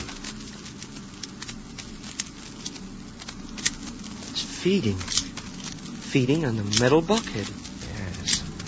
We've got to shut this compartment off in a hurry before this thing eats a bigger hole. Yes, sir. Now let's get forward and boost the oxygen supply. Commander, look. Out there in the corridor. There are dozens of them. All our air's escaping. We're too late. They've eaten through the hull. We'll return to Space Patrol in just a moment. You have 1,750 chances to win in the Name the Planet contest. Right, Space Patrollers. 1,750 chances to win a wonderful prize, like a Schwinn bicycle, for example. 750 Schwinn varsity bicycles are being given away. Schwinn, the lightweight bike. Plenty sharp looking, plenty rugged, with 3-speed gear shift and 2-wheel handbrakes. And listen, you have 1,000 chances to win a beautiful Space Patrol wristwatch, or a super-powered autosonic rifle, a streamlined outer space helmet, or a valuable Space Patrol emergency kit. And remember, every Space Patroller can get a free prize. Just have Mom or Dad go with you to your Weatherbird shoe store for your free space coin album. Now, inside it, you'll find your Name the Planet contest entry blank and free space coins. Terrific coins, big as $50, with designs of planets on them in starlight silver. So good-looking, you'll want to get more and build a real space coin collection.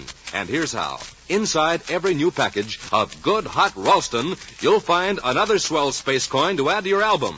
And outside of every new hot Ralston package, directions for entering the contest in case there's no Weatherbird shoe store near you.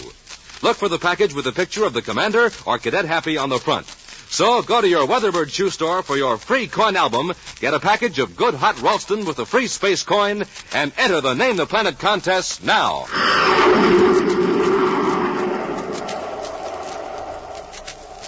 And now, back to our Space Patrol adventure, the Iron Eaters of Planet X. While Buzz and Happy are on a trip to Venus, their refrigeration system fails. The interior of the spaceship rapidly becomes stifling because of the sun's heat absorbed by the hull. As they attempt to locate the cause of the trouble in their ship's cooling system, they discover 2 enormous worm-like creatures, literally feeding on the endurium bulkhead of the ship. They seal off that compartment, but find dozens more of the metal-devouring worms in the corridor. Now, with air rapidly escaping into space, they stagger toward the forward end of the ship, gasping for breath. Seal off this section, Hap. Help me with the door. Yes, sir. There's another worm on the bulkhead over your head. Here's the spacesuit locker. We'd better get into our spacesuits before that one eats through the hull. Here, Hap, get into it quick. Yes, sir. The worm dropped to the deck. Hey, look at that hole. All the air will be gone before we can get our suits on. I'll press my spacesuit tight against the hole. That'll stop the leak till you get into your suit.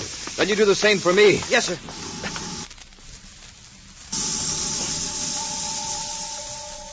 Fighting against blacking out from lack of oxygen, Happy struggles into his spacesuit. Then, revived by the air supply within the suit, he holds his gloved hand over the hole in the ship while Buzz dons his suit.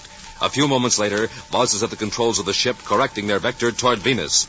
Happy returns from an inspection back aft, smiling through the faceplate of his spacesuit. Commander, I got great news. What do you think? Those worms are all dead. We can seal up the holes in the ship and cut on the air supply. All right, Hap. We'll seal up the holes, but we'll keep the air turned off until just before entering the Venus atmosphere. Yes, sir. But why? For 2 reasons. With no air in the ship, the interior is now as cold as outer space. And that's a bonus with our refrigeration system out of order. Yes, sir. But what's the second reason? The worms. How do you know they're dead? Well, they died when the air left the ship. Perhaps it was the cold that affected them. If we make the ship warm again by bringing the air up to normal pressure, they might thaw out. Let's keep it cold. But, sir, what makes you think it's low temperature rather than lack of air that stopped them? It may be a coincidence, but isn't it strange that we should have this mysterious trouble with our cooling system on the very same trip that those weird metal-eating monsters show up? Wow. How did they get aboard the ship? And what did happen to our cooling system that wouldn't register on our electronic trouble indicator?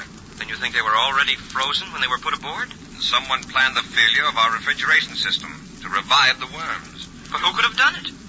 We might have a clue after Professor Erskine examines these creatures. Professor Erskine? Of Venus University. He's an authority on planetary zoology. He can examine the worms while I'm at the hospital talking to Professor Bullough. Hours later, Happy sits in an office at Venus City Space Patrol headquarters, anxiously awaiting the commander's return from his conference with Professor Bullough, the expert on mass psychology. At last, the door opens. Oh, Commander, did the professor come up with an idea? Can he tell us how to disorganize the reactor plant? We can't expect miracles, Happy. Before he can come up with a practical plan, he's got to know about conditions on Planet X. Had better luck with the other professor, though, the zoologist. Oh, you talked to him, too? Yes. Professor Erskine examined our metal-eating pets. He had to dissect them with an atomo torch. I'm not surprised. Their systems are designed to transform metallic substances into nourishing chemical compounds. They're not like the living creatures we're familiar with. They aren't dependent on plants to transform minerals into food. Are any of the worms still alive? Yes, they revived. They're safely sealed in old-fashioned wooden boxes. They won't eat anything that was once alive in the sense that we know it. No meat, fish, plants, or trees. Yeah, just nice, juicy endurium wrenches and tender spaceships. The professor is sure their basic food is iron ore. They can be lifted with a magnet. But where do they come from? He doesn't know. He refuses even to guess. Well, if he doesn't know, who does? We do. The professor eliminated all the planets but one. Planet X. Right. But how did they get in the ship? Who put them there? We're blasting off for Terra immediately, Happy. There's someone there I want to talk to. Someone I think can answer those questions.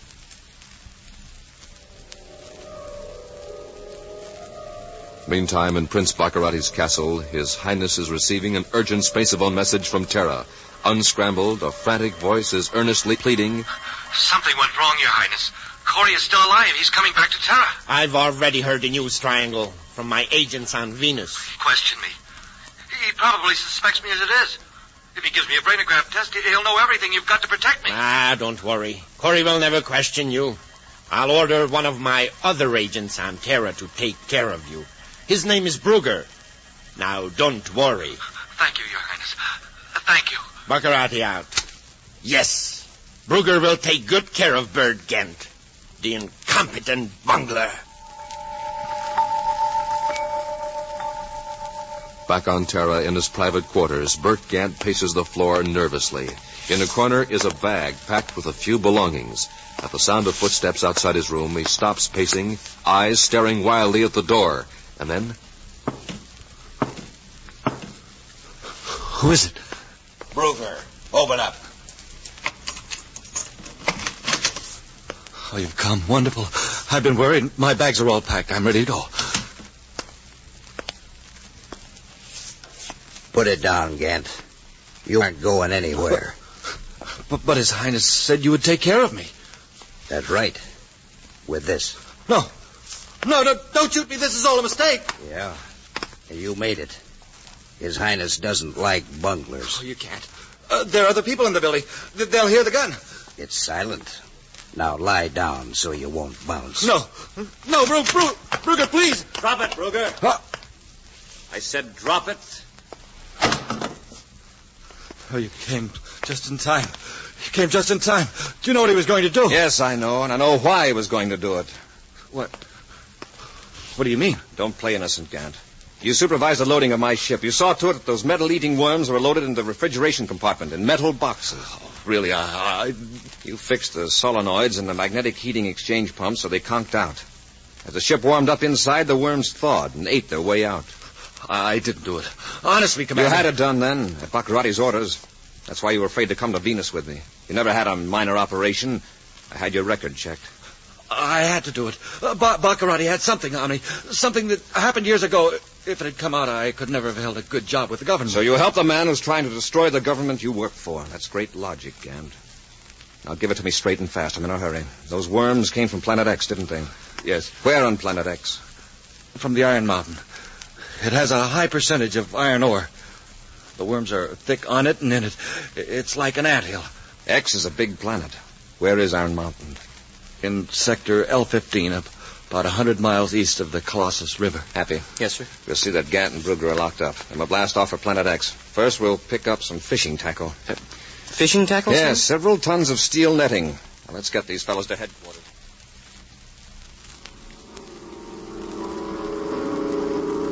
Many hours later, the Terra 5 soars over the surface of gigantic Planet X. No enemy ships challenge them because Baccarati's warning system, destroyed by Buzz and Happy on a previous foray, is still virtually useless. Mile after mile of the vast planet rolls under them. And then, finally, a barren peak looms blackly ahead against the zinc sun. That must be Iron Mountain, sir. It checks with the grid coordinates. Notice it's not a growing thing for hundreds of miles, not even a weed. The metal-eating worms have this area all to themselves. They can have it. All right, Hap, I'm going to cut our velocity and get ready to land at the base of the mountains. Open the bomb bay.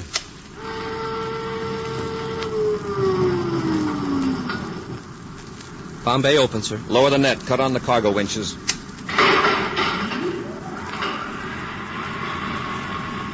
That's enough. Now, when we land, that tangle of steel netting will be stretched out on the ground several feet behind the ship. Stand by to cut rockets. Standing by, sir. Cut rockets. Full repeller ray.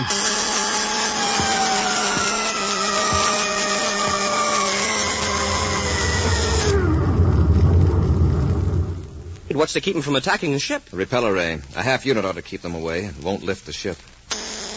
I'm worried about the cables holding the net to the ship. Those are steel, too. They're covered with thick plastic. It's organic material, not mineral. The worms won't touch those cables. Commander, they're crawling to the net already. It's almost as though they could smell it. We'll wait till they get a good haul, then we'll blast off.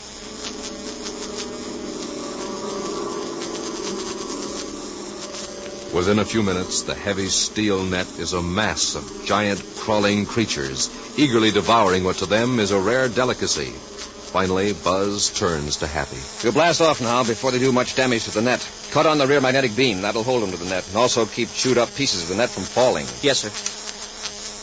We'll rise up several feet with the repeller ray, Hap, so the rocket blast won't ruin our dinner party. Fire rockets. Cut repeller ray.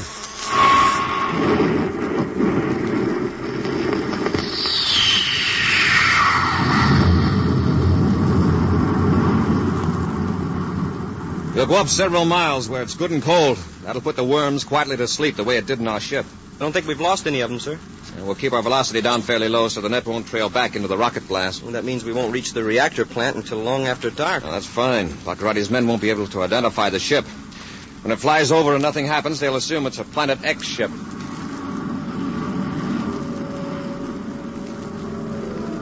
High above Planet X, the Terra 5, with its strange cargo dangling beneath it, roars toward the nuclear reactor plant through the utter blackness. Then through the infrared viewscope, Happy sights two tall metal towers rising several hundred yards from a group of massive buildings. There it is, sir. I'm going to fly as close to those towers as I can so the net won't have to fall far. Professor Erskine assures me that the worms are practically indestructible and have absolutely no sense of pain. Still, I'm going to make it as easy as possible. The net's just a few feet off the ground, sir. All right, Hap. I'm going to fire nose rockets and apply the repeller ray. For a couple of seconds, we'll be hovering right next to the towers. Be ready to release the net. Yes, sir. Cut it loose. All clear, sir. Let's get away from here.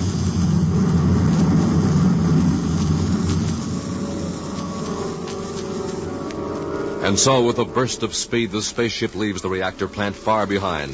Then, using a row of hills to the east as a shield, returns and lands to wait developments. If the ship has alarmed the personnel at the reactor plant, there's no sign. Hours pass. Then, in the dim light of dawn, black lumps on the ground begin to move. The chill of outer space is leaving their bodies, and they awake.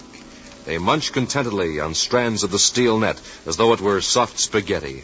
Soon, the net is gone, and they crawl toward the Endurium towers. There is no hurry, no greedy scrambling. There is food for all, tons of it. The towers continue to radiate their tremendous invisible energy across Planet X.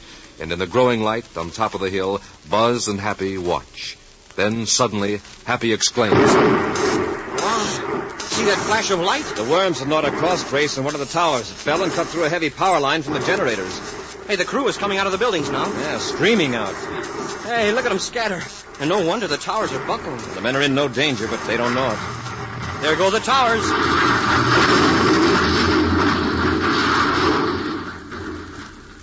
That mob doesn't know what to make of it. But, sir, a few of them are running toward this hill.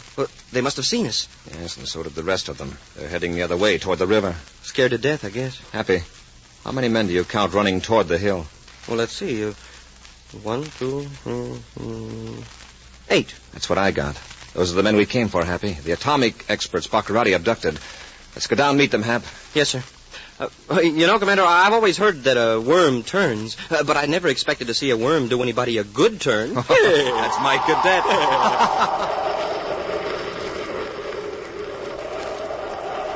An action preview of next week's exciting Space Patrol adventure in just a moment. Space Patrollers, this is Commander Corey. I don't want you to miss the opportunity to win the Giant Rocket Clubhouse or one of the other big prizes. But you'll have to hurry. Go with Mother or Dad to your Weatherbird shoe store for your free Space Coin album and contest entry blank. If the Weatherbird man has run out of albums, ask him to get you one. Then you get a package of hot Ralston with the free Space Coin inside. Remember, see your Weatherbird shoe dealer, get some hot Ralston, and enter the Name the Planet contest today. And now, a preview of next week's exciting Space Patrol adventure. Buzz and Happy are in a scientist's laboratory on the planet Venus, bound hand and foot by Prince Baccarati. As they struggle to free themselves, a vacuum pump steadily draws air from a chamber containing a powerful chemical. Keep struggling, Happy. Got to cut off that pump before the chemical explodes. The cord is digging into my wrists. How much time have we got? It'll blow up when the indicator reaches 1/100th of an atmosphere pressure. 100? Well, Smoking Rockets is almost that right now, and the ropes are so tight I can hardly move. Be sure to join us again next week for the thrilling story, Cyclone in Outer Space, when Instant Ralston and Regular Ralston again present Space Patrol! Space Patrol, created by Mike Moser, starring Ed Kemmer as Commander Corey and Len Osborne as Cadet Happy, was written by Lou Houston, produced and directed by Larry Robertson, executive producer Mike Devery. Other players were Bela Kovach, Ken Mayer, and Norman Jolly. Dick Tufeld speaking. Now, don't forget to tune in next Saturday and every Saturday when Instant Ralston and Regular Ralston again present Space Patrol!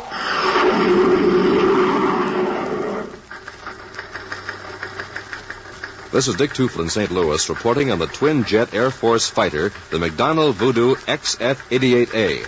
In a moment, we'll hear from the noted test pilot who flies this plane, Phil Houghton. Speed of the Voodoo is a military secret, but it's plenty fast. Wingspan is 40 feet, length 55, weight 10 tons. And now, Phil Houghton, recorded this morning at Lambert Airfield. After seeing the Voodoo, I guess you know why I like my job. There's one thing about it, though. A test pilot has to stay in good condition, get lots of sleep, and eat good, healthy food. That's why I like rice checks and wheat checks for breakfast. They've got plenty of energy in them, and they really taste swell. I think you'll like them, too. No other cereal, puffed or flaked, contains so much nourishment in such concentrated bite-sized form. Do as Phil Houghton, J. Ray Donahue, Jr., and other top test pilots do. Make your cereals rice checks and wheat checks. Be sure to see another exciting Space Patrol program on your local ABC television station. Consult your local paper for time and channel. This program is broadcast to our armed forces overseas through the worldwide facilities of the Armed Forces Radio Service. Space Patrol came to you transcribed from Hollywood. This is ABC Radio Network.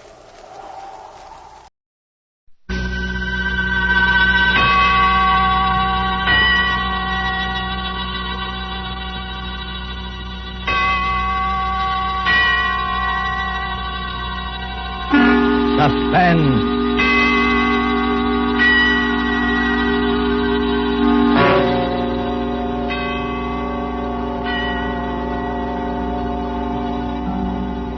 This is the Man in Black, here again to introduce Columbia's program, Suspense.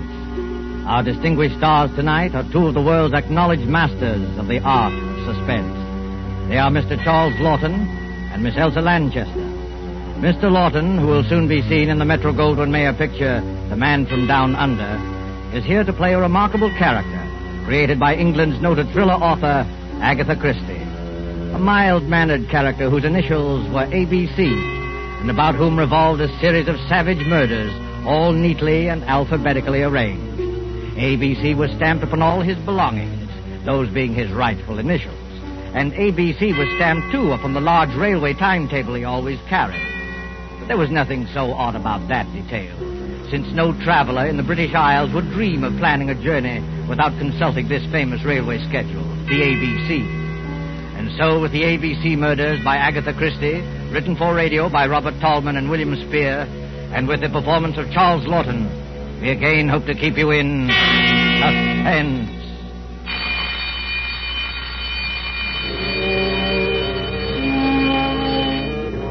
When the time for closing bell rang in the public library, Alexander Bonaparte Cust started, picked up his battered briefcase with the almost faded initials ABC, closed the book he had been reading, and shuffled over to the librarian's desk. It's a most interesting book, librarian. I should like to come back sometime and read another chapter of it, if I may. Quite. Yes, Mr. Clark. Can I help you, sir? No hurry.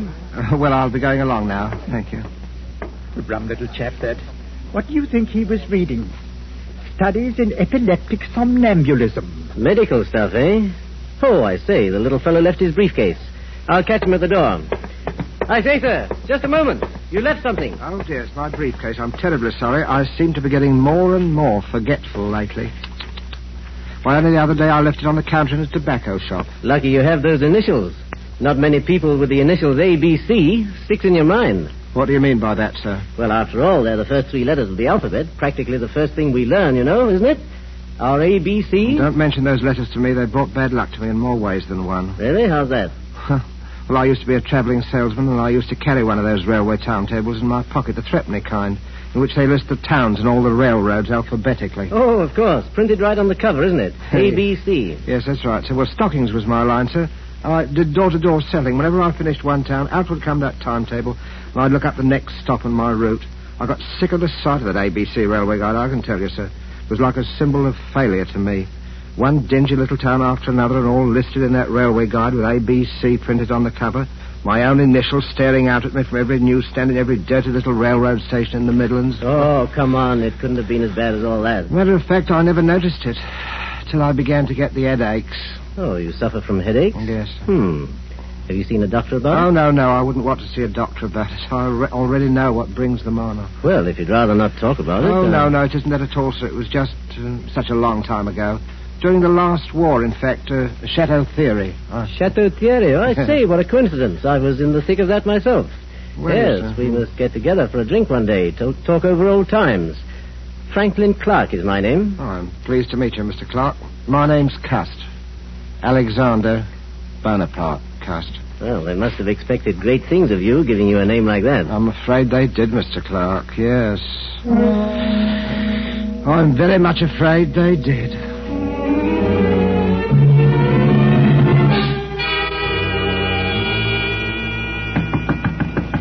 Mr. Cust.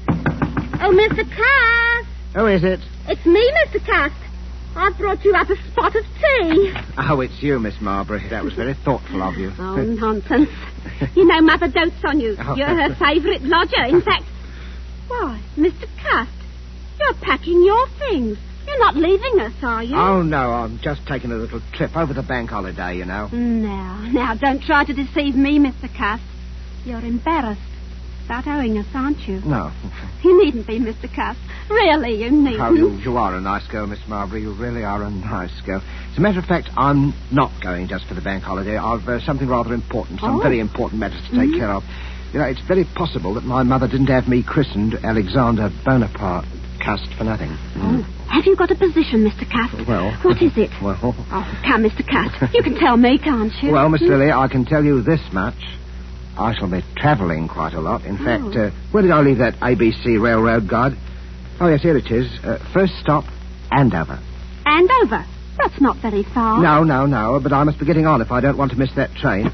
Now, let me see. Have I got everything? There's my spectacles and my overcoat, my typewriter, my walking stick. Did I ever tell you the history of this walking stick, Miss Marbury? It's a Scottish piece, very old. It's always it's antique. You know, they used to kill people with these back in the days of the old clan wars in Scotland. I wonder how many heads this one has bashed in. Mr. Cat. Oh, please, what a terrible way to talk. Yes, I'm sorry, Miss Marbury. I am a little bit surprised at myself talking like that. It must be my new job. It's gone to my head a bit, that's it. It's gone to me head. Have you got an aspirin by any chance? I've got an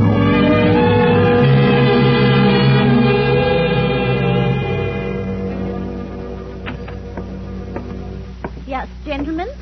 What'll it be? Packet of goldflakes for me. Yes, sir. And the other gentleman? 3 Havanas, the shilling cigars. Havanas? You gentlemen must be up from London. That's right. Is that your name on the window of this shop? That's right, sir. Olivia Asher. Been in business right here in Andover and right here in St. Andrew's Place for 20 years. All A's. Andover, St. Andrew's Place, and Asher. Funny, ain't it? Never so much as crossed my mind before. Well, Mrs. Asher, we're from Scotland Yard. We have reason to believe there may be a homicidal maniac at large in Andover. God, blimey. We don't want to frighten you, Mrs. Asher. For all we know, this may be just a practical joke. You see, we received an anonymous letter, typewritten, and signed ABC. ABC? This murderer, if there's anything in his story, is planning a series of murders. His mania seems to be centered on the alphabet. If he follows his plan through, his first murder will be committed in Andover, and the victim will be a person whose name begins with an A. The Lord help me, sir. You don't think... We don't think anything. Scotland Yard has taken its precautions. Oh, a woman takes a terrible chance. There's probably nothing to be alarmed about, but it won't hurt to keep a sharp lookout. Who's next on your list, Mackenzie? Next is Arthur Atwood. All right. Let's be on our way, then. Good day, madam. Don't worry. Thank you, sir. And good day to you, sir. A murdering lunatic in Andover, of all places. Yes, sir. What'll it be for you, sir? These? That'll be 1 and 6, sir. I said that'll be... Oh, no! 6:30 newspaper, sensation, homicidal maniac in Andover, alphabet murderer to strike next at Bexhill, latest on ABC. Oh, boy, let me have one of those. Oh, yes, sir, news or standard, sir? Both, here you are. Oh, thank you, sir. 6:30 newspaper, sensation... Nasty business, eh, mister? Oh, yes, very, very. You never know with lunatics. They don't always look balmy, you know. Sometimes they look the same as you on me. Eh? Yes, I suppose they do. Oh, it's a fact. Sometimes it's the war unhinged them. Never been right since. Yes, I expect you're right. You know, I don't hold with wars. I hope this will be the last. You don't hold with wars, eh? Well, young man, I don't hold with plague and sleeping sickness and famine and cancer, but they happen all the same. And murder happens all the same. They can't prevent them. Well, I'm sorry, sir. I expect you had a rocky time of it in the last one, eh? Yes. My poor head's never been the same since. I get terrible headaches. Oh? Well, I'm sorry about that, sir. Sometimes I hardly know what I'm doing. You don't say. I forget things. You know, for instance, I could have sworn I had an ABC railway guide in my pocket an hour ago. Do you know they found one of them ABC railway guides on the poor tobacconist lady that he murdered? Who? Him. ABC, whoever he is. Maybe he don't know himself. Ever stop to think of that? Maybe he's so bum he don't remember. I wonder. Bexhill, did he say Bexhill? That's my train. Well, goodbye, young man. Goodbye. 6:30 newspaper, sensation, homicidal lunatic to strike again. Police tracing typewriter on which murder notes were written. To strike at Bexhill, latest on ABC, alphabet murderer.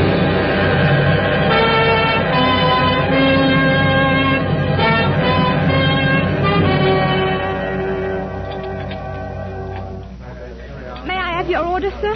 Well, I don't think I'll have the ham for breakfast. Yes, I think I'll have the mutton pie. 1 mutton pie. Yes, sir. What's the matter with you? You're trembling, young woman. Is something wrong? Oh, sir, if you only knew. I have to walk home tonight, after they close up here. And there ain't hardly a light in Benson Terrace where I live. Benson Terrace in Bexhill? Yes, sir. You're afraid of the ABC murderer, aren't you? He follows the alphabet, don't he? That was the way he done in Andover. Hey, and does your name begin with a B? Barnard's my name. Mary Barnard. Oh, dear me, Miss Barnard. Well, I don't like to appear forward. Well, anyway, I'm old enough to be your father. Would it make you feel easier if I saw you home tonight? Oh, you don't know, sir. You just don't know what it would mean. Well, what time do they close up here? 9 o'clock. All right, I'll wait outside for you. At 9 o'clock? All right.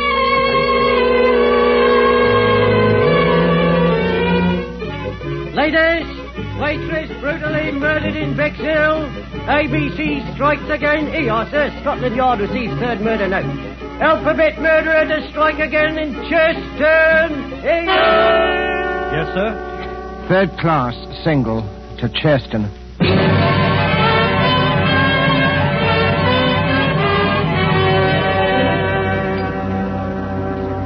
Give me a pint of half and half, please. Yes, sir. There you are, sir. You up from London, sir? Yes, I come directly from London. Ah, salesman? Stockings is my line.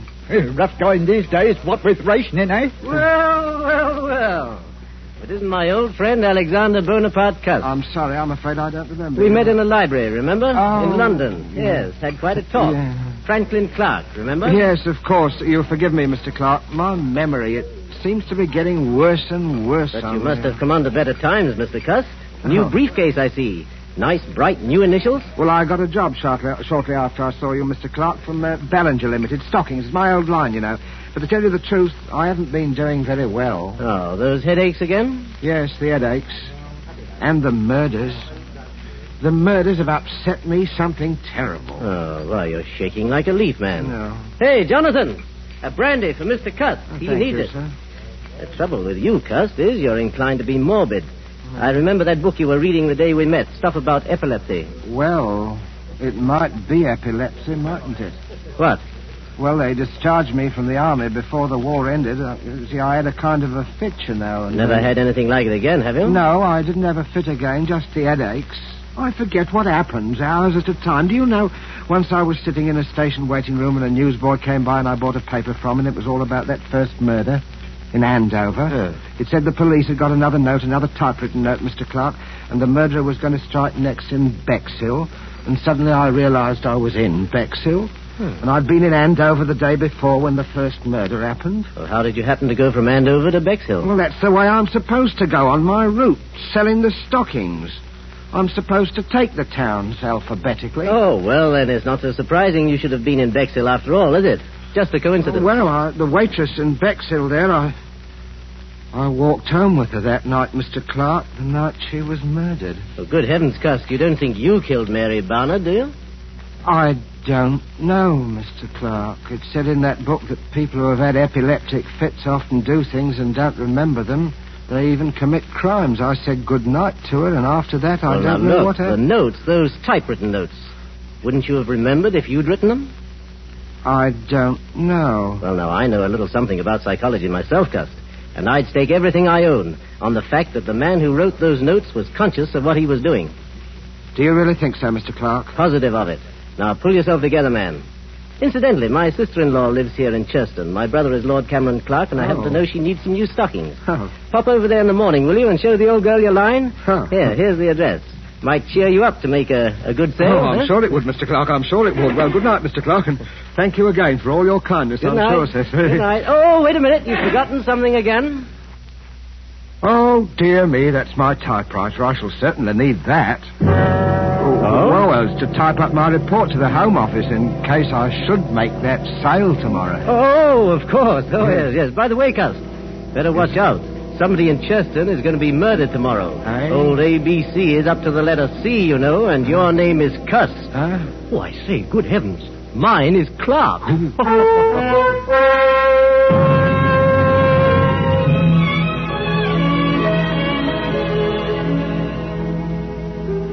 Well, thank you again for your generous order, Lady Clark. I hope you'll be pleased. This line of woolen lined stockings is one of Ballinger's best buys right now, Lady Clark. My brother-in-law told me that you'd had some unfortunate times lately, Mr. Cuss. Yes. But I really did need the stockings, and I should Hello be... again, Cuss. Hello, sir. Stuffing myself with bacon and eggs.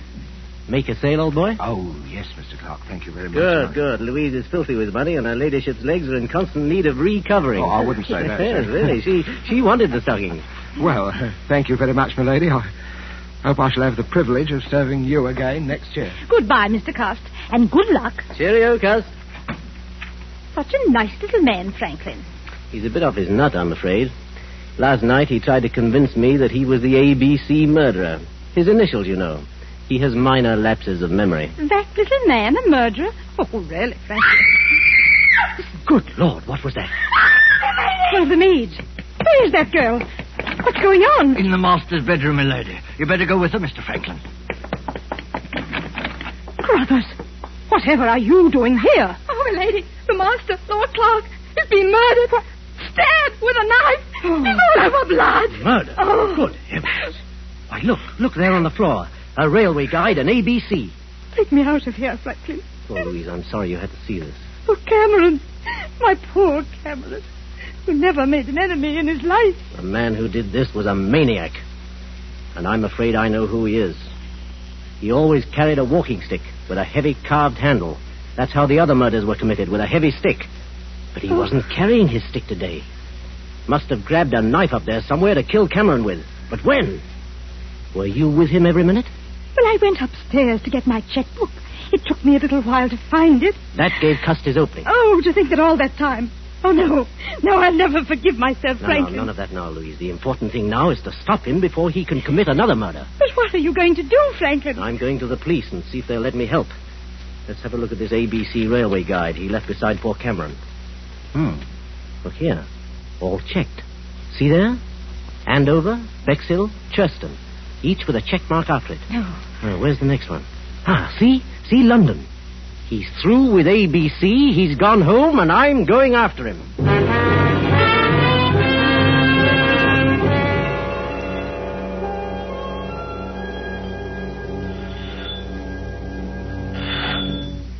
Yes?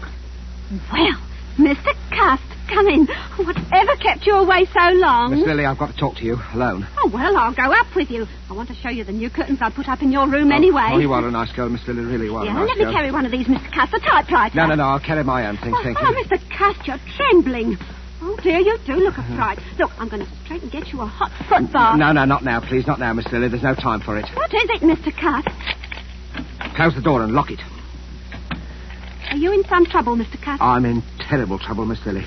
I want you to hear the story first from me. You're the only one who has ever been my friend. Oh, I've had a lonely life, Miss Lily. Oh, poor Mr. Cust. Poor Mr. Cust. That's what they always say about me. Poor Mr. Cust. I thought you were different. Oh, don't take on so, Mr. Cust. It was only a manner of speaking. Oh, you don't need to worry. I'm all right now. I never get 2 spells in one day. Spells? Mr. Cust, I don't understand. What you heard of the ABC murders? Shocking affairs. But, Mr. Cust, why are Miss you Lily, saying the police will be here at any minute. Please let me finish. I don't want you to think harshly of me, Miss Lily. I didn't plan it ahead. My instructions told me where to go. Some people can't help what they do. There are diseases. Epilepsy, for instance. You do things you don't remember. You commit crimes. And I'm like that. Oh, Mr. Cust, I can't believe it. When I was a child, Miss Lily, they used to badger me about my name. My mother worshipped strength. She named me after the strongest people she knew about in history. Alexander and Bonaparte.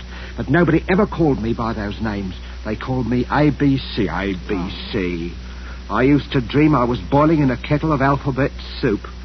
I was a terrible disappointment to my mother. Mr. Cust, you're unsettled and tired. You've got to hear me out, Miss Lily. Now listen to me, Miss Lily. I could have been a hero once in the army in the last war. I was happy. I could have made something of myself. Then I started getting the headache. No, Mr. You must hear me out, Miss Lily. I started forgetting things after they discharged me from the army. Shop, they called it. I used to have dreams. I was a great ruler. The destiny of men was in my hands. I had the power over them of life and death. Let me go, now. Please let me go. First, there was Andover, that tobacconist. I can't even remember what she looked like. Then there was Bexhill. I walked home with a waitress from the station restaurant. She was murdered, too. In Churston, I sold a dozen pair of stockings to a lady, and while she was upstairs getting her checkbook, her husband was murdered on the floor where I was waiting. And now I've come back here. Maybe the alphabet charm is over. Or is it? This is London, hell, Your name is Lily? Are you trying to frighten me, Mr. Cust? I am trying to convince you. You, murderer? I'd as soon believe it as my own mother. What about this? Look at it. Oh, no. Look closely at it. I found it in my briefcase when I came on the train, Miss Lily. This knife murdered a man in Churston just 3 hours ago. No!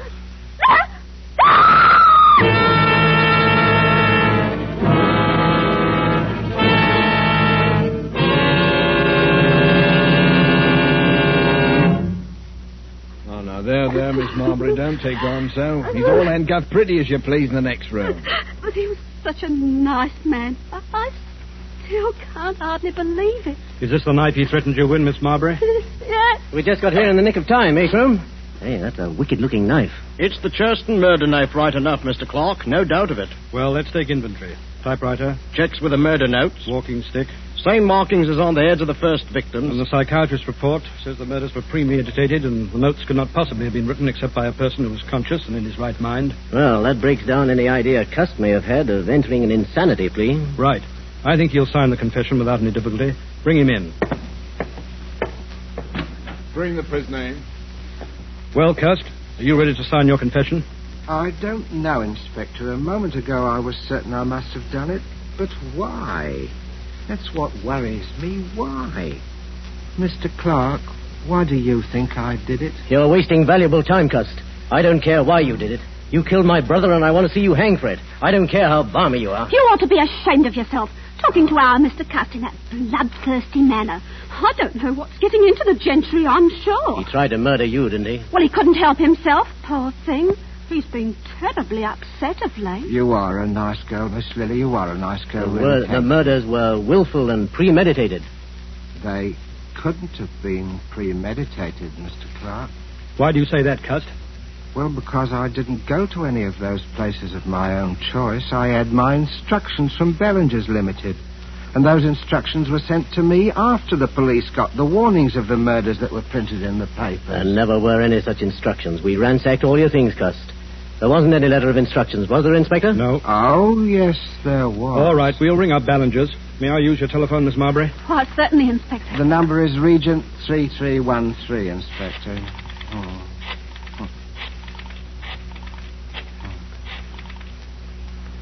Ballinger's, are you there?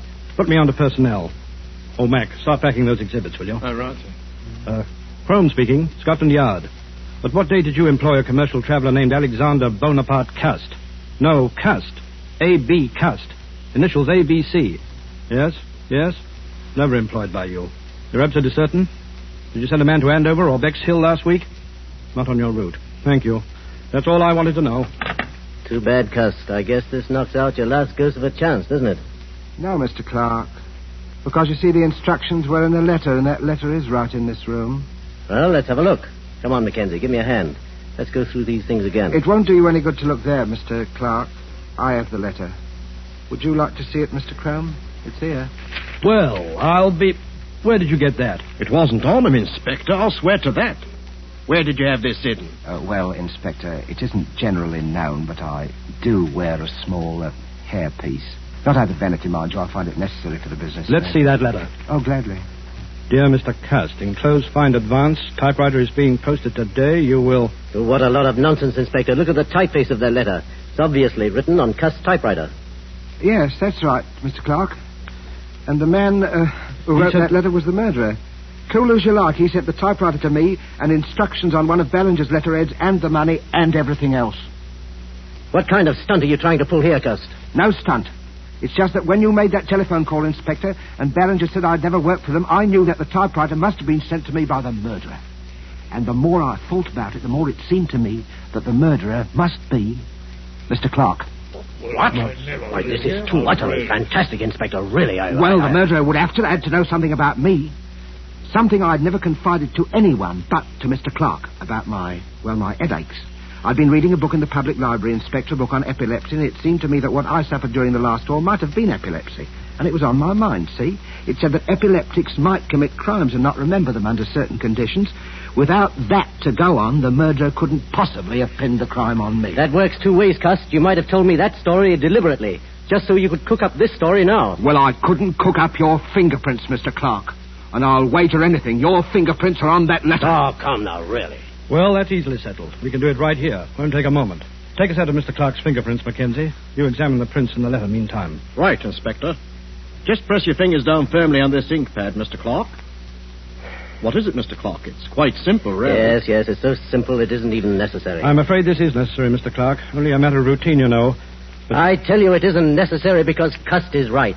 I am the murderer. You? But wait, then you killed your brother Cameron Clark so that you would inherit the estate? Yes, exactly. But the others, the A and B murders in Andover and Bexhill and... I committed them, all of them. Yes, but... Come now, gentlemen, surely you'll give me credit for thinking this thing through. If only my brother Lord Clark had been murdered, I, being the only heir, would have had a lot of explaining to do. So I invented my own little crime wave to make it appear as though he were just one of the victims of a homicidal maniac.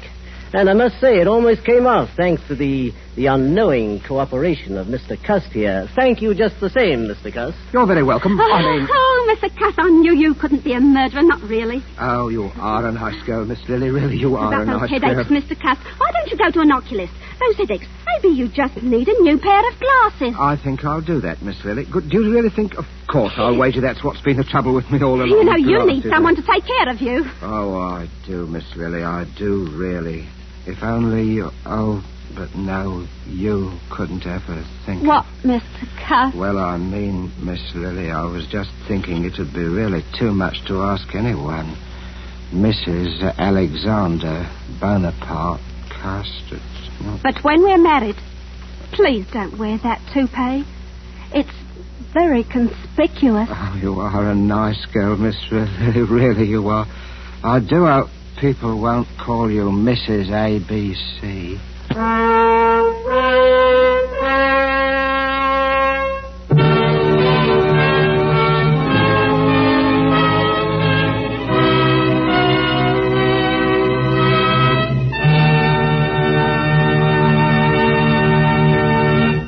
And so closes the ABC Murders, starring Charles Lawton, with Elsa Lanchester and Bramwell Fletcher.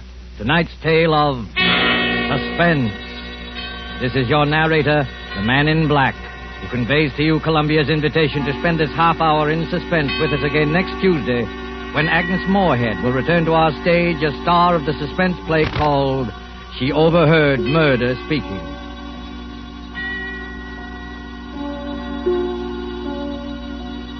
Producer of these broadcasts is William Spear, who with Ted Bliss, the director, Lud Gluskin and Lucian Mahowick, conductor and composer, and Robert Tolman, the radio author, collaborated on tonight's Suspense.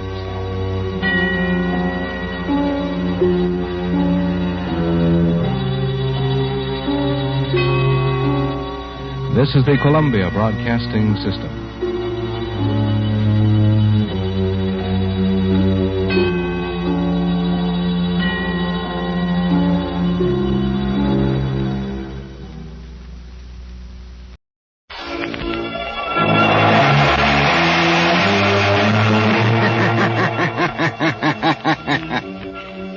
Who knows what evil lurks in the hearts of men?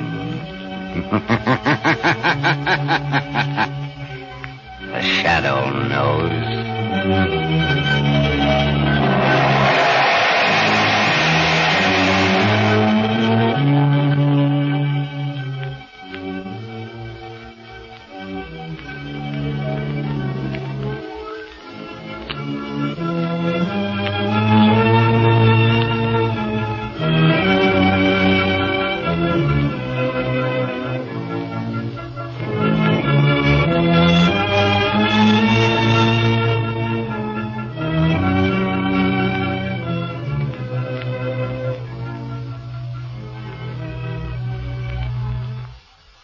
Ladies and gentlemen, to stay at the top and meet the competition of the underworld's keenest minds, the Shadow has to be still better than any of them. And it's the same way with tires. For years, Goodrich Silvertowns have given motorists the real blowout protection of the Golden Fly. Now, like a true champion, Goodrich offers another important safety feature. The amazing new Lifesaver tread that gives you the quickest non-skid stops you've ever had. This new tread is specially designed to overcome the hazard zone of motoring, where a slippery film of water on the road may make complete command of your car almost impossible. Its never-ending spiral bars sweep the water right and left, force it out through the deep grooves, make a dry track for the rubber to grip. Wouldn't you be thankful for a tire like that the next time you're faced with a wet road emergency? Put Goodrich Silvertowns on your car now.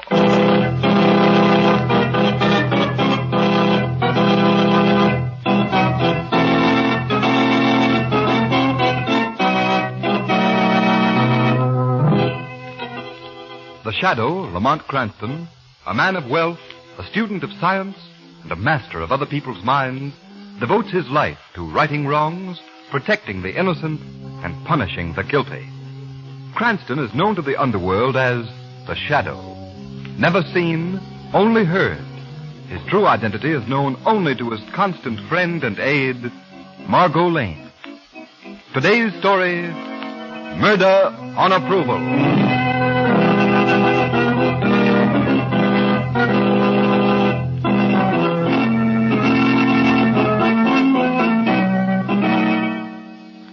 Dr. Calanza, I have read your statement. Yes? Frankly, I am interested. I thought you would be, General. Otherwise, I never would have traveled so many thousand miles to see you. You say that you can infect a large number of persons with a deadly disease at will. Yes. That you can cause more deaths in an army than all the guns in the world. Your Excellency, once let loose, this disease would totally destroy an enemy's morale. With its aid, you can easily overcome any nation in the world. The General is already ruler of the East. But he will not stop with his conquest. I am sure His Excellency is planning to extend his powers even further. I can give him victory. What is this sickness you can spread, Doctor? I am sorry. That I cannot divulge at this time. Nor the method of infecting the enemy, Doctor. Nor that, Your Excellency. And only I know the cure. Dr. Calanza, your name is not unknown to us. You have been many things. Scientist, adventurer, spy.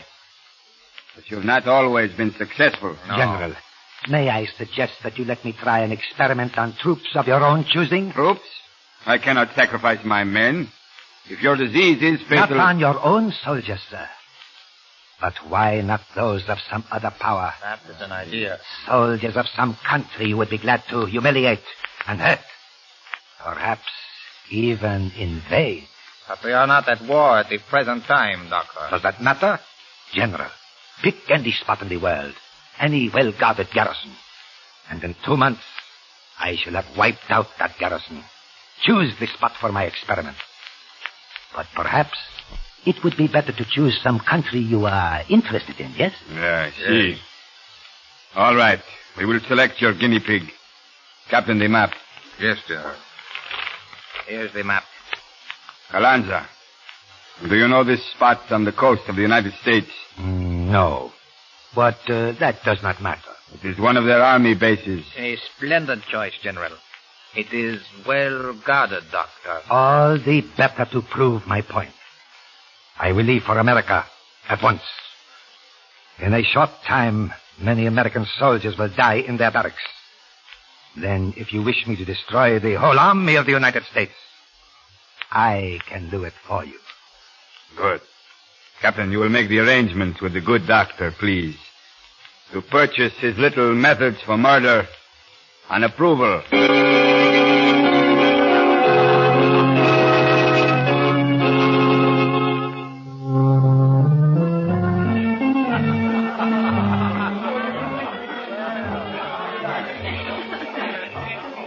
Enjoying yourself, Miss Lane? Very much, Colonel Torrance. I like the army. So I've noticed, Margot. I think you've danced with every officer at the base. Why not, Lamont? The poor boys are due back inside the post at midnight. Awfully glad you could come tonight, Miss Lane. I don't get away from the base often myself.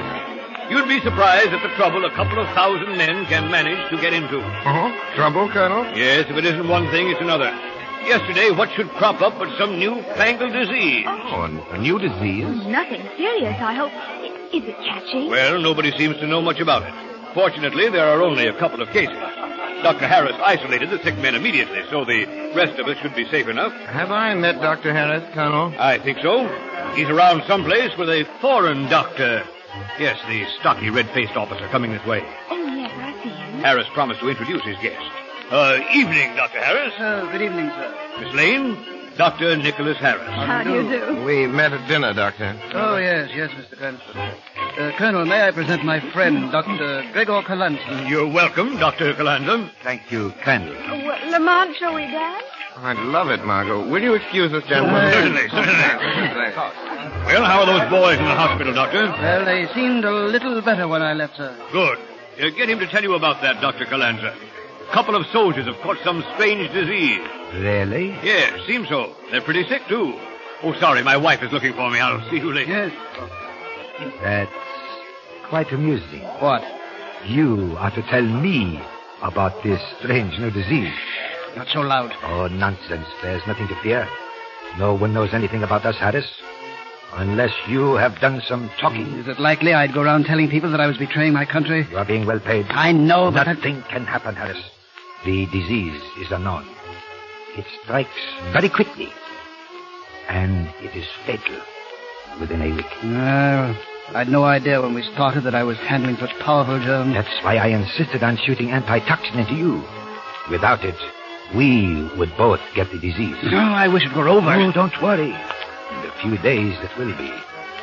And you'll be a rich man, Harris. Yes, rich. After all these years in the army. You broke the little glass bottles as I instructed? Yes, I dropped one of them in the barracks tonight just before I came away. There are enough germs in those bottles to kill a regiment. You will have some new cases shortly. Be careful. Here comes one of the lieutenants. Doctor, have you seen Colonel Torrance? Why, yes, he's right over there. Oh, yes. You better come along, sir. You'll be needed. There's trouble at the base. Trouble? Yes, hurry, sir. It seems that our plan is going smoothly, Harris. Be quiet, will you? Come on over to Colonel Torrance. Get me inside the base. All right. I'll keep quiet. Colonel Torrance. Yes? From the base, sir. Urgent. Yes, Lieutenant. Let's have it. Here, sir. Let me see. Good Lord. What is it, sir? The whole barracks has come down with that confounded disease, Harris. 200 men. They're pretty bad, sir. It's an epidemic, sir. Yes, Lieutenant. Yes, sir. General order. All officers must report back to post immediately. Emergency. Yes, sir. The base is already under quarantine, sir. Good. Announce the recall from the bandstand. Right away, sir. Oh, Colonel, perhaps Dr. Kalanza could give us a hand. We're going to need every doctor we can get. I would be delighted, Colonel. Well, very kind of you. What's all excitement, Colonel? Cranston, you'll have to drive us back at once. The base is hit by an epidemic. An epidemic? Yes. Will you have room for Dr. Harris and Dr. Kalanza? General order! All officers are to report back to post for duty immediately!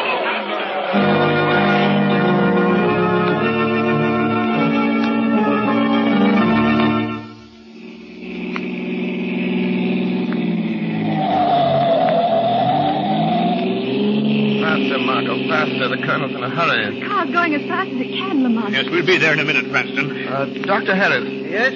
I say, have you any idea what this mysterious disease might be? Well, unfortunately, no. That's why I brought Dr. Kalanza along. From the symptoms described, it is something entirely new in medical science. We've got to save those men and check the disease. I'll do my best, sir. This thing has spread very rapidly, Doctor. It might almost be some new form of Oriental plague. Oriental plague? Here? In the United States? Oh, nonsense. Well, Doctor, I've seen disease spread like wildfire in the Far East. No, I'd like to take a look at this, Colonel. Well, I'm afraid that's impossible, Mr. Cranston. Well, why, Harris? The post has been quarantined by general order, sir. You can't ignore that order. But Kalanza's going in. Yes. I am a doctor, Mr. Cranston. And besides, Cranston, you might catch the disease. Well, I don't mind taking that chance. Well, that's very brave of you, sir, but I'm afraid we can't allow it. The order is definite quarantine against civilians. Yes, I'm afraid the doctor's right, Lamont. In the Army, orders are orders. Very well, just as you say, sir. So it's just around the bend, Miss Lane. Pull up alongside the gate. You are right here, Miss Lane. All right. Here we are. Halt! Who goes there? Colonel Torrance. Advance to be recognized, Colonel Torrance. Well, thanks for the lift, Lamont. Don't mention it. Come on, Dr. Kalanza, hurry. I am ready. Good night, Miss Lane. Good night, gentlemen. I still wish you'd let me go in and take a look around. Well, I'm afraid that's out of the question entirely, Mr. Cranston. Come on, Clancy. Coming? It's nice of you to offer, my boy. Goodbye. Goodbye, Colonel. Well, I suppose we might as well drive back to the hotel. Just a moment, Margot. I'm getting out here. Getting out here, but Lamont... I'm going to take a look at this disease, Margot.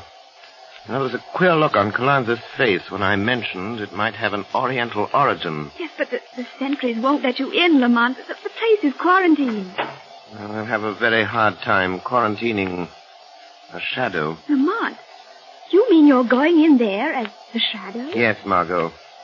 When the car door slams, I shall immediately become the shadow. Who's there? Say. Now, wait a minute, Mitch. Oh, well, you want something, soldier? Why, I just heard the car door slam. Did somebody get out? Well, you don't see anybody, do you? No. No, ma'am, but I thought I saw... Well, I guess it's all right.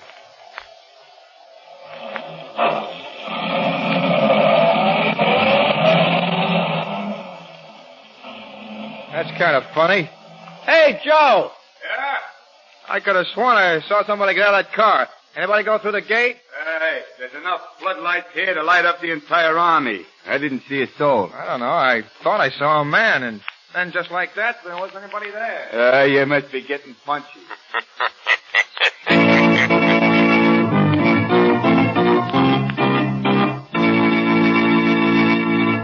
Ladies and gentlemen, while we leave the shadow for a moment, just put yourself in this picture. You're driving along in the rain. The road ahead looks safe, even though it is plenty wet. But suddenly you flash past that familiar warning sign, road slippery when wet. Beware. Look out for skids. Will the tires on your car slip or grip? And motorists, your tires will grip wet roads if they're the new Goodrich Silvertowns with Lifesaver tread. This fact was proved not alone by Goodrich, but by the nation's largest independent testing laboratory, the noted Pittsburgh Testing Laboratory. The impartial engineers of this great laboratory tested the new Silvertown for 3 months against both the regular and premium price tires of America's 6 largest tire manufacturers. And here are the results. They found that no other tire tested, not even those priced at from 40% to 70% more than Silvertown's, came up to the new Silvertown in skid resistance. Furthermore, they found that this Silvertown gave more non-skid mileage than any of the other tires tested in its own price range. In fact, it averaged 19.1% more mileage before the tires wore smooth, which is the same as saying you'll get every 6th mile free. And remember, motorists, many tires cost more than Silvertown's, but no other tire at any price can give you Lifesaver tread skid protection and the famous Golden Ply blowout protection. Equip your car with these life-saving Silvertowns now.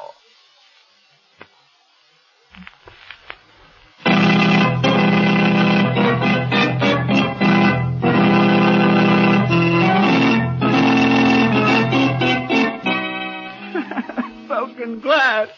Glass. Easy, Steve. Just lie still. He's raving again, nurse. He was all right a minute ago, Dr. Bresnan. My head. It burns. That's the fever. Comes in waves. Moments, he's quite rational. Who's there? Who broke the glass? I heard a glass break. Nurse, get Dr. Harris. Maybe he can get that fever down. I can. Right away, Dr. Bresnan. I've got to go look after those other patients. Shut the door after us, nurse. I'm on fire. Water. Water, please. Glass. Hear it? Broken glass. Steve. Steve, can you hear me? Listen to me. Who is it? Oh. Someone there? You must tell me something, Steve. It's important. Where are you? I can't see. Don't worry. Even if you can't see me. There's only a voice. I'm here, Steve, here in the shadows. Listen to me. Yes? Listen. Quickly, before the fever returns. Tell me, why do you keep repeating the words broken glass? Broken glass? Yes. Keep saying it over and over. Why? I don't know. Think, Steve. Think, what is there about broken glass? Glass. Think, son. Glass, broken glass. Oh, I know. Yes? Yes, last night in the barracks, when all the fellows were asleep, yes, Steve? I woke up. I thought I heard something, and like glass breaking. In the room, Steve? Yes, just a little tinkle, like someone had dropped a tiny glass. And then a few hours later, we were all sick. Oh, my head. Who broke glass? All right. Shut the door, Doctor. Nurse tells me this one is quite bad. One of the new ones. Great Scott! What is it? What's the matter? Oh, my head. Why, this boy, he's my nephew. Your nephew? Yes, my sister's son, Steve. Steve, how do you feel, boy? This is unfortunate, Harris. Well, I thought he was home on leave. He wasn't due back this week. Is he fatally ill, Calanza? Too bad, Harris. I give him 2 days at most. No, he can't die. I am sorry, but it is unavoidable. Uncle Nick, help me. Calanza, you've got to do something for him. Nothing can be done. Steve, it's Uncle Nick, Steve. I'm here. Uncle Nick. Oh, help. Please. Glass. The boy is delirious, Harris. But save him. Impossible. There is no cure. But Steve is my nephew. Steve. Be quiet, you fool. Come, let us go to your office. No, I must stay here. Come up, I have to drag you. Now, brace up, Harris. Don't lose your nerve. Come on, man. Broken glass. Oh, Uncle Nick. Someone broken glass. Yes, Steve. Someone broke glass.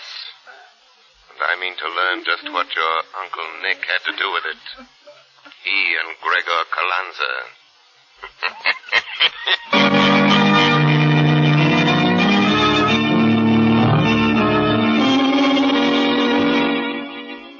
Calanza, you've got to do something for Steve. What can I do?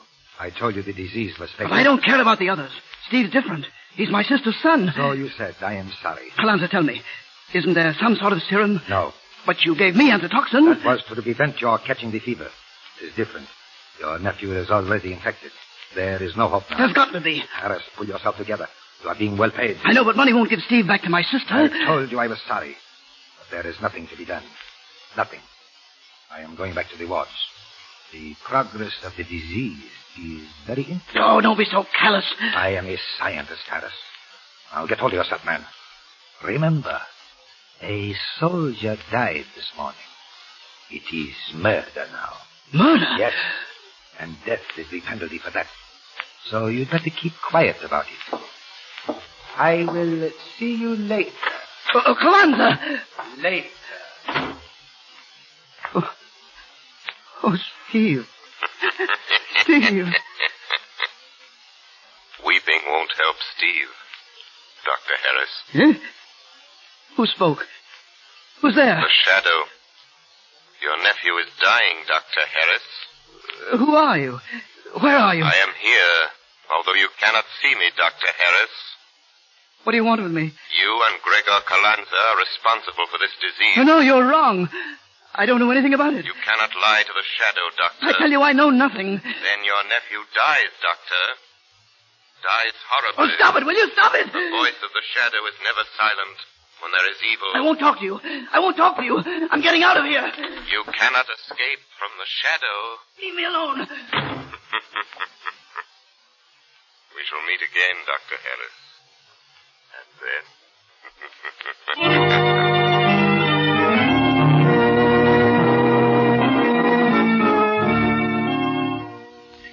Here's the test tube you wanted, Dr. Harris. All right, put it down, man. Put it down. Yes, sir. Now leave me alone. I've got to find the serum that will counteract the effect of this fever. Yes, sir. Good luck, sir. Let's see, where's that culture? Oh, yes. Now this formula will only work. Hurry, Dr. Harris. Steve is dying. You? You dropped your test tube, Doctor. Just the way you dropped one in the barracks. And spread the germs. You know that. But I didn't. I didn't. Tell the truth, Doctor. Think of Steve. Oh, you fiend. Will you leave me alone? I must find a serum that will cure him. Only Gregor Calanza can give you that in time. Who is he? Where's he from? I don't know anything about him. Is Calanza more to you than your nephew? Speak, man. Calanza got you into this, didn't he? And now Steve is dying. Dying, Harris. Stop dying. It. Stop it. I tell you, I can't stand it. Let me out of here.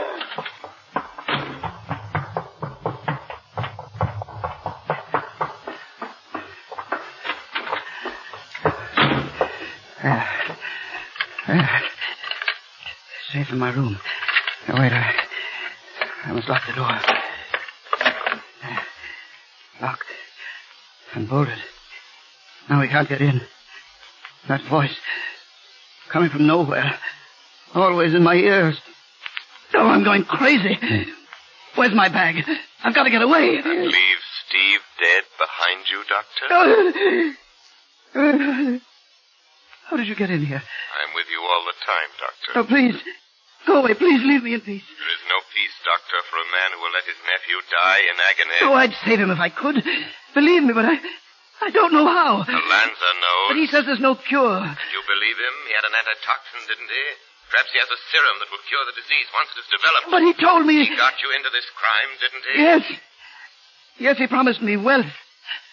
I've always been poor. Why did he pick this army base for his crime? Because if he's successful, it means the entire army will be wiped out in this way. United States Army? Yes.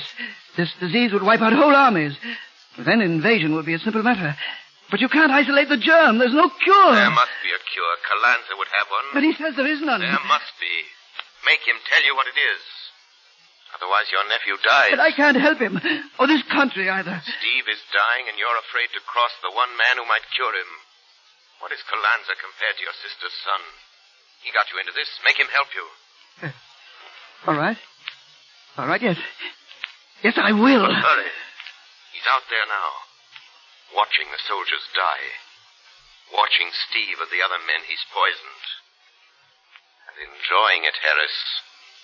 Enjoying it. I'll get him to my office and make him give me that serum. That's it. I'll make him. Hurry, Doctor. Hurry.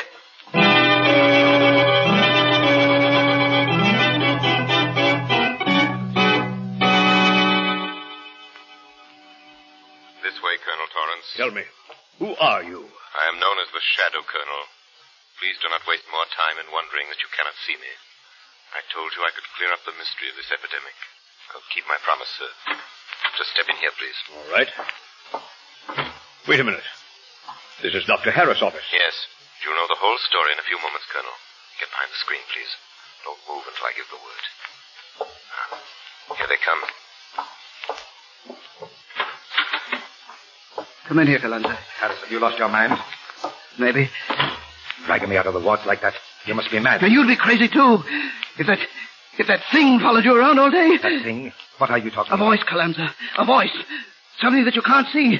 But you can hear him all right. He keeps talking. Oh, Harris, snap out of it. I tell you, I heard him. He knows all about you and me and the disease. Who knows all this? That voice, the voice. He knows everything. Ah, you're dreaming. Seeing your nephew sick has upset you. Yes. We made my nephew Stephen get the disease, Calanza. Well, he is not the only one. But he's got to be cured. No, don't start that again.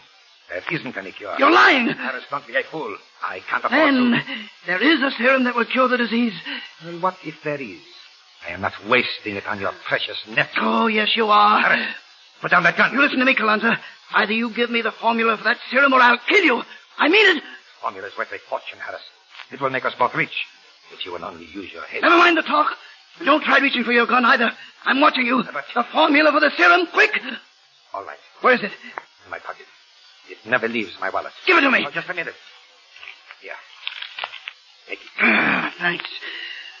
Now I can save Steve. Did you know enough medicine to read that formula? I must read it. Yes.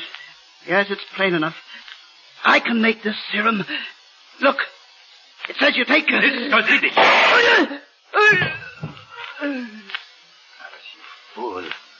Did you think I really meant to have you get my serum? Die like the others. Now, I will take back my formula. No, I'll take that paper, Calanza. What? Who snatched that paper? I did, Dr. Calanza. A voice. Harris was right. Dr. Harris was quite right. Give me back my formula. I'll shoot. What will you shoot at, Doctor? You're not shooting, Calanza. Throw up your hands. Senator Torrance. Drop that gun. Never. Take it then. Calanza's dead, Colonel. Ever a man deserved to be shot. It's that murderer. Yes. Take the formula to the laboratory. Get the serum made up and hurry. Well, what about you, Shadow? My work is finished, Colonel. Rest is up to your medical staff. Calanza and Harris dreamed of power and wealth to be acquired through mass murder. Such dreams are dearly bought. The price of Calanza's dream and Harris's traitorship was death. The hidden menace to the armed strength of our country has been uncovered and destroyed.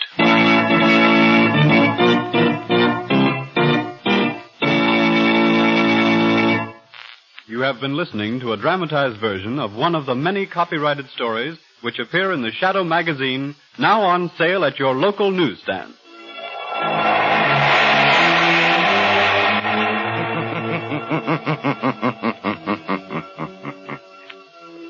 The weed of crime bears bitter fruit.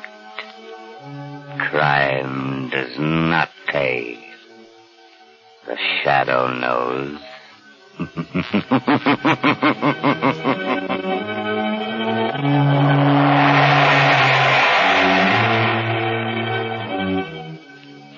All the characters and all the places named are fictitious.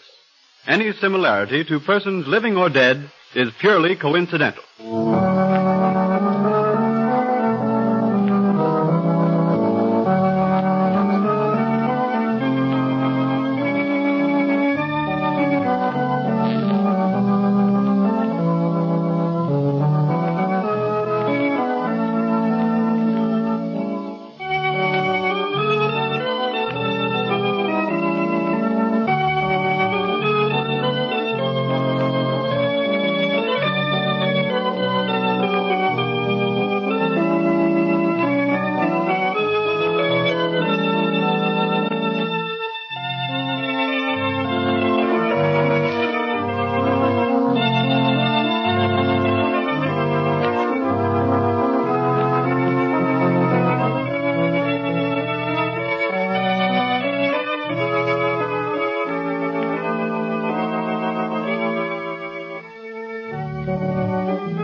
Present Wild Bill Hickok!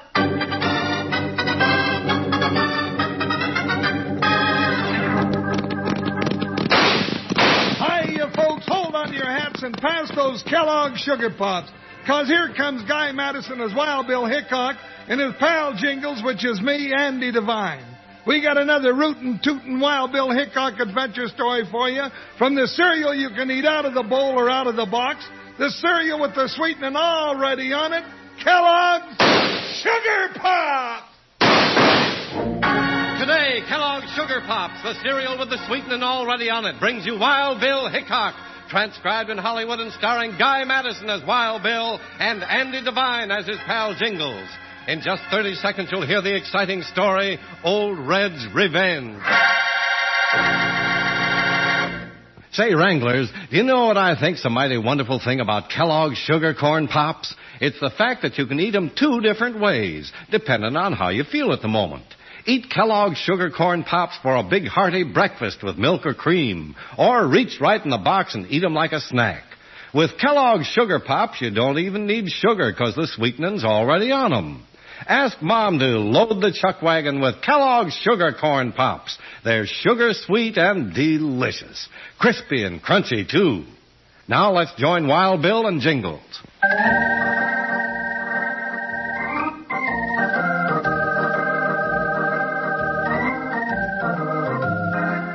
When the West was young, there was one special animal that was worth his weight in gold. A good lead steer to head up a trail herd on the long drive from Texas to the railheads of Kansas. The furious fight for possession of one of the most famous of these involved United States Marshal Wild Bill Hickok and his faithful deputy Jingles in one of their thrill-packed adventures. The story of Old Red's Revenge.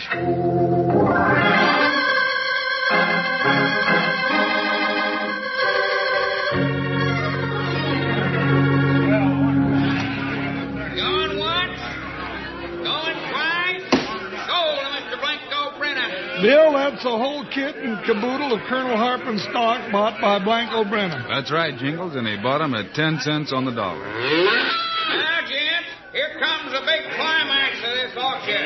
Here he is at last, the most famous lead steer ever to set foot on the Chisholm Trail. Hey, Bill, ain't that the longhorn critter they say gored Colonel Harpen to death? That's the one, Jingles. All right, gents, who'll bid on Old Red? Come on, don't hang back. This longhorn's worth his weight in gold. $100. Toby Tyler bids $100. $100 and bid. Who? 200. Hey, Bill, look. Blanco Brennan's bidding on Old Red, too. Yeah, and from the way he keeps jabbing that pointed cane of his in the ground, he means to get him. Blanco bids $200. How about it, Mr. Tyler? $400. Hey, Bill, did you hear that? They're both driving herds north tomorrow morning, partner, and they both want Old Red for the point. Tyler, you better quit bidding. I mean to have that longhorn. You'll have to bid for him, Blanco. Blast you, Tyler. I bid $450. 450 from Blanco Brennan. 500. Tyler bid $500. Woo-wee. Blanco's madder than a wildcat in a bear trap. Look at him jab that cane in the dirt, Bill. Tyler, you're just bidding me up to hang me on a high price. You'll have to bid to find that out, Blanco. You're stuck. Hey, Jingles, this looks bad. Blanco starts trouble, you get Tyler out of the way. Right. 500's a bid. Going once to Mr. Toby Tyler. What's the matter, Blanco? This deal too fair and square for you? Going twice. Tyler, I'll kill you for that. Sold to Mr. Tyler. That's all for today, gents. That steer won't do you no good, Tyler. Bill Blanco's going for Tyler with that pointed cane. Get Tyler. No, get away from me, Blanco. I'll kill you, you hear? No, you don't, Blanco. Now back off. Out of my way, Hickok. This between Tyler and me. You're getting out of hand, mister. Get out of my way, I said. Bill, he's coming for you. Watch that cane. Meddling starpacker. I'll take that cane, Blanco. Can't buffalo me. Maybe this will prove I'm not buffalo. Attaboy, Bill. That ought to cool him off for a while. All right, Blanco, get back up on your feet. Here's your cane. After this, you better use it for walking. You're going to regret this, Hickok. And I'm through with you either, Tyler. Bill, that gent's gone loco. This longhorn's not going to lead your herd to Dodge City ahead of mine. Get away from Old Red with that cane. Bill, he's jabbing that longhorn in the ribs. Look out! Yeah, get him, Old Red. Now, get him like you got old Colonel Harper. Get him. You're going to charge Tyler. Run for it. But he's fool. He'll get loose. I'll make a try for it. Don't be a fool, Bill. That steer's a killer. Watch those horns, Bill. He'll rip you to pieces. Bill! Well,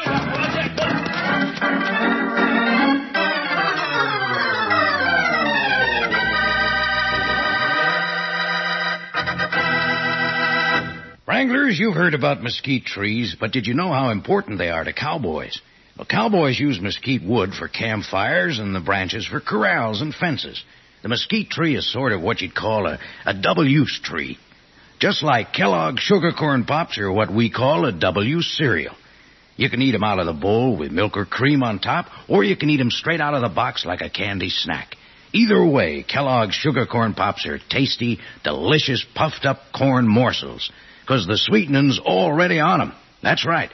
The sweetening's already on Kellogg's Sugar Corn Pops. They're popped with sugar. That's why we call them Sugar Pops. If you want to put your brand on the swellest tasting cereal ever, have Mom corral several boxes of Kellogg's Sugar Corn Pops next time she goes to the store. Now, come on, sing our Sugar Pop song with us. All together now. Yippee! Sugar Pops. They're sugar-coated, taste so sweet. Just pour on some milk. Boy, they're neat. Kellogg's Sugar Corn Pops. Sugar Pops are tops.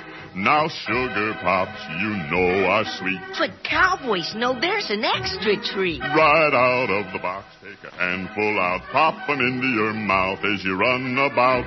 Kellogg's Sugar Corn Pops. Sugar Pops are tops.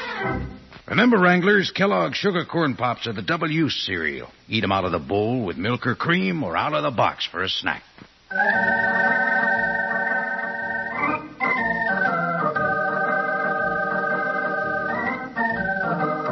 When Blanco Brennan lost the bid on Old Red to Toby Tyler, he went berserk until stopped by Wild Bill Hickok.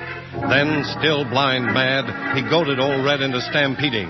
Bill jumped in to stop the longhorn steer and was joined in the battle by his big partner, Jingles. I'm coming, Bill! I got him buffaloed for a minute, Jingles. Throw that loop. Here it comes, Bill! throw, Jingles. Now move in and keep that rope tight. Ain't gonna do you no good to argue now, you longhorn critter. We got you between us. Oh, boy, is he mad. Yeah, man. Now we'll get the horse. Come here, Buckshot. Come here, boy. Come on, Joker. We gotta have your help, too. Come on, boy. What are you going to do, Bill? We're going to take old Red home for you, Mr. Tyler, if our luck holds. Well, I sure do thank you for that. I'm in the saddle, Bill. You ready to try it? Wait, Blanco got that longhorn devil spooked up. I reckon I'd never stood a chance of getting back to my corral. All right, Jingles, spread out and keep those ropes taut. With old Red between us, we might make it. Mr. Tyler, watch where you're riding. This ain't no kitten we got on the string. You did right about that. He's already killed one man. But he's the best dad-burn lead steer in the country. By the way, Mr. Tyler, what proof was there that old Red killed Colonel Harpin? Didn't need no more proof than one look at him, Bill. Them horns sure can make a mess out of a man. Who found Colonel Harpin's body? Blanco Brenham. He's got the ranch next to the Colonel's. Rode into the pasture just after it happened, he said. Huh. Blanco Brenham? Well, after what happened this afternoon, I wouldn't take his word for the time of day. All right, straighten out there, you ornery critter. We got to get you locked in that corral before sundown. Now get along. Hey, hey, hey!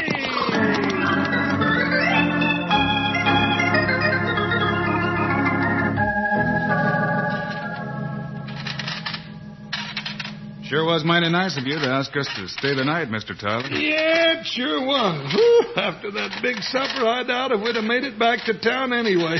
Well, now, you're both mighty welcome. Don't forget, you did me a real mountainous favor. Bringing old Red home like you did. No, it was nothing. Oh, of course, Bill liked to got himself trampled to death, but he's always doing something like that. Don't know no better, I reckon. I set a lot of store by that dad-burn longhorn. It did me good to beat Blanco out of him. We both got herds ready to push up the trail at sunup for Dodge City. Old Red's the difference. What difference? A good lead steer can keep a herd on the move and hold them from stampeding better than 10 cowpokes. That's right, partner. With old Red leading my herd, I'll beat Blanco's drive to the railhead and get top price for my steers. That's your dog, Mr. Tyler? Yeah. Wonder what's got him going. Oh, bargain at the moon, most likely. You know how they always Hold it, do. partner. Huh? Mr. Tyler, your dog's got something on his mind. It's down by the corral. Come on. I got my rifle. Bill, you're right. It is down by my corral. Let's go. Hey, look, riders. Rustless, by Joe. Let them have it. That won't do any good from here. You can't see them. Hey, them coyotes are shooting back. Then dust them off, partner. That'll keep them away from the herd. Bill, they're getting away. Wait a minute. What's the matter? Bill, they weren't after the herd. What? Look in the corral. Old Red's gone. Those night-riding varmints stole him. I hear him. Grab a hackamore and climb on Joker, Jingles. Come here, Buckshot.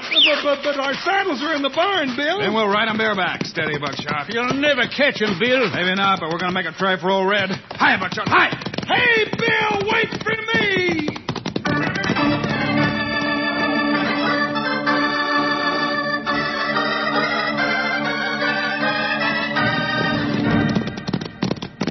They're splitting up, Jingles. That means they're going to leave that longhorn. Doggone that critter. He's been more trouble than he's worth. There he is, partner. Now get around him. After him, Buckshot. Turn him back to the corral.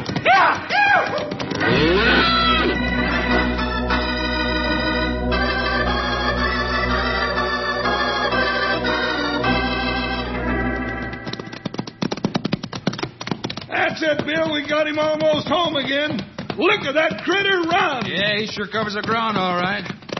Open that gate up wide, Toby. We're coming in. It's open, Bill. Now get in there, Red. You got him, Bill. He's inside again. Now close that gate, Tyler. Quick. Ooh-wee. That sure settled my supper. Now, who do you reckon those night-riding rustlers were? Blanco Brenham and his low-down leather pushers. That's who it was. I'm sure of it. Wouldn't be surprised if you were right, Toby. That means he may try for old Red again tonight. Well, what are we going to do? Well, might sleep out here, partner. Oh, now, doggone it, I ain't about to sleep out here with this ornery longhorn. Then you go on up to the house and bed down. I'll sleep out here. Oh, no, that ain't fit to be considered. We'll both sleep out here. But I still don't figure my ma raised me to be nursemaid to half a ton of hair, hide, and tallow.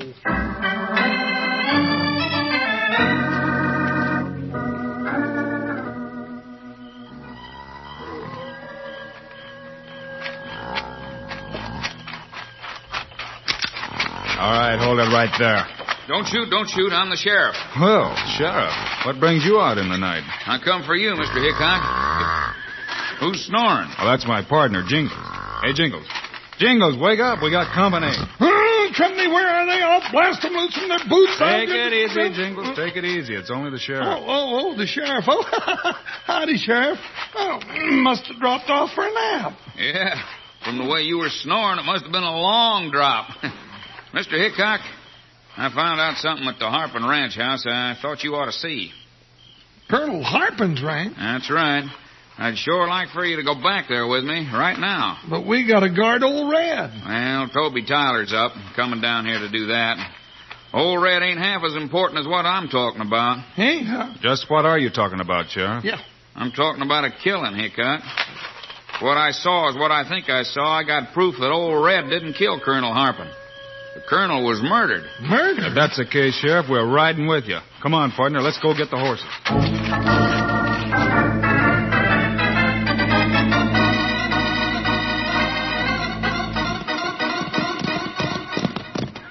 Here's the main Harpin Ranch house. Now we'll go around to the smokehouse. Get around there, Roan. Sheriff, if you woke me up on a wild goose chase, I'm liable to want to lock you up. Well, this ain't no wild goose chase, Jingles. Whoa, Roan. This is the place. Whoa, Joker, whoa. Right in here, gents. Well, sun's coming up. You can see now. Yeah, you sure got through a lot of trouble to make a mystery, Sheriff. You got the hair standing up on the back of my neck like a razorback hog chasing a hound. Now, Marshal, just take a look around you. Oh, sure. Just stand still, Jingles. Don't walk on that dirt floor. You'll cover up the evidence. Huh? Evidence? Hold it, partner. The sheriff's right. There's been a knockdown, drag-out fight in this smokehouse. Oh, it was a bench-busting set, too, all right. This place is a mess. Hey, look there on the wall, Mr. Hickok. That look like blood to you? I'm afraid you're right, Sheriff. Now look on the dirt floor there. What do you make of them little holes? Little holes? Oh, yeah. That's what I can't figure out, Mr. Hickok. Well, they look like they'd been made with a tent stake, Bill. Yeah, partner, or a sharp-pointed stick, or a bull goat, or... Hey, Jingles. Huh? Didn't Toby Tyler tell us that the colonel's body was found in the pasture by Blanco Brenham's? That's right, but what's that got to do with it? Look at those holes again, and think back to the fight Blanco started at the auction. You mean when he went for Mr. Tyler with that cane? That's right. Blanco was wearing a pair of bone-handled .45s, but he made his play for Tyler with his cane. Oh, but I don't see And that cane had a sharp point on it. Remember when he was getting mad, he kept jabbing it in the ground and made little holes just like these.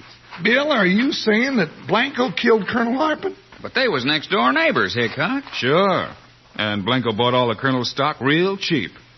I'm not saying anything yet, but we're about to find Blanco and ask him some mighty pointed questions. Come on.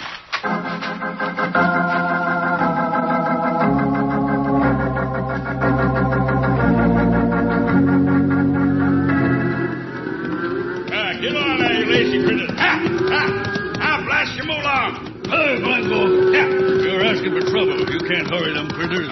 Shut up. You're not telling me what to do, Boone.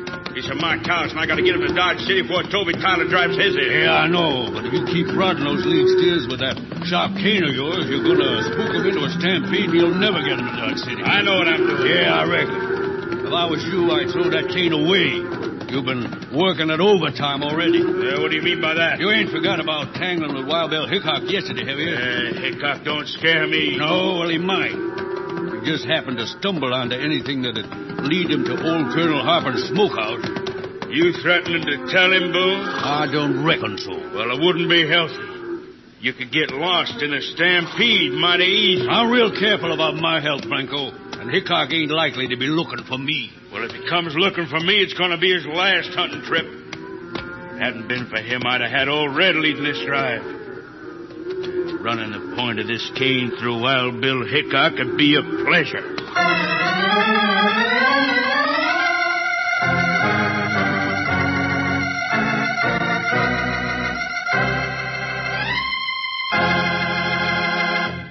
Here's something maybe you didn't know, Wranglers. You actually get two kinds of food energy from Kellogg's Sugar Corn Pops. Yep, you get food energy from the corn and food energy from the sweetening both at the same time. Guess that kind of makes Kellogg's Sugar Pops a double energy provider, wouldn't you say? Kellogg's Sugar Pops are extra special good tasting, too.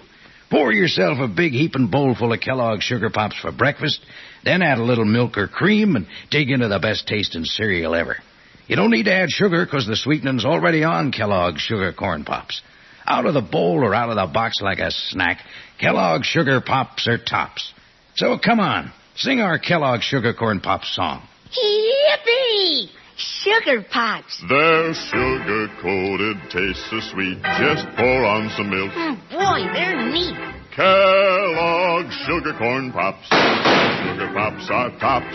Now Sugar Pops, you know are sweet. But cowboys know there's an extra treat. Right out of the box, take a handful out. Pop 'em into your mouth as you run about. Kellogg's Sugar Corn Pops. Sugar Pops are tops.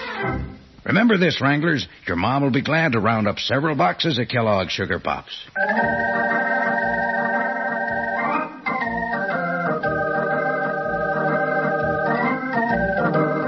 With strong evidence pointing to Blanco Brenham as Colonel Harpin's killer instead of Old Red, Wild Bill Hickok with Jingles and the sheriff raced to catch up with Brenham's trail herd.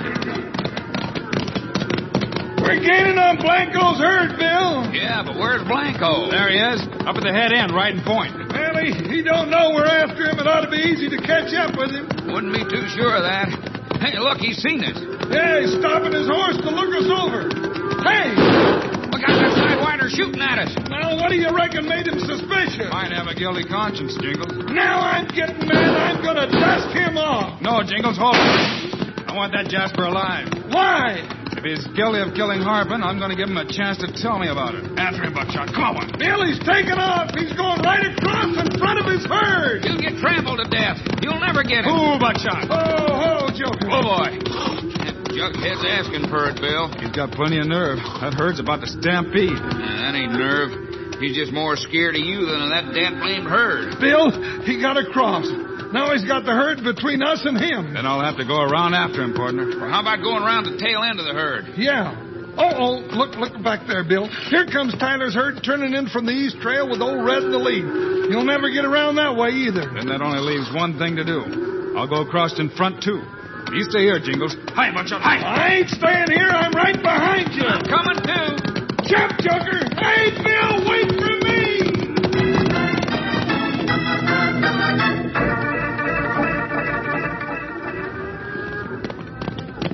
There he is, Bill. Stay back, Hickok. Keep away from me. I'm coming. Blanco, get him, Buckshot. Watch out for that sidewinder, Bill. Hold down on that bronc, Blanco. I want to talk to you. I got nothing to say to you, Hickok. Proud of him, Buckshot. I think you have, Blanco. Now come down over that horse. You're called to come after me. You're going to wish you hadn't. You sure do hang on to that cane, don't you? Take it away from me, Bill. That's just what I had in mind, partner. I'll be glad to give it to you, Hickok. Bill, look out. That's how he killed the colonel, Bill. Your time's up. Blanco. Now, let's have a look at that cane. I don't know what this is all about. I got a hunch you do, Blanco, so start talking. Talking about what? About killing people and blaming it on a longhorn steer named Old Red. That's what. Are you loco? Maybe not. You said you found Colonel Harpin's body out in the pasture. That's right. Old Red gored him to death. That's your story. Now, I want you to look at the little holes this cane of yours makes in the ground. Hey, Bill, they're the same, all right. Well, what's that got to do with it? We found evidence of a fight in Colonel Harpin's smokehouse. And little holes in the dirt floor of the place. Smokehouse? And they look just like that, too. And there was blood around. Yeah, well, I don't know nothing about it. This cane's mighty heavy. You sure you didn't kill the colonel in the smokehouse, then drag him out in the pasture where Old Red was? Just to get the colonel's stock for nothing at auction? No, Old Red did it. Bill, hey, here comes Old Red now, leading the point of Tyler's herd. Hey, look at that longhorn. Hey, he's heading this way. Hey, stop him. No, stop him. Let him come. He's heading for you, Blanco. Yeah, you made him mad once, Blanco, remember? He's coming for you. No, keep him away. He's after you, Blanco. Old Red don't like being accused of murder. No, get the critter away. I'll tell you, I killed him. I killed Harpin just like you said. That's what I figured. Look out, Bill. I'll turn that steer. Get around there, you longhorn demon. You've done your job for a day, now get. Yow. Good boy, Jingles. right, Blanco. Now you can just turn this whole herd and drive it back to the Colonel's ranch. Then you're going away for a long trip. Yeah, to the territorial pen. And when you get out, if you ever do, you'll be walking with another cane to keep from tripping over your long gray beard.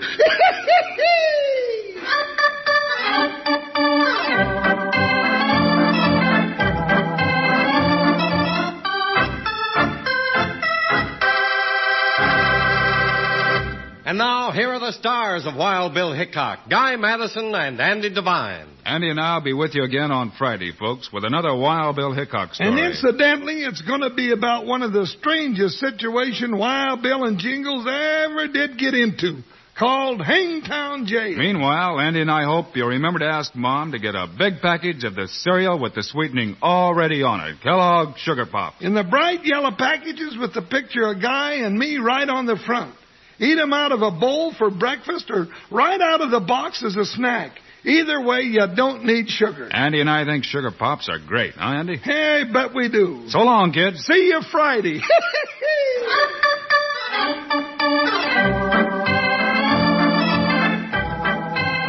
Kellogg's, the greatest name in cereals, has brought you another exciting story of Wild Bill Hickok, starring Guy Madison and Andy Devine in person. Today's cast included Herb Butterfield, Herb Vigran, and Jack Crucian. Our director is Paul Pierce, story by Larry Hayes, music by Dick Orant.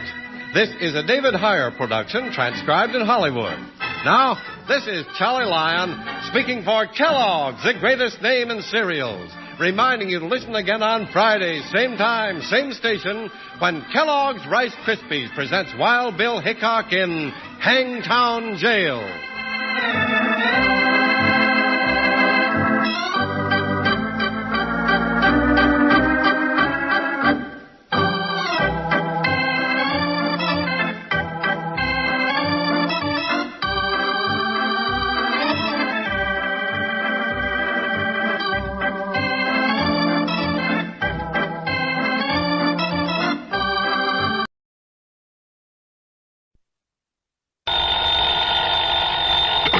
Johnny Dollar. Johnny, this is George Reed. Well, hiya, George. How's dear old Floyd's of England these days? If you read the Wall Street Journal, Johnny... If I what? What? Nothing. Just keep talking. Plutocrat. Well, according to the financial reports, the leading insurance companies are doing better than ever. And I'm proud to say that Floyd's of England is among the leaders. Does that answer your question? So, as head of the North American office, the company has given you a big fat raise? No. And you'd like to celebrate by taking me out to dinner tonight? No such luck. Just name the time and place, and I'll... What'd you say? Listen, Johnny, you'll get far more than a free meal out of this. And you are available. Completely. All right. I have a problem, a rather unusual one. Have you ever handed me one that wasn't? Of course Well... Never. So what's it all about? Well, I fully realize you're somewhat averse to acting as a bodyguard. George. But I assure you, this situation is somewhat unusual. You said that. Therefore... And it doesn't change my feeling about these bodyguard assignments. At least come over here and talk about it, will you? Oh, sure, if you're willing to pay my taxi fare for nothing. For nothing, eh? That's right. We'll see. Oh, yeah, we'll see.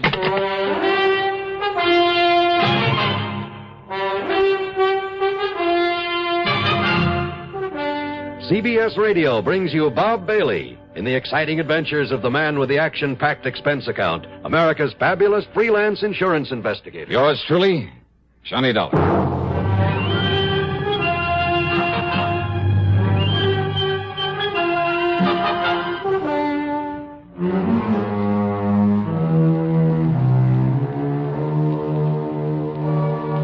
Expense account submitted by Special Investigator Johnny Dollar. To Floyd's of England, North American Office, Hartford, Connecticut. Following is an account of expenses incurred during my investigation of the empty threat matter.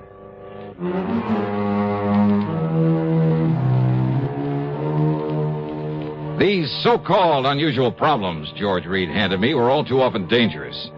But it's a living, and so far I've been lucky. So, expense account item 1, $1.10, taxi fare to his office at Floyd's of England. Come in, Johnny. Sit down. Yeah, sure. Thanks. I'm glad to see you. Glad you could make it. Well, I'm not so sure I am. What's it all about, George? Charles Stockerly is our client's name. He's a retired attorney. And somebody that he sent to the pen has got out now and is gunning for him. Possibly. Yeah. Where does he live? He doesn't. You want me to act as bodyguard for a dead man? Well, I mean, he has no regular address. It's like this, Johnny. Yeah, please, let's get on with it. Stockerly had a highly successful career right here in Hartford. Married, brought up a couple of adopted youngsters. All in all, managed to live the good life. Except perhaps for the fact he worked too hard. So? Now, mind you, I don't mean to imply that he ever went off his rocker, but when his beloved wife died a couple of years ago, and with that worthless, hateful son of his still around to worry him... Adopted, you say? Yes, both young Andrew and his married sister Joyce. She's a wonderful girl, by the way. So what about him? Nothing. I simply mentioned them in passing. The point is, Mr. Stockerly has quite a bit of insurance, which is why he didn't hesitate to contact me regarding these apparent attempts on his life. You kind of punched that word apparent. Because when he first told me about this thing, considering his extremely upset and nervous condition, well, frankly, I didn't take him too seriously. Oh, is he an older man? In his early 60s. But now, apparently, and I use that word again, these threats have become very real, which is why he's been running away. Running away? Well, I told you he has no permanent address. And now that he's demanded your protection, that you stop whoever is trying to kill him, if somebody really is. All right, where is he, George? At the moment, in Tahiti. Tahiti? Yes, living in the seaport town of Papeete. Well? George. Yes?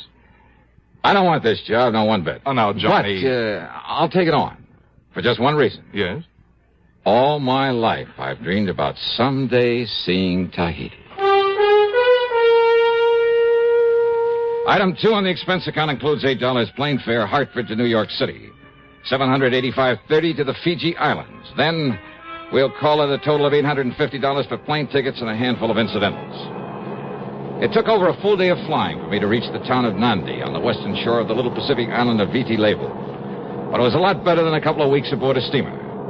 Another hop took me across the island to Suva. And there, well, it's picture postcard country, all of it. Vast, heavy tropical forests. Millions, billions of beautiful blossoms everywhere. Picturesque South Sea villages full of thatched huts, palm-lined beaches, and the magnificent clear blue water breaking over reefs of coral. The people, fascinating, many of them East Indians. The women dressed in saris, the men wearing large white turbans. And there were plenty of the native Fijians with their wild, wiry, bushy hair that seems to stand on end. From Suva was an overnight flight to Papeete in a flying boat. A lot of travel time, a lot of expense, but certainly worth it. Tahiti, with its black sand beaches and coconut palms. Its tremendous carpet of tropical foliage and flowers, from the shoreline back to the mountains. The soft, almost caressing climate. Oh, yeah. It's really an ideal place to get away from it all. Sound nice? You want to go there? Well, it made me want to stay there. Yeah, it's the one place I found where I could really, completely relax. And I made up my mind to take the fullest possible advantage of it, job or no job. I learned that Mr. Charles Stockerly, the man who'd sent for me, lived in a small bamboo house near the water's edge within easy walking distance of the hotel where I'd registered. But my nice, idyllic dream was quickly shattered when I found him there. When I found what was left of him. To paraphrase Gilbert and Sullivan, an announcer's lot is not a happy one. Well, not always. Want to know why? Tell you why. Take this safe driving business. Do you have any idea how many times my confreres and I have begged on bended microphone to have begged people not to kill themselves on the highways? Now, once and for all, let's get together on this. Let's understand one another.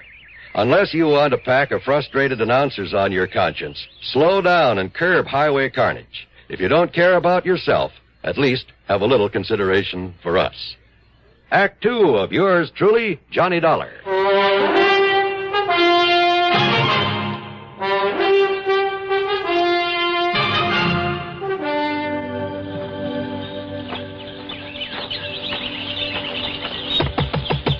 Mr. Stockerly? Just 1 minute, please. Yeah, sure. Yes, Mr. Stockerly? No, I am Dr. Bentley. Oh, well, I'm Johnny Dollar, a special investigator that Is that Mr. Stockerly? Yes, it is. What happened? Who did this to him? Is he still alive?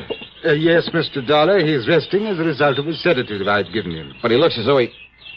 All right, what happened to him, Doctor? He was up on the side of Ka Arbu Mountain gathering flowers on a long and treacherous ledge when he noticed someone following him very furtively. Oh?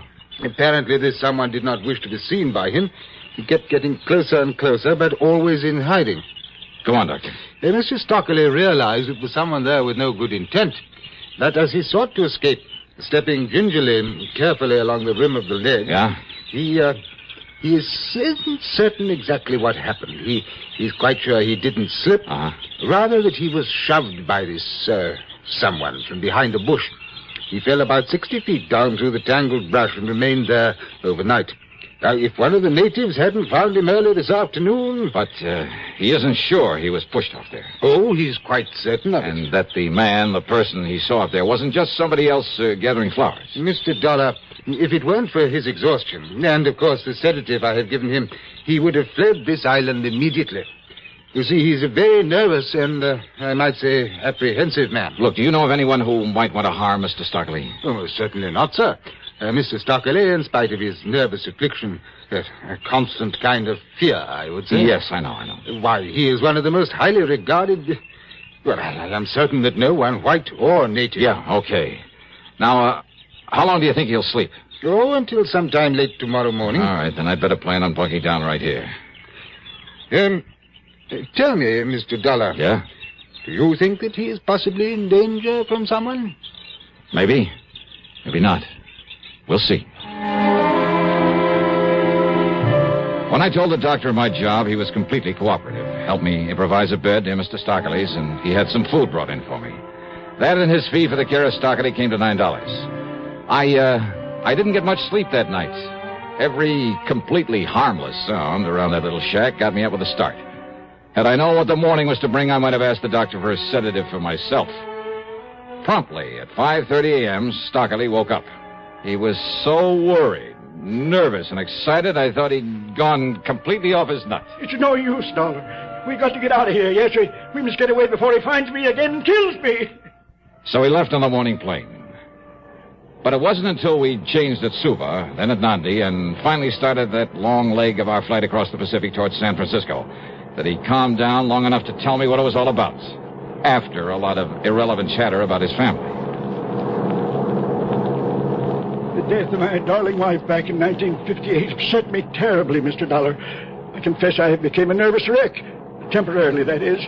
If it hadn't been for our adopted daughter, Joyce, a wonderful girl, I'd have lost my mind.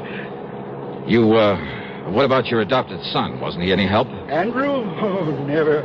I've given Andrew everything, Mr. Dollar. Too much. Education, money, investments that'll keep him wealthy for life. Bad mistake. He's never done a day's work in his life. Yeah, well, now... What's more, he's never shown the slightest sign of gratitude for love for his sister. I see. But Joyce, who asked for nothing in all her life, who worked to train herself, to support herself, and is now married to a fine young man. Mr. Stockley... Joyce has been nothing but a joy and comfort to me. About these threats now... That is why I never worried about the... Threats? Yes. They've been more than that. They've been attempts upon my life. Like the one you nearly witnessed there in Tahiti, where I thought I'd finally found safety. From whom, Mr. Stockley? From whom? From whom? At home in Hartford, when I tried to tell the police, they wouldn't believe me. I suppose perhaps because of my nervous condition, but it must be Harry Linker. Linker? Yes, Linker. Years ago, I had him sent to prison. He swore he'd get even with me. But look, don't they all make that kind of threat? But what did the police say? That he's reformed now, that it must be someone else. But I knew he'd come back to kill me, and he has. Oh, now listen. First was threats over the telephone, right after Martha died, as I was about to leave for Europe. Oh? And when you left, he stopped bothering you? Stopped. It was in Paris that I heard from him again. It was in Paris, Mr. Dollar, that I narrowly escaped being run down in the street and by an American car. But now look... So I fled to London. I should have known better than to walk the streets there alone at night. But it was there that only the intervention of a bobby kept me from being murdered by him after another warning. But, Mr. Stockley... In Jakarta, more threats. I found a poisonous reptile in my trunk. In Stockholm, I found the scorpions in my briefcase just in time. Oh, now, please, look here, Mr. Stockley. I've run, but he's kept coming after me.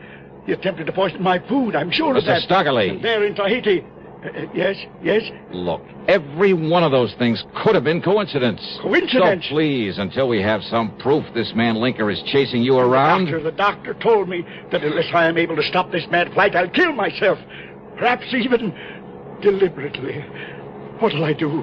Where can I go? Well, right now we're heading back to the States, back to Hartford. But if he's following us... Then maybe we'll find some proof against him. Proof? Proof? By having me killed? Look, you'd better take another of those pills the doctor left for you.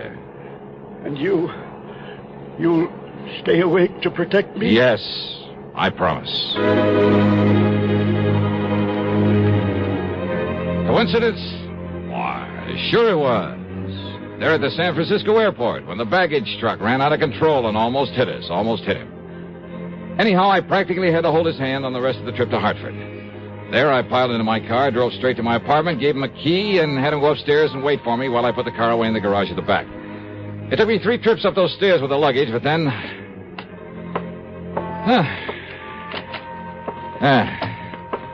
There we are, all set. Aren't you going to lock the door, Mr. Dollar? Oh, please, now, don't worry. I've sprung the catch.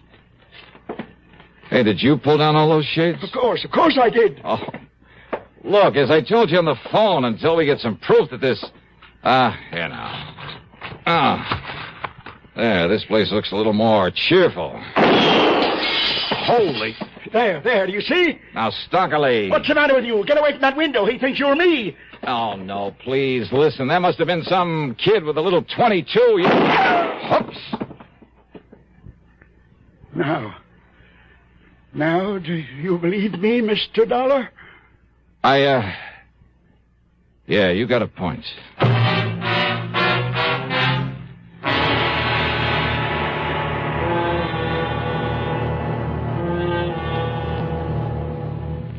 Catching a cold? Well, I guess most everyone knows that the smart thing to do when you feel a cold coming on is to get plenty of rest. But there are some days when no matter how miserable you feel, you just can't stay in bed. And if tomorrow is one of those big days and your cold is complicated by constipation, well, that's when you'll appreciate X-Lax most. You see, X-Lax has the qualities doctors consider most important in a laxative. It's gentle, effective, and close to natural acting. Taken at bedtime, X-Lax won't disturb sleep. It works effectively, overnight, to help you toward your normal regularity. And X-Lax is so close to natural acting, there's no upset or discomfort. So gentle, it's even recommended for children. So, if tomorrow's a big day for you, if you have a cold and need a laxative too, take X-Lax, a laxative with the qualities a doctor would recommend. X-Lax. Act 3 of yours truly, Johnny Dollar, and the Empty Threat Matter.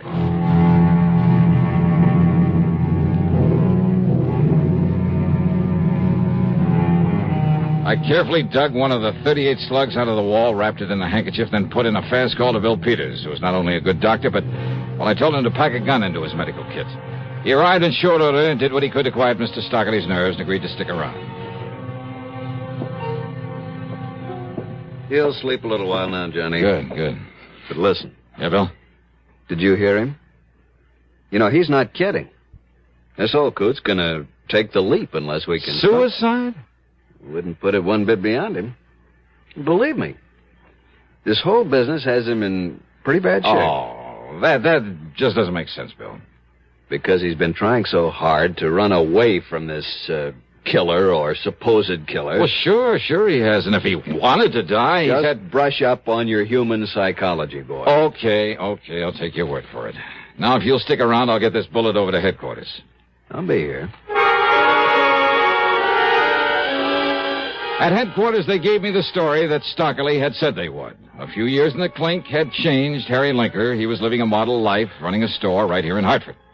I called on Linker at his hardware store, and I must say he convinced me that he was behaving himself. He was even quite concerned about Mr. Stockley, offered to help us if he could. I called on Stockley's adopted daughter. Then I told her the whole situation. Oh, this is a terrible thing, Mr. Dollar. I know. If only Daddy'd told me so I could have done something to help him. Well, as soon as we clear this thing up. I'll go to him right away. No, just wait, please. He needs me. Well, you can probably help your father more than anyone else in the world, but Not right away. But you'll let me know the minute we can bring him here and take care of him. Yes. Now, you're sure your husband would agree to that? Of course. Yes, of course he would. Oh, good. That's all I wanted to know.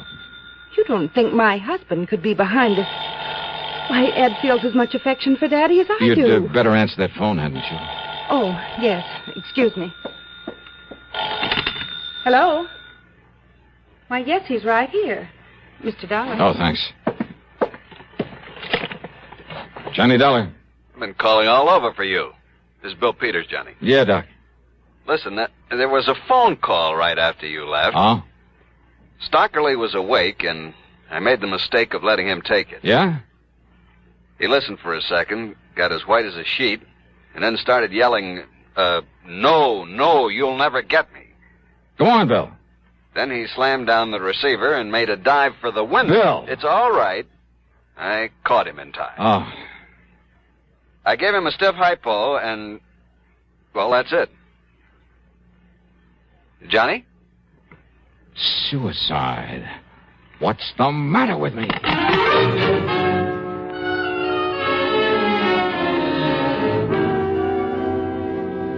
I tore on over to George Reed's office at the insurance company. Here you are, Johnny. Our copy of Mr. Stockerly's policy. Yeah, good. All right. Now, let me see if As you'll note, his adopted daughter, Joyce, is the sole beneficiary. Yeah, I see. But Andrew, the adopted son, is specifically omitted. Irrevocably. So if you think he might have anything to gain by Mr. Stockerly's death, you're wrong. Look. Here it is. The suicide clause. Well, of course. All right. So maybe Andrew couldn't get any of Stockerly's money. But if that old man killed himself, neither could Joyce. And believe me, Andrew would love that. Oh? So, these attempts on the old man's life, were they? Were they really? What? Or were they just part of a long, drawn-out, careful campaign to drive him off his rocker, make him kill himself? But if that's Can true... anybody prove that Andrew actually tried to kill him? No. In spite of all sorts of opportunity, and with plenty of money to follow him all over the world, to plague him, to worry him, to... All right. Where does he live, George? Andrew, I mean. Have you got his address? Well, yes, Then give it to me, quick.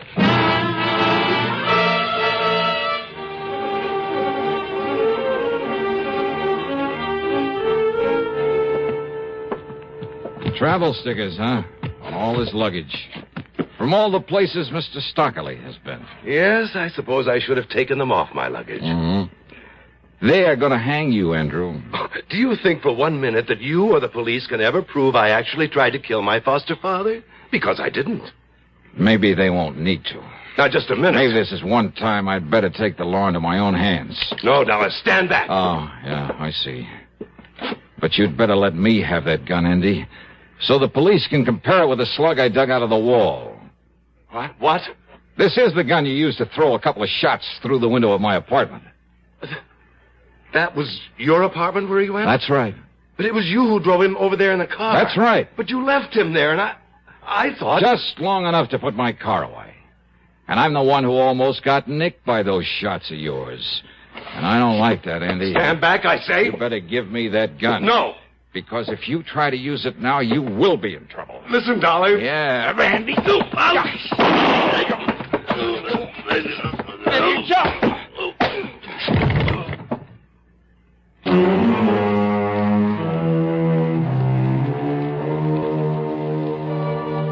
All I hope is they lock that bird up for the rest of his life. And that somehow Joyce and her husband can bring the poor old man back to normal. Expense account total, hold your hat. It's $2,561 even. Yours truly, Johnny Dollar.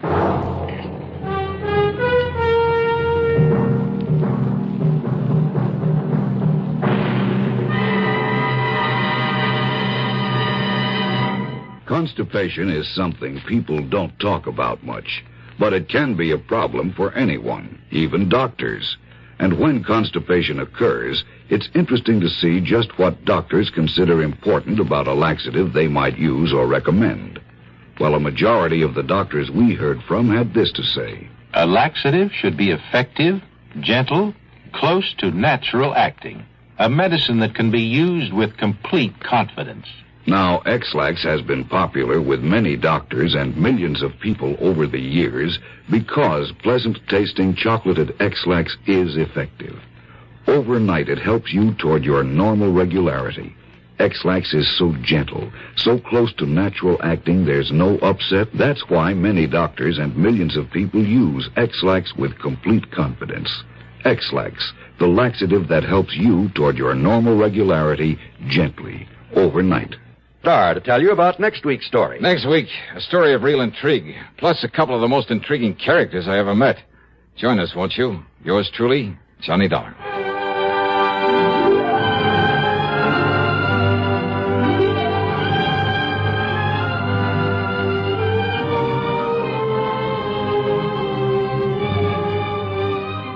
Yours truly, Johnny Dollar, starring Bob Bailey, originates in Hollywood and is written, produced, and directed by Jack Johnstone. Heard in our cast were Virginia Gregg, G. Stanley Jones, Ben Wright, Ralph Moody, Harry Bartell, and Carlton G. Young. Be sure to join us next week, same time and station, for another exciting story of yours truly, Johnny Dollar. This is John Wall speaking. This is the CBS Radio Network. You're tuned to Radio 590 WROW in Albany, New York.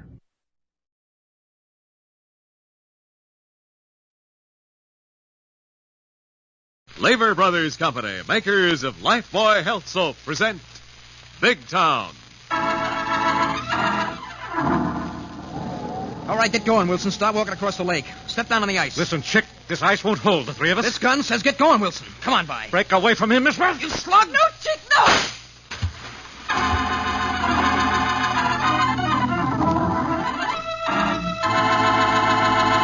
Yes, listen to A Date with Death. The headline newspaper story of Steve Wilson, fighting editor of the Big Town Illustrated Press.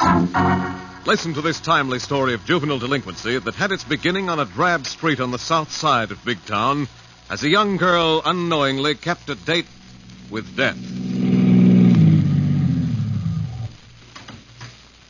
Chick, is that you? Yeah, it's me, Vi. All right, hop in a heap, honey. We're gonna make a killing tonight. No, wait a minute, Chick. What for? Are you scared, baby? Yes. But I need money bad. Who don't? I mean, a lot of money to send Johnny away before he dies of that terrible cough. Well, let's go and get it. I got 3 places cased for a sticker. Where? Well, the first is down on the waterfront. It'll be a cinch as a warmer-upper. All right. But, Chick, are you sure you can go through with it? Not lose your head? Now, don't you worry, Vi, baby. I learned all the tricks of the trade and reform. And this gun will scare the dough out of the customers. That's what I mean, Chick, that gun. What about it? I need money bad, but I don't want to be the cause of anyone getting hurt, killed. You promised you wouldn't load the gun. Sure, I promised. And the rod's empty. All right, get in the car and get under the wheel. You're going to drive and leave the rest to me. All right, but wait. Whose car is this? I borrowed it. You mean stole it? Nah, some dope left his keys in it. We'll ditch it when we're done. The cops will find it and give it back to him in the morning. But won't the police be looking for it? Sure. In a couple of hours. But I switched the license plates. Will you quit worrying? I told you I know all the tricks of the trade. Now get in, honey. Violet. Johnny. Oh, wait a minute. Johnny, get back in the house. You'll catch your death out here without a coat. Well, that don't matter. It does. You know what happens when you get a cold. Now, please go in. No, I heard you talking. I know why you're gone out with this rat. I don't want that guy to help. I'd rather hack myself to death. Now, don't be a dope, Johnny. You got a rotten break with them bum pair of lungs. We're gonna get some dough so you can go where you can even the odds. You shut up, Malone. Get out of here with that hot heap and leave my sister out of your crazy stick-up plans. Go on, beat it, you rat. All right, cut it out, you dope. Get back in your basement or I'll slug you. Please, Johnny. I know what I'm doing. No, you don't. Chicks promise nobody will get hurt. That's what they all say. Every rat with a gun. You're not gone with them. Please, Johnny, please go back in the house. All right, get in the car, Vi. I'll take him back in the flat. Make him see it our way. Come on, Johnny boy. Let go of me. Let go of my arm. Please, Johnny, stay home. Wait for me. No, Vi, don't get in that car. Oh. All right, Johnny boy. Now down the stairs into your clammy basement joint, and I'll show you how it's going to be. Let go. You ain't dragging my sister into no jam. Reform school, prison. I'd rather die. I'd rather be dead. Sure. Now you just hold still. Now hold still, Johnny. Let me get this door open. I won't. I ain't going with you. Hold still, you hear me? Now listen, you dope. I got this all planned. I need a dame to drive and front and cover for me. Not my sister. Not Vi. Yes, Vi. And just to make sure you don't gum up the works, you're going to stay right here till we get back. Oh.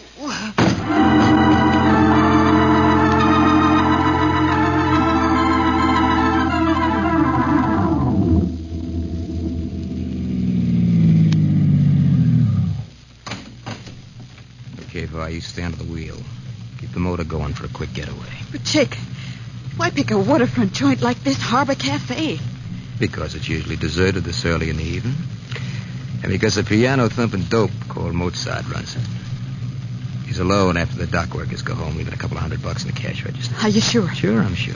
Told you, I cased the stump. This is just sort of practice for a couple of big jobs I got lined out in the suburbs for later tonight. All right, but be careful, Chick. If he puts up a fight, let it go. Run for it. I'll get us away from here. All right, Vi, you just stay out of the wheel, huh? Keep the motor going. Keep the jalop in gear for a getaway. All right, Chick. I'll be waiting.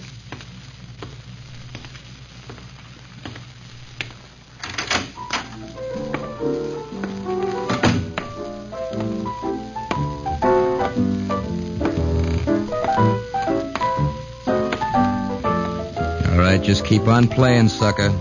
Make like I'm a music-loving customer. What'll you have, fella? Dough. All the dough in the till, and don't turn around. There isn't enough dough in the world, much less in my cash register, to make me want to argue with a gun in my back. Good. Go on, keep on beating out the blues. Yeah, sure. How about the jailhouse blues? All right, cut the musical wisecracks or I'll blast you for laughs. Okay. But you'll need a sense of humor when you open that cash register behind the bar. Yeah? How come? You taking plenty when the dockers bend a few on the way home? Yeah, but I cash some of their paychecks, and you can't. Checks. That's all there is in the till. You're a liar. Liar? You're a dope. Go on, keep playing. I'll sleep myself. Sure, but you scare me. Makes a guy's throat dry to have a gun jabbed in his back. Mind if I have a swing of suds out of that stein at the end of the keyboard? Yeah, sure, go ahead. And then play me I Got Plenty of Plenty while I tip the till. Sure. You're welcome to any cash you can find. But I don't like being called a liar. Tricky slug. You slug. You blinded me with that beer mug. I can't see. I can't see.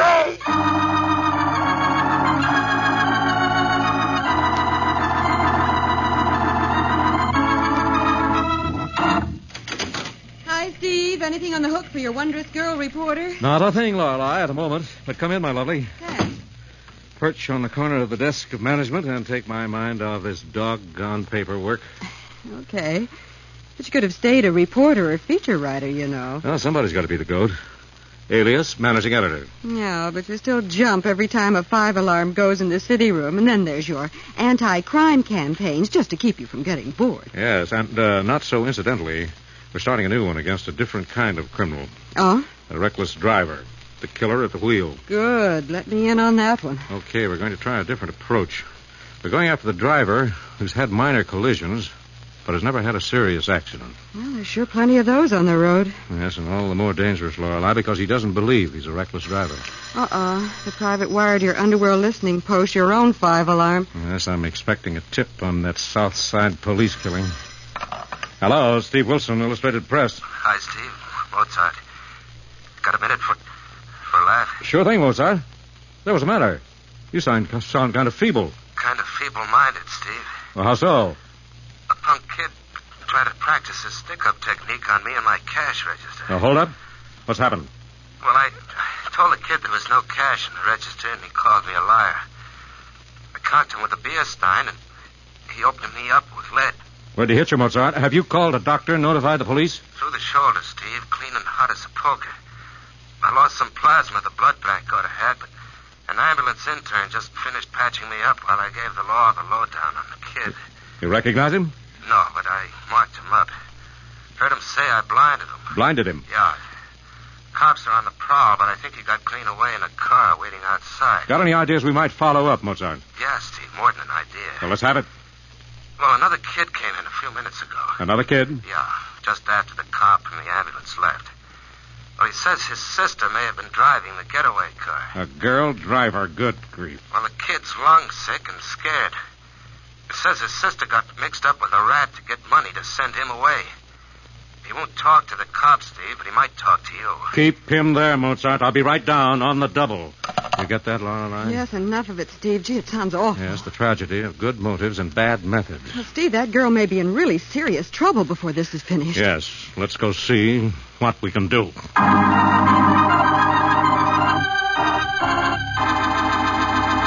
Thus, Steve Wilson and Lorelei take steps to help a sick boy and his misguided sister. And for the exciting developments, we'll return in a moment. Lifebuoy gets skin cleaner. Lifebuoy gets skin cleaner. Lifebuoy, with its purifying ingredient, gets skin cleaner. Stops BO as no other leading soap can. Here's what the doctors proved in 820 scientific tests. People took daily baths with different soaps. Doctors compared the results. They found that Lifebuoy does more than just remove the grime and perspiration you can see. Lifebuoy is more effective than any other leading soap against the invisible dirt you never see. The cleaner you get your skin, the surer you are of being fresh and attractive. Doctors say that Lifebuoy's purifying ingredient makes the difference, and it makes Lifebuoy milder, too. Yes, safe even for baby's tender skin. No wonder Lifebuoy today is used in the homes of 40 million Americans. They like its mildness, its rich lather, its greater protection. Lifebuoy gets skin cleaner. Lifebuoy gets skin cleaner. Lifebuoy, with its purifying ingredient, gets skin cleaner. Stops BO as no other leading soap can. So bathe with Lifebuoy every day. Get the big new bath size. Buy Lifebuoy right away.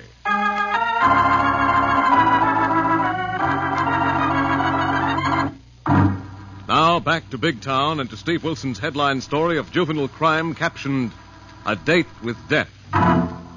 Learning that his friend Mozart has been wounded in an attempted robbery at the Harbor Cafe, Steve and Lorelei Kilborn are on the way from the Illustrated Press office. Meanwhile, Mozart is at his inevitable piano, talking to a boy who may have vital information about the crime. What's your last name, Johnny? I won't tell you. You'll just tell the cops and they'll grab my sister for being with the rat who shot you. Well, you'll have to know sooner or later, kid. And if she teamed up with that louse to get money to send you away to get rid of that cough, a judge will go easy. Maybe. Who's this newspaper guy you say will help us? Steve Wilson of the Illustrated Press. But, kid, nobody can help your sister if you don't come clean and tell us where we can find the gun-toting slug she was driving tonight. Well, I don't know for sure. Well, make a good guess, kid. Here's Steve and Miss Kilborn, one of his crime reporters. Hi, Steve. Hello, Mozart. Hello, Mozart. Hi, Lorelei. How's your shoulder wound? Oh, not bad. I can play with one hand, but I can't manage beer at the same time. Oh, meet Johnny No Name. Hello, Johnny. I'm so sorry your sister is mixed up in this mess. And the rat promised Vi he wouldn't carry a loaded gun. I begged her not to go with him. I tried to stop her, but he slugged me. Now, take it easy, Johnny. Let's have the facts, and perhaps we can help you and your sister. Well, how do I know you won't go straight to the cops or print everything in your newspaper? You don't, Johnny. And the police will have to know. But this isn't just a matter of keeping your sister out of trouble over an unsuccessful stick-up, Johnny. Huh?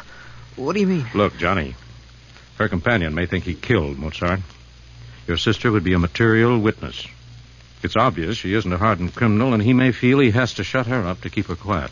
You mean kill her? Kill Vi? Yes, why not? If he thinks he has killed one person, he would have nothing to lose in killing the one other person who could place him at the scene of the crime, Johnny. Yeah, I never thought of that. So who is this trigger-happy fool? Where can we find him, Johnny? What's his name? His name is Jake Malone. Malone.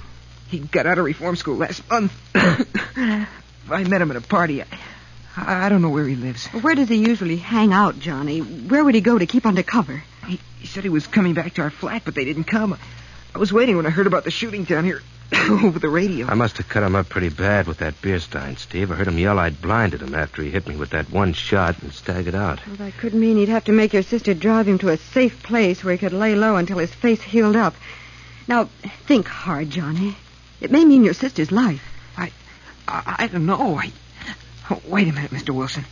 I did hear him telling Vi about a cabin out of town. A cabin out of town? Yeah, on a lake. What lake, Johnny? Think. Try to remember.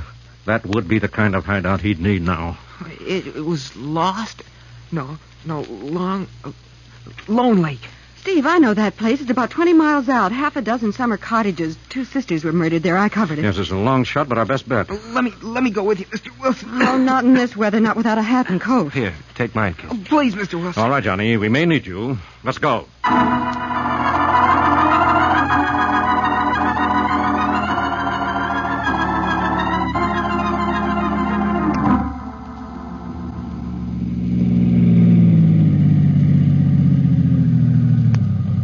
Where are we? What is this place, Chick? It better be my pal Monk's hideout in Lone Lake if you drove where I told you. I did just what you told me. Made every turn, and please let go of my arm and take that gun out of my side. Not a chance, baby. As long as I can't see, I'm holding on to you. If you try to get away, I'll let you have it, same as I did that Mozart punk. Why did you lie to me, Chick? You said that gun wasn't loaded. Sure. Because I was sure you wouldn't come along if you knew I was carrying a loaded gun. I needed you to drive and make it look like we're a couple of moonspooners. Now I need you till I'm able to see again. What's the good of coming to this cabin? You ought to see a doctor. You're liable to be blind for the rest of your life. I'll get a doc when the heat's off, one I can trust. Meanwhile, you're going to be my eyes, baby. All right, now get out of the car. Let's get in the cabin and start a fire. Come on. It's crazy, Chick. It's cold and dark, and we didn't bring any food. Cans of stuff in the cabin. Come on, lead the way. If you park where I told you, there's a path to the shack. It's right on the edge of the lake. It's right over there. The lake looks frozen. Yeah, this lake's right on the state line. If anybody trails us here, we can cross over the... Hey. We ought to be at the cabin by now. It's right here. There's a padlock on the door. All right, we'll get the key. Don't try to run for it, baby. Don't worry. I wouldn't leave a dog out here alone, blind and helpless as you are. I ain't helpless as long as I got this gun. All right. Here's the key. Now get that lock open. Let's get inside and get a fire going. All right. But, Chick, how do you know you killed that piano player at the Harbor Cafe? You said you couldn't see a thing after he hit you on the temple with that beer stein. It was so close I couldn't have missed. Right up and down on the keyboard. And there wasn't a yap out of him. But maybe you only wounded him. No, not with this .38. Come on now, inside. There should be matches and candles on a table in the middle of the room. Light them. Let go of my arm, Chick. I told you I won't run away and leave you like this. I ain't trusting nobody with this gun. Keep close to me, baby. All right, light a candle. All right, Chick. But a light can't matter much to you. That's what you think. Maybe I'm beginning to be able to see a little already. I can't see you yet, but I can see the light of that candle. Then it was only the shock of getting hit on the temple that blinded you. Yeah, so get a fire going on the stove. All right, Chick. But when you get your sight back, please let me go. I've got to get back to Johnny. He's really desperately ill. Yeah, sure, baby. When I get my peepers back, I'll send you on your way. Promise, Chick. Not the way you promised you wouldn't carry a loaded gun. Promise. Yeah, sure, Vi, I promise. You won't have a thing to worry about.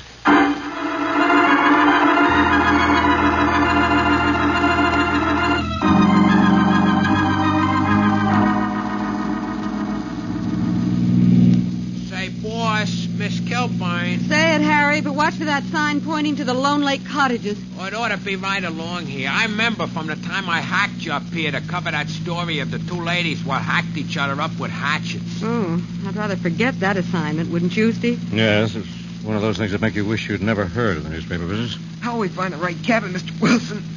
Chick Malone made Vi drive him here.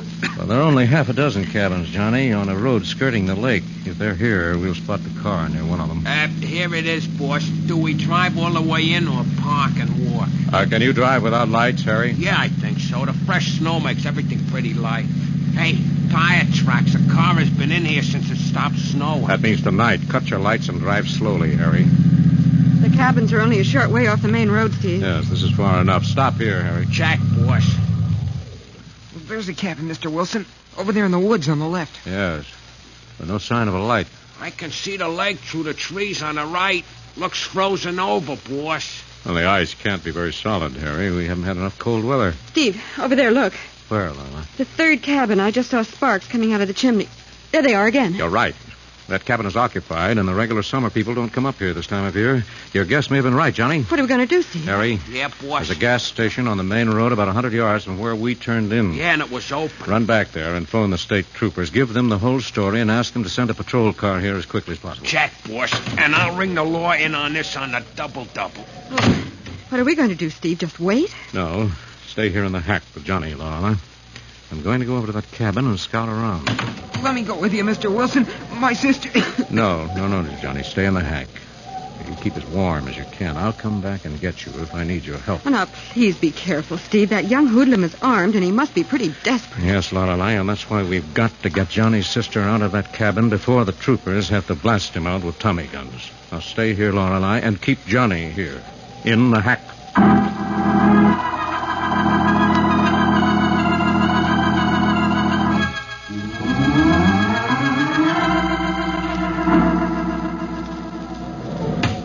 What's that by? Put down that gun, Chick.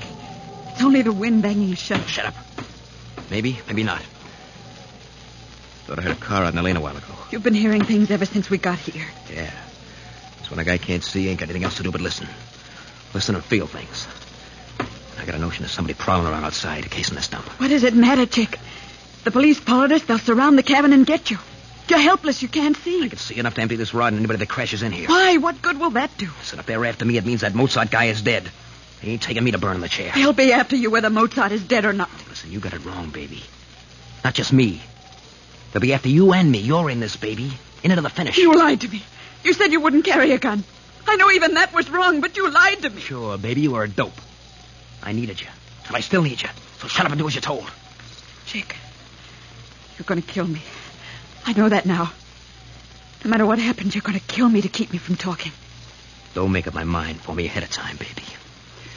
Behave yourself, you'll get it now. Shut up. There's somebody out there. Get your coat on, kid. Why? What are you going to do? We're going to get out of here. Where? Going to lamb across the lake, across the ice, out of the state. No, Chick, I won't leave here. I won't go with you. Get your coat on, baby. Get it on or else. Chick! Shut up. Hello, in the cabin. Can I come in? I lost my way. Chick, what are you going to do? Open the door. Let him in. Why get him in here? So he ain't going to leave and tell anybody we're here. Open the door. Let him in. Let go of my arm. It's like nothing. You pull away from me and I'll blast you and him. Now open that door and step back. All right. Come on in, mister. Thanks. You can put away that gun. I'm not a stick-up artist. Close the door and bolt it, mister. Sure. Thanks for letting me come in out of the cold. All right, mister. Who's with you? I'm all alone. Why? Good. Move over to the light where I can see you. See ya? There's plenty of light in this cabin. What's the matter with your eyes? He can hardly see at all. Shut up, baby. Oh. Then you are his eyes, miss. Yes, he's been hurt. Shut up. Just keep your coat on, mister. You and Vi are going to play like a couple of seeing-eye dogs. You're going to lead me over the ice. Across the lake.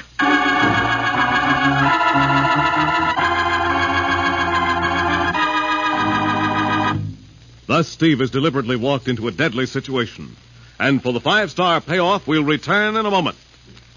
Lifebuoy gets skin cleaner. Lifebuoy gets skin cleaner. Lifebuoy, with its purifying ingredient, gets skin cleaner. Stops BO as no other leading soap can. Here's what the doctors proved in 820 scientific tests. People took daily baths with different soaps. Doctors compared the results. They found that Lifebuoy does more than just remove the grime and perspiration you can see. Lifebuoy is more effective than any other leading soap against the invisible dirt you never see. The cleaner you get your skin, the surer you are of being fresh and attractive. Doctors say that Lifebuoy's purifying ingredient makes the difference. And it makes Lifebuoy milder, too. Yes, safe, even for baby's tender skin. No wonder Lifebuoy today is used in the homes of 40 million Americans. They like its mildness, its rich lather, its greater protection. Lifebuoy gets skin cleaner. Lifebuoy gets skin cleaner. Lifebuoy with its purifying ingredient gets skin cleaner. Stops BO as no other leading soap can. So bathe with Lifebuoy every day. Get the big new bath size. Buy Lifebuoy right away.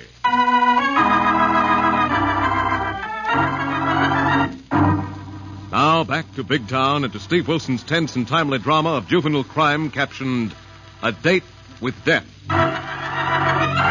All right, Wilson, so you're the racket-busting newspaper slug of the press. Yes. Plays palsy-walsy with the cops, That's aren't you? right, Chick. You called the troopers, huh? We ain't gonna be here, friend. Come on. You'll never make it across the lake, Malone. No, why not? The ice is too thin to carry one person, let alone three walking close together, as we must, if we're to lead you. Give it up, Chick. Even if you got across the lake into another state, you're still so blind you can hardly see. You'll be helpless. Not as long as I got this gun to make you dopes do like I say. You're gonna be my eyes till we get to some pals who'll hide me out. All right, come on. Get going. Out the front door and down to the lake. All right, open that door, Wilson. All right, Chick. I'll lead you by the arm. No, you don't, Wilson. Don't turn around. Just keep in front of me where I can keep this gun on your back. Okay. Come on, bye, baby. Try and break my hold on your arm, and I'll plug Wilson. Now walk down to the dock, Wilson. It's only a few feet from here. We'll never make it across the lake. Give it up, Chick. We'll break through the ice. Drown. Shut up. Come on. Come on. Try getting away from me, and I'll let Wilson have it in the back. All right, Chick. Here's the end of the dock. It's one step down to the ice. But it looks thin and cracked. Try it. Put your weight on it. Chick, it's your last chance to turn back. To hand over that gun, give yourself up, and take your chances with the law. Nothing doing. Get going. Don't, Chick. Mr. Wilson says you only wounded Mozart. He's lying to save his own hide. Now get going, Wilson. Step down on the ice. Put your weight on it.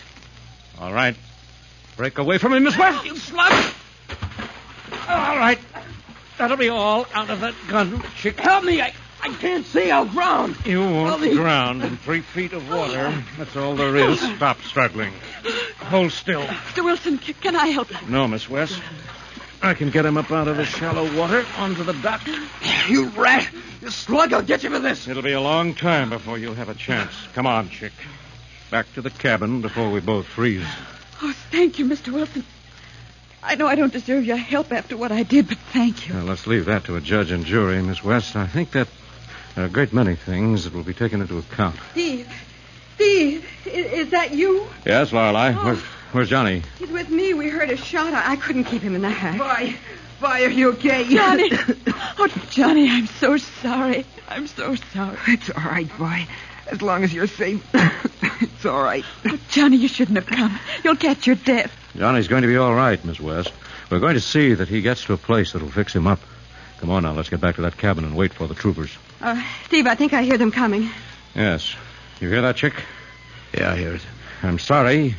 You'll have to relearn in prison the old lesson. That crime is a date with a kind of death.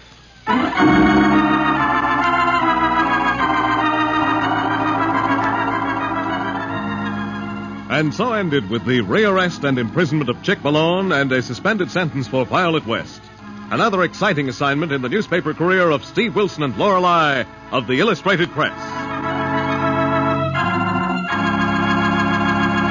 Now, before hearing about next week's big town adventure, here are Steve Wilson and Lorelei with exciting news for every woman listening. This is Steve Wilson, welcoming a brand new member of the famous Pepsodent Lever Laboratories.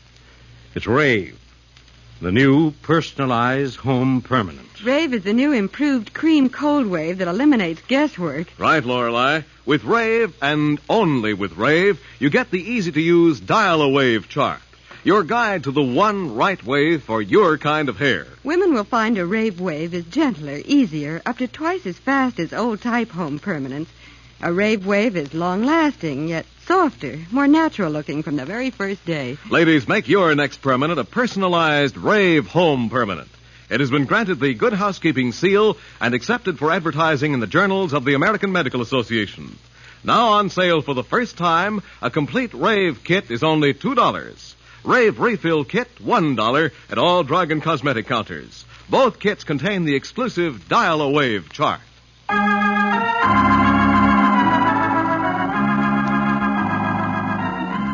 Next week, the makers of Lifebuoy bring you a hard-hitting story of a vicious ring of professional gamblers using bribery and murder in the world of sports, and headlined, The Fatal Fix. Another exciting assignment in the newspaper career of Fighting Steve Wilson of Big Town. Don't miss it. In tonight's dramatization, all names, times, and places are fictional, and any similarity to other names and places is purely coincidental. Big Town features Edward Pauley as Steve Wilson, Fran Carlin as Lorelei Kilborn, and was written and produced by Jerry McGill. Next Tuesday night, same time, same station, you'll hear the exciting Big Town story of The Fatal Fix, presented by Lever Brothers Company. This is your narrator, Hugh James, bidding you good night.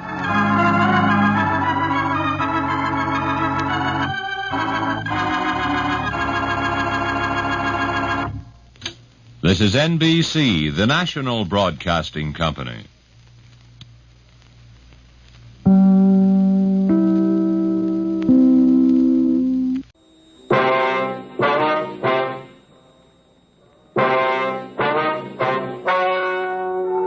Ladies and gentlemen, the story you are about to hear is true. The names have been changed to protect the innocent. Dragnet is brought to you by Chesterfield, made by Liggett and Myers, first major tobacco company to give you a complete line of quality cigarettes.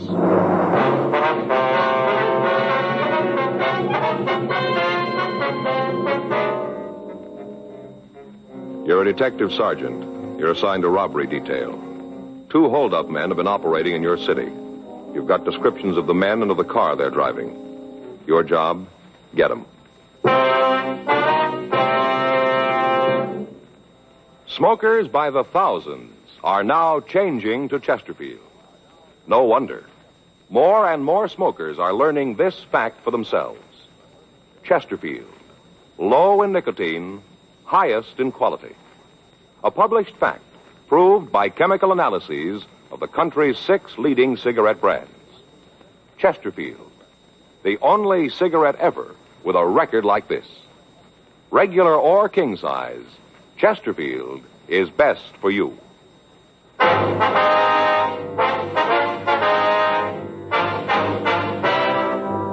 Dragnet, the documented drama of an actual crime. For the next 30 minutes, in cooperation with the Los Angeles Police Department, you will travel step by step on the side of the law through an actual case transcribed from official police files. From beginning to end, from crime to punishment, Dragnet is the story of your police force in action.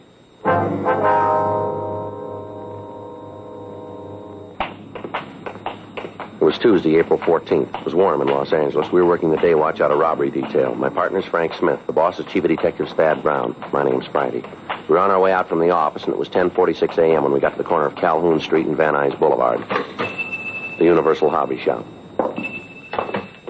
Yes, sir. What can I do for you? We'd like to see Stanley McGowan, please. Oh, Stan's not in right now. Anything I can do for you? When do you expect him? It shouldn't be long. He just went out for some coffee. Hey, sure there's nothing I can do? No, sir. You know where he went? No, I don't. Probably up the street. He'll be right back, though, if you want to wait. All right, fine. Pull up a couple of those stools. Make yourself comfortable. Thank you. You mind if I go ahead with this? I'd like to get it finished this afternoon. No, sir. You go right ahead. Pretty jazzy deals. You seen them? What's that? Hey, these boat models. Put them in a bottle. Oh, yeah. Mm-hmm. This is a new one. Just came in. Take a look. Jean Lafitte's boat. Pretty, isn't it? How's that? Lafitte, the pirate, you know. Oh, yeah. How do you get it inside the bottle? Well, the bottle comes in 2 halves. It's cut apart lengthwise. Here, you put the boat in and glue the halves together. There are a couple all finished over there. Look pretty good. Mm-hmm. How long's McGowan been working here? Oh, I guess it's been about 6 months, around in there. You guys friends of his? We want to talk to him. Oh. That's funny about him. What's that? Well, he doesn't seem to have any close friends. Hey, you know, like you could call up and ask a favor from. Never hear him talk about anybody like that. You ever seen any of his associates? Oh, a couple of times when we get ready to close up, there might be a guy waiting for Stan. Most of the time he plays a single, though. I've tried a couple of times to get him out, you know, stop at the bar on the way home, have a couple of drinks. Stan won't have any part of it, plays it single. Do you have a car, would you know? Not that I've ever seen. Say, will you hand me that gold paint over there? Yeah, sure. This one? No, the small one there. Yeah, that's right. Here you are. Ah, thanks.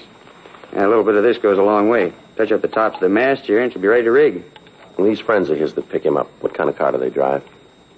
What are all these questions for? Who are you guys? Police officers. It's Frank Smith. My name's Friday. Cops. Well, what do you want with Stan? He done something? We just want to talk to him. I sure hope it isn't anything serious. I'd sure hate to lose Stan. Is that so? Yeah, he's one of the best riggers we've ever had. There's a couple of his models over there. Take a look. That one in the case, $150, old Ironsides. One of the best boats we've turned out. Stan did that. Sure got a steady hand. That's what it takes when it comes to rigging, steady hand. Want to go out now, Rudy? Yeah, in a minute. A couple of fellas here want to talk to you. You want to see me? Your name's Stanley McGowan? Yeah, that's right. What's this about? They're cops, Stan. Yeah? This is Frank Smith. My name's Friday. I'd like to talk to you, McGowan. You sure? What about? Might be better if we went out to the car, huh? Make no difference to me. You fellas stay here. I'll go out for some coffee. All right, thank you. Bring you back some? No, thanks. I won't be long. Okay.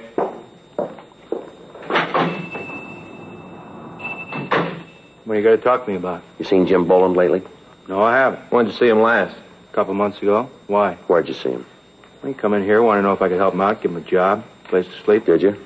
No, I told him he could bunk at my place for a couple of days till he got squared away. Nothing I could do about a job. Why'd he come to you?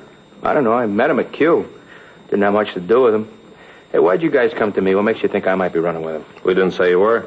Same thing. You figure I know where he is? Well, the record says you knew him. We're just checking it out. I got nothing to do with him. I'm reporting every month. You check with my parole officer. He'll tell you. I've been carrying the bucket since the day I got out of the joint. I'm going to keep on carrying it. We got no beef with you, McGowan. We just want to get in touch with Boland. I'm sorry. There's nothing I can do to help you out. Anything comes up, I'll give you a call. You mention any of his friends in town when you saw him? Some guy named Phil, that's all. You know who he is? No, I never met him. Jim said they were cooking up some kind of deal. You know what it was? No.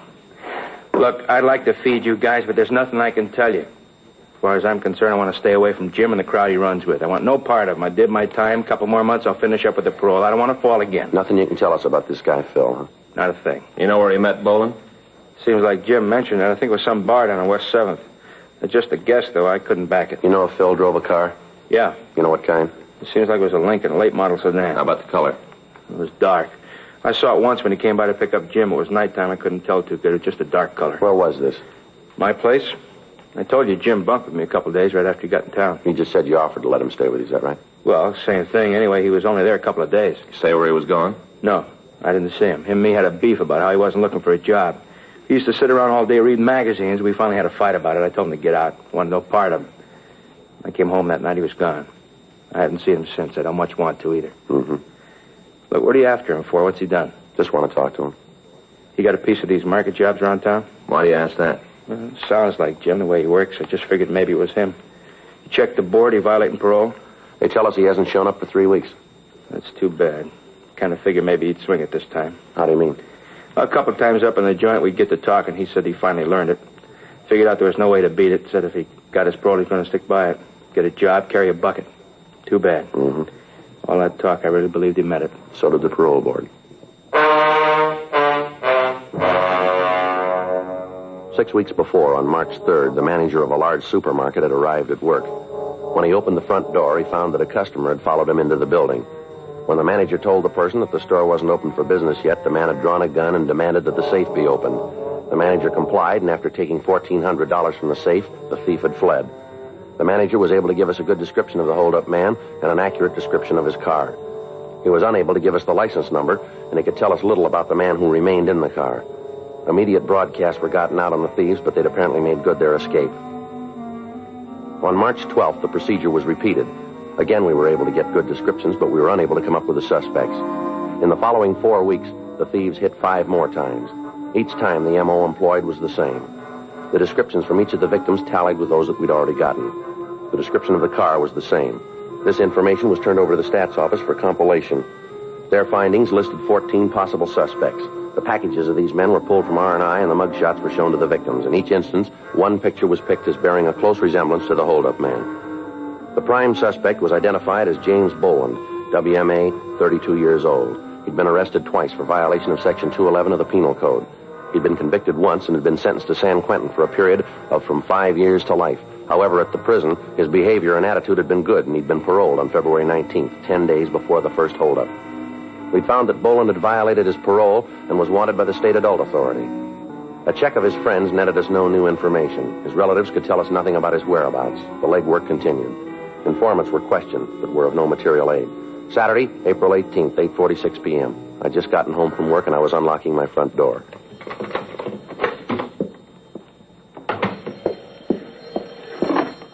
Hello? Oh, yeah, Dave. Mm-hmm. Yeah, well, I just got it. When was that? Yeah, I guess so. Yeah. I'll have to call my partner. Right. Yeah, where? Yeah, I know where that is. Well, let's see. It's 8:47 now. It'll take us about, 15, 20 minutes. Right. Okay, we'll see you there. Yeah, sure. Bye.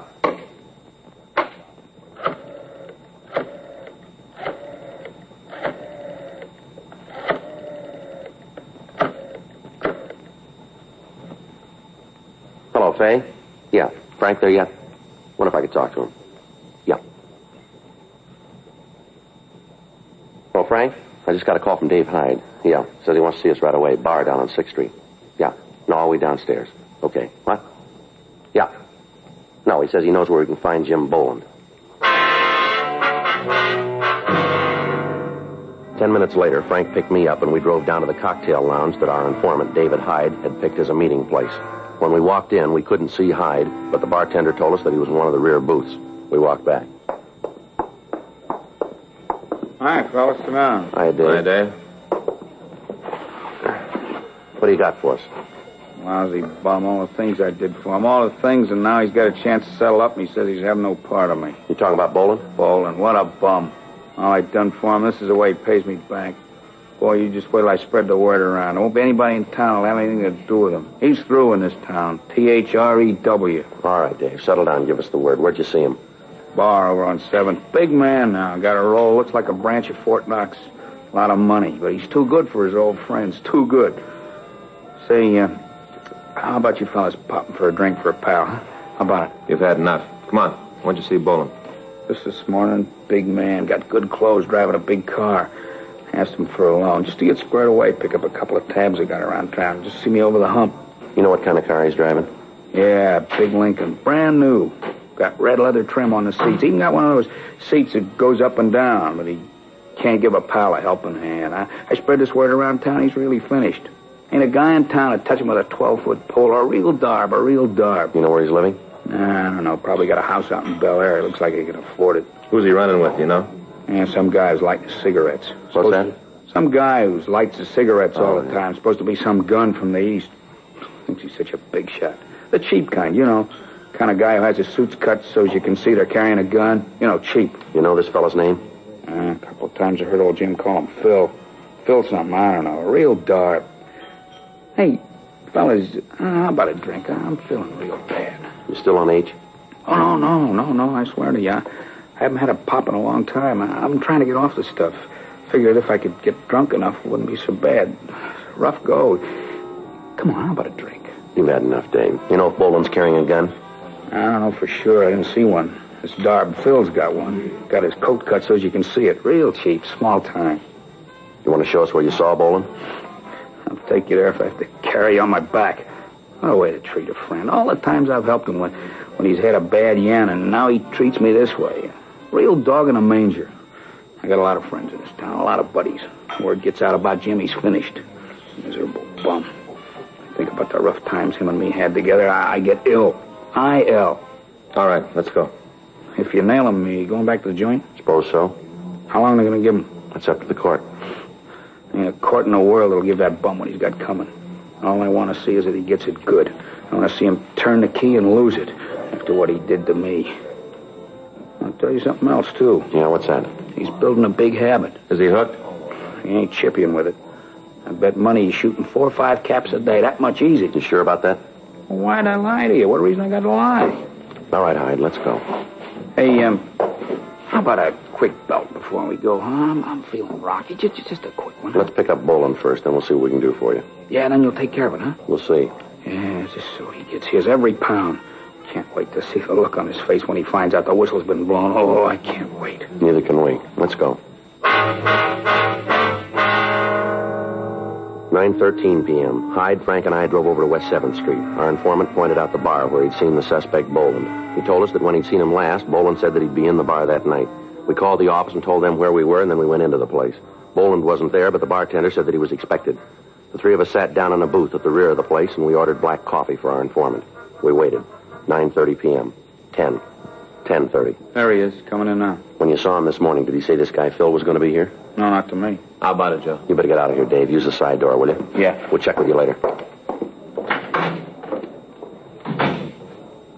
All right, let's go. Boland? What? You Jim Boland? What do you want? Police officers, you're under arrest. All right, Boland, come on, get up. Come on your feet. Stand still. He's clean, Joe.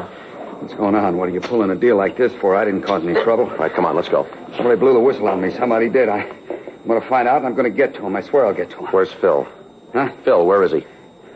I don't know what you're talking about. All right, Boland, let's go. Listen, you tell whoever it was blew the whistle they better start looking for a place to hide, because I'm going to get to him if it's the last thing I do. You called it. What? It might be.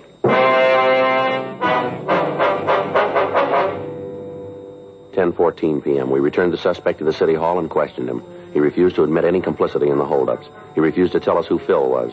We talked to him for 5.5 hours, and we got nothing. At 3:30 a.m., he was taken over to the main jail and booked in on suspicion of robbery. We checked out the room that he told us he was living in, but we were unable to come up with anything that would tie him in with the holdups. 3 days passed. On Tuesday, April 21st at 8:30 p.m., a special show-up was arranged. Out of the 7 victims who were present, 5 said that the suspect looked very much like the man who had held them up, but none of them would give us a positive identification. Jim Boland was returned to the felony cell block, and we talked to the victims. All of them commented on the fact the suspect we had in custody was the same height, the same weight, and had the same general coloring and appearance as the person who'd robbed them. However, none of them would swear positively that he was the person. At 10:15 p.m., Frank and I went up to the felony section and had Boland brought from his cell to the interview room. His previous sullen attitude had changed considerably. How'd I make out? You get any identification? 5 of them say you look like the man. Well, they're wrong. They gotta be. I didn't have nothing to do with those holdups. If they say I'm the guy, then they're making a bad mistake. They seem pretty sure about what they say. They can't be. Look, they saw me behind the screen. You bring them up here. Let me talk to them face to face. I'll talk to him. I got nothing to hide. Just let me talk to him. You know we can't do that. I always thought it was up to you to prove a guy was innocent as well as trying to make him for a job. That's right, it is. Then why don't you give me a break? I got no part in these heists. You look good for him. Probably a lot of other guys who do, too, but that don't mean they are. Come on, what do I have to do to make you believe? Why don't you come off of this, Boland? We got you going in. Why not play it smart and cop out? How can I cop out when I got no part in it? I'll lay it out for you. The M.O. used in the jobs matches yours. Big deal. A lot of guys work the way I used to. Physical description we got matches you. So I haven't got 2 heads. A lot of guys look like me. The beef in the bar. If you didn't have anything to worry about, why'd you start the fight? How'd I know who you guys were? Maybe you was out to pull a heist. Oh, that's a nice try, Boland, but it won't work. You knew we were officers. Now, why don't you save us a lot of time and tell us the truth here? You guys wouldn't know it if it bit you. There's one way to find out. Yeah? Try it. You got a cigarette? Here. You want one? Yeah.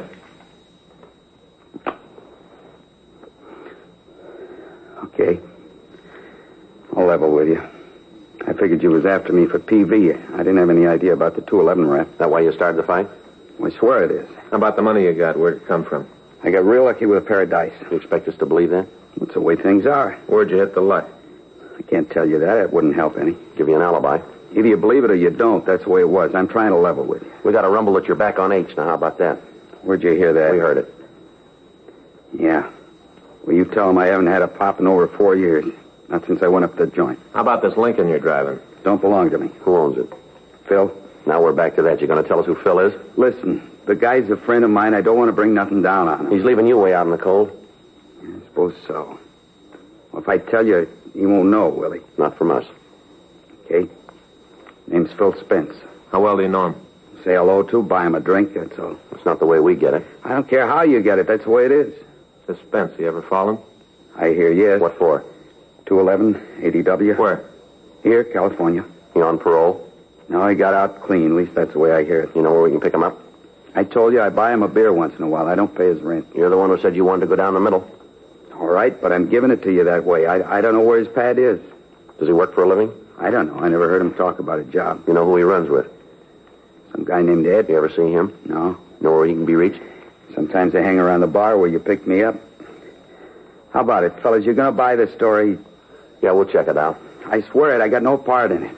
Sure, you got me cold for PV. I know I got to go back for that, but I want nothing to do with the rest. We'll check it out. You do that. You'll find out what I said's the truth. You willing to identify these two other guys for us? How do you mean? Check over some mugs? Sure, just as long as you believe me. We'll see. You won't regret it.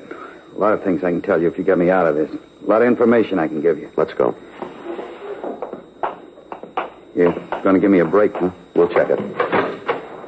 Say, either one of you guys got some extra butts? I'm out. Yeah. Here, take these. Thanks. Anything else you need? Not unless you can fix it for me to shave. We'll talk to the jailer about it. Beard's starting to itch. I'd like to get it off. We'll see what we can do. You going to start checking my story now? That's right. You go to work on it. You'll find out. Yeah, sure. I'll pay you back. Just believe me, I'll pay you back.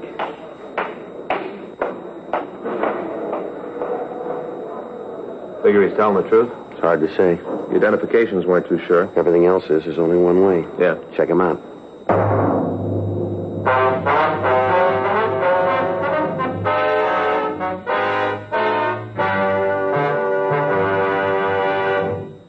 You are listening to Dragnet, the authentic story of your police force in action. At cigarette dealers, in vending machines, at supermarkets and stores coast to coast. Chesterfield, please. Smokers by the thousands. Yes, smokers by the thousands are now changing to Chesterfield. The only cigarette ever to give you one, proof of low nicotine, highest quality. Chemical analyses of the country's 6 leading brands confirm that. 2, the only cigarette ever to give you this proven record with smokers. Again and again, over a full year and 1/2, a group of Chesterfield smokers have been given thorough medical examinations. The doctor's reports are a matter of record. No adverse effects to the nose, throat, and sinuses from smoking Chesterfield. A responsible independent research laboratory supervises this continuing program. Chesterfield, the only cigarette ever with a record like this. Chesterfield, best for you.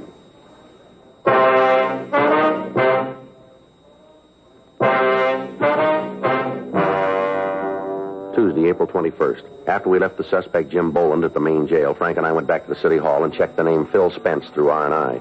There were 9 packages carrying records for men with that name. 2 of them had served terms for robbery in the state penitentiary at Folsom, California. We got off communications to George Brereton up at Sacramento and to Washington, requesting information on known criminals having that name. 12:30 a.m. We went back to the jail and had Boland brought from his cell. We showed him the mug shots from the packages we had, but he failed to give us an identification. We talked to him about Phil Spence.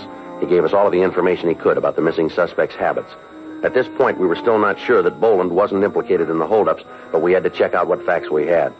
The one point which seemed to verify Boland's story was that the victims were unable to give a positive identification of him. 1:30 a.m., we went back to the office and checked out for the night. The following morning, Wednesday, April 22nd, we started to recheck Boland's story of his movements during the times of the holdups. Upon re-questioning some of the witnesses, we found that they weren't as sure as they had been of the facts. That afternoon, we got a kickback from Sacramento. It contained 3 more possibles.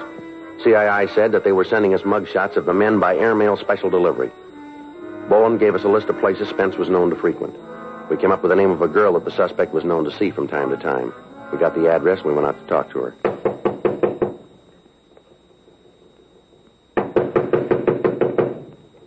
Doesn't look like she's home. We better check with the manager, huh? Yeah. Yeah? You Jane Schofield? Why? We'd like to see her. Who are you? Police officers. Come in. I'm her. What do you want? I'd like to ask you a few questions. No, I figured that. Move some of those clothes and sit down. Can I get you anything? Drink, maybe? No, ma'am. Thank you. All right. What do you want to talk about? How long has it been since you've seen Phil Spence? Who says I know him? We understand you know him pretty well. I've gone out with him a couple of times. That's the end of it. When'd you see him last? A couple of days ago. Monday night, I think. You know where he is now? No. You know where he lives? Some hotel over on Flower. You know the name of the place? No. You ever been there? No. You know what Spence does for a living? I don't know. Got some kind of a job, I guess. He ever talk to you about what he does? I told you I'd just been out with him a couple of times. I didn't ask for his birth certificate. I just said I'd go out with him. What are all these questions about anyway? What do you want to talk to Phil about? It's a personal matter. What kind of trouble is he in now? You been in trouble before? I don't know. Just with you cops around, must be something he's done. Spence got any close friends that you know of? Couple. You know who they are? One of them is a guy named Jim something. How about the rest? Fellow he calls Ed. What do you know about Ed? Not much. Is he in it too? Ma'am? He mixed up in this personal thing you want to talk to Phil about? Maybe. Never did like him. I always figured he'd end up getting Phil in trouble. Phil see quite a bit of him? Yeah. I think he's maybe in some kind of business deal with Ed. You ever say what the deal was? Not to me. One night a couple of weeks ago, he got real looped, and him and Phil were talking about it. What'd they say? I don't know. Phil told me to go powder my nose. I don't know what they said. And how do you know what they talked about? Because when I came back, I heard Phil say something about how the deal was going to work out all right. Then he saw me, and they shut up. Phil owns a car, doesn't he? Yeah, a new Lincoln. You ever let anybody else drive it? Ooh, once in a while, he lets Jim take it. Not often. Phil's kind of touchy about the car. Say, how'd you fellas know about me? Routine. Checking Phil out. Your name came up.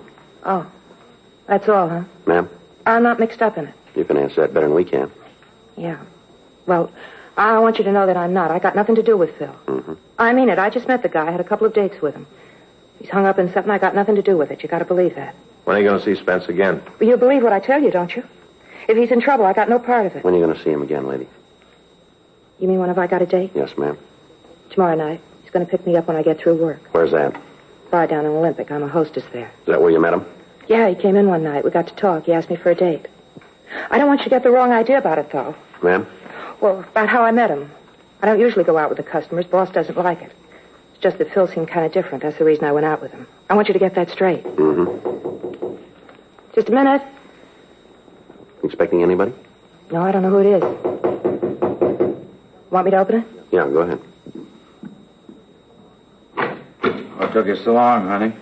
I got company, Phil. I know. I don't think so. Hi. You Phil Spence?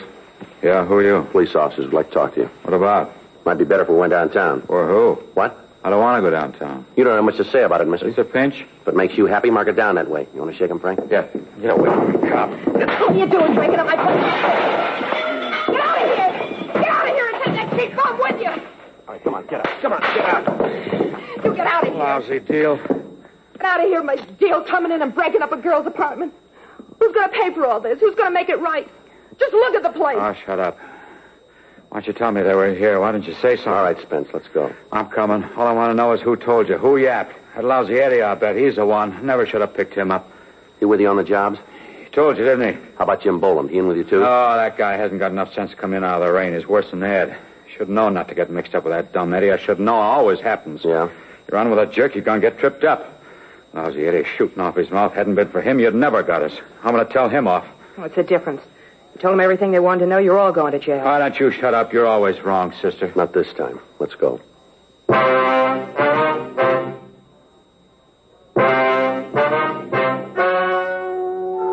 story you have just heard is true. The names were changed to protect the innocent. On August 13th, trial was held in Department 92 of Superior Court of the State of California in and for the County of Los Angeles. In a moment, the results of that trial. Now, here is our star, Jack Webb. Thank you, George Fenneman. Well, this is brief, but I think very much to the point. Chesterfield is the only cigarette that gives you proof of low nicotine, highest quality. That's what I want in my cigarette, and that's what you should look for in yours. Chesterfield, regular or king size, best for you. Try 'em.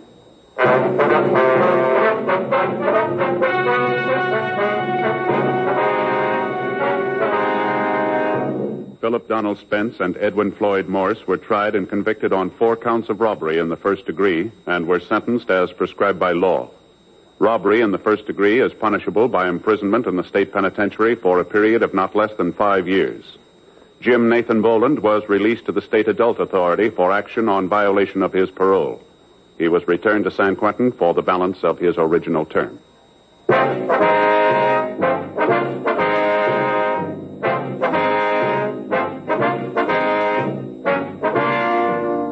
You have just heard Dragnet, a series of authentic cases from official files. Technical advice comes from the Office of Chief of Police W.H. Parker, Los Angeles Police Department. Technical advisors, Captain Jack Donahoe, Sergeant Marty Wynn, Sergeant Vance Brasher. Heard tonight were Ben Alexander, Herb Vigran, Vic Perrin, Michael Ann Barrett. Script by John Robinson. Music by Walter Schumann. Hal Gibney speaking. Watch an entirely new Dragnet case history each week on your local NBC television station. Please check your newspapers for the day and time. Chesterfield has brought you Dragnet, transcribed from Los Angeles.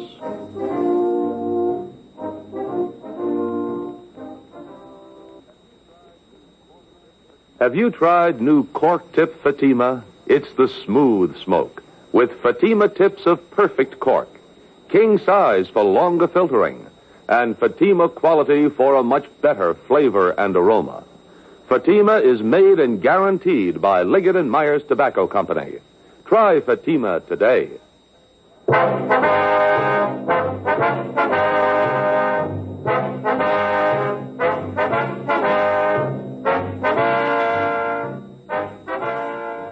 Hear Frank Sinatra as Rocky Fortune tonight on the NBC Radio Network.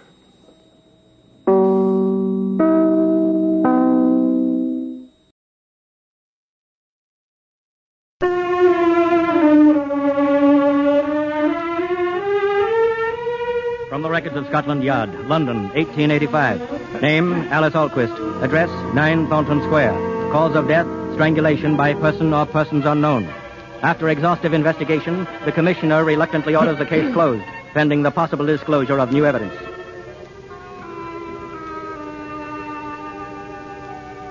It's many years later, and memories of Alice Alquist and 9 Thornton Square are all but forgotten. On the shores of Lake Como in Italy, a young bride and her husband are on the terrace of their villa, gazing enraptured at the beauty of the early morning. I should never wakened you, Paula, darling, but it's such a wonderful morning. Thank you for waking me, Gregory. Oh, you know, I was dreaming of our life together. How did you see it, Paula? I saw all the places where we'd be together, lovely places like this. I was thinking of our life, too, only I heard it in music. Something alive with happiness, with all the feeling of the early morning. This morning? Yes, with the sun rising light in your hair as it is now. When will you write it, darling? Oh, someday when we've settled down. Where? Where would you like? Paris, perhaps? Paris? Mm-hmm. What about Rome? Or London? How do you feel about London? London? Oh, Paula, if you won't laugh, I'd like to tell you something. I won't laugh. It's silly, but I was in London once in the winter. A poor and unsuccessful composer. It seemed to me no city in the world could be colder to the homeless or warmer to the ones who had a home. Oh, my darling. I used to long for one of those quiet little houses in a square with a woman I should one day come to love. Paula, could we settle down in London? Wouldn't have to be a house in a square. Perhaps... Paula, why do you look like that? There is a house in a square. What house? 9 Thornton Square. She left it to me. She? Oh, you mean your Aunt Alice Alquist? Yes, I'd lived with her ever since I was a baby. Then after it happened, I came here. I've been in Italy ever since, and that house comes into my dreams sometimes. But I haven't dreamed of it since I've known you. I haven't been afraid since I've known you. Oh, Paula, if it were true, it would make me very happy. It is true. I've found peace in loving you. I could face even that house with you. Oh, no, Paula, beloved. Yes. I would not ask that of you. Yes, you shall have your wish, darling. We'll go there. There's a lawyer who looked after the estate, a Mr. Mufflin. I'll write him today. You shall have your house, a house in London on a little square.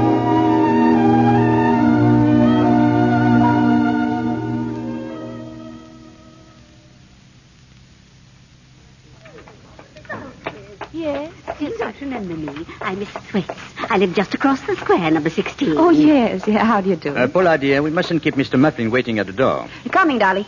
I'm sorry. Don't tell me you're coming to live here again. Yes, my husband Please, and I... dear. I'll call on you directly you're settled. Yes. Goodbye for the present. Bye. Goodbye. Goodbye. I'm so glad we are to be neighbors. I'm sure you'll find everything in the house in order, Mrs. Anton. Well, here are the keys. Now, if there's anything further I can do... You've been most kind. Oh, about your income, Mrs. Anton.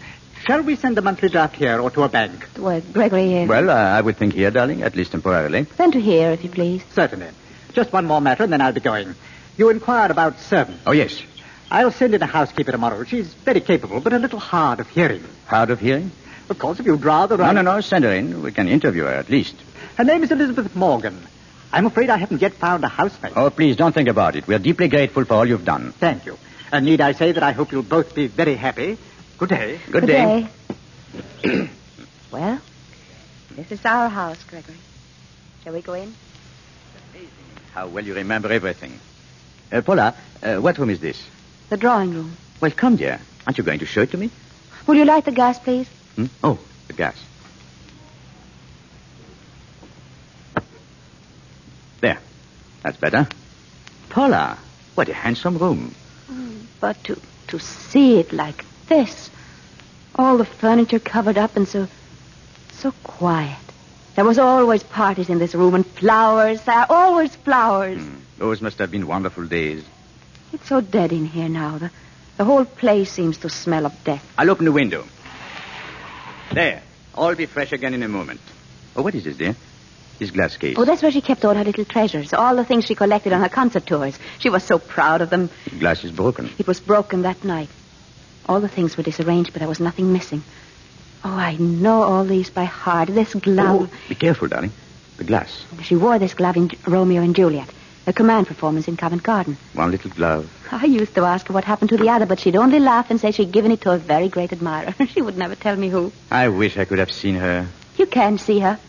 On the wall. Her portrait. Paula, it's unbelievable. How much you look like her. Only you are still more beautiful. She's painted there as Empress Theodora. That was her greatest role. When she sang it in St. Petersburg, the Tsar came to every performance. It was here that I found her. That night, here in front of the fire.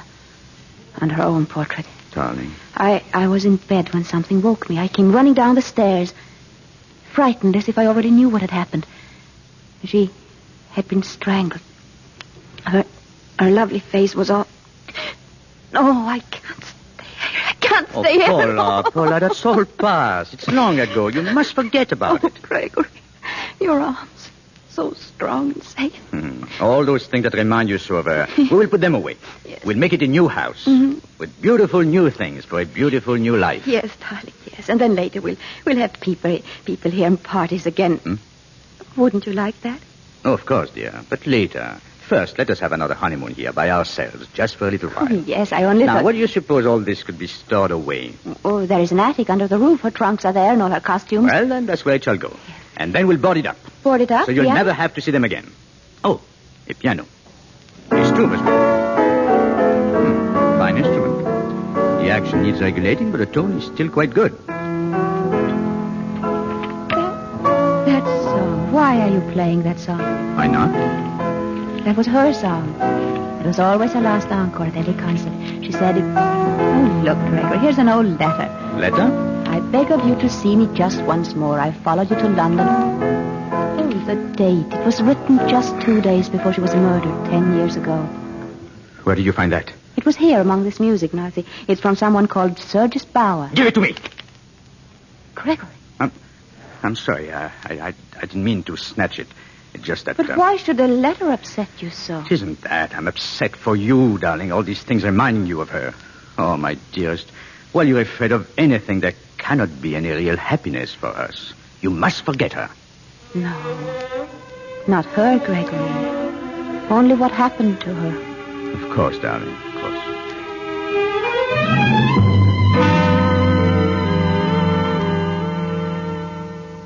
Elizabeth.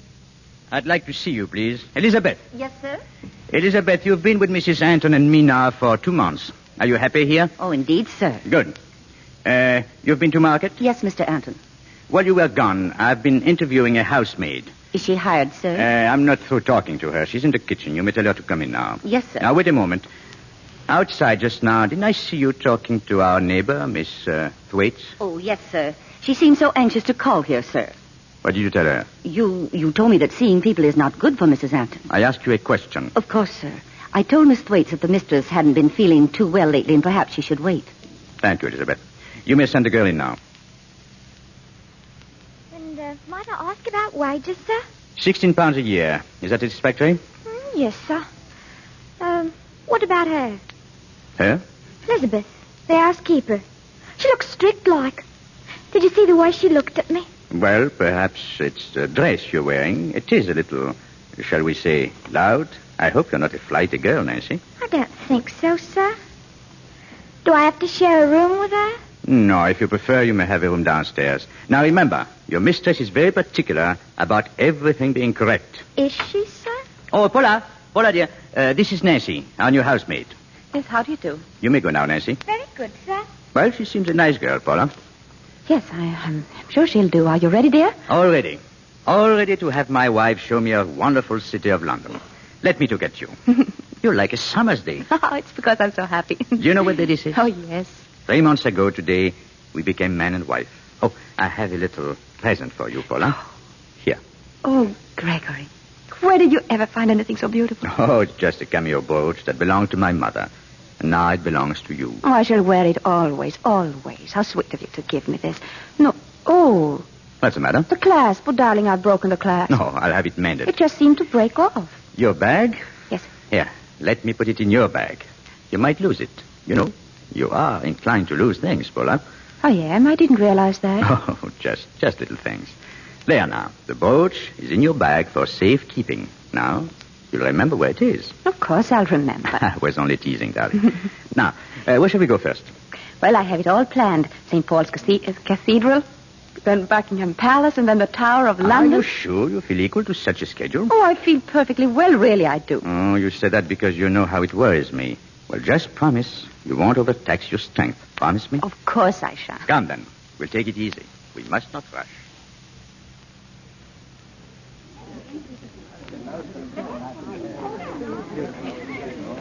Do you mind terribly, Gregory, but I just had to get out in the fresh air again. All those horrible things in there in the tower, the torture chambers, the beheading block. Are you sure that's why you wanted to leave? Oh, yes. That yes. young man back there, he nodded to you. Who was he, Paula? Oh, I don't know. He seemed to know me, but Do you usually bow to people you don't know? No, I suppose I'd met him somewhere. Are you telling me the truth? Of course. Why should I lie? You smiled at him. I wonder why. Oh, I did it without thinking, Gregory. I don't know why I did it. Like the other things. What other things? Oh, nothing, darling. Only I've been noticing you're quite forgetful lately. Forgetful? Well, losing things and... Oh, now, please, don't look so concerned, dear. It's nothing. You get too tired Yes, that's probably what it is. I get tired. I'm tired now. Gregory, can we go home now? Oh, we still haven't seen the crown jewels. They're in that building up there. They are? How do you know? What did you say? I said, how do you know? You haven't been here before. The guide told us inside. But are you becoming suspicious, Paula, as well as absent-minded? No, of course not, Gregory. After we see the jewels, we'll go home. Oh, jewels are wonderful things, Paula. Yes, a man could sell his soul for jewels and find that he has made not too bad a bargain.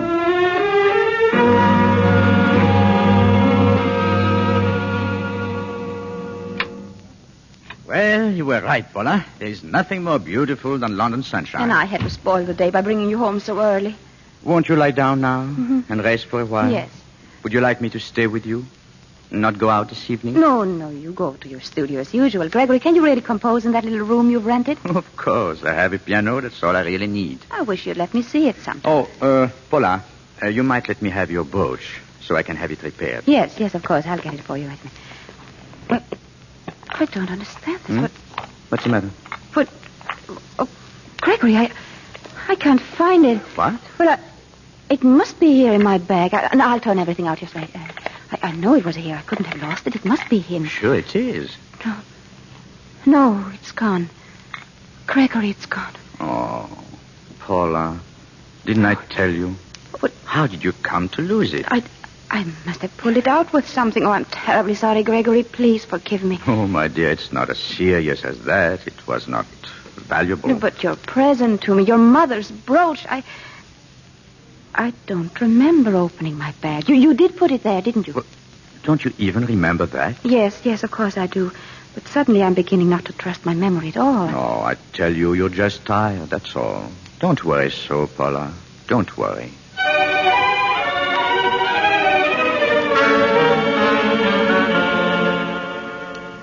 You rang for me, ma'am. What time is it, Elizabeth? Close to 9 o'clock, ma'am. How do you feel? I'm all right. You look fine to me, Mrs. Anton. Has the master left yet? Yes, ma'am. A little while ago. Please see that he has plenty of coal on the grate in his room, won't you? You already told me, ma'am.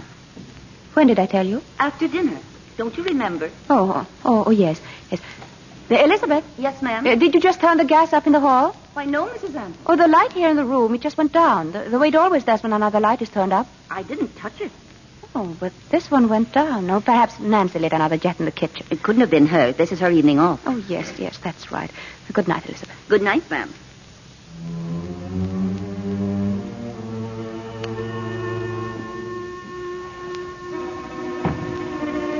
Elizabeth? Yes, ma'am? What's that? That noise. Listen. Noise, ma'am? Yes, can't you hear? It's coming from up there, from the attic. Like footsteps and things being moved around. But, ma'am, the attic's all boarded up. But I tell you, I hear something. Elizabeth! My hearing, ma'am, it's not too good, you know. Oh, you hear very well when I speak to you? Yes, ma'am. I've gotten so I can tell from a person's lips what they're saying. It's stopped now. Yes, it's gone. Well, You may go, Elizabeth. I'm very sorry. Please, ma'am, is there anything I can do? No, nothing. Good night. Good night. I hope you rest, ma'am. What is happening to me? I must be ill. I must be... Oh, no.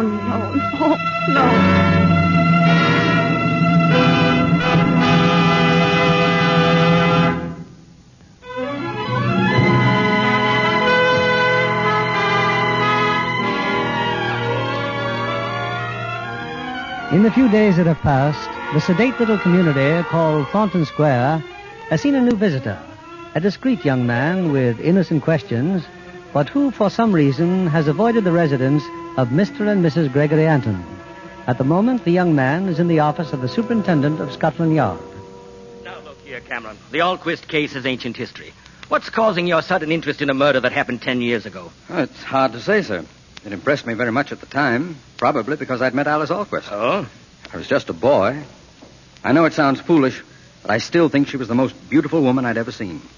Do you wonder why I was startled when I saw that girl last week in London Tower? The girl who might be the twin sister of Alice Alquist 15 years ago? And what does that prove? Nothing, I'm afraid. But number 9 Thornton Square is no longer an empty house. The girl's her niece. The house belongs to her. Well, it's just a feeling I have that something peculiar is going on. Because that nosy old maid, Miss Thwaites, because she thinks so. Oh, come now, Cameron. Yes, I'm afraid Miss Thwaites' suspicions are somewhat distorted by her frustrated ambitions to go calling on the Antons. But they've been very careful to avoid visitors. I wonder why. Well, stop wondering. We gave up the case as hopeless. As for the matter of jewels, that was dropped by the order of a most important personage. Jewels? What jewels? Oh, they'd been given to Alice Alquist by someone very highly placed. Crown jewels of of another country. They disappeared. That's why she was murdered. Who'd murder a woman for jewels that are far too famous to dispose of? But they've never turned up. No, now run along, Brian. I'm very busy. Yes, sir. Well, thank you, sir. Oh, Williams. Yes, sir? Where's your duty these days, Williams? Still in the East End, sir. How'd you like a more fashionable beat? One that includes Thornton Square? Oh, very much, sir. It also includes a pretty young housemaid named Nancy Frost. She might be susceptible to a policeman's uniform, and I need information. Well, now, sir, Say nothing about it. We'll see what can be done.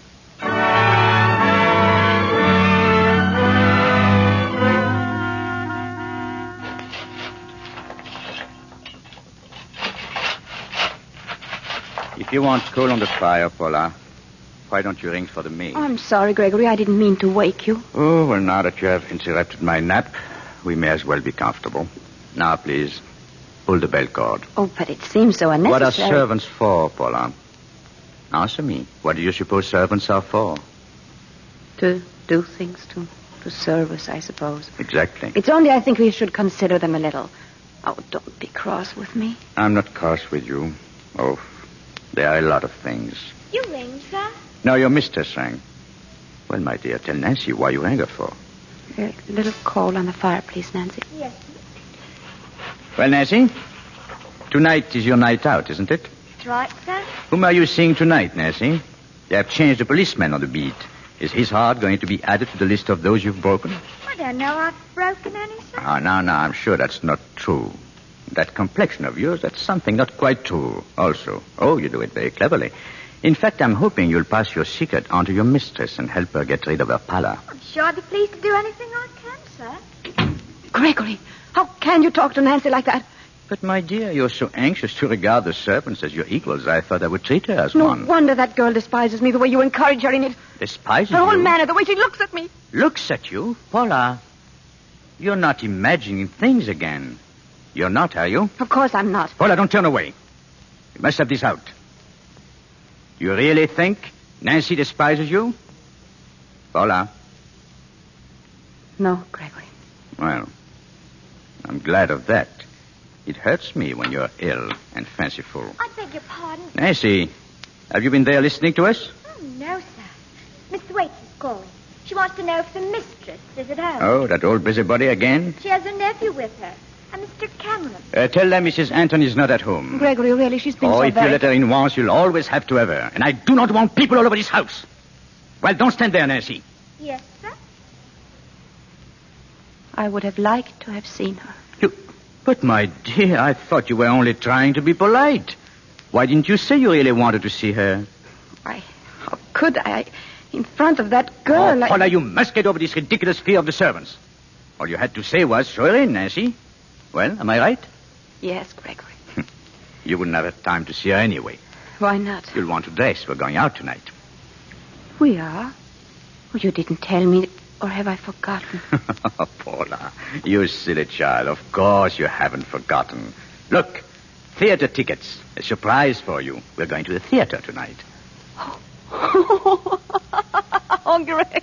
Oh, wonderful. Oh, my darling. And you thought I was being cruel to you. No, you're not cruel. Keeping people away from you. Making you a prisoner. I'm sorry. It's been days since I've heard you laugh like this. It's been days since I've been so happy. I want to laugh. I want to dance. What is it, Gregory? The wall. Something is missing from the wall. Missing? Oh, Paula, I don't want to upset you. If you will put things right when I'm not looking, we'll assume it didn't happen. But what? You mean you don't know? No, I... The little picture's been taken down again. Who took it down? Why? Why, indeed. Why was it taken down before? Paula? But I haven't taken it. Why should I, Gregory? I swear... No, don't ring for the servants. I must. No, please. Oh, Gregory, don't shame me before the servants again. Will you stop being hysterical? You must get to the bottom of this once and for all. Things like this cannot... Oh, Elizabeth, come in. Yes, sir? Elizabeth, do you notice anything missing from this room? Missing? No, I don't think so, sir. Look at the wall. Well? Oh, yes. The little picture. Did you take it away? Oh, no, sir. Why ever should I? You go to church, don't you, Elizabeth? Why, yes, sir. Please hand me my Bible there. The Bible. Yes, sir. Thank you. You will kiss this Bible as a solemn oath that you've been telling us the truth. Thank you, Elizabeth. Now, send Nancy in here. Yes. No, Gregory, please. No, not that girl. I'll say anything. I'll say that I did it, Gregory. Please, I cannot have that girl in here. Please, Paula, please have the goodness to control yourself. Now, you've thrown suspicion on the servants. They must be cleared of it. Now, sit down. Did you hear? Sit down. Elizabeth said you... Nancy, a picture has been removed from the wall there. I want to know if you took it. Oh, no, sir. Shall I ask Nancy to kiss the Bible, Paula, or will you accept her word? Of course I'll accept it. That's all, Nancy. Thank you. It was there this morning, I'm sure. Give me that Bible. Give it to me. I swear on that Bible I didn't take that picture down. Go and look for it. See if you can find it. Perhaps here in the library. We found it in here the last time, didn't we? But I think it may be here again. The shelf. It's there. On the shelf. So, you knew where it was all the time? No, I didn't, Gregory. I didn't. Paula, I think you better go to your room. Then we're not going to the theater? Oh, I'm afraid you're far from well enough for the theater, my dear. Gregory, if I took that picture down... If I do all these senseless, meaningless things, they're so meaningless, then I don't know what I do anymore. I know, Paula. That's just the trouble. Then if that is true, you must be gentle with me. Please, Gregory, please. You better go to your room. What are you going to do? I'm going out to work to try to forget all this. No, please don't leave me now. I get so frightened when you go out night after night. Frightened? You never told me that before. I'm frightened of the house. I hear noises and footsteps. I imagine things. The light in my room, the light dims. I'm frightened of myself. No, Gregory, please take me in your arms. Please, take me in your arms. Good night, Paula. I hope to find you much better in the morning. Gregory.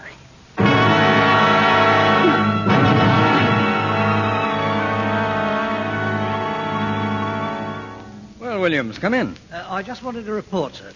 Miss Nancy Frost and I, we're going out this evening. Oh, fine. Any luck this afternoon, sir? Not very much, I'm afraid. I persuaded Miss Thwaites to adopt me temporarily as her nephew and go visiting. But the Antons wouldn't see us. Too bad, sir. But meet her I shall. I've just called a friend of mine, Lady Dalroy. She's giving a music out at her home Friday night. She knew Mrs. Anton slightly years ago. She's been kind enough to add her name and her husband's to the list of guests.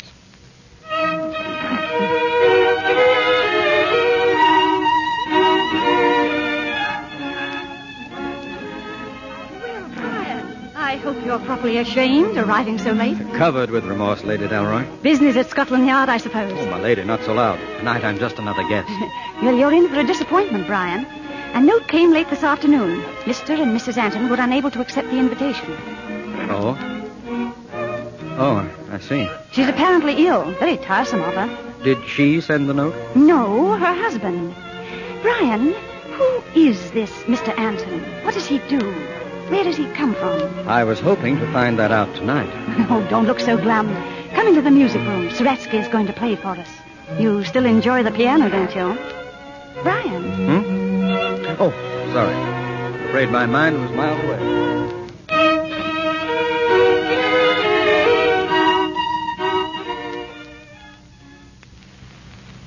Answer me, Paula. Why are you all dressed up like this? Because I'm going to Lady Dalroy's reception. But I sent a note. Yes, you told me. But I'm quite well enough to go, and I must get out of this house, Gregory. Very well. But I'm afraid you'll have to go alone. If you prefer. Paula, no, Paula, wait. I didn't realize this party meant so much to you. I'll change immediately. You didn't really think I'd let you go alone, did you? I don't know. Please hurry then, Gregory. Of course, my dear. I won't be a moment.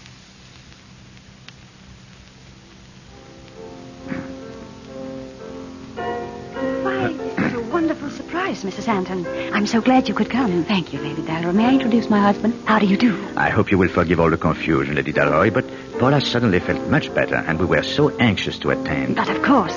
Now, if you'll come in, Saretsky's playing. We'll find some seats over there.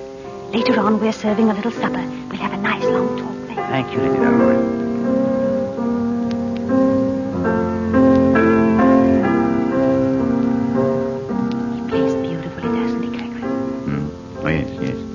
Something wrong? Wrong? You keep turning. No, it's nothing. I thought I saw a man I knew, that's all. Imagine being able to play like that. Yes, I heard Saretsky once in... Paula? Yes. Paula? Yes. My watch is gone. No. Gregory, no, I didn't. What are you doing? Your handbag. Oh, please. I can feel it in your handbag.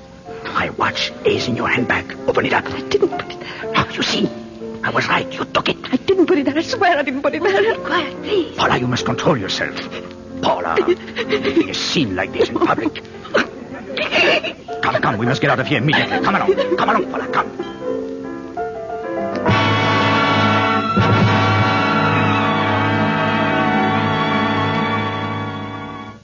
I've tried so hard to keep it within these walls, in our own house. Now, because you would go out tonight, the whole of London knows it. If I could only understand what makes you do these crazy, twisted things. Gregory, are you trying to tell me that I'm insane? That's what I'm trying not to tell myself. But that's what you think, isn't it? That's what you've been hinting for months now, ever since... Well, ever since what? Since the day I lost your mother's brooch. No, before that. The first day in this house when I found that letter. What letter?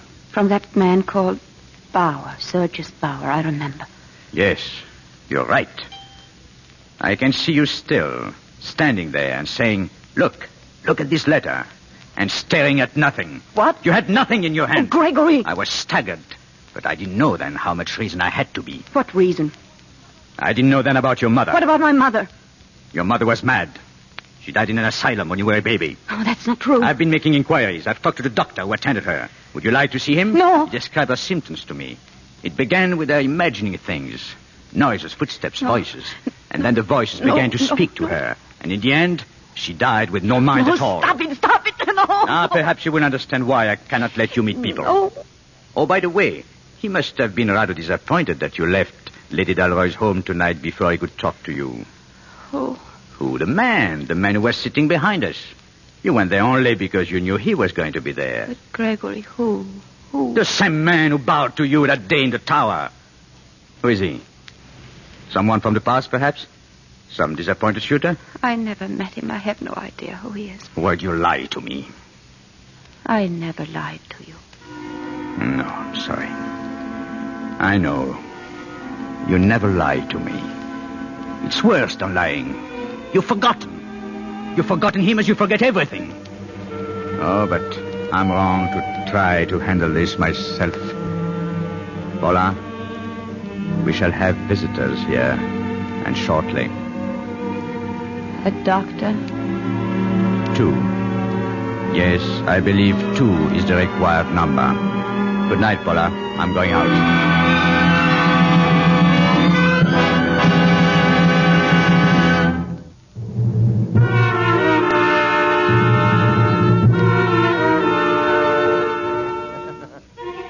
It's a little later the same night. Gregory has just left, and alone in her room, Paula crouches in terror, staring up at the petals of flame that burn evenly in the chandelier. Then, from the attic above, she hears footsteps and the muffled thud of unknown objects moved by an unknown hand. And the light in her room grows dimmer. No. Oh, no, I can't stand it. I can't stand it. No.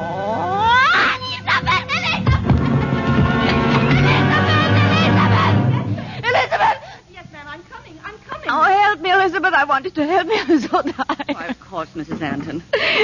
Elizabeth, did you turn on the gas anywhere just now? Why, no, ma'am. I thought it went down in here as if... It's just that the gas comes in pipes, ma'am, and I expect they get more gas in the pipes sometimes than they do at other times. Yes, I suppose that could explain it. Now let me get your shoes off. Elizabeth... Do you hear anything? Mrs. Anton? Those sounds, those noises up there. Oh, no, ma'am. Like someone moving about. Oh, Elizabeth, listen, please. You know what my hearing is, ma'am. But there just couldn't be anyone up there. The whole floor is boarded up. You know it is, ma'am. Oh. I hear it, Elizabeth. I hear it. Now, there, ma'am. I'll go and get you some nice hot... No, please, don't leave me. Don't leave me.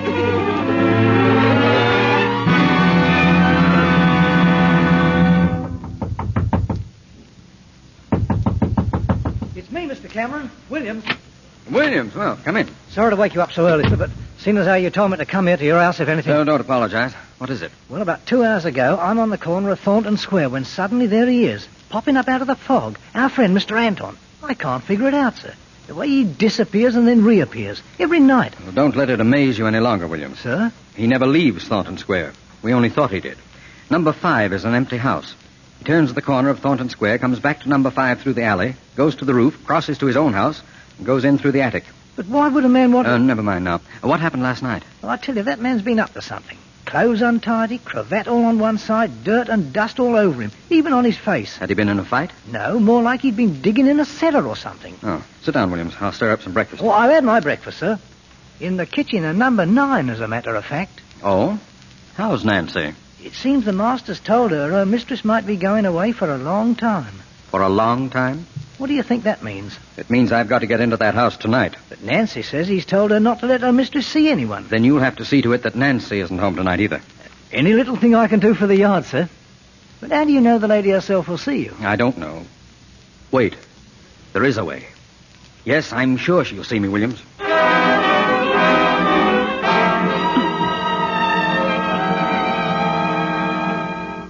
Go away.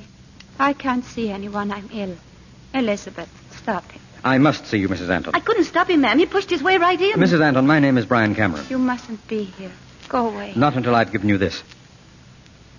A glove? It's a glove. Years ago, Alice Alquist gave me this glove. I was a little boy overcome with admiration. Will you trust me now? She gave it to you. The great admirer she used to make such a mystery of. That little boy. Mrs. Anton, are you planning to leave here? Leave? Oh, I have nowhere to go. Unless my husband sends me away. Is that why you were here, to take me away? Are you as frightened as all that? I'm sorry, but I can't talk to you. I'm afraid You're afraid you're going out of your mind? Well, I'm here to prove that you're not. Now, please. Where's your husband now? Where has he gone? He's taken a studio where he can work. At his composing, he says he can't work in this house. Is there anyone else here now except us and Elizabeth? No. Why? Because the gas light just dimmed a little. You saw that? Of course. Oh, then it really happens. I thought I imagined. It means that someone has turned a light on somewhere in this house. No. I've thought that, too. But every night I've been all over the house, and there's never been another light turned on. Oh, at last I can tell this to someone. Every night when my husband goes out. The gas light goes down? Yes. And then what? Then I think I hear things. I watch and wait, and then later the gas goes up again. And he returns? Yes. Quite soon after, always quite soon. Are these things you hear? What things? Sounds, noises over my room in the attic. What's up there? A whole floor of trunks and furniture, her belongings, my aunt's. Like that sound just then? Is that what you mean? Yes. Yes, but who? Mrs. Anton, you know, don't you? You know who's up there. No. No, how could he be? Why? Tell me, has he any weapons in the house? He has a revolver. Where is it? There, I think he has it in his desk there. Locked. I'll have to force it open. This letter opener will do it. No, you mustn't. Whoever you are, you have no right to. He'll think that I... No, what shall I say to him? You won't have to say anything. Well, a gun case without a gun. Perhaps it's a good thing Oh. What's the matter? There, in the drawer, the brooch he gave me and the letter. I was right. Letter? Here, it was from someone called Sergius Bauer. Bauer? I found it, but my husband said I dreamed it, and now it's here. Bauer? There was a Sergius Bauer connected with Alice Alquist, a young pianist who played for her in Prague. Let me see that letter. Handwriting. Yes. Now something else, anything else he may have written. This note. It's addressed to Lady Dalroy. Yes, he said he had to send Lady Dalroy an apology. Look, the handwriting, it's identical, Mrs. Anton. Your husband and Sergius Bauer are one and the same. He said there was no letter. He said I was going out of my mind. You're not going out of your mind. You're slowly and systematically being driven out of your mind. But why? Why? Perhaps because you found this letter and knew too much. Or because then he would have control of your property, of this house, and could search in the open instead of in the dark like this. Search? Search for what? For the things for which Alice Alquist was murdered. Her jewels. Well, I have her jewels. There are jewels you didn't know she had. Famous jewels. Jewels for which he was searching that night 10 years ago. No, you're wrong. I know him. He's my husband. I've lived in the same house with him. If that were true, then from the beginning there would have been nothing.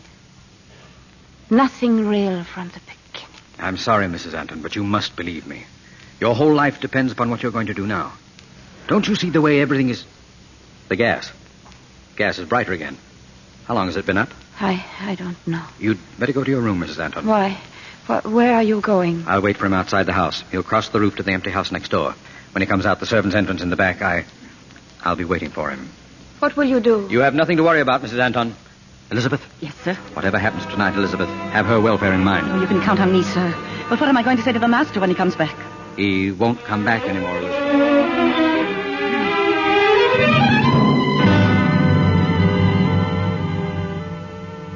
Paula? Gregory. What are you doing here, Paula? I was lying down. In the drawing room? Why? I don't know. You don't know.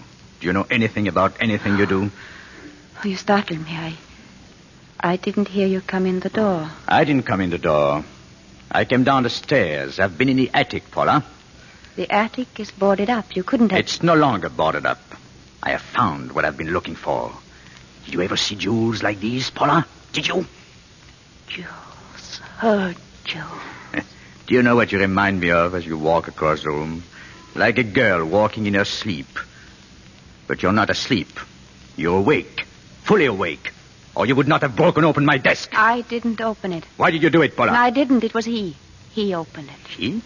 What are you talking about? A man who came to see me. Who let him in? Elizabeth. Elizabeth, come here. Elizabeth. Did some... Mr. Anton? Come in here, Elizabeth. Who was the man who came here while I was out? A man? What man, sir? Come, Elizabeth. You must have answered the door. No one was here, sir. No one. Elizabeth, you saw him. You opened the door yourself. No, ma'am. I didn't see anyone at all. But he was here. I know it. I saw him. You see how it is, Elizabeth? Yes, sir. I see just how it is. But I couldn't have dreamed it. I couldn't have... No, did I... dream? Did I really dream? Yes, Paula, you dream all day long. All that happened? All that did not happen. Oh, then it is true. My mind is going. Haven't I told you, Paula? Take me away now. I can't fight it anymore. Yes, Paula, I will. Take me away. Take me away. And was I any part of this curious dream of yours, Mrs. Anton? You? Perhaps my presence may help you recall your dream. Who the devil are you? Only a figment of your wife's imagination. How did you get into this house? Down the attic stairs, Mr. Anton. The same way you did. Mrs. Anton, don't you think you'd better go to your room? You must be very tired. Don't you think you better explain your business? As a mere ghost existing only in your wife's mind, I could hardly be said to have any business. Paula, go to your room. No. Please, Mrs. Anton. All right, I'll go. Those jewels, I see you found them after all, Sergius Bauer. I'm afraid I don't know your name. Cameron, shall I tell you my business address also? No, I think I can guess it. So we've both ended our search tonight. Where were the jewels? Sold in one of her costumes. The dress she wore in the Opera Theodora. How clever she was to conceal them there. 4 priceless jewels among a lot of paste imitations. How does it feel, Bauer, to have planned and killed and tortured for something, then to find it's all been for nothing? For nothing? Oh, no. I don't think so. Not for nothing. Put down that gun!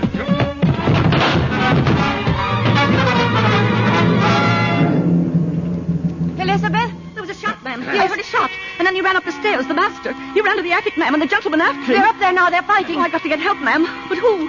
Oh, Mr. Williams. The constable, Mr. Williams. I'll fetch you, ma'am. Don't worry. I'll fetch you right away.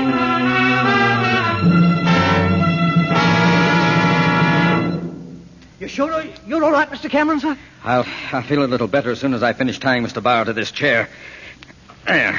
Gregory, Mrs. Anton, you shouldn't have come up here. I want to speak to my husband. Do you believe me now? Please, I want to speak to him alone. I assure you I'm quite helpless, Mr. Cameron. Please.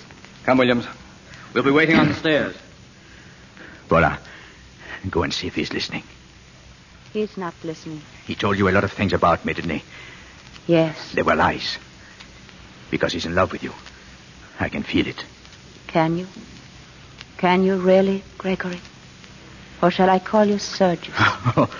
So he told you that too. Well, have you never heard of an artist taking a stage name? They don't hang a man for that, do they? No, they won't hang a man for that. Paula, do you remember our first days together? Do you remember Italy? Lake Como. There have been times when I thought I only dreamed those days. Come closer, Paula. Look into my eyes. Paula, if I ever meant anything to you, and I believe I did, then help me, Paula. Give me another chance. Gregory. Look, in the door of that cupboard there is a knife. Get it, Paula, and cut me free. Here? Yes. The first door. I'll find it, Gregory. Oh, be quick, Paula. Hurry. But there's no knife here. Huh? Yes. I put it there tonight. Yes, that's it. Now bring it here. I have no knife, Gregory. What? You must have dreamed you put it there. Put it? Are you suggesting this is a knife in my hand? Huh? Have you gone mad, my husband? Paula. Or is it I who am mad? I'm always losing things, hiding things. Oh, that was a knife, wasn't it? And I threw it on the floor. I have lost. Paula, it is there. Pick it up. I must look for it, mustn't I? If I don't find it, you'll put me in the madhouse. No. Now, where could it be now? Behind this trunk? No, perhaps over here. I'm trying to help you, aren't I? Trying to help you to escape. But how can a mad woman help her husband to escape? Paula, you're not mad. You're not. Yes, I am, as my mother was mad. No, Paula, that wasn't true. Pick up the knife. Please help me. If I were not mad, I could have helped you. Whatever you had done, I could have pitied you and protected you. But because I'm mad, I hate you. Because I'm mad, I betray you. And because I'm mad, I'm rejoicing in my heart without a shred of pity, without a shred of regret. Come, Mr. Cameron, take this man away. You're ready, Bauer? Quite ready. Untie his feet, Williams. I don't ask you to understand me, Paula. Between us all the time were the Jews, like a fire in my brain that separated us. Those jewels which I wanted all my life. I don't know why. The cab is coming, Mr. Cameron. Goodbye, Paula. Goodbye, Gregory. I'll be down in a minute, Williams. Oh, this will be a long night. But it will end. In the morning when the sun rises, sometimes it's hard to believe there ever was a night. You'll find that too. I shall try. I shall try.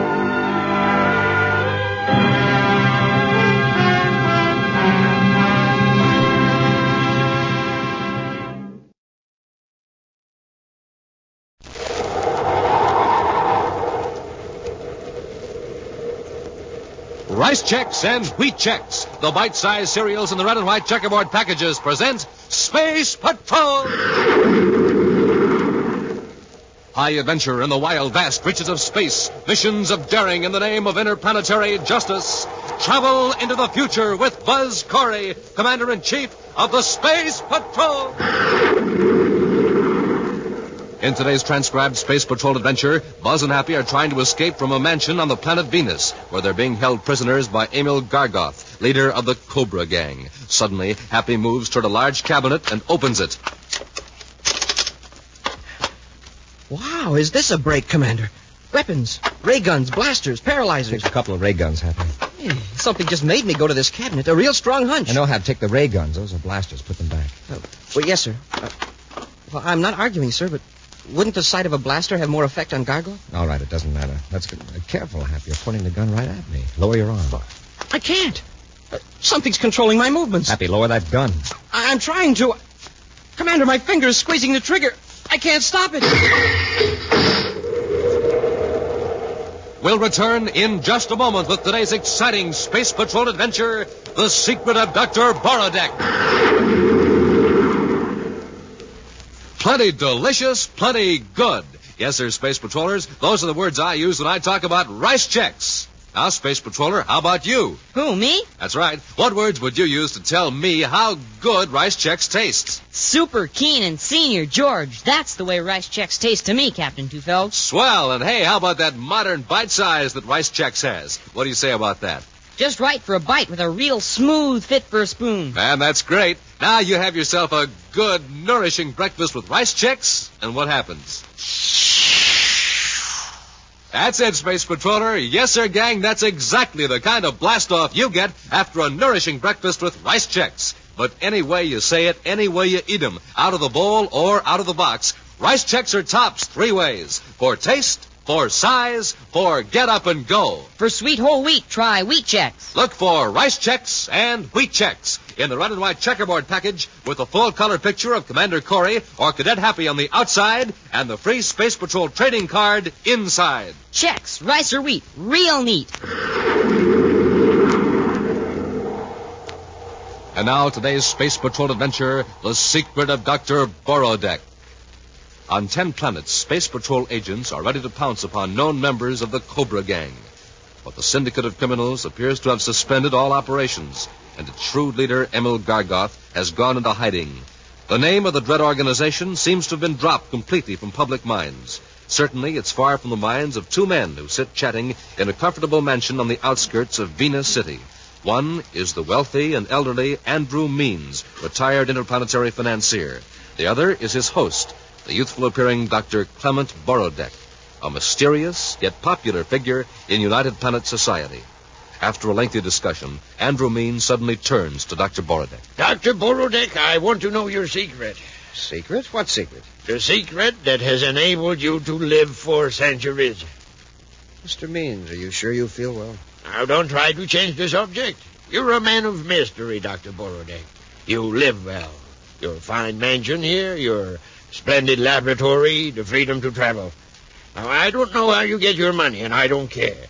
But you do have something that I want. The secret of a long life. Life 2 or 3 times beyond the normal span. Mr. Means, a man of your wisdom certainly can't fall for this superstitious gossip about me. Doctor, I've had you investigated. I've done some of it directly in my talks with you. No man could know so much about so many things unless he had lived through them. I happen to have a deep curiosity and a photographic memory, that's all. Dr. Borodek, I have documents to prove that you were living 125 years ago. Yet, today you could pass for 35. I will pay you for that secret. Really, I don't know whether to be flattered or insulted. Doctor, I'm an old man. With the best of care and medical attention, I can't expect to live many more years. But you can prolong my life, just as you have prolonged your own. Tell me how, and I'll give you anything you ask. I'm sorry, Mr. Means, but you've let your fears and your desires deceive you. Now, if you'll excuse me, I have an experiment underway in my laboratory that requires my attention. In his central office at Space Patrol headquarters on the man-made planet Terra, Commander Corey goes over reports from Space Patrol agents with Cadet Happy. Well, from the looks of these reports, the Cobra gang certainly seems to have gone out of business. Yes, sir. Maybe we finally scared Gargoth into quitting. He may have quit, but I haven't. Yeah, but unless Gargoth does something or shows himself, how can we get him? There are 2 reports here that merit looking into, Happy. A man of Gargoth's description was seen in Mercury City with a certain Dr. Borodek. Dr. Borodek? Who's he? Well, my personal opinion is that he's a fraud. He makes a specialty of getting into the good graces of important people. Oh, hobnobbing with the elite, huh? Yes, I think he's a confidence man, but he works so smoothly we've never been able to get anything on him. Well, maybe Borodek knows where Gargoth is. Borodek is the kind of a crook that has to appear respectable in order to operate. He might tell us what he knows about Gargoth, providing we convince him his own reputation is in danger. Well, where's this Dr. Borodek now, Commander? He's got a fancy estate outside Venus City. Oh, and we were blasting off for Venus tomorrow anyway. Right. We just arranged to drop in on Dr. Borodek. In his mansion on Venus, Dr. Clement Borodek walks briskly down the corridor leading toward his laboratory. But as he enters the room, his placidly confident face assumes an expression of worry and distrust. Seated before a control panel, a huge man glowers at a series of viewscope screens, each mirroring a view of a room in the huge house. As the big man turns, Dr. Borodek's face suddenly changes. He smiles pleasantly. Well, I see you've figured out the controls for yourself, Mr. Gargoth. Mighty clever setup, Borodek. So while you're in this lab, you can see what's going on anywhere in the building. Oh, I frequently have guests. It helps me maintain my reputation for being able to see into the past and into the future, just by knowing what's going on in the present. Yes. I've just watched the way you handle Andrew Means. I'm afraid you went too far, Borodek. You practically insulted him. Of course. Nobody dares insult Andrew Means. When someone does, he's intrigued. Especially when that person has something Means wants. Then you think he'll be back with another offer? Of course.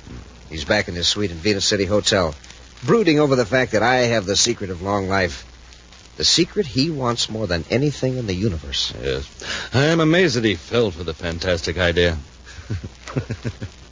He actually thinks you're 200 years old. Why shouldn't he believe it?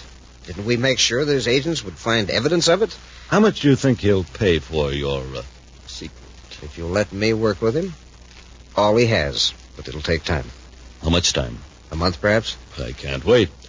If you can get me 1 million credits within a week, I'll give you 1/4 of it. Make it 300,000, and I'll include my latest invention, the robot suit. Look, Borodek, let's not try to bargain. I need a lot of money, quick. You can get it from Andrew Means without involving the Cobra gang. But you couldn't get it from Means without my connections, my agents who planted the evidence of your immortal youth. Now, shall we quit stalling? All right, Mr. Gargoth, forget the robot suit. I can easily find other buyers. I'll settle for 1/4 of anything I get from Andrew Means. Good. Borodek, tell me the truth. Can you actually control the actions of anyone wearing that robot suit? Of course. If you like, I'll show you how it works. We might even use it on Andrew Means. How? Have you thought of what will happen after Means buys my secret of long life and finds that he's still growing older? What do we care? You can tell him he waited too long to use it. That won't satisfy Andrew Means. He'll charge he's been swindled. There'll be an investigation. Yes, you're right. Means has the influence to cause plenty of trouble. We've got to get rid of him before he knows whether your big secret is a fake or not. Exactly. And with my robot suit, we can make it look as though Means met with a fatal accident through his own carelessness. You mean we can make him do something that's entirely against his will? Yes. The strongest will in the universe is powerless against the force that controls my robot suit. Show me how it works, Dr. Borodek. An hour after they arrive at Venus City, Buzz, Corey, and Cadet Happy have complete reports from Space Patrol agents operating in the capital city of the planet Venus. In a special office at Venus City headquarters, Buzz outlines a plan to Happy. As far as Borodek is concerned, we'll be there to find out about a former associate of his, Anton Tolver. Then you can bring up Gargoth sort of incidentally. Yes, but even forgetting Gargoth for the moment, we might be able to stop one of Borodek's dirty deals. What do you mean, sir? A very prominent and influential man has been visiting Borodek regularly over the past few weeks. He's the type of man who ordinarily would spot Borodek as a crook right off the bat and avoid him, but the doctor seems to have him fascinated. Who is the man, sir? An elderly retired businessman, Happy. Andrew Means. While he was active, he never had time to worry about himself, but now he keeps going from doctor to doctor, from specialist to specialist. Is he sick? No, he's in perfect health, but he has an obsession, Happy. He has offered doctors fabulous sums of money for every year they would guarantee to keep him alive. Naturally, no legitimate doctors accepted this offer, but Borodek is just the type who might prey upon the fears of a worried old man. Well, come on, Hap. Let's go out and have a talk with Dr. Borodek. Meantime, in the library of Dr. Borodek's estate, Borodek listens while Andrew Means continues an urgent plea that's been going on for 3 hours. It isn't fair, Borodek. It just isn't fair. Now look at me. I haven't begged for anything in my life, but I'm begging you to sell me your secret. Sell me your secret. Mr. Means, assuming for the moment that an extended lifespan were possible, what makes you think you would enjoy it? What's that to you? Well, we learn as we live, don't we? But just when we learn to enjoy life to its fullest, it's taken away from us. Borodek, people think of me as a fairly good man, isn't that true? Yes, Mr. Means, quite good. Well, I've made mistakes. Give me a chance to correct them. Extend my life, Dr. Borodek. What will you lose? All right, Mr. Means. What do you offer? 1 million credits. When can you get the money? I can have it here in 3 hours. Good. When you get back, I'll administer the treatment. Dr. Borodek is apparently alone in his mansion on Venus City when Commander Corey and Cadet Happy arrive to question him. The doctor is quite at ease as Buzz and Happy stand in the same library where an hour before the elderly Andrew Means pleaded his cause. Of course, Commander, I remember this Anton Tolver, but he hasn't worked for me since, a year ago, on Saturn, I think it was. All right, Doctor, thank you. Oh, there's something else I wanted to ask. Yes, Commander? Where is Emil Gargoth? Emil Gargoth? The man you were seen with in Mercury City 12 days ago. I don't seem to recall Emil Gargoth. And you've never heard of the Cobra Gang? Yes, I've heard of it. But then, Commander, you have your sphere of interest and activities, and I have mine. Andrew Means, for example. Just what do you mean by that? I understand Mr. Means has been visiting you recently. Yes, he has. Professionally? Commander, I don't think that's any of your business.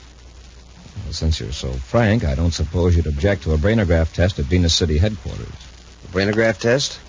On what? Your qualifications to be called doctor and your knowledge of Gargoth. Will you come with me? Well, I have a warrant, Doctor. How about it? Really, this is most extraordinary. Get your hands up, Corey. You too, Cadet. That voice, Commander. It's Gargoth. That's right, and I've got a ray gun here, so don't try anything. Oh, God. From your past performances, I know you aren't showing up to rescue your pal Borodek. He could have escaped while I was taking him to headquarters. Apparently you need time to put over a deal. A deal involving Andrew Means, perhaps. You're pretty smart, Corey. Yes, Means will be here very soon. Mr. Gargoth. Shut up, Borodek. I'll handle this. Yes, Corey, when Means shows up, he'll have 1 million credits for me. Then I'll get rid of him. And you and the cadet will get the blame for it. Oh, is that so? I warned you, Corey. Borodek, get Corey and the cadet out of the library before Andrew Means arrives. Get them into the robot suits. We'll return to Space Patrol in just a moment.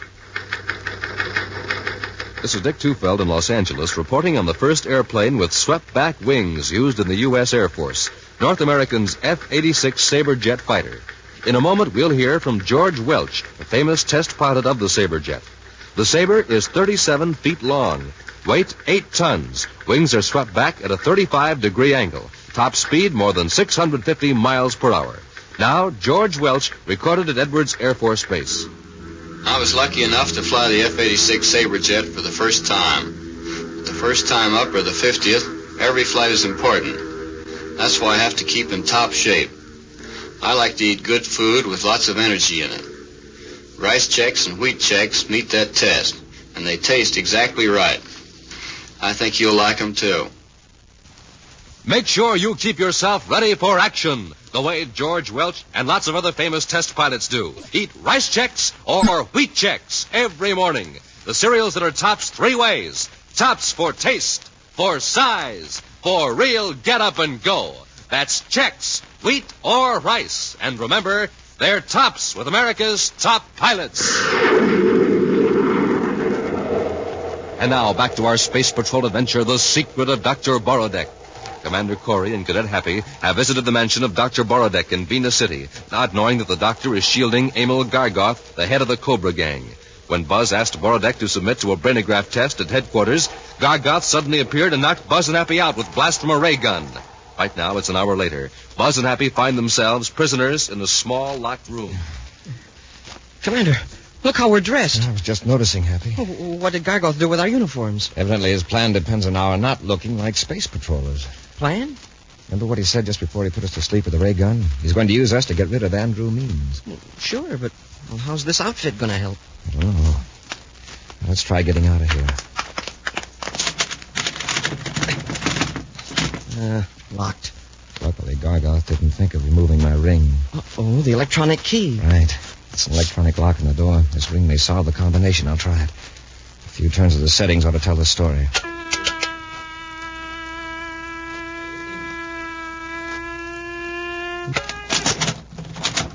It worked. Yes. The door's open. Now remember, Hap. Our job is to protect Andrew Means. Yes, sir, but what with? We're unarmed. We'll find something. Come on.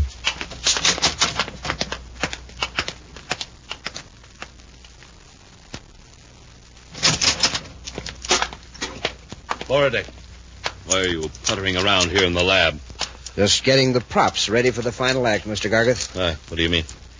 I want Andrew Means to be impressed when he sees the miraculous potion that will make him live indefinitely. There, what do you think of it?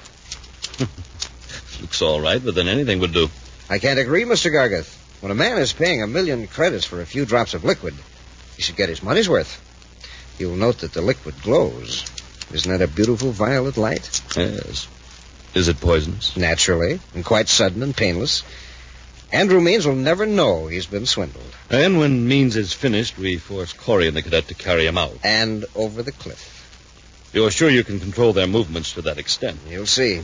Speaking of Corey, he and the cadet should be conscious by now. I'll check. Let's turn on the viewscope monitor. They're gone. They got out of the room. Mr. Gargoth, bring that robot suit control box here quickly while I try to locate Corey on the other screens. All right. And up there. There. There they are, in the downstairs hall. Here's the control box. You work it, Mr. Gargoth, just for practice.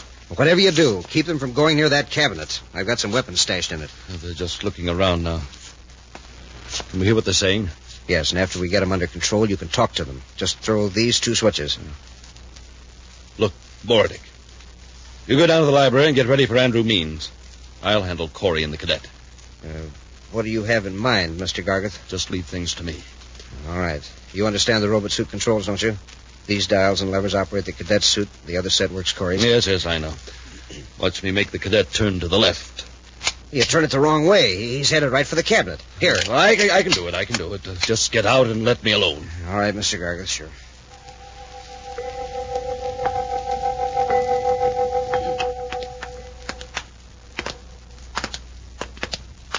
I wish I knew the layout of this house. Since we're unarmed, we've got to catch a Gargoth and Borodeck by surprise. I hope we get them before they get Andrew Means. Happy, what are you doing? Going to this cabinet, I guess. Hey, this is a break, Commander. Look what's in the cabinet. Weapons, ray guns, blasters, paralyzers. Take a couple of ray guns, Hap. Hey, something just made me go to this cabinet. A real strong hunch. No, Hap, take the ray guns. Those are blasters. Put them back. Oh, well, yes, sir. I'm not arguing with you, sir, but, wouldn't the sight of a blaster have more effect on Gargoth? All right, it doesn't matter. But I'd hate to have to use a blaster, even on Gargoth. Be careful, Hap. You're putting that gun right at me. Lower your arm. I can't. Something's controlling my movements. Happy, lower that gun. Well, I'm trying to, but... Commander, my finger's squeezing the trigger. I can't stop it. Smoking rockets. Sure lucky you ducked, Commander. I'm sorry. What in the universe came over you, Happy? Well, I don't know. It was like something had hold of my arm. Commander, it's happening again. This time you won't be able to duck, Corey. Gargoth. That's right. I'm in Borodeck's lab, right above you, watching you through a viewscope. But I can control every move you make. You're my puppets. It's these suits. I can feel the fabric tightening on my legs. That's right, Commander. You and the cadet are wearing Dr. Borodeck's robot suits. Under electronic impulses, the fibers contract just like muscles. I haven't had enough practice yet to control both suits at once, so I'll merely keep you lying down on the floor, Commander. Aim, cadet. Happy, step on that strip of rug. Move quickly. Squeeze the trigger. Look out, Commander! Sorry I had to yank the carpet out from under your Happy. Oh, I'm glad you did. You're only delaying things, Commander. And it won't do you any good to grab Happy's arm. I can still make him point the gun at you. Happy, I've spotted the viewscope camera. The lens is right under that map of Venus on the wall. Yeah, I see it. Pretend to struggle. When your aim's right, pull the trigger. Let go of that gun, Happy. He can't let go, Commander. See, I'm easily controlling his arm. Lower. Lower. The gun is just above your head now. Cadet, you clumsy fool, you've destroyed the viewscope camera. It's not going to help you any. I can't see you, but I can keep you from moving until Borodeck and I are ready for you. My legs, I can't move them. Just set these controls. There. That'll hold the two of you. Oh, Commander, for your information, the viewscope screen from the library shows that Andrew Means has arrived. Borodeck and I arranged for you to dispose of him and yourselves. See you later, gentlemen. Wow. We're really in a spot. Yes. We've got to think of a way to break the control of these suits. Yeah, but the control is up in the lab, and we can't move. Must be a control center in the suit itself. A unit that picks up the impulses from the control transmitter. Yeah, but where could it be? This whole suit is just like smooth fabric. Except across the chest. It's built up heavier there. Hap, can you move at all? I can turn my body from the hips up. That's all. Good. I'll try to roll over on my back. And you swing down hard on my chest. And break the controls. It's worth a try. All right, Hap. Swing hard with your fist. Try it again.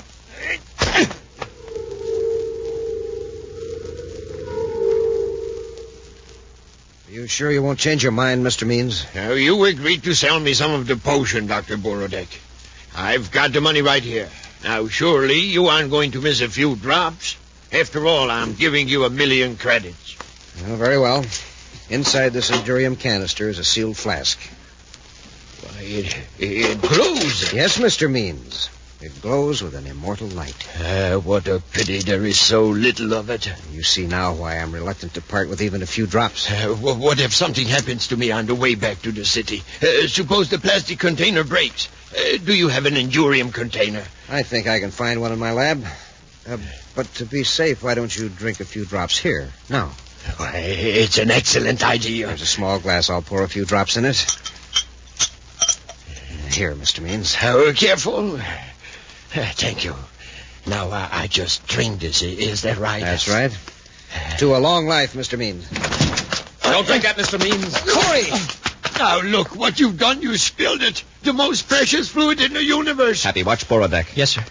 What's the meaning of this? Calm down, Mr. Means. Calm down, indeed, when the Space Patrolers of this Mr. Means, I'm Buzz Corey, Commander-in-Chief of the Space Patrol. Do you think I'm a fool? I do, Mr. Means. You're all fools. Gargoth. Don't move, Cadet. You either, Corey, or you'll get this blast gun. Gargoth, I thought you said you had him under control. The control must have gotten out of adjustment. I brought it down here for you to test. All right, keep him covered. Dr. Borodeck, you mean this really is Commander Corey? That's right, Means. He almost upset our plans. That secret liquid is just the opposite of a life potion. If one drop of that stuff had touched your tongue, you'd be lying there on the floor. But if this robot suit control mechanism works, your finish will be more exciting. Want to carry out our original plan then, Mr. Gargoth? Yes. We'll force Corey and the cadet to walk over the cliff carrying Means. You can't do that. You can't. For 1,000,000 credits, Mr. Means, I could do anything. Try the control, Borodeck. Make the cadet walk toward Means. Fight it, Happy. The way I told you to in the other room. Huh? Oh, yes, sir. Oh. It's working. He's straining against the control. What is he going to do? He's going to pick you up, Means. Borodeck, control Corey. The power in that robot suit, the cadet can lift Means with one arm. But I'll control Corey, too, just to show you how it's done. That's it.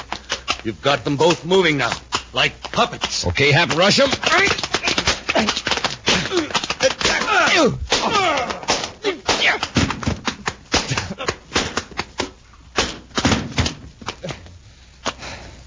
Okay, Hap, that does it. Pick up that blast gun. Yes, sir. Borodeck, why did you cut the control? He didn't. We did. We broke him. All right, Mr. Means. That stack of money is yours, I believe. Take it and hold on to it. No, Commander. I'm not going to hold on to it. I'm going to give it away. This man here promised that this money would ensure me a long life. I'm sorry, Mr. Means. This must be a disappointment to you. No, not at all, Commander. In laboratories all over the solar system, legitimate scientists are working on methods to prolong life for everyone. This money is going to help them. It's a fine, generous idea, Mr. Means. I never did a generous thing in my life. I'm going out of retirement and make more money for this research. I'll see that those scientists get results, even if I have to stand over them for the next 100 years. You know, Mr. Means, I believe you will. An action preview of next week's exciting Space Patrol adventure in just a moment. Hiya, Space Patrollers. Cadet Happy here. You know, the Commander and I have been telling you all along that checks are tops for get up and go. So if you haven't tried them yet, grab yourself a good, nourishing breakfast in the morning with a bowl full of rice checks or wheat checks, and you'll see what we mean. Use just cream and sugar or slice up a big banana over them. Eat up, and zowie, you're up and at 'em like a real Space Patroller. But say, listen, here's another way I like to eat checks, right out of the box, anytime I get hungry. Yes, sir, gang, checks are top for snacks because they're tops for taste. Smoking rockets, nothing beats that swell toasted taste. Real keen and crispy delicious. And size? Man, oh man, checks are tops for size. Their modern bite-sized design is just right for easy eating. So, Space Patrollers, anytime you get hungry, reach for that red and white checkerboard package of checks. Pack 'em in your pockets before you blast off for play. Pack 'em in your lunchbox for a swell recess snack time. Checks, rice or wheat, tops for taste, for size, for get up and go, and tops for snacks, too. Space Patrollers, maybe you think you don't like salads. Well, here are some that are really different. One's called Funny Bunny Salad. Fun to look at, neat to eat. Made of cling peaches and cottage cheese, teamed up with crispy, crunchy rye crisp. Smoking rockets, it's delicious. Tell Mom to look for these swell salad recipes and the fixins for them at her grocer's. And now, a preview of next week's exciting Space Patrol adventure. Buzz and Happy are in a surface car speeding down a highway toward Lowell City on the planet Mars. It looks like we're going to make it, Commander. If anyone was going to stop us, well, they've lost their chance. Commander, look! I see it, Hap. It's an atmosphere ship, and it's swooping down right on top of us. It's a Cobra gang, and there's no way we can fight them off. What they're waiting for. If that ship is armed, they're close enough to blast us to pieces. Uh-oh. What's that? Magnetic holding field. Smoking rockets are picking up the car. Will help us. If they cut that field, we'll crash. Be sure to join us again next week for the thrilling story, The Zero Ray, when rice checks and wheat checks again present Space Patrol! Space Patrol, created by Mike Moser, starring Ed Kemmer as Commander Corey and Lynn Osborne as Cadet Happy, was written by Lou Houston, produced and directed by Larry Robertson, executive producer Mike Devery. Other players were Ken Mayer, Norman Jolly, Stephen Robertson, and Bela Kobach. Dick Tufeld speaking. Now, don't forget to tune in next Saturday and every Saturday when Rice Checks and Wheat Checks again present Space Patrol! Space Patrollers, this is Commander Corey. Whenever fires, floods, or any disaster strikes your town, the Red Cross is right there to answer your call for help. Now, the Red Cross is calling on you to help keep this wonderful service rolling. I want all of you to answer the Red Cross call. Give your dimes and nickels to the 1954 Campaign Fund. Be sure to see another exciting Space Patrol program on your local ABC television station. Consult your local paper for time and channel. This program is broadcast to our armed forces overseas through the worldwide facilities of the Armed Forces Radio Service. Space Patrol came to you transcribed from Hollywood. This is ABC Radio Network. This is Orson Welles, speaking from London.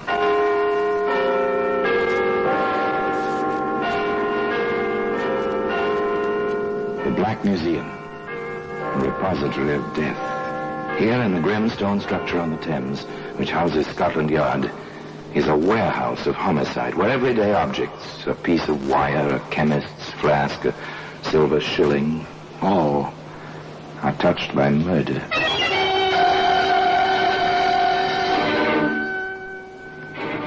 Here's a bathtub.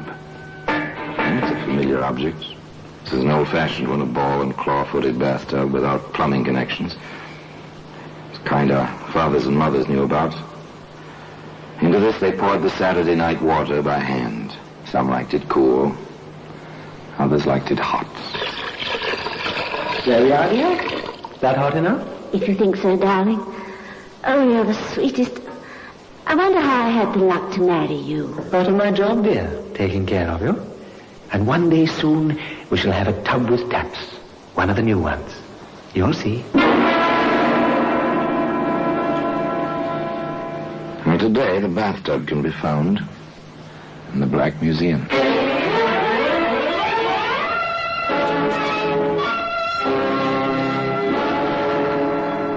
From the annals of the Criminal Investigation Department of the London Police, we bring you the dramatic stories of the crimes recorded by the object in Scotland Yard's Gallery of Death, the Black Museum. In just a moment, you will hear The Black Museum, starring Orson Welles.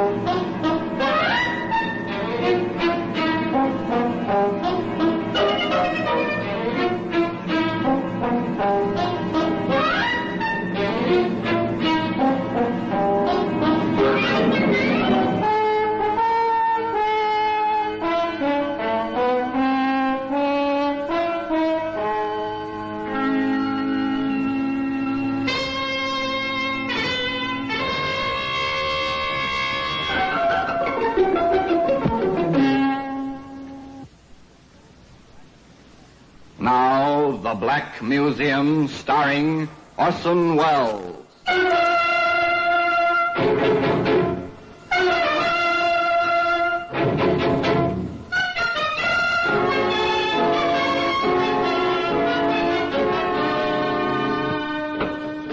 Here we are. Here we are in the Black Museum, Scotland Yard's mausoleum of murder. Here lies death. Like the ordered rows of markers in a military cemetery, the white cards of the black printing line the silent shelves, the cabinets, the crowded floor, each card identifying a means to murder. A lovely wine glass here, beautiful ringing crystal. Yet in that sound was terror. In this glass was poison and horrible writhing death. Now, here we are, here's the bathtub. So innocent, even comical. Basis for 1,000 jokes. Foundation for laughter, circa 1910. No plumbing attached, of course. One poured the water in from buckets and pitchers. Truly an effort, the use of such a tub as this.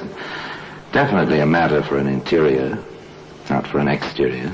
Certainly not for a garden like this, where in the peaceful year of 1910, Edward Jones read aloud to his wife, Evelyn. Friendship is constant in all other things save in the office and affairs of love. Therefore all hearts in love use their own tongues. Let every eye negotiate for itself and trust no agent. For beauty is a witch against whose charms faith melteth into blood. This is an accident of hourly proof which I mistrusted not. That's Shakespeare's Much Ado About Nothing, my dear. Like it? You read so well, Eddie, darling. So well. I do like it here, Evelyn. I wish nothing ever interrupted us. But, as the bard said, the world is too much with us. You make that sound as if you were going off on another trip. Are you, darling? I'm afraid so. That case for Mr. Carter, the Ming Dynasty cherry water bottle, remember? I've heard of one up north. Oh, dear, I wish I could run an antique shop without these interminable trips. But I suppose there's nothing for it. Too bad. Poor Eddie, poor Evelyn, separated so often and for such long periods. But business is business, and a living must be made. Eddie bids his wife a fond farewell and proceeds on his way to a middle-sized city. And there he walks the street, enjoying the sunshine and the crowd, when suddenly... Ed! Oh, Ed, darling. Oh, at last, after all these months. Oh, Ed. Wait, what? Anne. Oh, my darling. Oh, Eddie. Oh, it's been so long and no word. I thought you might be dead. Of course not, darling, like the bad penny. Why, I was hoping against hope I'd find you any minute. I went back to our place, but you're gone. A new landlady, no information. Oh, but what happened, darling? You never wrote, and I waited and waited. Yes, it was an accident, darling. Blow on the head. Amnesia. Only a few days ago, I came back to myself. Oh, my poor darling. No matter, darling Annie. We are back together. Once again, we are husband and wife. So that's the little game, is it? A wife in every city, is it? Well, now, Mr. Edward Jones, what's the idea? What can this get you, besides a heap of trouble and stiff prison sentence? What can it get you? There we are, Anne, my dear. I've signed mine. Now you sign yours. You see? Ladies are first, except in getting off trolley cars or signing wills. Oh, Eddie, you are sweet. There we are. Now, heaven forbid, anything happens to you, all you have is mine, and vice versa, if anything should happen to me. Heaven forbid, Anne, my dear. Well, apparently it can get you plenty. If your wife has plenty, and Anne was, well, decently off with an easy income from her father's estate, although she was not allowed to touch the principal. However, there was a proviso concerning her husband's rights. If and when. I'm horribly upset about it, Doctor. Here she is, apparently in perfect health. She has an awful fit, and all she remembers about it is a slight headache. She's my wife, Doctor. These things happen, Mr. Jameson, I can assure you. Oh. So Eddie Jones is Eddie Jemison hereabouts. It's interesting. Nothing. I found absolutely nothing physiologically wrong with Mrs. Jameson. She's in perfect physical health. Now then. But how can I be, Doctor, when I have these terrible fits? Well, such things even we doctors don't know yet, my dear. Such as the reaction of the human mind to great stress. And you've been through such stress with Mr. Jameson missing so long. But what can we do about it, Dr. Margetson? Oh, just rest, relaxation, quiet, peace. Most important, relaxation. Now, I'll prescribe a mild sedative each night before sleeping. He's so simple, so easy, so diabolical, and so considerate. No, Anne, darling, you mustn't even fetch your own bathwater. There we are, almost full, and nice and warm. Just right to relax in, just as the doctor ordered. Oh, Eddie, I don't know why you do all this for me. I don't do half as much for you. You do, darling, just by being. You know that, don't you? No, I say it 100 times a day. Eddie, you're sweet. All right, my dear. Now step in. I'll help you. Take care. The water may be hot, and the tub may be slippery. There we are, dear. That hot enough? If you think so, darling. Oh, you're the sweetest. Oh, I wonder how I had the luck to marry you. Part of my job, dear. Taking care of you. And one day soon we shall have a tub with taps. One of the new ones. You'll see. Ready to sit down, darling? Mm-hmm.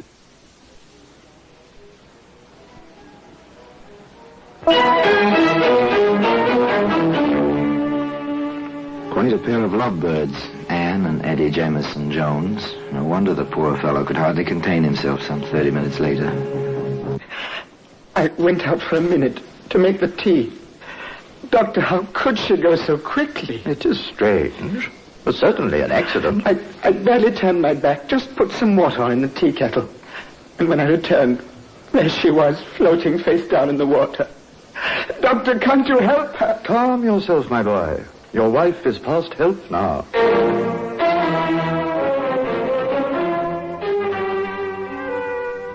Such tragedy, such tears, and a will by which Eddie came into something over 800 pounds.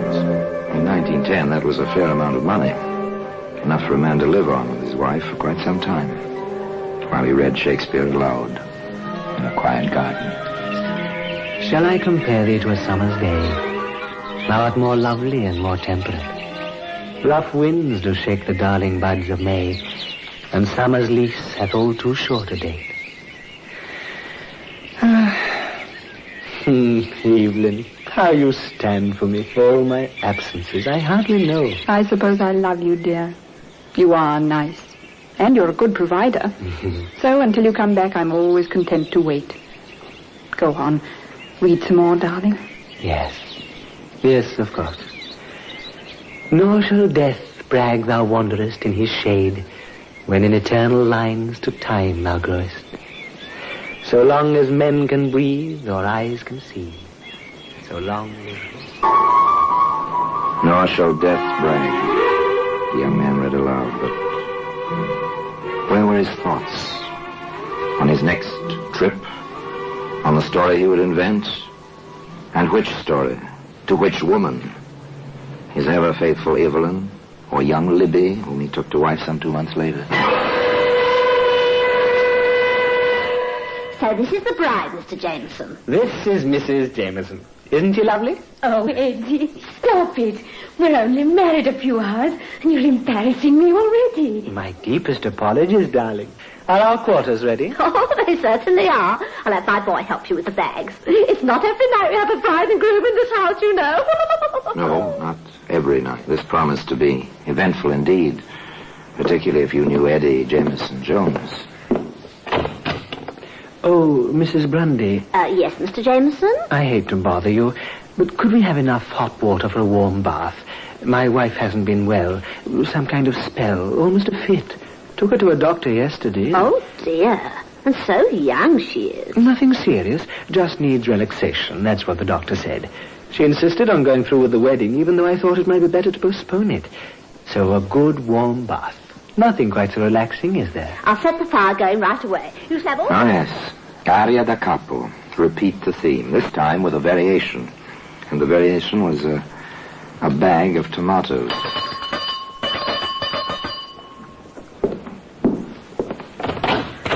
Oh, Mr. Jameson, I didn't hear you go out. I just ran out while my wife was in the tub, picked up some tomatoes. Fried tomatoes are her favorite dish. And I thought, well, tonight or all nights, she ought to have them. If you don't mind fixing them, Mrs. Grundy? It'll be a pleasure, Mr. Jameson. I'll have them ready with your dinner, never fear.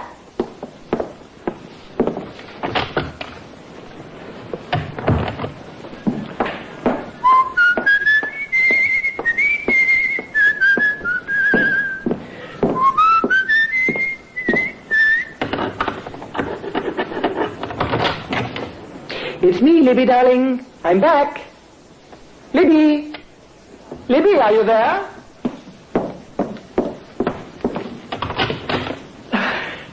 Good heavens. Mrs. Grundy, help! My wife! My wife is floating face down in the tub. She's dead! My wife is dead! And today, you can see that same bathtub in the Black Museum. In just a moment, we will continue with The Black Museum, starring Orson Welles.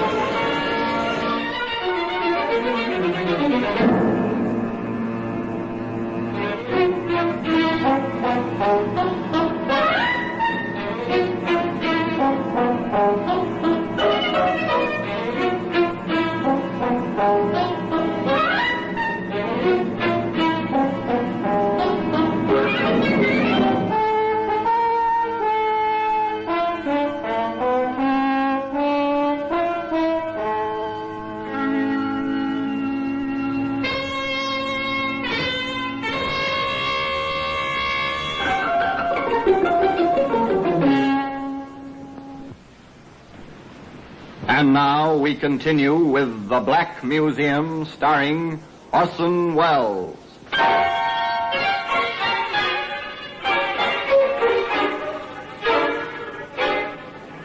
Yes, the girl was dead, floating in the bathtub, face down. just as Anne before her. And Eddie, he was stricken, heartbroken as a bridegroom ought to be. My poor Libby. To die alone like that on her wedding night. So good, so sweet, so eager for life, and so in love with me. Even insured her life for me just before we married, as if she had a premonition almost. £750 insurance is a comfortable sum. Man and his wife can live in their garden quite decently with a sum like that for quite a few months in 1910. But it seems one can grow a trifle bored, even with a garden and Shakespeare. How do you feel now, dear? A slight headache, that's all. It'll go away. Evelyn, you've got to go back to the doctor or find a new doctor. A slight headache, that's how your fit started yesterday. No, he's not trying the same thing again. But he seems to be. Of course, he's had two quite successfully accidental deaths in his life so far. Perhaps the third, but that's not possible. Or is it? Almost ready, Evelyn? In a minute, dear. Better come while the water's hot. You know what the doctor said about relaxing? Hurry now, darling. It's steaming, but not too hot. All ready, dear? All right, dear. There's not that much hurry. Oh, dear. Who's that now? Wait for me, darling. I'll help you get in. The tub may be slippery. One day we'll have a modern tub with taps and hot and cold running water. You'll see. Now, don't try to get in without me.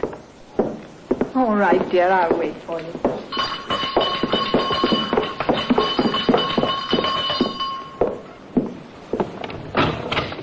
Yes? Are you Edward Jones? I am. We're police officers from Scotland Yard. We have a warrant for your arrest. The charge is murder. I must warn you that anything you say may be taken down in writing and used in evidence. Please come quietly. No, Evelyn Jones never took that bath. She never had another fit, either. Though she sat in the courtroom for the entire trial.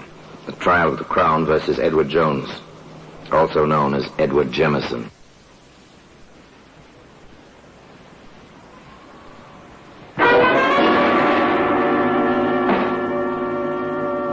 May it please your lordship, gentlemen of the jury, this is a peculiar case. No one saw this man commit the crime of which he stands accused. Yet every circumstance, every bit of evidence points to the fact that this man stands justly accused and deserves proper punishment. Now, in the course of this trial, you will hear many things about love, about coincidence, about accidental... Oh, yes, they heard many things, that jury, sitting so stiff and serious-minded in its box. Not the least was the opening of the famous defense counsel who held a brief for Edward Jones, also known as Jemison. Nor will we deny that this man may have married bigamously, but he did love these poor women, and it was a far, far better thing he did in marrying them than to lead them astray and then leave them alone with remorse, as so many men have done before him. We deny that my client killed these poor women. We claim only that he was the victim of a set of circumstances and the interference of a busybody. Yes, a male busybody. A male busybody? Well, perhaps. But how could a policeman, in the proper course of his duty, fail to check on so obvious a coincidence? Yes, sir. We had a letter at Scotland Yard from a Mr. John Curtis. What were the contents of that letter, Sergeant? Mr. Curtis had noticed a brief announcement in the newspapers regarding the death of a young woman, a bride, by drowning in the bathtub. He wished to call our attention to a similar accident some time before. In both cases, the name was Jemison. You saw this letter yourself? I did. Is this the same letter? It is, sir. I offer this letter in evidence, your lordship, as Crown Exhibit A. It went on like that, slowly, carefully, plugging all the holes as they went along. The details of a routine police investigation which suddenly had become a little more than routine. Sergeant Mason, when you visited the scene of the first drowning, what did you learn? That the man known as Jemison had mentioned two wills. One by himself in favor of his wife, one by his wife in favor of himself. We checked the files of the probate court. The latter had been probated. We called on the lawyer involved. He had a copy of the other will. The man known as Jemison, the deceased, had quite a bit. And when you visited the scene of the second drowning, Sergeant? We learned that the man known as Jemison had mentioned an insurance policy in his own favor. We inquired of all the insurance companies and found the records. He had received some £750 following the death of the young... The first point established. Motive. Money. Over 800 from Anne. 750 from Libby. Almost 2,000 pounds in all. That's a substantial motive. Questioning of Sergeant Mason went on. Now, in the matter of tracing this man Jameson, what did you do? Just routine, sir. We checked the mailing address at the insurance company and found it to be the same as the house where the second woman had died. There, we discovered a forwarding address, a postal box. We covered that box. I watched it myself, sir. And when this man known as Jameson came to open it, I followed him. He went first to an antique shop, then to his home. Having located him, I made some quiet inquiries and learned that he was known as Edward Jones. Now, that evening, having communicated with Inspector Wilson at the yard and having received a proper warrant, we placed him under arrest. Very good, Sergeant. Now then, when you called upon Edward Jones, what did you find? The woman who claimed to be his proper wife was waiting upstairs, sir, for him to help her into a hot bath. One further question, Sergeant. Is the man you arrested in this courtroom now? Yes, sir. He is the prisoner in the dock, sir. Thank you, Sergeant. Thank you very Oh, much. they've been very thorough, all right. They had almost everything. They called Dr. Margetson, for instance. Dr. Margetson, when you first saw Anne Jameson, what was her complaint? That she'd been having fits and not remembering them. Did she tell you this herself? No, her husband did. He was quite insistent on it. Did you find any symptoms of illness, sir? I examined the woman very thoroughly. I found nothing. But that situation is not uncommon in certain types of epilepsy. Now then, Doctor, when you were called to the house on the evening of June the 3rd last, what did you find? The woman I had examined was floating face down in the warm bath and quite dead. The husband was extremely hysterical. I treated him for shock.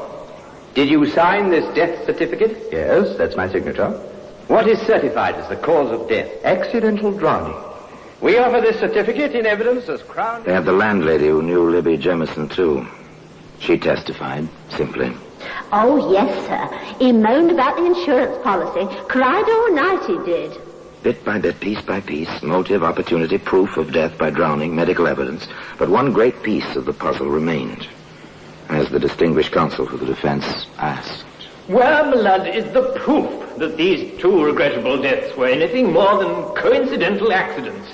Where, my lad, is the witness who saw my client hold these poor women under the water, or administer sedatives which caused them to faint in the water, or in any way contribute directly to their miserable death? There was no witness. But there was a Scotland Yard inspector with a demonstrable theory. If it please your lordship, 3 bathtubs have been entered in evidence as Crown Exhibits C, D, and E. Inspector Maurice Wilson of Scotland Yard has a theory which he wishes to demonstrate as a witness, and he requires the assistance of an expert. My lord... The inspector took the stand, was sworn in. Then, to the amusement of the spectators, a young lady in bathing dress, testified to as an expert swimmer, was introduced into the proceedings. One of the tubs was filled with water, warm water. At this point, the prosecutor stated, For the assurance of the court, we have a doctor in attendance.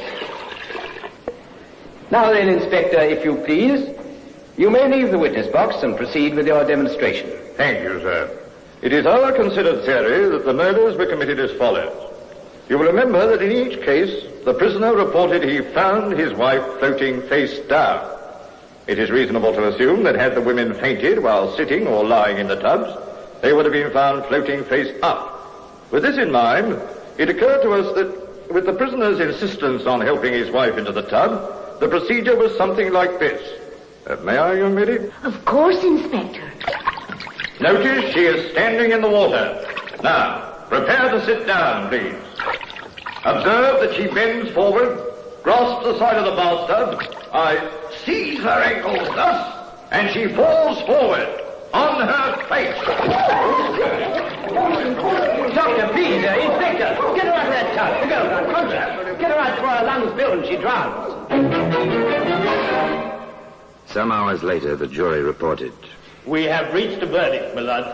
We find the prisoner guilty of willful and premeditated murder. Well, that same bathtub is where you'd expect to find it today. In the Black Museum. Orson Welles will be back with you in just a moment.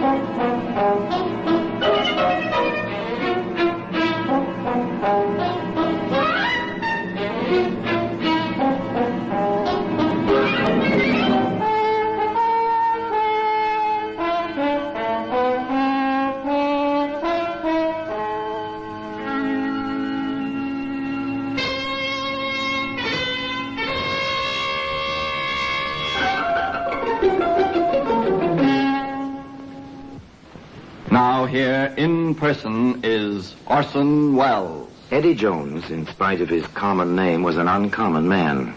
Some said he was quite mad. His own defense counsel stated later that when Eddie looked at him with his piercing stare, he felt as if the prisoner were trying to hypnotize him. This, of course, we'll never know. We can only wonder if those poor women were truly hypnotized by Eddie's eyes or merely by his charm and personality. In any case, one woman did not succumb to that charm for long. She was Eddie's real wife, the predecessor of Evelyn. This woman was swindled by Eddie, but found him out and sent him to prison for 2 years. Eddie swore to kill her. She fled to Canada when Eddie left prison that time. But she came back to England and was in the courts the day Eddie Jones was sentenced to hang. And now, until we meet next time, till we meet in the same place and I tell you another story about the Black Museum, I remain as always, obediently yours.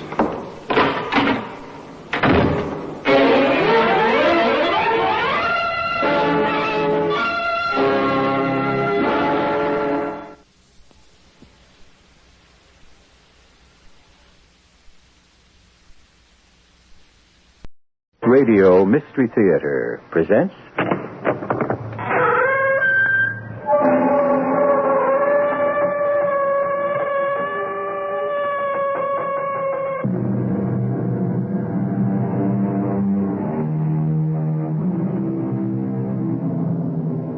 Come in. Welcome. I'm E.G. Marshall. There's a haunting, lovely song in Shakespeare's Twelfth Night which has troubled my dreams, and perhaps yours. Come away, death. Let me in sad cypress be laid. If it hasn't haunted you yet, perhaps it might after the story I bring you now. A story which, not unsurprisingly, has to do with death. What are you doing here? What do you want? I've come for you, Mr. Brokaw. It's time. What do you mean, come for me? It's time. Who are you?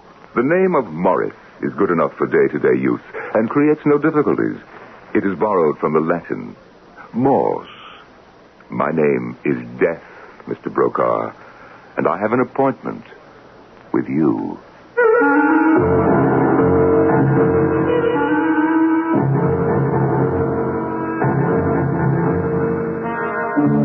Our mystery drama, Come Away, Death, was written especially for the Mystery Theater by Ian Martin and stars William Griffiths and Norman Rose. It is sponsored in part by Buick Motor Division. I'll be back shortly with Act One.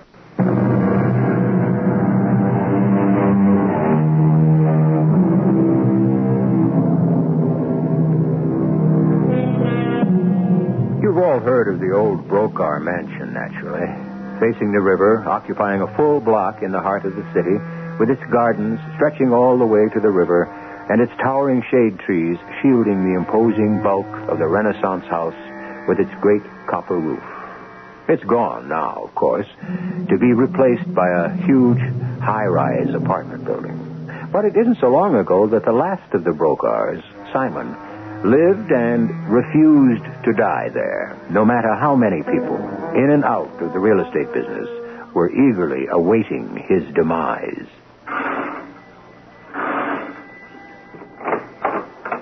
Oh, good evening, Mr. Rensselaer. Good evening, Mrs. Marbles.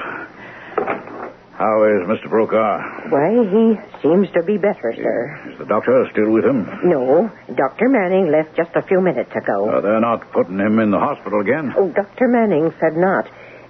Yes. What is it, Mrs. Marbles? Forgive me, Mr. Rensselaer. Just the doctor, and now you here. Oh, I've been with Mr. Brokaw as housekeeper for over 35 years. And I don't know anyone else who could have taken it, Mrs. Marbles. Oh, he's a difficult man. Like all strong men. Oh, that's what's so awful, I suppose. He's still a big, lusty, healthy man. That he should be cut down in his prime like this. Dr. Manning thinks it's that imminent? Well, you'll have to ask Mr. Brokaw about that. Oh, the doctor himself. Well, since I've been called in, I can guess perhaps it is. I'd better get on up. Or is he resting? No, he wanted you shown up right away. I better not keep him waiting. Mr. Rensselaer? Yes? Do you... Will he be changing his will? Is that what it is? No. I don't think you have anything to worry about, Mrs. Marple. Oh, it wasn't myself I was concerned about. It was Miss Nita. Oh, yes. Well, you understand, there's nothing I can say one way or another. Oh, that sweet little niece of his has given up her private life to move in here and help nurse Mr. Brokaw ever since that first attack of... Well, ever since they discovered that he was ill. And I'd hate to see her left out in the cold if anything happens. I don't want to see her lose out to that cold, greedy little trollop who, in my opinion, is more than anything else responsible for the state he is in now. Oh, can't you do something? Mrs. Marples, I am a lawyer. I appreciate and applaud your concern, but that's as far as I can go. Is Nita here now? Yes. She's in the library with her fiancé, Dr. Lawrence. Very well. Perhaps I'll have a chance to talk to her for a moment when I come down. Now I'd better get upstairs.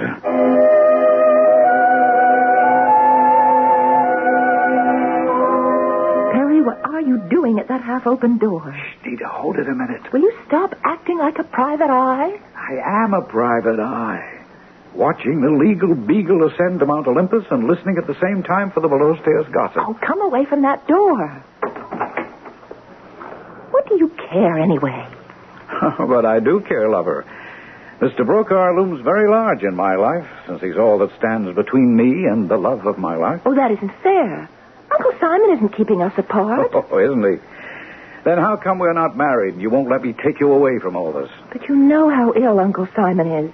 He needs me. I'm the only family he has. Correction, love bug. He has Mrs. Marples to take care of him. Oh, no, she's not a relative. So, all right. He has that snaky secretary, that voluptuous Venus, Miss Bunny Huggins, to provide that. Well, I'm not going to let that... I'm going to marry him now she knows he's dying. So? Well, I just don't want to see him taken. Have you ever thought maybe he deserves it? Well, he spent his life doing that to everyone else that crosses his path. How about maybe he ought to get his comeuppance for a change? Perry, he was my mom's brother.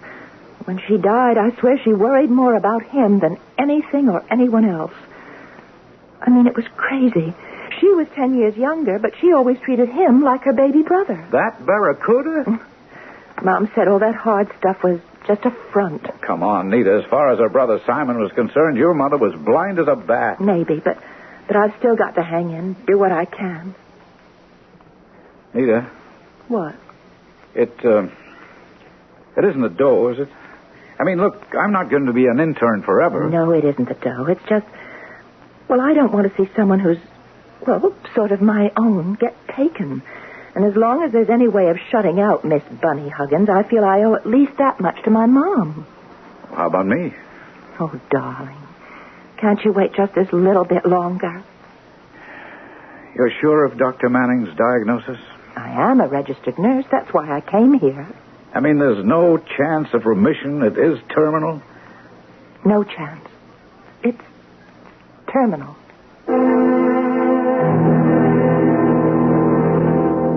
Damn it, Rensselaer, I won't accept it.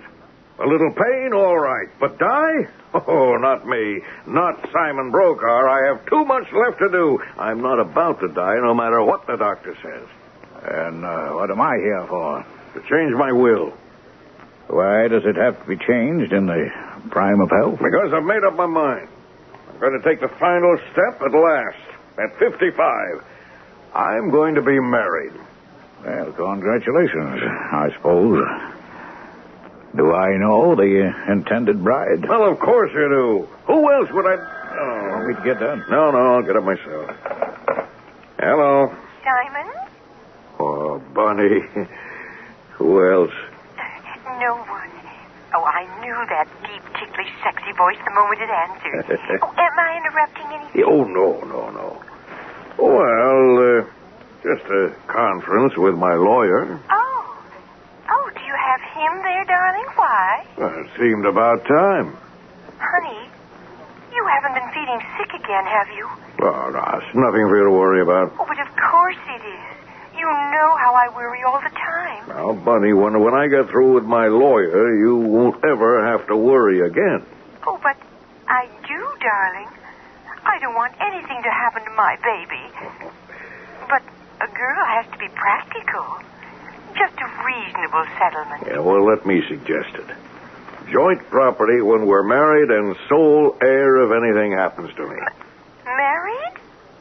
Bunny, is that enough? I need you so much. Oh, you draw those papers up, darling, and at last we'll be what we always should have been together. If you need me, call me. If not, let's have a lovely drink together when we sign the wedding agreement. Oh, I love you. Yeah, I love you. Bye now. Bunny, Bye. All right, Rensselaer. Let's get down to business. I want to redraw my will. Well, before we do that, can we talk just a moment? Oh, lawyers. All right, what about? What is your hurry to rush into this marriage? Well, I don't know how long I'll be around to enjoy it. Simon, I can't. There isn't any discussion, you see. Now or never. And I choose now. All right, this is for the present, Simon. But do you have to mortgage yourself for the future, too? You're a man of my age. Wouldn't you be tempted to mortgage your future, too, for a girl like this, or someone like her, that no man could ever sensibly dream of having unless... Unless she was bought and paid for. Well, we'll pretend that was never said. Just let me go in my own way, and the devil take the hindmost.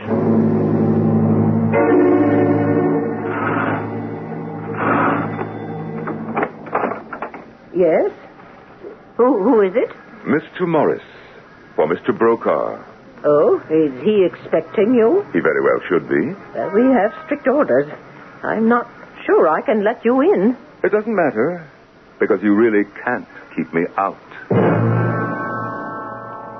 What did you say your name was? Morris. The name is a convenience. What does that mean? It's not exact, and it is borrowed. You're an imposter. Oh, no. That's the last thing I am. What are you doing here? What do you want? I've come for you, Mr. Brokaw. It's time. What do you mean you come for me? It's time.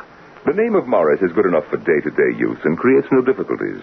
As I said, it's borrowed from the Latin, mors, which in turn means death. My name is Death, Mr. Brokaw. And as I said, I have an appointment with you. Oh. No, I'm not ready to die yet. But then, who is? Well, this can't be happening. I'll have you thrown out. I am the one unwelcome visitor no one can refuse. Now, I beg you not to excite yourself. For this encounter, time is standing still, and you are frozen at the brink between life and afterlife. Get out of here. Oh, really? You cannot threaten me. I'm not going ready to die. Well, the choice isn't yours. No, but I'm not ready. As I said, whoever is. You don't understand. I'm rich. I have my health. Never mind what that stupid doctor says. I've never been married, but I've just found the woman I wanted, who excites me, thrills me. I don't mean to interrupt. It's rather a silly thing to say, isn't it? What? I mean, that's really basically what I do. I make a career of interrupting. You come right down to it. You have to be so casual about the whole thing? Oh, I don't mean to be. You see, it's all become such a ritual. It's hard not to be bored. The same thing over and over again. Well, I'm glad it bores you that much. Shall we just call off the whole thing? Well, unfortunately, I have no say in the matter. I am only an instrument, a messenger. And the message I have to bring you is that you are dead. But I can't die. I keep trying to tell you. I'm 56 years old. I have millions. I'm going to be married to a wonderful and exciting woman named Bunny Huggins, and it isn't fair that I can't be left alive to enjoy her. Now, look, I'll give anything, whatever you ask. Now, come, Mr. Brokaw. Don't you think that I've been offered every kind of bribe through the years? But, here, look. Here's a picture of Bunny. Now, could you take any man away from that? As she is. attractive. There's no doubt. Oh, you see why I have to stay alive. No, not at all. It's hopeless. I have to die. Well, there is one possibility. I'll take it. What? As I said, I am world-weary. I'm tired to exhaustion. And, now, this Bunny is a most extraordinary-looking woman. Yeah. Now, I might be persuaded to take a brief hiatus. Yeah, well, how long? How long? Well, that somewhat depends on Bunny and what develops. What do you mean, Bunny? Mr. Brokaw, if I should make any arrangement with you to hold off your demise, well, naturally, there would have to be some transference of personality. Oh, what does that mean? Well, it's not very difficult. You see, I would take your place, and you would take mine. For how long? Oh, I can't answer that. For as long as it suits. Well, wait a minute. You take my place, I can imagine, but I take your place? What? Yes, you would become a messenger like me. Oh, it's quite a busy job. I'd go around telling people they're dead? Oh, somebody has to. But, how would I know which ones to go to? No problem at all. You'll be told. Yeah. You know, the more I think of it, a vacation from my appointed rounds could be very invigorating. All right, Mr. Brokaw, you brought it up. Would you like to make the swap?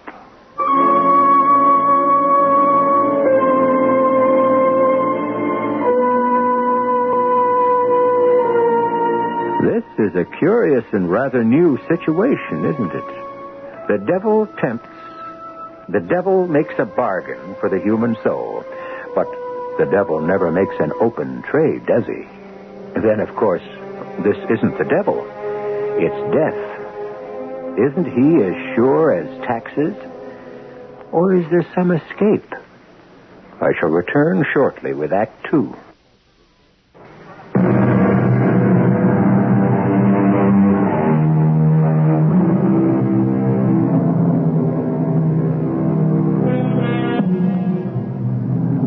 Return to our strange confrontation.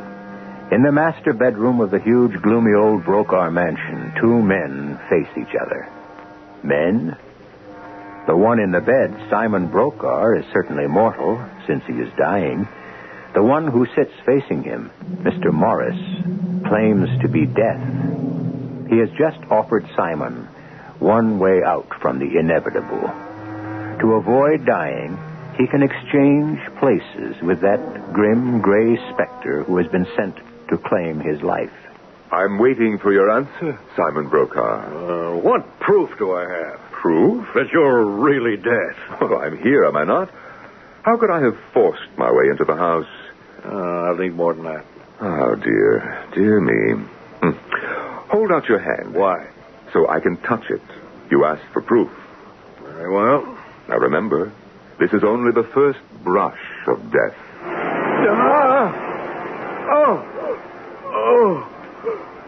Oh, horrible. Cold, clammy blankness. You're convinced now? Supposing I am. What is it like to be dead? Well, I'm the last person to ask that. I work only this side. Pass the message. Deliver the goods. And then? Then? I don't know. You see, I really don't want to know. I'm satisfied enough with my own job, though it tends to be a little lonely and repetitive. It's why the idea of a vacation appeals to me. Maybe I wouldn't like your job. Maybe. It's a chance you take. But then the arrangement can't be permanent. Why not? Why not? Because eventually it must come to an end. On the other hand, must it? What do you mean? Interesting speculation. If I've taken over your life and delegated my responsibilities to you, why should we not, in fact, both be immortal? Immortal? Yes, that's your wish. And mine is to have a little more fun, which I certainly might have by living your life. Yes, the more I think of it. It's a very good exchange. But what would I take with me from my life? Nothing but yourself. All the rest is mine. Now, are you ready to make the swap? What other choice have I? To die. All right. How do we go about this? Well, we just exchange places. You mean I get out of bed and give you my clothes? Oh, I think it can be simpler than that. If you're ready. All right, I'm ready. Now, let's make it as simple as possible. Just take a deep breath. Oh, and close your eyes.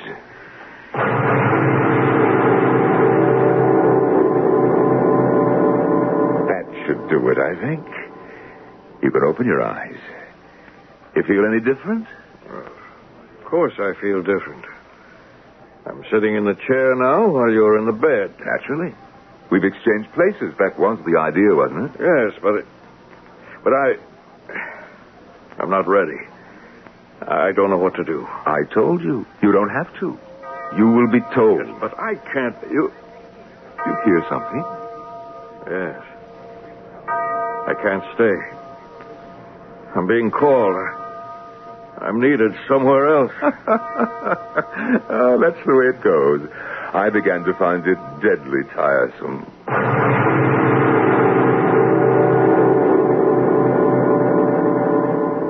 He's gone. Oh, poor fellow. He's going to be very busy from now on, while satin sheets, down pillows. Oh, very luxurious. No wonder Miss Bunny finds herself attracted. Bunny, where is that picture? If the presence lives up to the picture. Now, let's see.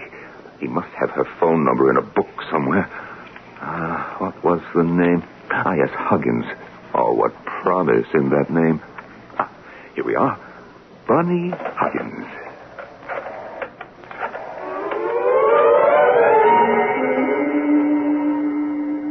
Uncle Simon, what are you doing downstairs? You must be Nita. Of course, Uncle, are you all right? Oh, never better, Nita, dear. Where's the young doctor? Perry? Well, you know, he's a little edgy about coming around here. Because of me? Well, yes and no. Oh, what's he worried about? I'll cut you out of my will? He couldn't care less. If he had his way, he'd have me cut out of here. Can't say as I blame him. It's a gloomy old dump. Why don't you take his advice and fly the musty coop? What? Why don't you marry him and be done with it? But I feel a kind of responsibility for you. Why? Well, after all, I am a nurse. One thing I don't need anymore. So feel free. I just can't walk out like that. All right. Let's have the wedding here. Would you like me to give you away? Give me... Oh, I can't think of anything I'd like better if you really mean it. Of course I do. If you'll excuse me, I'll get it. That must be my secretary, Miss Huggins. This is a moment I'm really looking forward to. He's agreed to the wedding and wants to give you away? Yes, Perry, darling. I can't tell you what he's... I mean, he's a different man. There are remissions in this kind of disease, aren't there? Oh, not from what I learned from Dr. Manning. Well, Manning's kind of old-fashioned. I'd swear that Uncle has to be in some kind of remission. I mean, he's in marvelous shape. Isn't that great?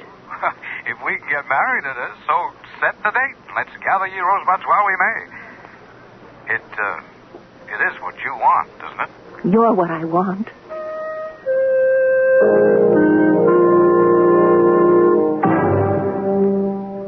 But, Simon, sweetie, why couldn't we make it a double wedding? Because I'm not quite sure that I want to get married. But I thought that was all wrapped up and delivered some time ago.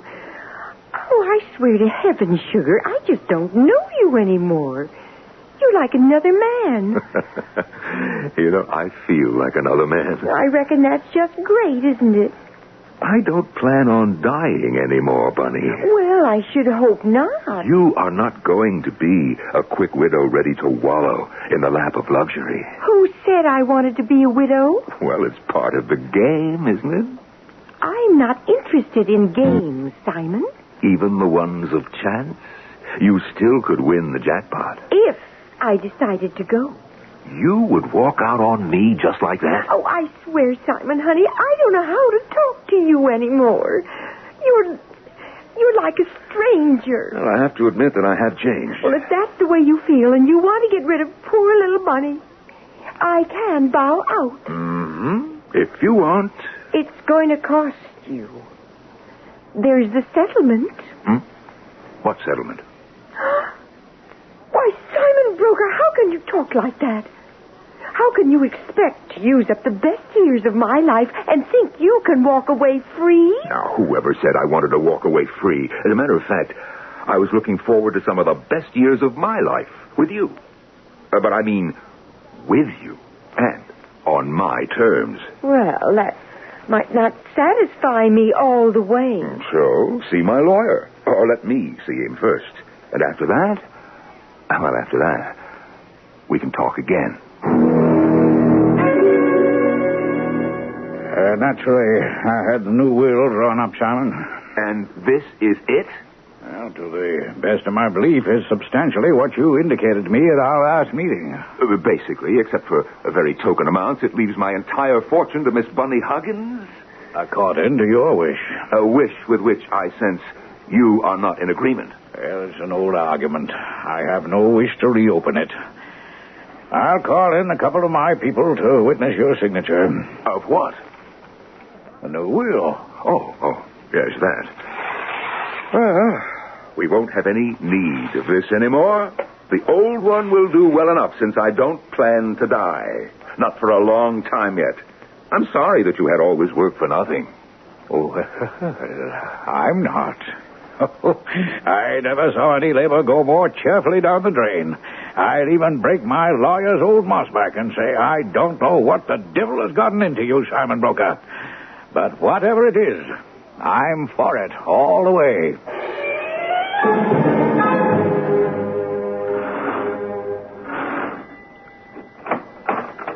Oh, good evening, Mr. Morris. It's you again. Yes, Mrs. Marples. May I come in? If you feel you must. But it won't do any good. Mr. Brokaw isn't here.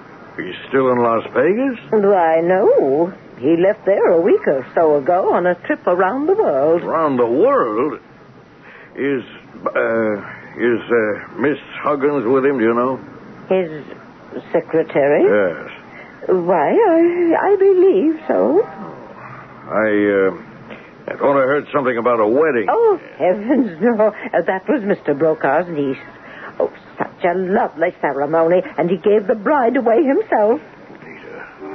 Little Nita. Miss Nita, Mrs. Lawrence, it would be now, is here at the moment. If you would like to see her. Oh, no, she wouldn't know me from... She wouldn't know me.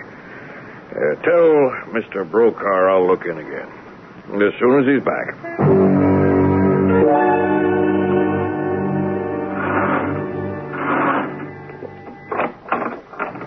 Good evening. Can I help you? Oh, good evening, Mrs. Lawrence. You know me. Well, of you. My name is Morris.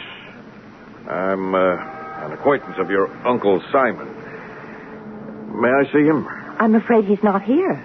Oh. Why, I thought he was due back from his trip. Oh, yes.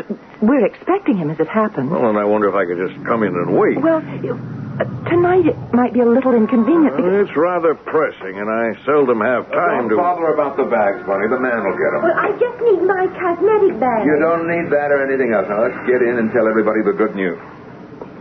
Hello. What are you doing here? I have to see you, Mr. Brokaw. It's rather urgent. Well, tonight is scarcely the best time. I have a busy schedule. It's my only time. I'm desperate. All right. Come in. Let's all get inside where it's warm. You picked an awkward time. I've been trying to see you ever since we made our ill-advised bargain. Ill-advised? At least from my side. So, what is it you want? I want to call it off. I want to go back being myself, being you. I wouldn't blame you for a moment, dear boy. I find it just as delightful as perhaps you remember. too delightful for me to think of giving up. You see, I am perfectly satisfied as things are, and I wouldn't change them back again for the world.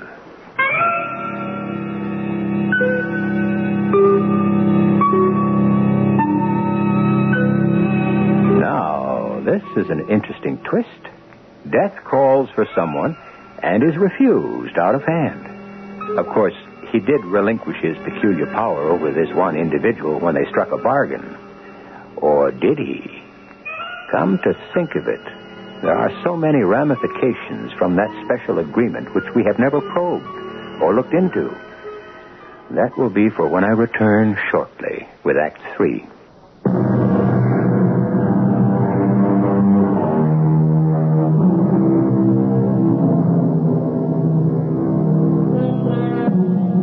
So here we are with another confrontation. The same principles, but a vastly different set of circumstances. A man comes to death to beg for his questionable gift and is refused by death, who has found that the joys of worldly living are infinitely preferable to the cold, lonely world he used to occupy, while apparently Simon Brokaw, who eagerly exchanged his world for death's barren one in order to escape dying, is bitterly regretting his bargain. You've got to call it off. Got to? Why? Because I can't stand this ghoulish job you foisted on me. I want to be back in my own body again, to be myself. If you should become Simon Brokaw again, my first commission as death would be to claim you, as I was sent to do in the first place. You would have to die immediately. Well, I'll take my chances on that. What chances? Well, you look robust enough to me. You're healthy as a pig and eat and drink like one. You throw my money around like water. You've stolen my mistress and enjoy her. You charter planes to fly like an Arabian oil sheik. Gamble as though you were King Farouk. Enjoy wine, song, and my woman to a fault. You certainly seem remarkably healthy to me. My dear Mr. Morris. Don't call me that. It's your present name. Oh, very well. Death, if you prefer. I don't prefer. I'm Simon Brokaw. Were, my dear man, were. I am now Simon Brokaw. And after such a long contact with the dead and dying, I haven't the slightest intention of giving up my contact with the living. First, I have never been so happy and satisfied in my life. Second, while I occupy the body of Simon Brokaw, it functions at peak performance. To let you reoccupy it would be a total waste, since life would be snuffed out in that moment. And last, I don't want to return to being the messenger of death ever. I can't blame you for that. There isn't a moment's peace. It does keep you hopping. There's no enjoyment in it. You chose to be where you are. You live with it. Supposing I just plain up and quit. Oh, you can't do that. How do you know? Did you ever try it? Well, no, but... there you see. You hear that? What am I going to do? Ask not for whom the bell tolls. It tolls for thee.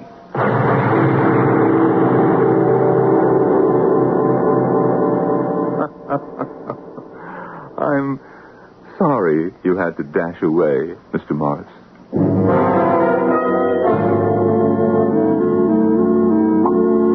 So, here we are. A little cognac all around to celebrate the first family dinner since Bunny and I returned. Oh, thank you, Uncle Simon. Mr. Brokaw? Sweetheart. A little toast to our future together, whatever it may be.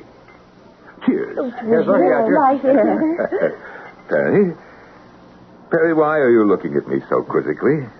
Oh, was I? I'm sorry. Well, don't be. You have every right. I would just like to know what you were thinking. Perry, dear, No, Nita, I really want to hear. Oh, all right, sir. You're a different man. Of course why shouldn't I be? Shadows. And for the first time in my life, I've learned how to enjoy myself. I've learned to give instead of eternally taking. Oh, that's my kind, generous, sweet darling. But there... No. Yes, well, we can discuss those when we're alone, Bunny. For the moment, let me enjoy my family gathered around me. What was that? It's Mrs. Marple. An accident? Come on, Perry. It sounded as though she could have fallen down the stairs. Oh. What is it, Perry? I can't tell you. Back, internal injuries, maybe a stroke. We got to get her to the hospital immediately. Bunny's phoning for an ambulance. Well, I'd better get on the phone myself. I should have enough clout to shake out emergency faster.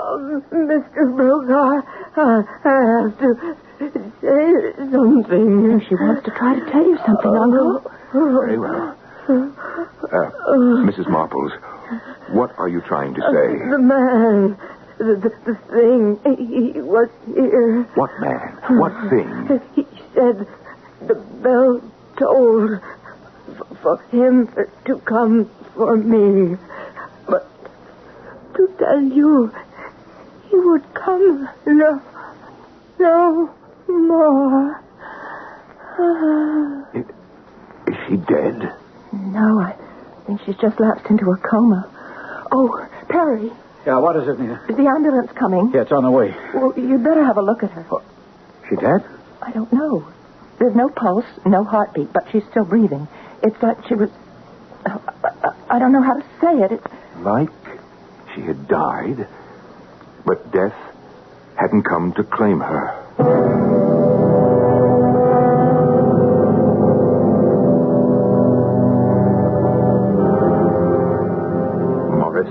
All right, Simon Brokaw, whatever you want to call yourself, where are you? Come on, man, you can't do it. You can't stop the process. Death is a fact of life. You can't stop people from dying. Is that what you're up to? Is that what you're trying? Yes, who is it? Wait a minute. Why don't you come in, Bunny, what do you want? I thought I heard you talking to someone. I was talking, and this has a very special truth. Well, you see, I was trying to talk to myself. Simon, are you all right? I wish I could answer that sensibly. Why? Well, you were so funny after they took that poor old Mrs. Marples away. I know you must have been very fond of her, but she was an old lady, and even if it was an accident, she had to die sometime. Yes, only she didn't. Didn't what? She didn't die. Won't die. Can't die. Oh, I don't know what you're talking about. It was Macbeth who said he heard a voice say, Macbeth, does murder sleep? Well, who's Macbeth? He's a character in a Shakespeare play. Well, what's he got to do with that? With me, Bunny, with me. You see, I just may have... I may have murdered Death.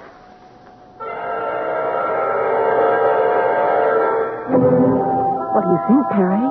What can I think? I'm only a month out of internship. Every big-shot doctor in the hospital has done his own workup on Mrs. Marples, and no one can explain it. Look, this isn't like you could pull any plugs. I know, Nita. We're not sustaining life in that old lady. I mean, medical science isn't. But what life is there? No heartbeat, no circulation. The encephalograms are flat. No sign there's any brain activity. You don't have to lay it out. By every clinical test, Mrs. Marples is dead. Except one. She's still breathing. I tell you, it's weird. And she's only part of it. What do you mean, Perry? Look, honey, how many of our terminal cases would we have expected to lose in the last 3 days while Mrs. Marple has been here? I mean, in the ordinary course of events. I don't know. 5 or 10, maybe. In a hospital this size, more like 15. And how many have we lost? None.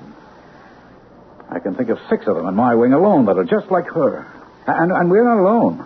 I mean, I've been checking with other hospitals and the police, and even the papers have been making cracks about it. Do you know there hasn't been one obituary notice in these last few days? No homicides, no people died in traffic accidents, nobody drowned or strangled or slipped in the bathtub or fell off a building or burned up or... I tell you, Nita, it's like... I'm afraid to say it. Say what, Perry? Come on. Say it. It's like maybe nobody's going to die anymore.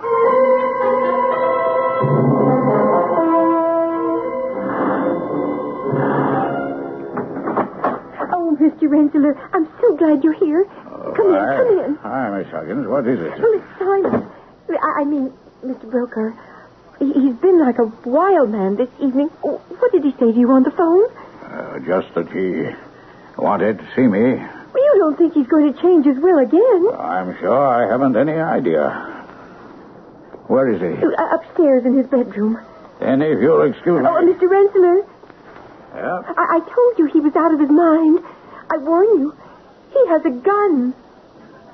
Well, he always has had. I don't think he'll want to use it on me. There isn't any more to say. I just wanted you to see that I am rational and in possession of all my senses. Well, we've made tape, as you suggested, which will attest to that better than any words I could use in testimony. So, the will stands up. I can see no reason why not. No matter what happens subsequently? I promise you that I will see to it personally, that your last wishes are carried out. But I hope not for a long while yet. That's as it may be. Bunny deserves some consideration, but not all of it. Never all of it. Or most of it. I want Nita and Perry to have that. Yeah, as you have indicated, they'll have it. Good. And, now I'd like to be alone. Well, are you sure? I'm as sure as I am that the world deserves to be a good place to live in. Good night, Rensselaer. Good night, Simon.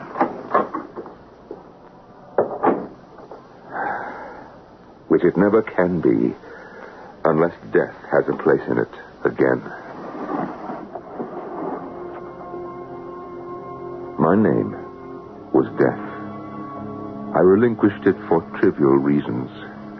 All over the world, a frightening horde of those who should have passed over are waiting for this moment.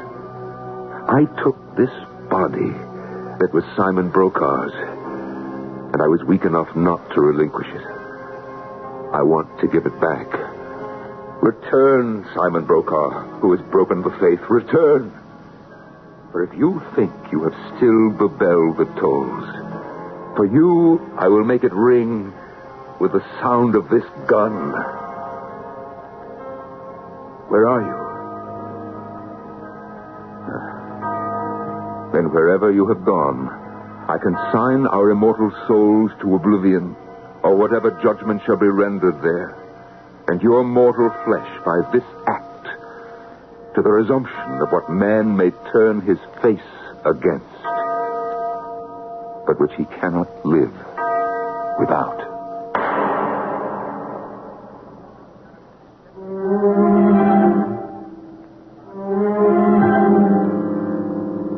It was a night long to be remembered. There were a record number of deaths.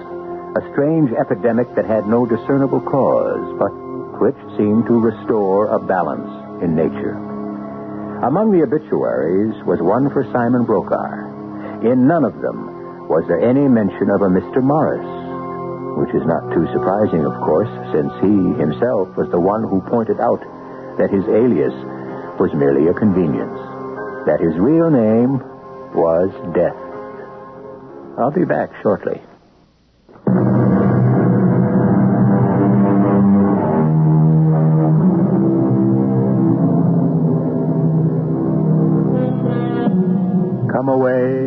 Come away, Death.